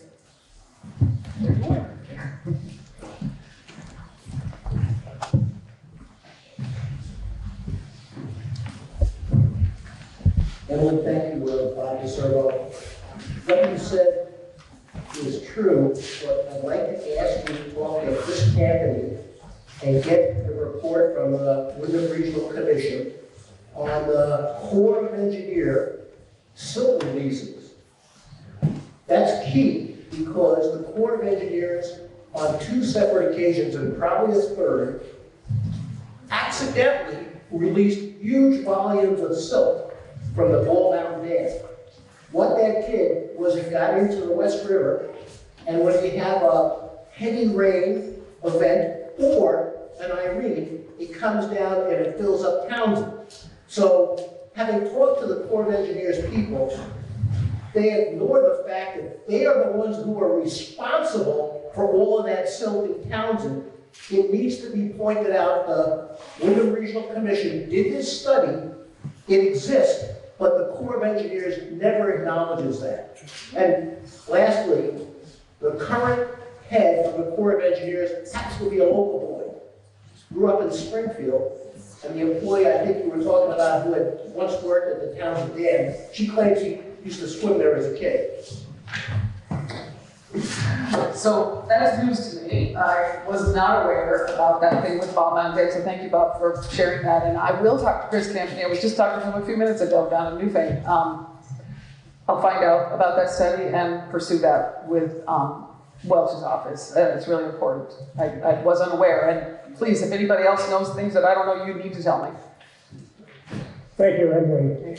Like you, I grew up in the dam was being built, actually. I'm not a hydrologist, but I have a lot of friends who are hydrologists. And dams trap silt. That's what they do across the country. Look at Egypt, what's happening there. And the Corps of Engineers, when they built the dam, should have been doing studies on the siltation of dams, because it's been known for centuries what dams do in trapping silt. Let me also say, I know you've got the delegation, Peter Welch and others working on it. Patrick Leahy's in a perfect position because he's ranking on the budget committee. In my experience in Washington, if you want to get an agency attention, you talk about their budget. That's where you get their attention. And attention. Very true, Roger. Thank you. I think that's great. I will contact Lady's office as well. You are absolutely right. That makes a difference. Talk to somebody who's on the budget committee. So listen to what Roger's telling you, because you should definitely be getting a hold of them too. It helps to hear from you. It helps for you to put your personal story into this, what it was like for you and what your expectations were and how it's impacted your community. That matters. So tell them.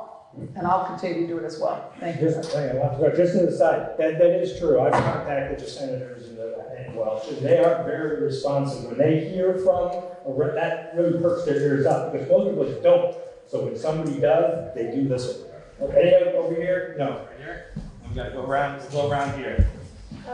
This is, I had no knowledge of this at all, but you said something about one of the reasons that there was so much silt is because nothing would grow on the edges of the rivers anymore because of the silt there? Was that what I was told was that every storm that we have where the water is raised, it washes the stream banks. Little brooks, larger brooks, rivers, everything. The West River gets its banks washed. What was exceptional about Irene was the flood came very fast and very sudden and very high and did significant damage to the riverbanks, which is still continuing to create challenges. I asked them about fixing the riverbanks. Is there anything we can do to fix the riverbanks? They're really, you'd have to bring in fill and then plant and hope for no flood during all that. There's a whole bunch of challenges around being able to do that. I do think that it eases over time, but I'm not an engineer. I don't know. This is what I was told, but it did make a difference during Irene. It was much worse during Irene, and if everybody remembers, it got a lot worse. What I'm hearing is that maybe it was worse above Battle Mountain Dam as well, and maybe those releases increased the challenge. It sounds like it did, and I'll find out about that. And just going back to Welch's office, I really have been working with Welch's office because they have specifically made it a priority to deal with this, and I'm happy to do that, but I just can't say enough that if I could get all 3 offices here to Townsend Dam, that would be great, and you could help with that, so let's try. I guess my curiosity would be if anything could grow in the silt that we could encourage. Right. I mean, the silt they take off is in great big piles, and they actually sell it, I think, because it's very valuable, the silt. There's big piles that they keep on the state forest property, and it's very good dirt.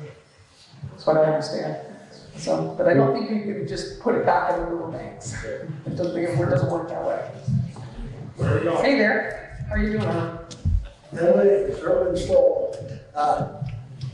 Is my understanding, or do I understand it wrong, that the state of Vermont is taxing that electrical facility for the Department of Education and the town doesn't get anything out of it? That I don't have any knowledge of that. I don't believe that's true unless I don't know the answer to that. I mean, And not only that, The only money that goes, I don't think it's related to the education fund, unless sales tax goes into there in the education fund. Now, we don't have a general fund transfer to the education fund, so I don't think it'd be linked to education, but I don't know whether they're taxing it in this different way. I'd have to check into that for you. I was gonna say over 1,000 acres, we get $5,600 Yeah, I know. back to people that find land that you can buy for that and not pay more taxes.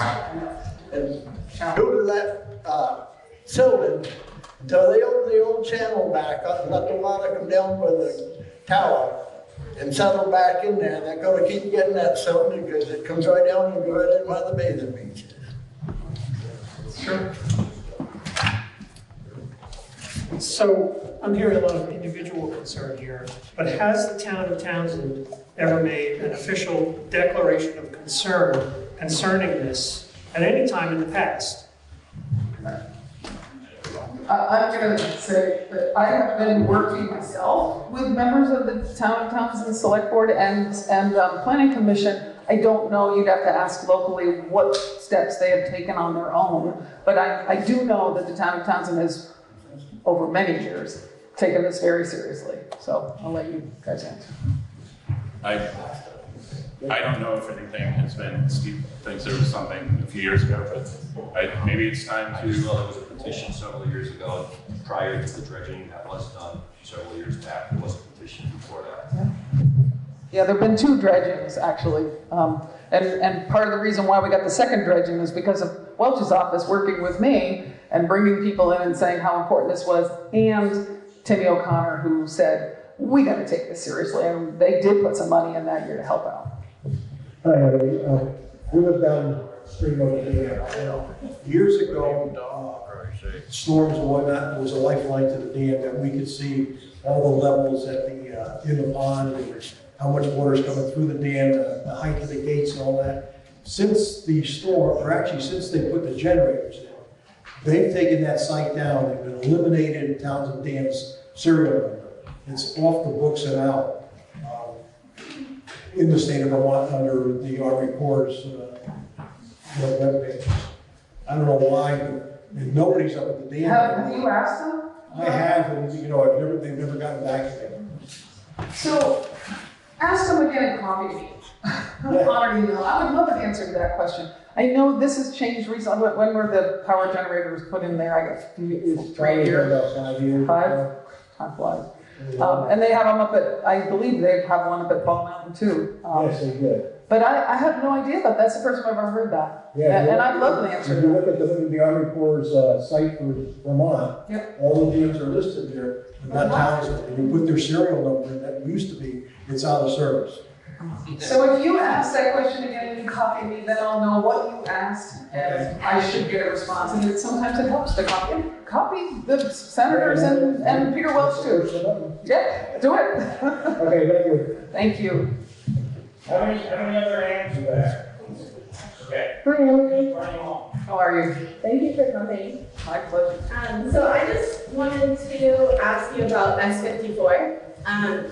So I went to the governor's office last week and it felt kind of like the mass amount of lobbyists there that are pushing this bill in order to make something that seems extremely oppressive for people who want to grow their own cannabis, like we're backpedaling. And this bill really feels like it's meant for big businesses to take, a bigger, easier cut away from people that want to grow their own cannabis. So I'm just wondering how you feel about this particular bill. It's 90 pages and a lot feels like incarceration and problems and backpedaling. And I just wonder if maybe this is getting pushed to the governor and if he's going to reconsider rewriting it or what the deal is, because it feels like less access for individuals and more access for people that own the dispensaries, which are only a few individuals. So I just wonder if you have any more to say about the entities. So, first of all, I can't say what the governor will or will not do on this. I mean, his basic concern around moving forward with tax and regulated cannabis was roadside testing, and he wanted saliva in there. And there was actually an amendment on the floor on Friday or Thursday, whichever day, to include roadside saliva testing that failed by 117 votes. So I think the message was sent pretty strongly that because there is no accurate test to show whether someone's impaired or not, we should not be doing saliva testing for all sorts of reasons. So there is saliva testing still in here in this legislation. And I don't want to go down too far down that, but the way we're relying on road safety is through A-rides and who are people who, we're trying to see if we can get all police officers, both town, state, town police officers trained in A-ride, which is, I can't remember what the acronym means, but it's to recognize when people are driving while impaired on anything, any drug, including alcohol. Then we rely on further trained DREs, which are drug recognition, I forget what he is. And they're more highly trained to recognize people who are driving impaired. Saliva testing can come into play later if there is a warrant. The DRE says, yeah, there's a problem, we're gonna take you in, you can't do it roadside, you gotta be taken in, and you can do blood or saliva, and it has to be done by warrant. So we're trying to protect folks. The lobbying at the very end, and I got emails maybe from some of you, was more about the agricultural side of it and the concerns about like bumping out small farmers. I went to Carolyn Partridge that day and I said, I'm getting a lot of these emails. She said, so am I. Carolyn Partridge is chair of the Ag Committee, and she wrote a pretty good, if anybody is interested in knowing a little bit more, and if you haven't read it, I would encourage you to. In yesterday's Reformer, she had her column in there speaking specifically about S54. She made it very clear to me that while the bill in her mind wasn't perfect, it is set up to make sure that we are protecting small growers, prioritizing Vermont growers in the legislation. It's not something that the legislation actually dictates, but we're saying it's a priority of the commission that we're setting up. It needs to be a priority of the commission. So if you go and read the legislation, you'll see where the focus is.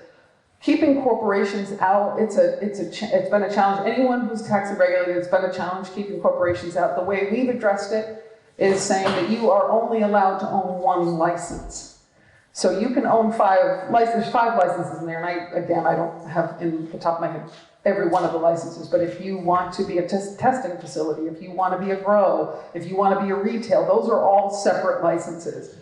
You're only allowed to own 1 license of each. So somebody could own 5, but you can't get 2 retail licenses. There is a priority, the medical dispensaries did get first connection, but the bill again says we lost one of them, the medical dispensaries. Ever since we legalized, the medical dispensaries have really been struggling. People are growing their own and not buying.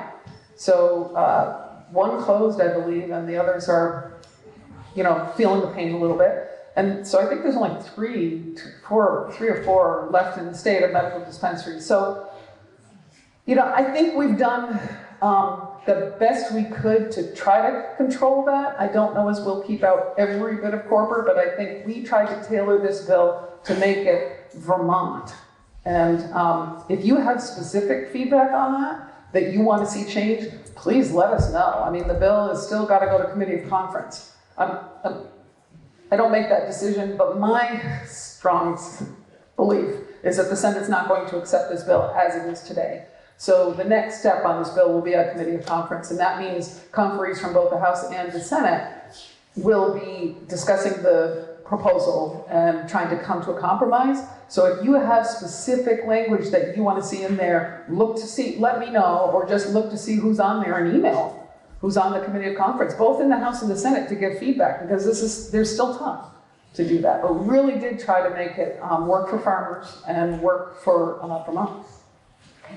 Okay, thank you. Well, it's been about a half an hour. And just remember, our elected officials are available whenever you want. They work for you. You want to talk to her? Year round. Year round. talk to them. I'm just saying, there's a lot of questions here, but we have business to do. Any other pressing, yeah, no? Can I just, Yeah, what? can I just say one more thing? Townsend is the only, I just want you to know that in Marlborough and Newfane, this sort of relates to David was just saying, I hold office hours in both Marlborough and Newfane once a month on a Saturday. I do it year round. I don't do it in Townsend because I actually haven't been invited to do it here. And I have a hard time finding a spot where I can actually sit. Somebody wants me to sit. I do it in the Moore Free Library in Newfane, and you're all welcome to come there because they invite everybody. You're welcome to come there on the third Saturday from 11 to 12:30. I'm in Marlborough at their community center. They invited me to do that. I do that on the second Saturday. And again, I do that year round. I sit in there for 10 to 12 in their community center. If you folks want me to be up here once a month on a Saturday, happy to do it. It really is great to have face-to-face contact. And I was just dying to give me a spot, I hope. Well, yes, of course. Did you discuss the weighting study? Was that loud enough? No, it's not loud enough, but I was trying to end the. Is that it? You're not going to give me a spot?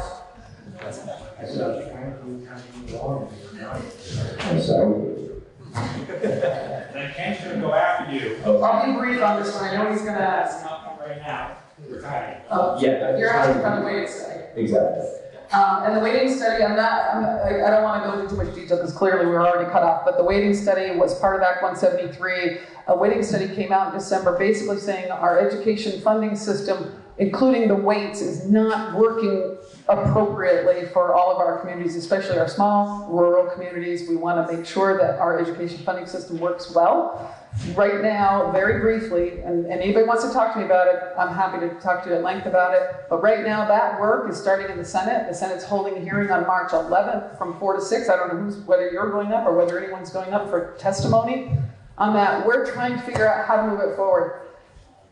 It's not just a matter of taking the weights that were recommended in this study and just applying them. It isn't going to be as simple as doing that, and the Senate is finding out about that as they're taking testimony. We took some testimony in the House on this, but it is important that you stay focused on this and we start thinking about how our education funding system is or is not working for our communities. It is becoming very, very challenging. We see our tax rates, our property taxes go up, and schools are cutting back all the time. And Al and I sit on the same school board, West River District, together, and it is a huge challenge. This is not about money coming into your town, though. This is about lowering tax rates, and we need to make sure that there is a way to hold us accountable to, if we're going to change the weighting, that we actually are applying that change in tax rate to improve the education of our children, because that's the key to this, making sure our kids get what they need in our public education system. So, anyway. Get a hold of me. You want Last one. Last one. I just want to re-emphasize the importance of stopping the flow of aggregate flowing down the river to the dam. I remember back in 1987.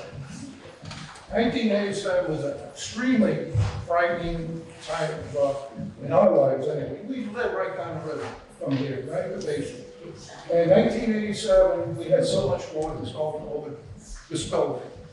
It was, I remember, and I also remember that the National Guard come knocking at our door, told us go down to the school, evacuate, because they weren't sure about the dam. But I'm really trying to emphasize here the importance of we have to stop the buildup of that. The fill that's coming down that river, because it's going to continue building up. As it builds up, it means that much less water will be able to hold back. Yep, so there will be a point will be very critical, and we'll get a big storm. We will not be able to hold the water back, and not only me living right down the river, but so many other people over the borough are going to suffer, as well as the people down in Connecticut. That's exactly the focus of the Army Corps of Engineers, and if there's any challenge around that, that's where we'll get their attention, so right to our congressman. All right, thank you so much. I really appreciate your time. And don't take it away. When you say, Al, when you say waiting study, waiting, W-A-I-T, wait, oh, waiting. It's waiting, so Okay, sorry. sorry. We were just doing that for the minutes. Thank you. Thank you for coming. Thank you for your time. Thank you for your questions. Contact your elected officials and tell them what you want. Not only vote, contact them. And that was very interesting. I never saw town meeting from down there. A cup of coffee and everything.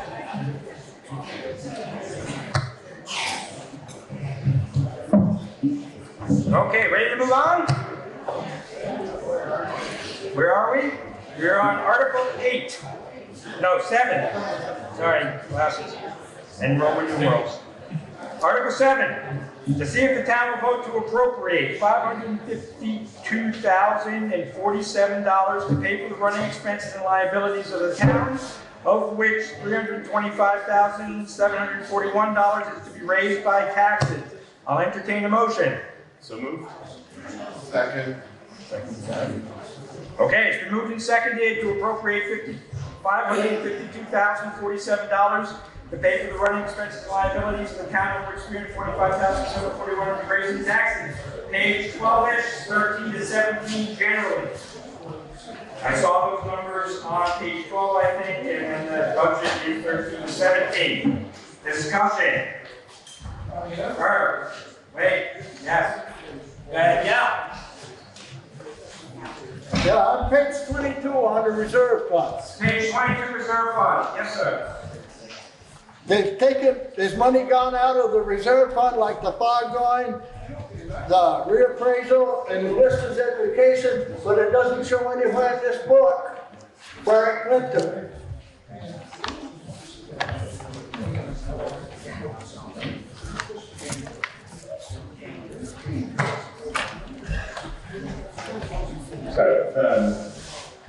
So these numbers that you're looking at are from last year. So they're 6/30/19, right? The fog line, it was my understanding that got rolled into something else several years ago, but was remained as an item in the reserve funds. I don't know why. As far as the others, I can't speak to the listers. I don't know how that fund works. They should be, if they take it out of here, it should say wherever the fund they were into from reserve. It doesn't. I mean, you don't know that. You will next year. Yeah, I will. Okay. Talking about the running expenses of the town. More questions? I'm going to kind of go this way. Anybody over here right now? I can come back. Questions? What did Herb just say? Herb was commenting about the reserve funds and where the money is going, and it's not listed in the book. Things along. That's not going to be explained to us? Well, it was. The select board explained it. Because it's from 2019, correct? Yes, and that at least the fog line I know was rolled in several years ago to another fund. I don't know where. It's possible Elaine is our bookkeeper. Maybe she could speak to this. Okay, on the appraisal piece, you might get a typographical error. Wait. Yell and then I can repeat. Let's get a microphone so we can hear each other. Here, come here and run it. Come here and run it. Come here and run the microphone for us. Okay, on the reappraisal piece, I did typographical error. Instead of 113, it should be 131, 84603. No funds to spend. So typographical error, sorry. And I'm not, that's the only thing that I'm going to address at this point. Stone Arch Bridge, we're working on that. To put the money back into the account. There was some issue about the specific Stone Arch Bridge that we paid $2,600. So we're working on that. And next year, in 2020, those numbers will go back to where they are. Okay? So this is 2019. Can't do anything in 2019. We've gone through the audit. Again, the reappraisal was a typographical error. It should be 131, 4603. Okay? Okay, any other discussion?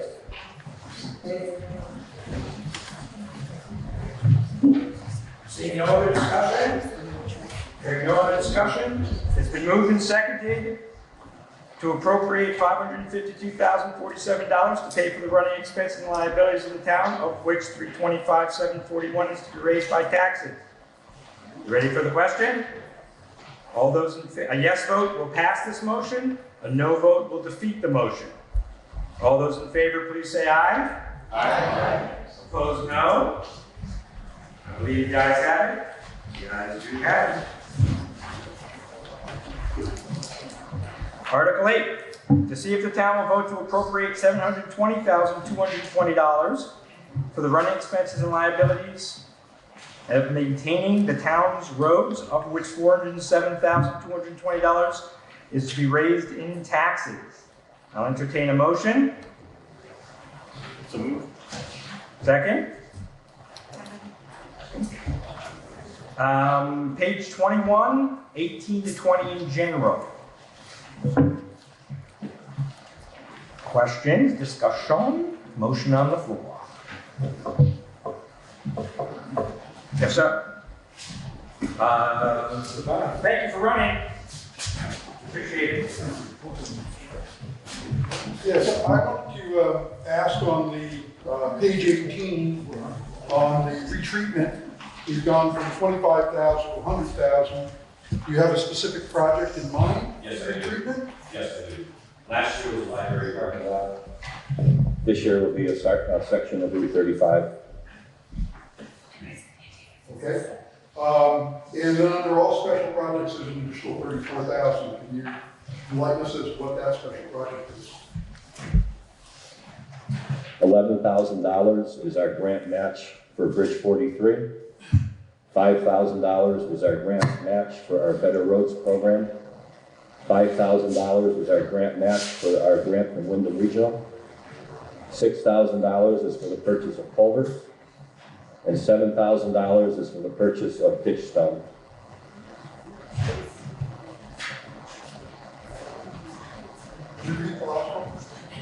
$7,000 for the purchase of ditch stone. Okay, thank you. Yes.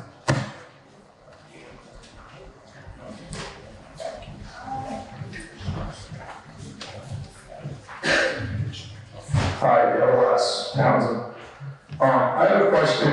I obviously say that we had a surplus of $200,000, and was just curious. I understand we like to reduce our taxes every year, but in a year that we got to try to tight budgets, would it be wise to take some more of that and put it in reserve fund, or use it in special projects?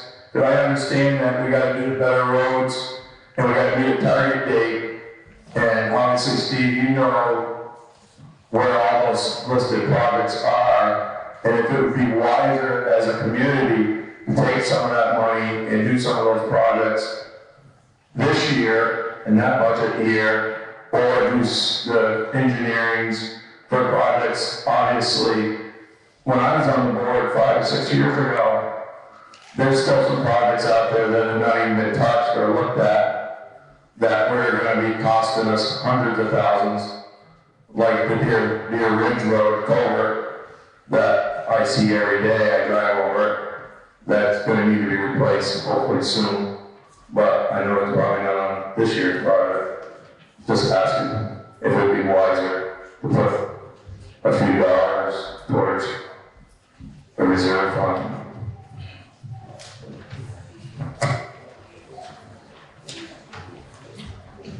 So the reason for the surplus this year is there was, the way the accounting was handled after Irene with the FEMA money kept being pulled out by the highway, reimbursed to the general, and then when the money came in, it was being applied to the highway. So there still exists some monies to be applied to the upcoming year and probably the year after, as we try to work back to zero on that. So there is money that is available to do some of these special projects. We just have not yet allocated it. Further discussion? Seeing, yep, at the end, yeah. Just a quick question. Under the tractor Kubota, you have $5,000. Is that brand new? Under the tractor Kubota, you have $5,000. Is that new? Is that what you said? Or new tractor? Okay, that was the question. So we purchased a new Kubota tractor a year or so ago to do the sidewalks with the snow blower. It did not come with a cab. So this money, there's $4,500 in the Kubota budget for a cab. It's an aftermarket cab, it's from Curtis. They were not available last year because it was a new model tractor and the Kubota cab was too expensive. So this is a cab that comes with a windshield wiper or the froster, and it'll take Jeremy out of the elements when he's operating the snowplow.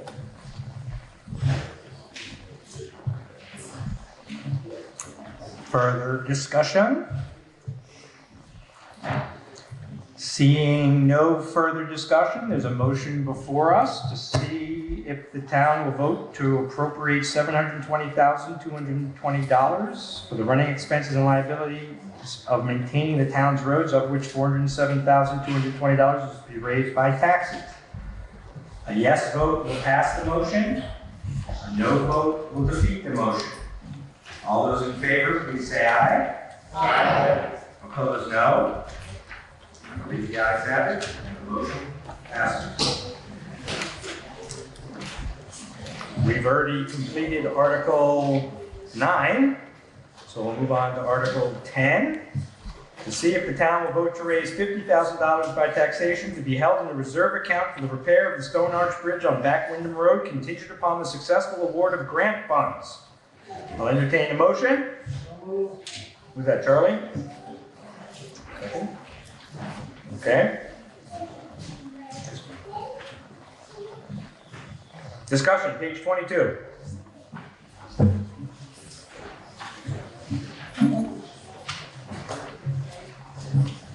Page 22, discussion. Stone Arch Bridge, Back Windham Road. Is there any updates on the grants? Any updates on Well, no, it just says contingent to the grants awarded. So, think about it when it happens. Just an update on the grants? Is there any? There is a meeting I'm having with Megan after town meeting. She's going to be meeting with all the local towns, talking about the small structure grants. We will be reapplying for 2 grants this year. One is for Bridge 43, and one is for the Stone Arch Bridge, which is Bridge 34. So we will have that meeting in the next 2 weeks, and we will both apply. We will apply for both of those bridges at that time.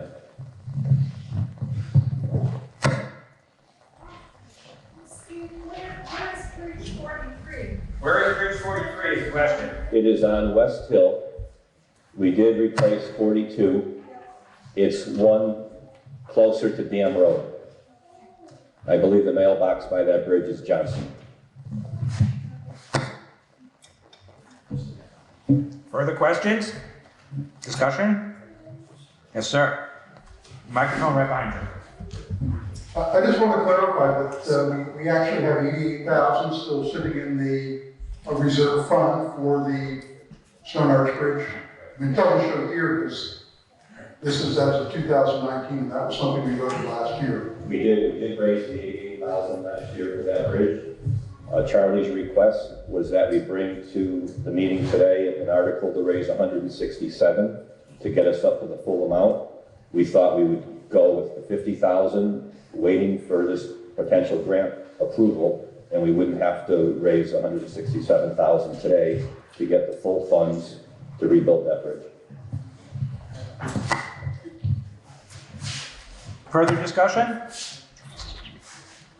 Seeing no other discussion, there's a motion before us to see if the town will vote to raise $50,000 by taxation to be held in a reserve account for the repair of the Stone Arch Bridge on Back Windham Road, contingent upon successful award of grant funds.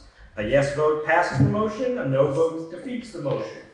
All those in favor, please say aye. Aye. Opposed, no. I believe the ayes have it. The ayes do have it. Motion passes. Article 11, to see if the town will vote to raise $54,050 by taxation for the running expenses and liabilities of the library. I'll entertain motion. I'll entertain, motion. So moved. Christine, discussion. Read your books. Seeing no discussion, there's a motion before us to see if the town will raise $54,050 by taxation for running expenses and liabilities of the library. A yes vote will pass the motion. A no vote will defeat the motion. All those in favor, please say aye. Aye. Opposed, no. Excellent. Reading is unamended. Article 12.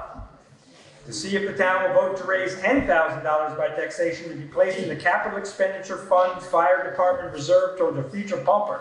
Say that 10 times fast. Irv. Second. Discussion? Seeing no discussion, it's been moved and seconded to see if the town will raise $10,000 by taxation to be placed in the capital expenditure fund, fire department reserve toward the future pumper. A yes vote will pass the motion. A no vote will defeat the motion. All those in favor, please say aye. Aye. Opposed, no. See if the ayes have it. The ayes do have it. Article 13. To see if the town will vote to raise $1,750 by taxation for the old cemetery fund. Charlie? Steve? It's been moved and seconded to see if the town will vote to raise $1,750 for taxation for old cemetery fund. Discussion. The obvious joke. People are dying to get yes. I'd just like to take the time. Wait, Charlie, behind you. There you go. I'd like to take the time to recognize Rick Snow for his service as cemetery commissioner for the past, I don't know, these 5 years, maybe 10. I'm not sure. I didn't look in the town report. Thank you.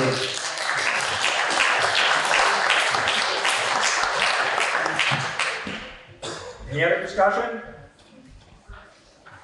Seeing, hearing no discussion, it's been moved and seconded to raise $1,750 for the old cemetery fund. A yes vote will pass the motion. A no vote will defeat the motion. All those in favor, please say aye. Aye. Opposed, no. I believe the ayes have it. The ayes do have it. Article 14. To see if the town will vote to raise $16,780 by taxation for the support of social services as recommended by the screening committee. I'll entertain a motion. So moved. Who said second? Who said something up there, Christine? Okay, well. Page 3233, just so you know. That's where the screening of the social services is. Discussion? Hearing no discussion, seeing no hands, it's been moved and seconded that the town will vote to raise $16,780 by taxation for support of social services. A yes vote passes the motion, a no vote defeats the motion. All those in favor, please say aye. Aye. Opposed, no. The ayes have it. Should I slow down? Article 15. To see if the town will authorize the Board of Selectmen to acquire land by gift or purchase from municipal forests to promote reforestation, water conservation, and good forestry practices. Motion? So moved. Well, Christine. Moved and seconded. I'm not going to repeat it right now. I'll repeat it in a second. Discussion? Nope. Looks good. It's been moved and seconded to see if the town will authorize the Board of Selectmen to acquire land by gift or purchase for municipal forests to promote reforestation, water conservation, and good forestry practices. A yes vote passes the motion. A no vote defeats the motion. All those in favor, please say aye. Aye. Opposed, no. I believe the ayes have it. The ayes do have it. Article 16. To see if the town will vote to set the first Tuesday in March 2021 as the date for the 2021 Townsend annual meeting. So moved. Okay. Moved and seconded to see you next year. Same bat channel, same bat time. All those in favor, please say aye. Aye. Oh, sorry, I didn't say discussion. Is there any discussion? Anybody want to move it? Sorry. You do? I just wanted to I ask just broke the rules. the I'm sorry. voters here today if there would be consideration to shift the day of town meeting to possibly another day that's not a work day for most people. I think the demographic here is, myself included, aging a smidgen, and it might be nice to have a Saturday morning meeting as an option. I'm not sure if that's, I've only lived here for 16 years, so maybe that's been visited in the past, but just wanted to have people think about it. Further discussion? Not crickets. I hear you.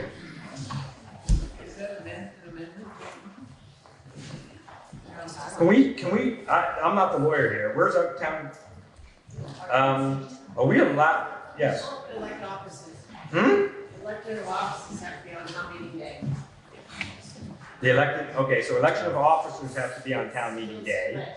So we would have to have an election, not necessarily from here, we would have to do a Australian ballot. It would change everything. That's the conundrum with moving town meeting day. But it's not like it's undoable. I mean, something you can try to warn for next year, that would be smarter and you can look into it, but something. I do know that, I think it's Vernon or Guilford. Sorry. There is a town, I was just talking to someone the other day, they do 2 evenings. So they do the Monday evening to do articles in business, and then they hold elections on the Tuesday, which is town meeting day, in the evening. So they break it up. So that's something we could look at, in, like Warren said, to warn for next year. But just something for everyone to think about.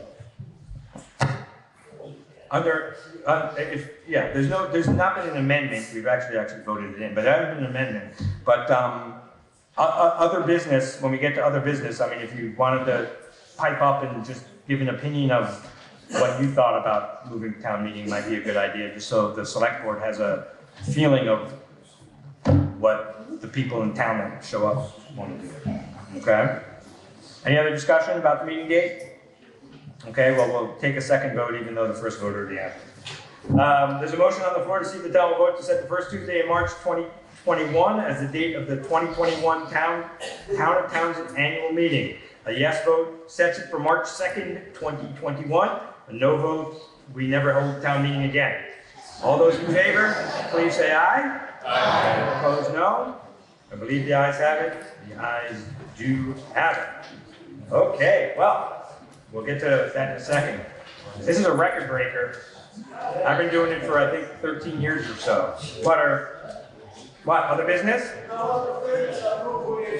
No, there's other business. Oh, wait, actually that takes precedent. Is that an official request? But we're not done with the, warning. Yeah, you have to at least announce the non-binding. I don't know if we can do that. A move to adjournment, though, is a privileged motion, so you would have to take that into account right now. Can we do it? I know, we still have the last article. That's why I'm in a conundrum right now. Do people want to adjourn? No. Okay, thank you. Wait, who wants to adjourn? Herb, who wants to adjourn? Anybody? Just one? Okay, well, whatever. Okay, that's okay. That's okay. Okay, so at least we know and everybody feels good about me not. Okay. So, is this a non-binding? Okay, hang on. Let's go to Article 17, to transact any other non-binding business to properly become before the meeting. I have some issues here. I'll start over here and go around the room for any non-binding business. When something's brought up, if you want to discuss it, that's fine too. Yes, we'll start right there. Wait. It's not. Sorry, I'm trying to. I'm Marilyn Bradley, I'm the board of Townsend Public Library. And this year, we lost 3 wonderful long-term trustees, 3 incredible women who've given more than 30 years in service to our library. I'd like you to please join me in recognizing Maggie Bills, Mars Holt, and Ann Olive for all of their contributions. Thank you.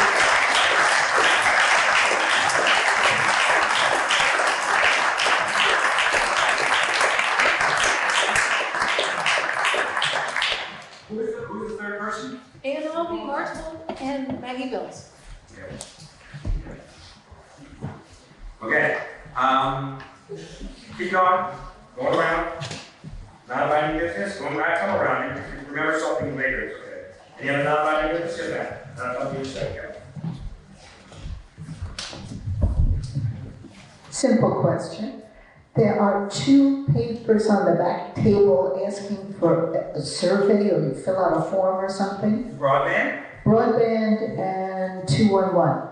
When we fill them out, where do we put them? That's a good question. I thought about that. We don't have a box up here, but. David. What? Oh, the box in back when you go. Kurt's on top of it. Thank you. Yes, thank you. I'll keep it short. That's okay. No. So I just want to thank the select board. I know you have a really tough, thankless job. And I really, appreciate Irv for stepping up, even though you're already retired.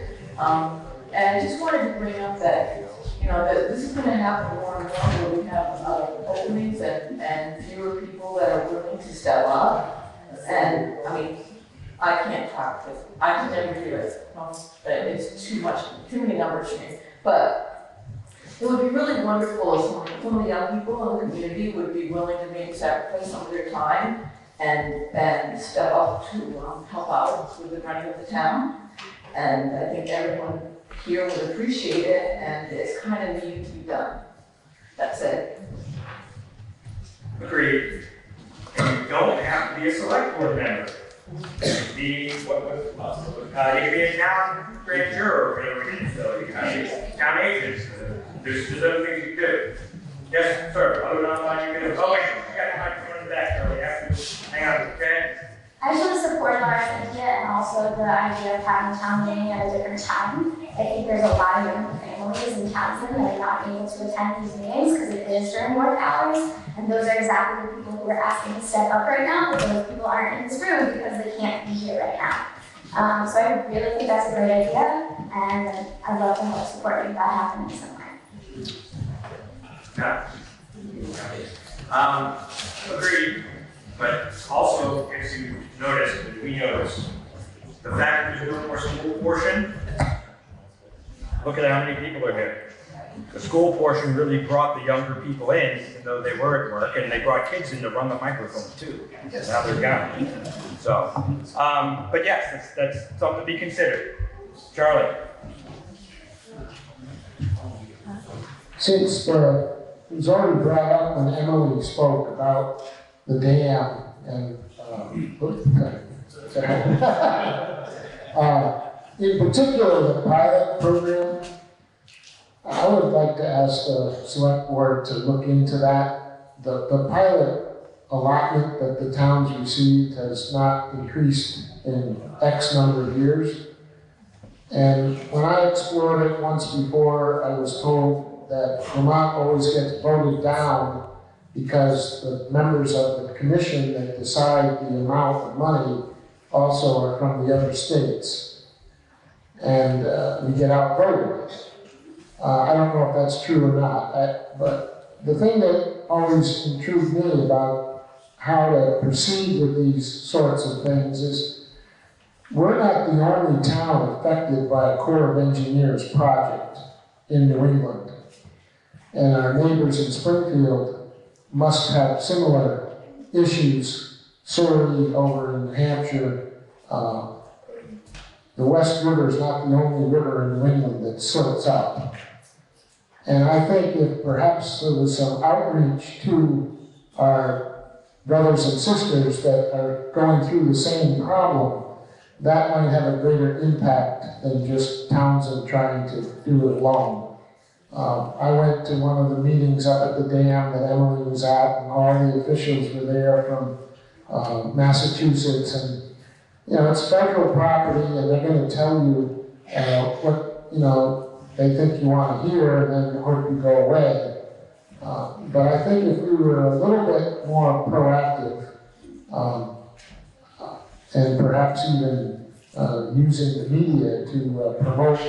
If you show, I think Ken pointed out, if you take one of the brochures that was published in in the 1960s and 70s, you can't do any of those things that that brochure advertised, and yet that's what was promoted as a benefit to the project. And the payment in lieu of taxes also affects the state park issue as well. So we do have influence with the state legislature there. We should be getting more money to help offset the loss of property tax revenue. We're not getting more money. Thank you. I have 2 things written down on my paper. I don't want to muck up this thing, but fire department feasibility update study. Anybody? Yep. Wait, Glenn, down over here with the microphone. Sorry, that was. And then I also have a little bit of discussion. Select board wants to talk about the mailing, the town report mailing. So we'll do this first, and that, and others as well. Okay. About the fire department. So, let me, on behalf of the town fire department and the feasibility study for a new station built in Pat Meadow. We've been meeting for at least a year now. Also, members of the public have joined the committee. And we believe we have a conceptual design for it. And we're still working out final details with the engineering firm.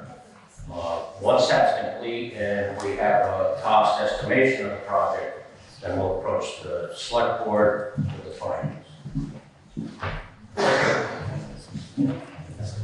Thank you. Maybe we can save money on buying fire trucks after that, because you won't hit the roof. Okay. Thank you. Do you guys want to speak about the mailing? So, There we go. Over the years, we have mailed out a town report to every household. It is expensive. It is laborious. So we were thinking about making the town report available at town hall, maybe another place or two where you could pick one up rather than spending the money on postage and labeling and moving them all around.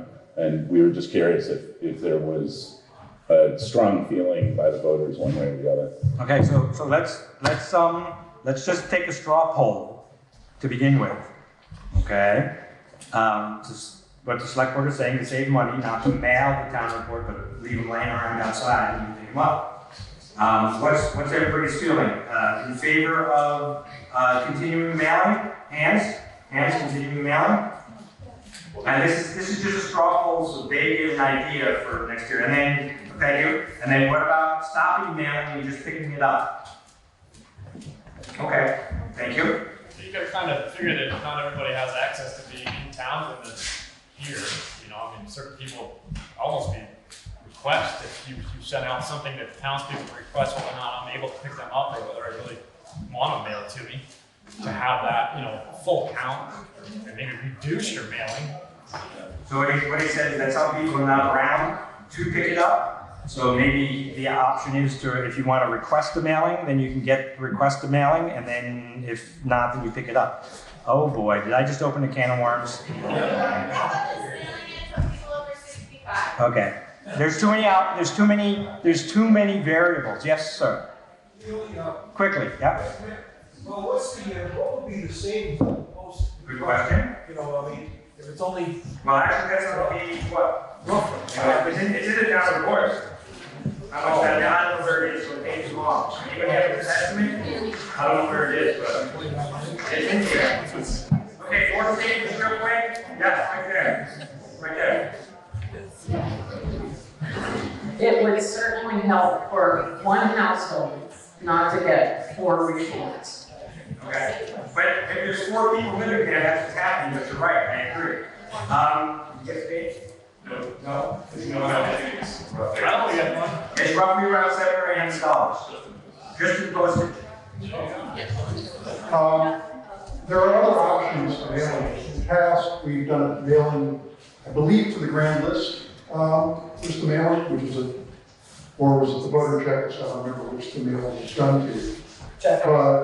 We also have the option of mailing it to local postal customers, which means that all of the 600 postal customers get whatever is sent, and there's no need for labeling that way. It also makes sure that there are no duplicates per household.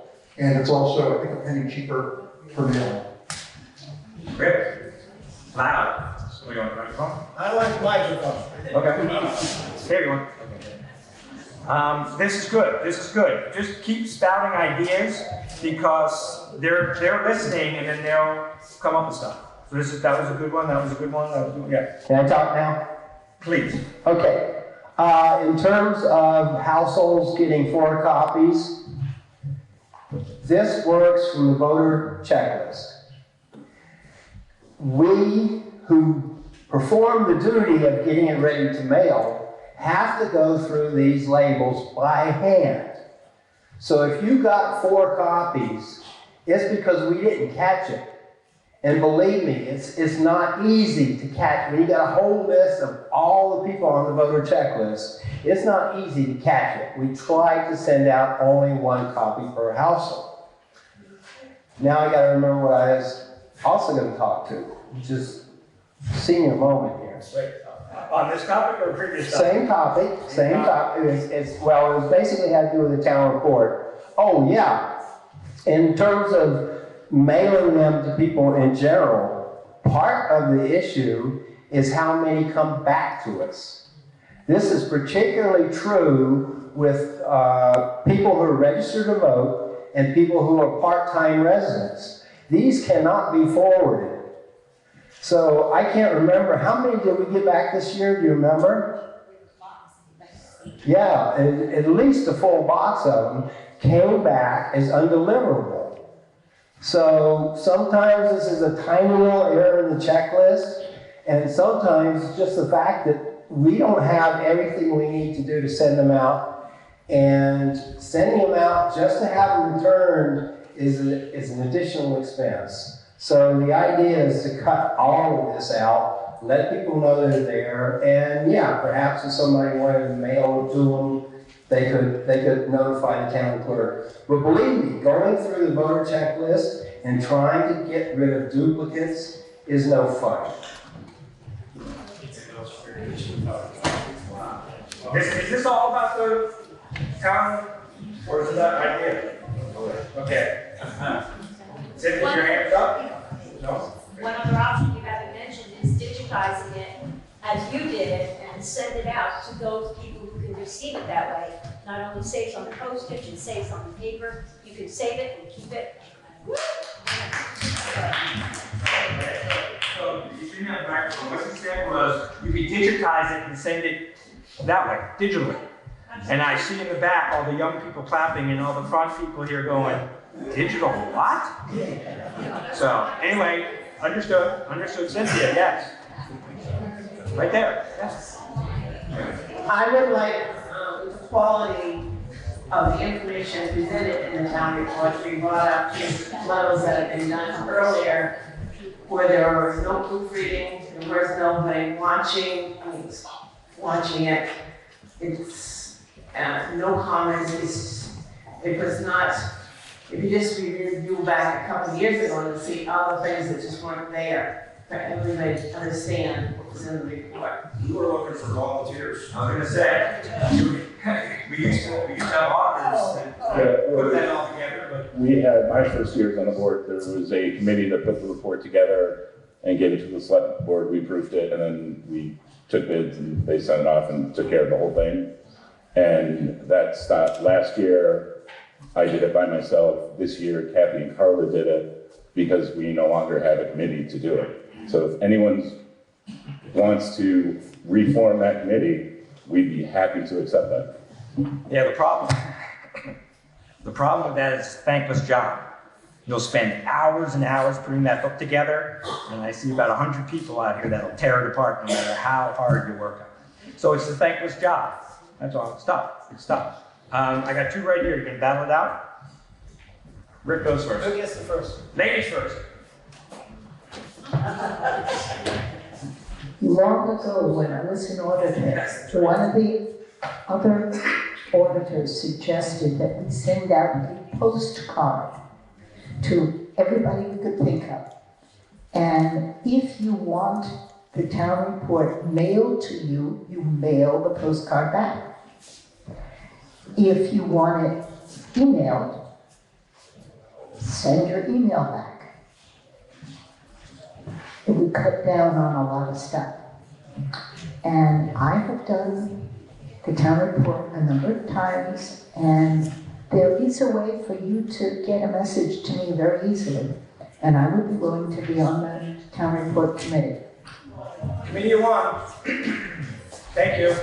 Right behind you. Cindy, you up for it with me? Oh, challenge accepted?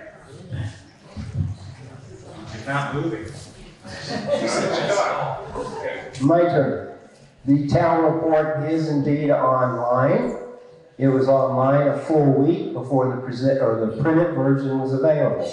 Town reports dating back at least, I think, 10 years are available online. The only thing is, the online site is not an official Townsend website. Therefore, I can't tell you where to go look for it. But if you do a search for Townsend, Vermont, likely is the site is going to come up. And all those town reports are there under a category called Town Reports. Okay? Thank you. Mark? Is there also a way from the website to sign up for your mailing list? If they want, they just have to directly email. Okay. So on that website, there is a way to email Rick to be added to his distribution list where you can get communications about what is coming up and going on.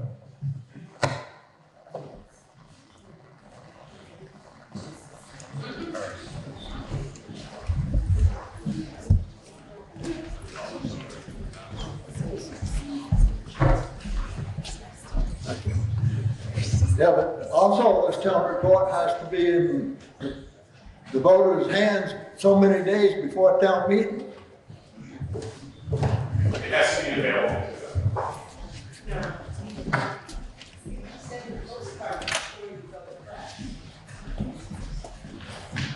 Okay, I lost track. We're still on the town report mailing? Yes? Okay.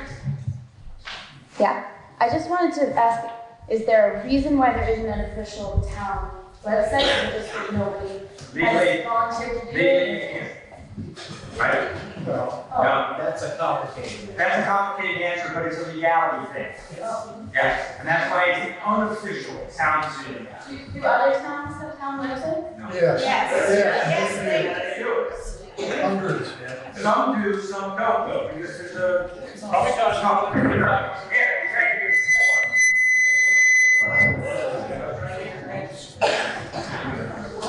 Okay. You can request that the Townsend Select Board develop a website. However, back in 2014, they decided that there was no longer going to be a town website because the state made you liable if you didn't get things posted online within 5 days. That's just one of the issues. Basically what it is, especially in a town like this, where most of the people in charge of government have a few years on them, it was going to be costly to maintain. You were going to have to be really, really careful to make sure information got out within the allotted legal time. And because otherwise you're just opening the town up to a lawsuit. So based on circumstances, the town decided to drop their website to keep themselves from getting in a position where they got reported to the Secretary of State and taken to court or something like this. So, you know, it's a complicated issue, and it was basically because of liability. And again, this town would probably have to hire somebody in order to take care of one. Other towns do have them. Other towns also have what those of us who are doing it call bootleg sites. Vernon, for example, has a bootleg site. Wardsboro has a bootleg site. Townsend has a bootleg site. And there are other towns within the state who do the same thing. But it really is more than anything a liability issue.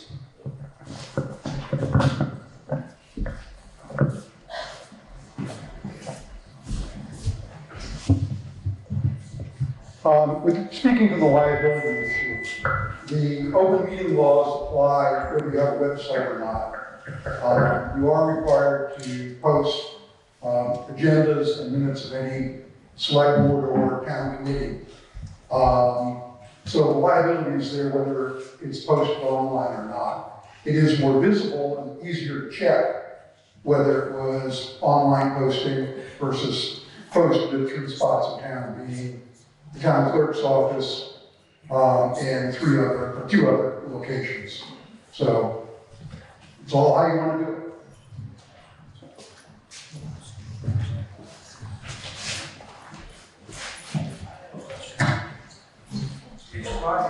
Motion to adjourn? No, not yet. So I'll let you do it in a second. I got just two quick things I want to say. You good? Anybody else? No? No? Okay. So just real quick, lunch downstairs we're paying for it. It's being catered by Riverbend, but it's your taxpayer dollars. So although we're probably going to adjourn right now before lunch, please hang out and eat your food. What? There's a donation. Oh yes, and there's a donation bucket down there to try to recollect the money for the food that you paid for. Okay? And then the last thing I just want to say is that there is an election going on downstairs. So please vote. Don't care who you vote for, but everybody should vote. So please stop by downstairs and vote. Any other business to come before the meeting? Oh, you took away his thunder, man. Motion to adjourn? All in favor, please say aye. Aye. See you next year. Thank you very much. Great job, everybody.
out that the sun shines.